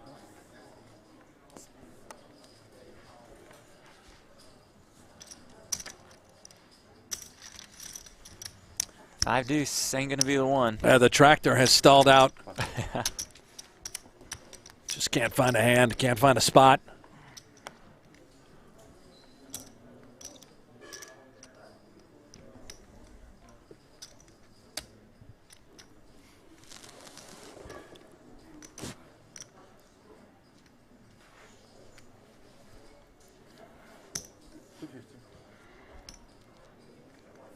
At 250, Paul with Queen 10, and Vogelsang with 7 bigs.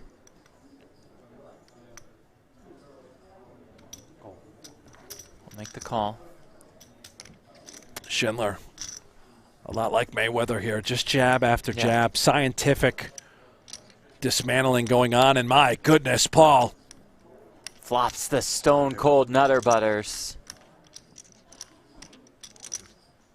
An immediate adjustment by Schindler as well. No pair, no draw, just king high. Perhaps not going to place another chip in the middle. His whole plan was just to win it pre-flop, and if we connect post, great. No. We proceed. Otherwise, we just get out of the way.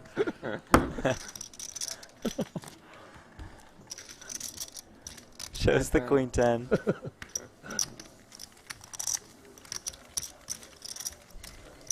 So hard to flop nuts, you know. Yep. That's true.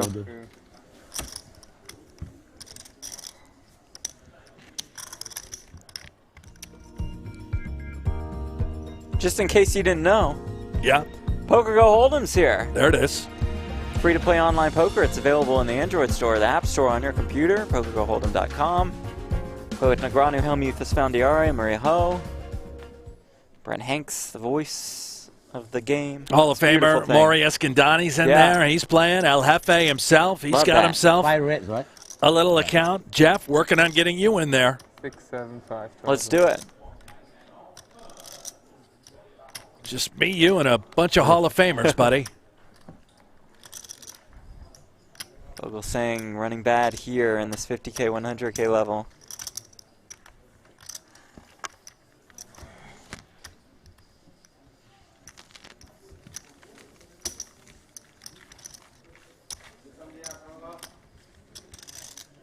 Wow. 10個 big blind 小盲好多牌推7成。依家係剩翻5個 big blind 咧。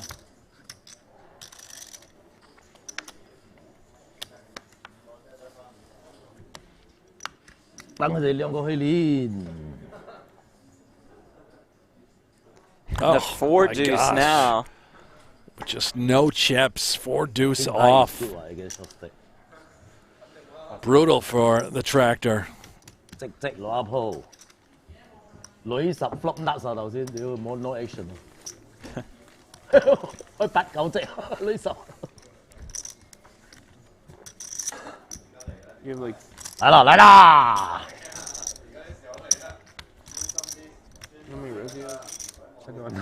The sun set already. It's our time at night. Paul, Quẩy mà. 12 red. Red á. 10 red. 10 red. How about now? I think it's Queen good 9, enough. yeah, with 5 bigs. I think it's good enough.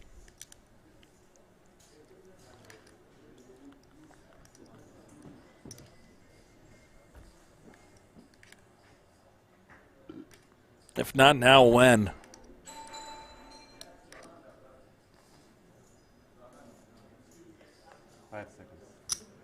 Hmm? 5. It is now. Puts in 5K 500K. Schindler has 6s. All in. Ooh. Rips it. Oh, pretty one for Paul Paul, with a too. Pretty, Yeah, pretty can't one. call. Short deckhand. Jack 10 suited. A celebratory fold by Paul, and here we go. Vogelsang all in and at risk with Queen 9. Jake Schindler with pocket 6s. The final 2 from the 2017 Super High Roller Bowl collide here in Europe. Pocket 6, Queen 9. 我攞10隻同花你喎。Jack. Crowd assembles. 50 啦。跟住 OK。 Ace 8-4, clean flop for Schindler. 死仔嚟。 Vogelsang needs a queen or a 9 or running cards to make a straight. Ace on the turn does create some counterfeit outs. Vogelsang needing a queen, a 9 or an 8 to stay in this tournament. The river's a 5. Vogelsang's day is done. Christoph. Nice playing with you, man. Out in third for almost 1.3 million in his 4th career Super High Roller Bowl cash. Yeah, a first place, a third place, now more than $26 million in career earnings for the Tractor. And that means we are heads up for the title, for the ring, for $3.2 million. We'll get all set for that. Schindler versus Phua. When we come back, you're watching Super High Roller Bowl Europe.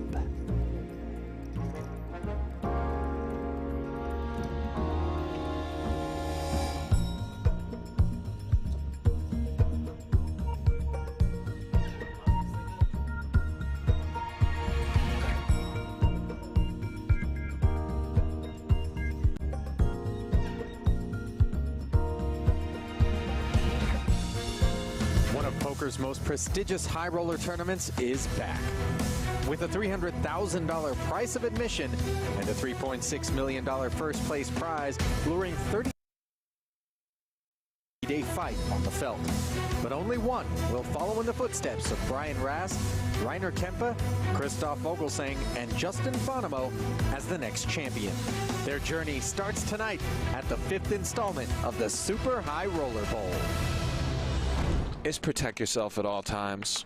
I got to bet yes. That was grimy. And I feel like it's grimy in a cash game. But to say you got me or you got it or I can't call or any of these sorts of things. If you look somebody in the eyes and you're like, you got me, and then you get a read and you're, no, you don't call. Yes, it's a little grimy, but at the same time, I wouldn't do it. I'm not advocating for angle shots, but it is protect yourself at all times. So fair or foul? I would always say foul in an icky moral way.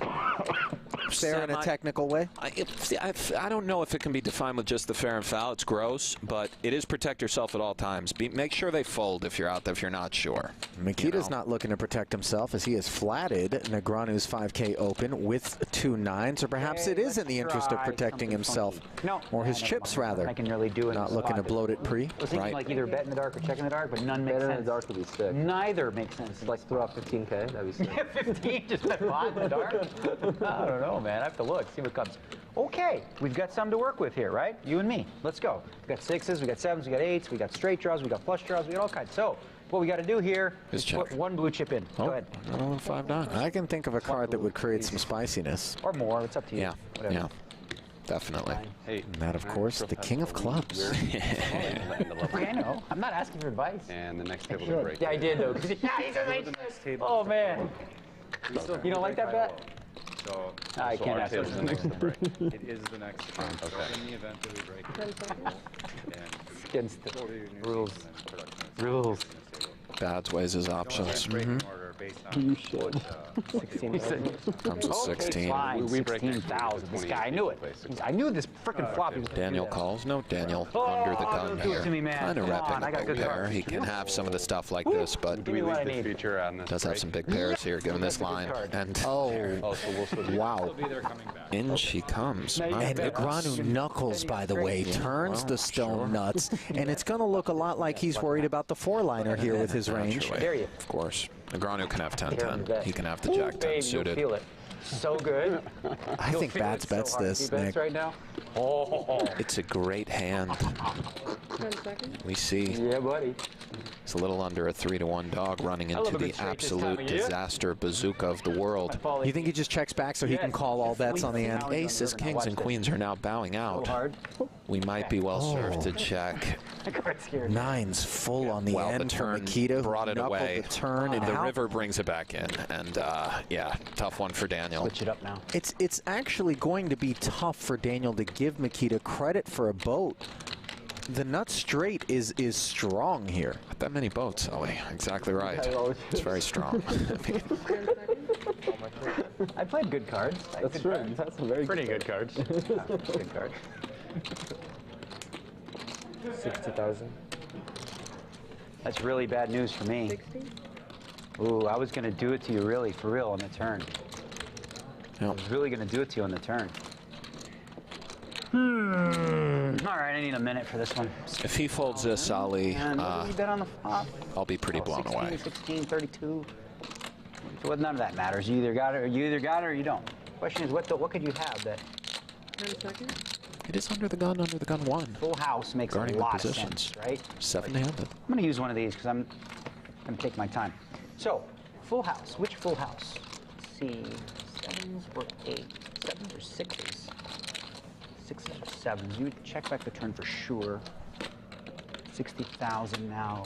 I think my hand might be too good to fold, but ho hum. Let it go one time, Daniel. What do you have though? Raise me on that flop. Not that, because you bet that. Yeah, I think you just have a full house, bro. Whoa. Or a really solid, crazy next level bluff. Or maybe you just have a 10. That's the thing. Weird.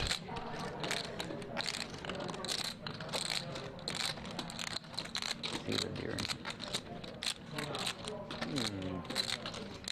10 seconds. Does he come with this? I still haven't made up my mind yet, so I'll use it. No, he comes with the second time Sure, why extension. not? So, get on in. 6. I raised, that was the button, so I was under the gun here. I don't have.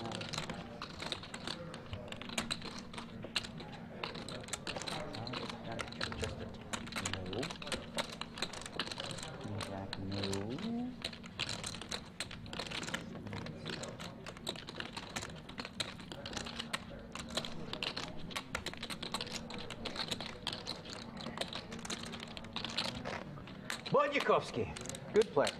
Good player. If you bet less, I would have paid a long time ago. Now, 60 into I'm 47. gonna try to win, like you said. I'm trying to win. Otherwise, I wouldn't use 2 of those. We are heads up for the Super High Roller Bowl Europe title.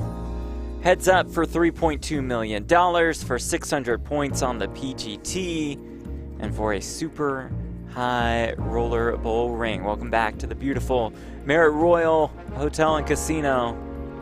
We're in Northern Cyprus. We're looking at the payouts. This look presented by GG Poker.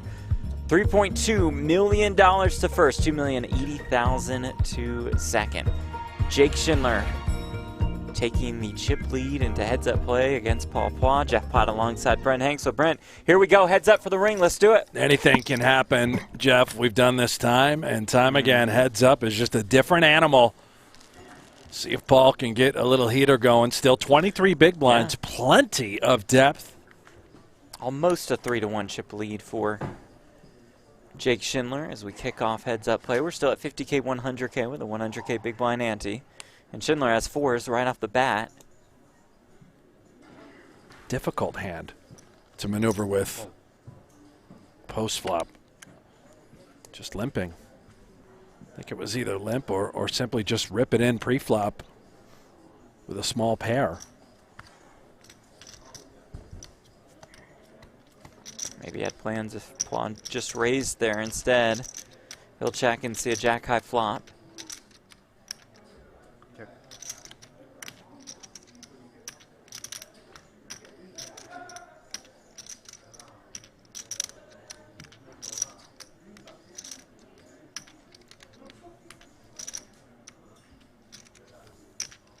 And here comes, these are fun bets, right? This sort of 2 4s on this texture, blind versus blind. What Jake can eliminate is Paul never has 10s, jacks, and unlikely 3s. Probably would have shoved all 3 of those hands pre-flop. So in the event that we do get called, 4s are clean outs, obviously. And anytime we get check raised, it's just an easy fold. There is that check raise. 350.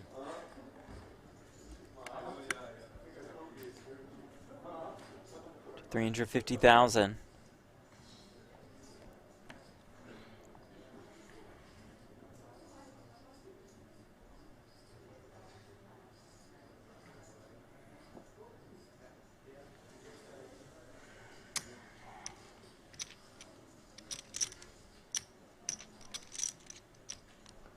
Really giving this some serious thought.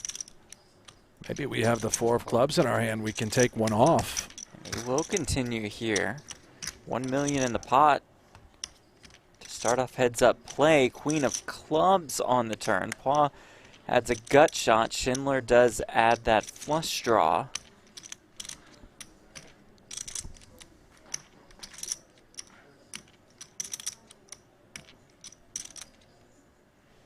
Well, and if Schindler thinks that Paul had a hand like 8-9, Queen-9, maybe Queen-8, everything comes home. Obviously, clubs get there. Don't we get any more time back for heads up? No? No. Tournament director heads up.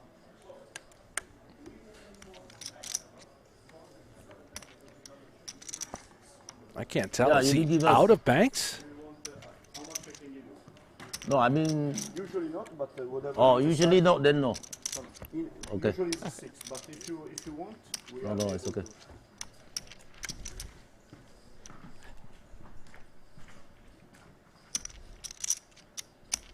So Paul said, if you usually don't, then no more.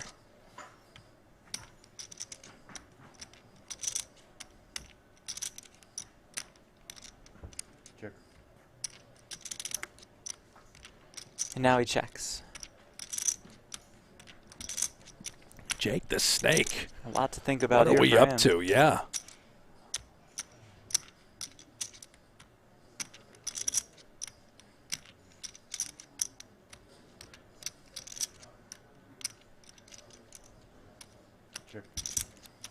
Check, check.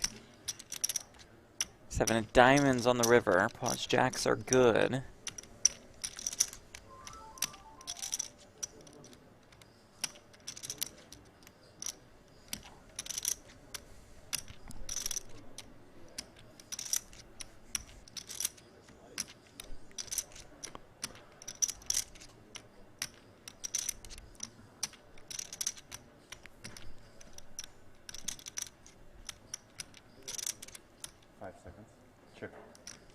Paul checks.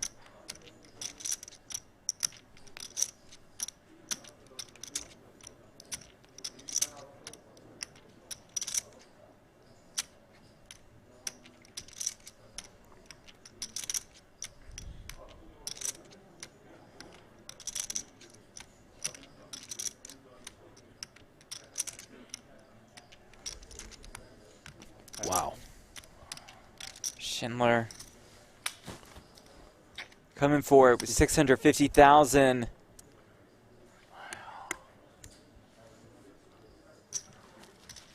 I mean, this is filthy by Jake. For Paul, it's like, what are we now beating? This guy called my check raise. Everything comes home on the turn.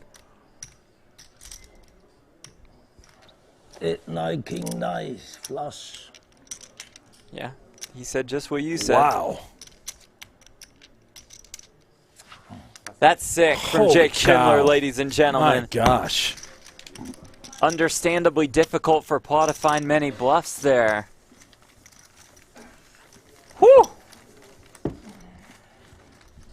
Holy kid. Jake Schindler.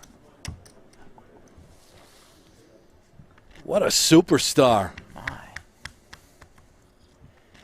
Finished second at the 2017 Super High Roller Bowl. Schindler 27-30 lifetime heads up. Paul 4-5.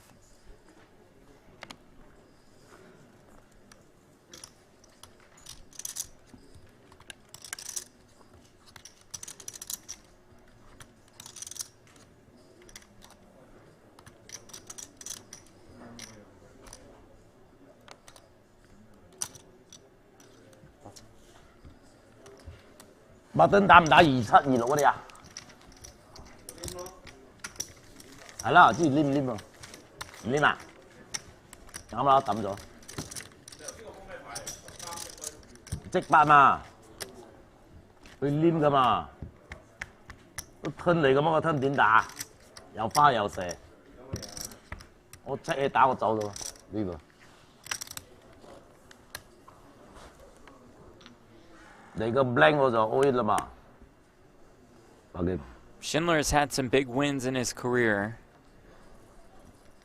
Won a 100K WPT event, a 100K in Barcelona, 25K PCA. But this perhaps would be the signature victory on top of the resume. Paul flops a 5 here. I believe looking for his second $3 million plus score. You mentioned that runner-up finish to Christoph Vogelsang back in 2017 at the Super High Roller Bowl.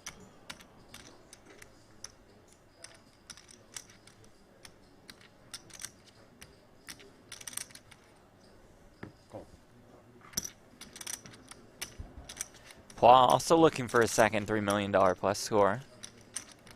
Finished in second place at a 100K Triton event in London. Check.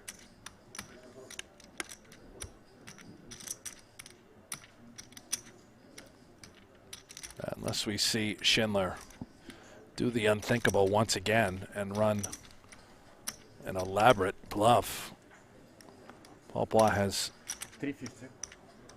a massive hand here. Look at this. He's got the best pair with the best heart. Schindler just 4 high and a deuce high flush draw.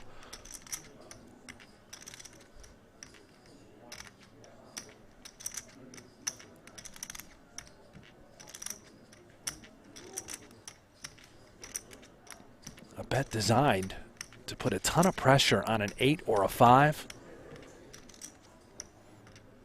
Even if we do get called, we're hoping that that deuce of hearts is live, and he's going to win it again. Holy cow.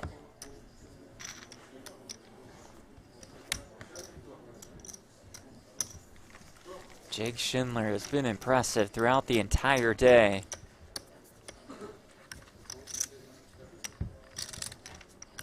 He finds himself close to a title.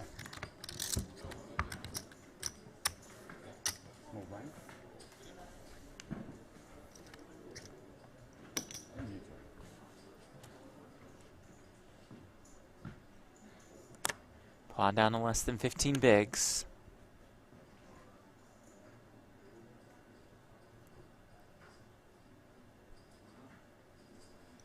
Cool. And Schindler checks.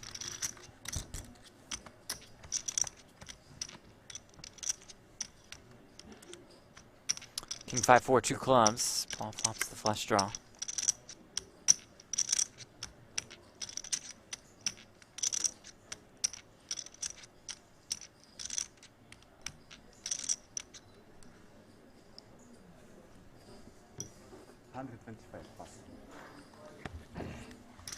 Paul bets, Paul wins.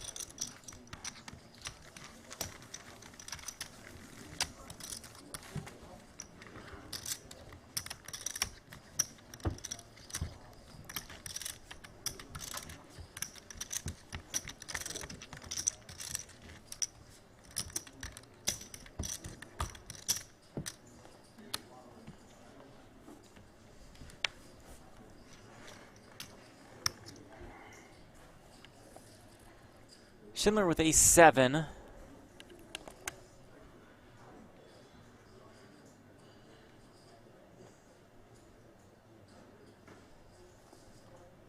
All in. Good enough.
Paul limps in, Schindler checks the 6-3 suited.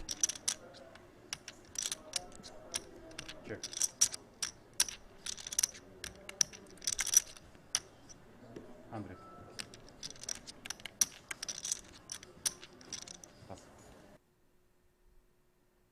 Paul takes that one down.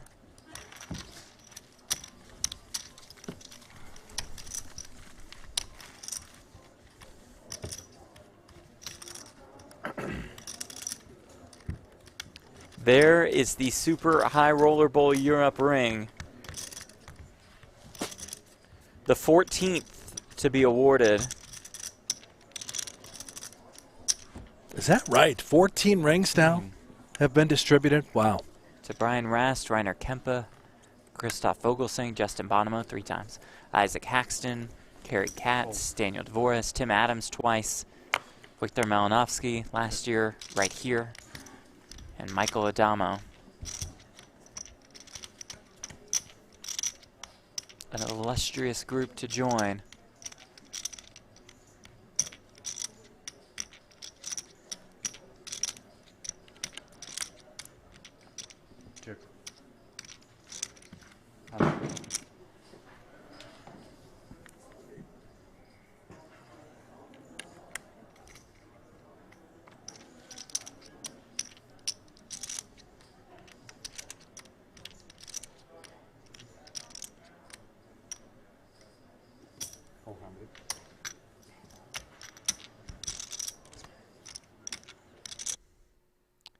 Another 4 on the turn.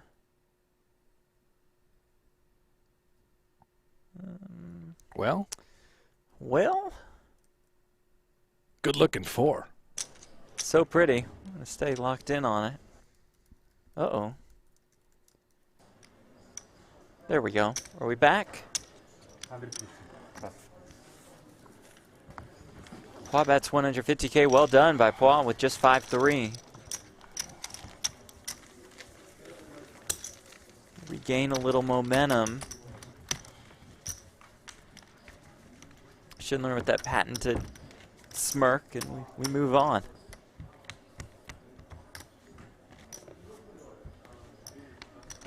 Jake Schindler entered the day as the chip leader. Phua was in second.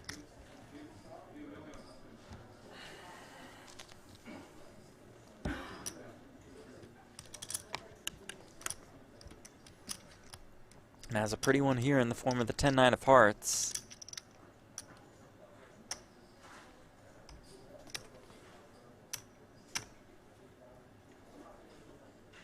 All in. All in. Says all of it.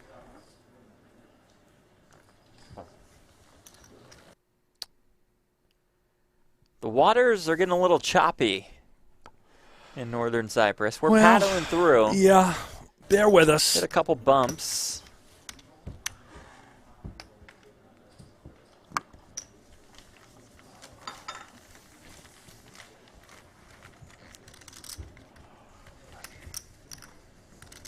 That's why Jake wore the rain jacket. He knew. The storm was brewing.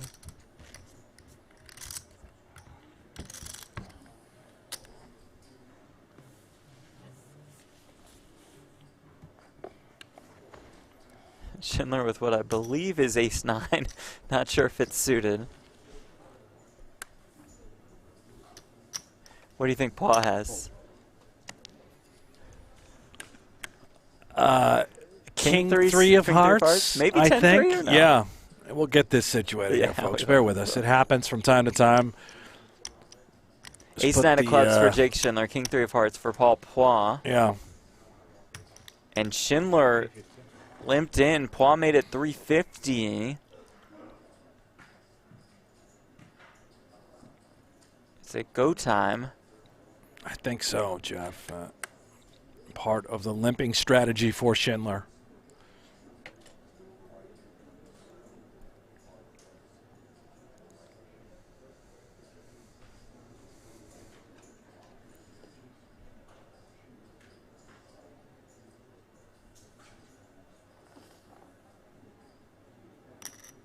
Glance over to Phua while he reached for chip, says all of it.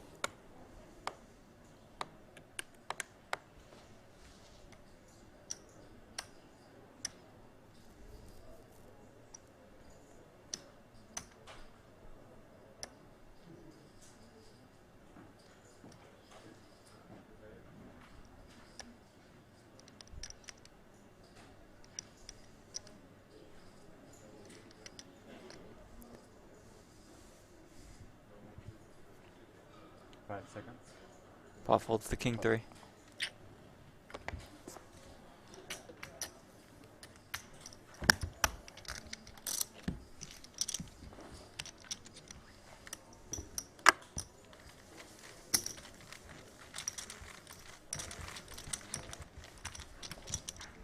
Nice pickup for Schindler.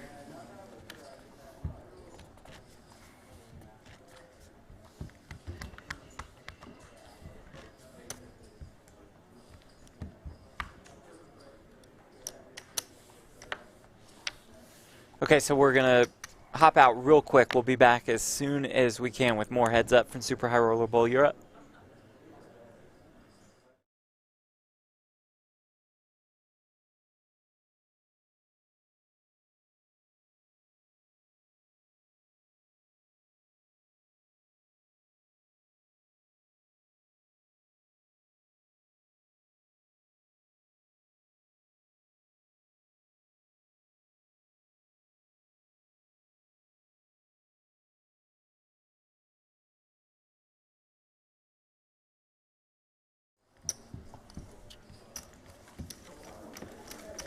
Okay, we're back just like that. Much better. Much better. There we go.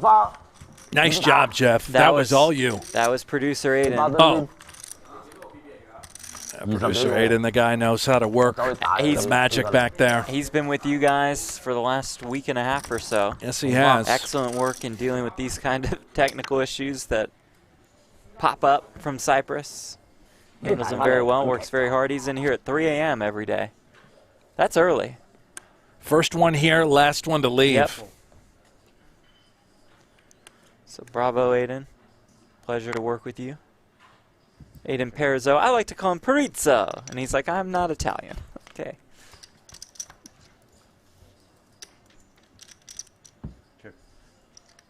Queen 4-3. Phua flops a pair of queens. 100.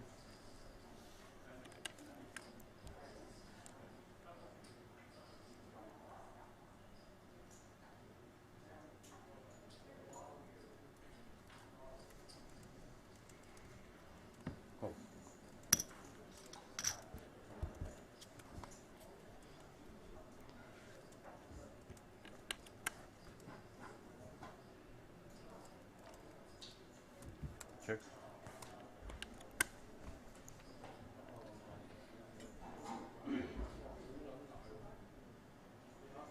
Phua checks turn.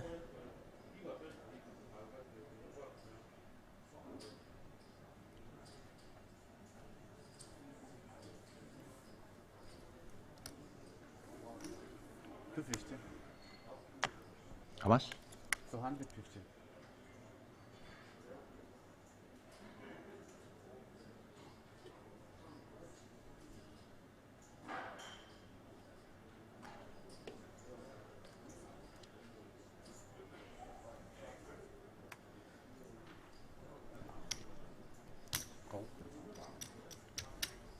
Phua check calls turn.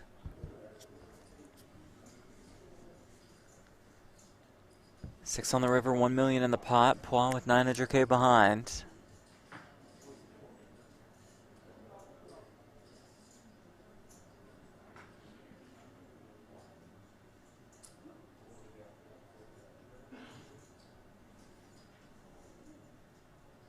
Check.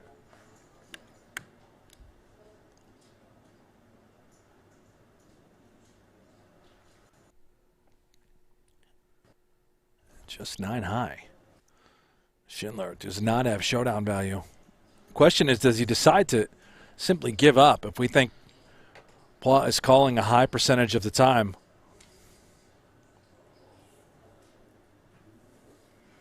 No give up in Jake Schindler.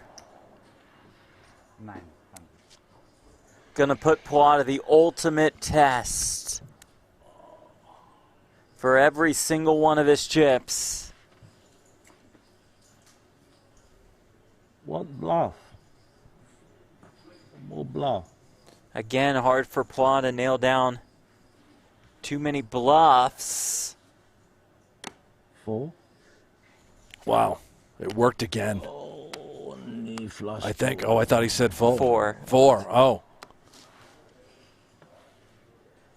Time bank used for an additional 30 seconds to act. It's just, you know, Jeff, it's one of these things where you've got top pair, a large chip deficit. Sometimes you just have to pay him the money.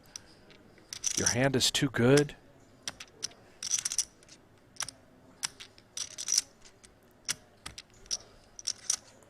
Sometimes on the emotional level, you're thinking he can't have it every time. Right. You know, this is probably pretty thin by Schindler, but he's pressing the envelope. Sees the door open. The 5 also, just a key card in the hand, right? We block the straights. Also, you know, missed backdoor clubs. I think the longer he thinks, he certainly should decide on a call here.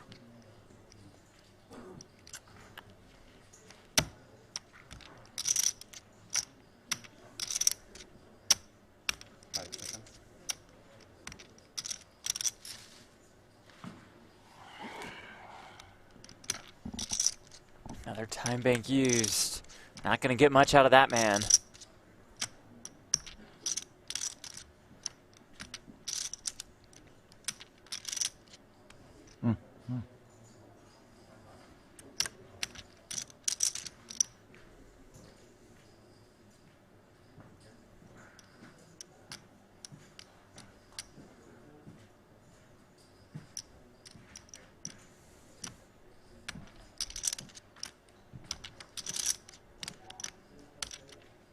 Facing a decision for his tournament life.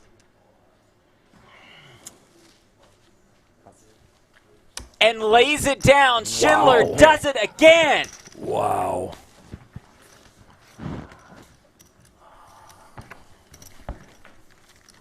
Cái con lưỡi tầm rồi. What? Fred với Treadle xây giấy này. Schindler just in the zone right now, getting all these bluffs through. Paul giving him a lot of credit for not bluffing in these spots. Schindler's eating it up. And now Phua under 10 bigs.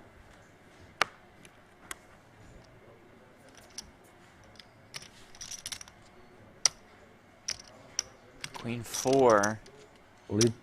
He shoves. Schindler calls with Queen Jack. Here we go. 9個。 Phua all in, at risk and way behind. 9個大棒。等啊。 With a title on the line, along with $3.2 million, along with 600 points on the PGT, 9 big blind, what do you do? along with a super high roller bowl ring. I folded top pair last hand. What you have last hand? Schindler entered the day as chip leader. Will he end it as our champion?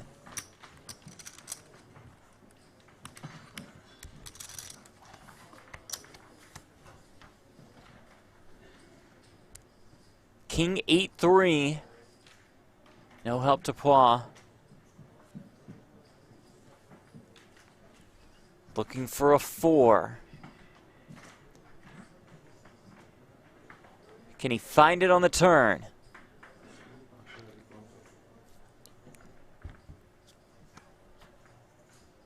He cannot. He'll need to find it on the river or this tournament is over.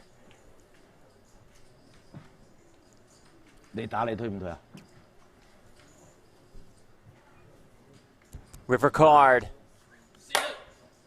Schindler earns his first ring. Nothing.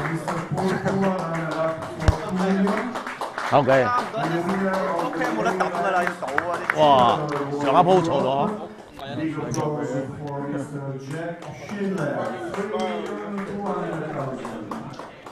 A well-deserved round of applause for Jake Schindler. He is our super high roller bowl Europe champion. He wins $3.2 million. Yeah, I'll tell you what, he deserves this ring. Woo! A runner-up finish in 2017. Not today, taking home the title, the ring, $3.2 million. Give it up for Jake Schindler. Just a masterclass from the very beginning of this final table, from the very beginning of this tournament. He's the champion of Super High Roller Bowl Europe. Took him 5 more years after that second place finish, but he got the job done. What a showing. Thanks so much to our crews in Cyprus and in Vegas. Thanks to Brent Hanks, most importantly. Thanks to you all for watching Super High Roller Bowl Europe. See you soon.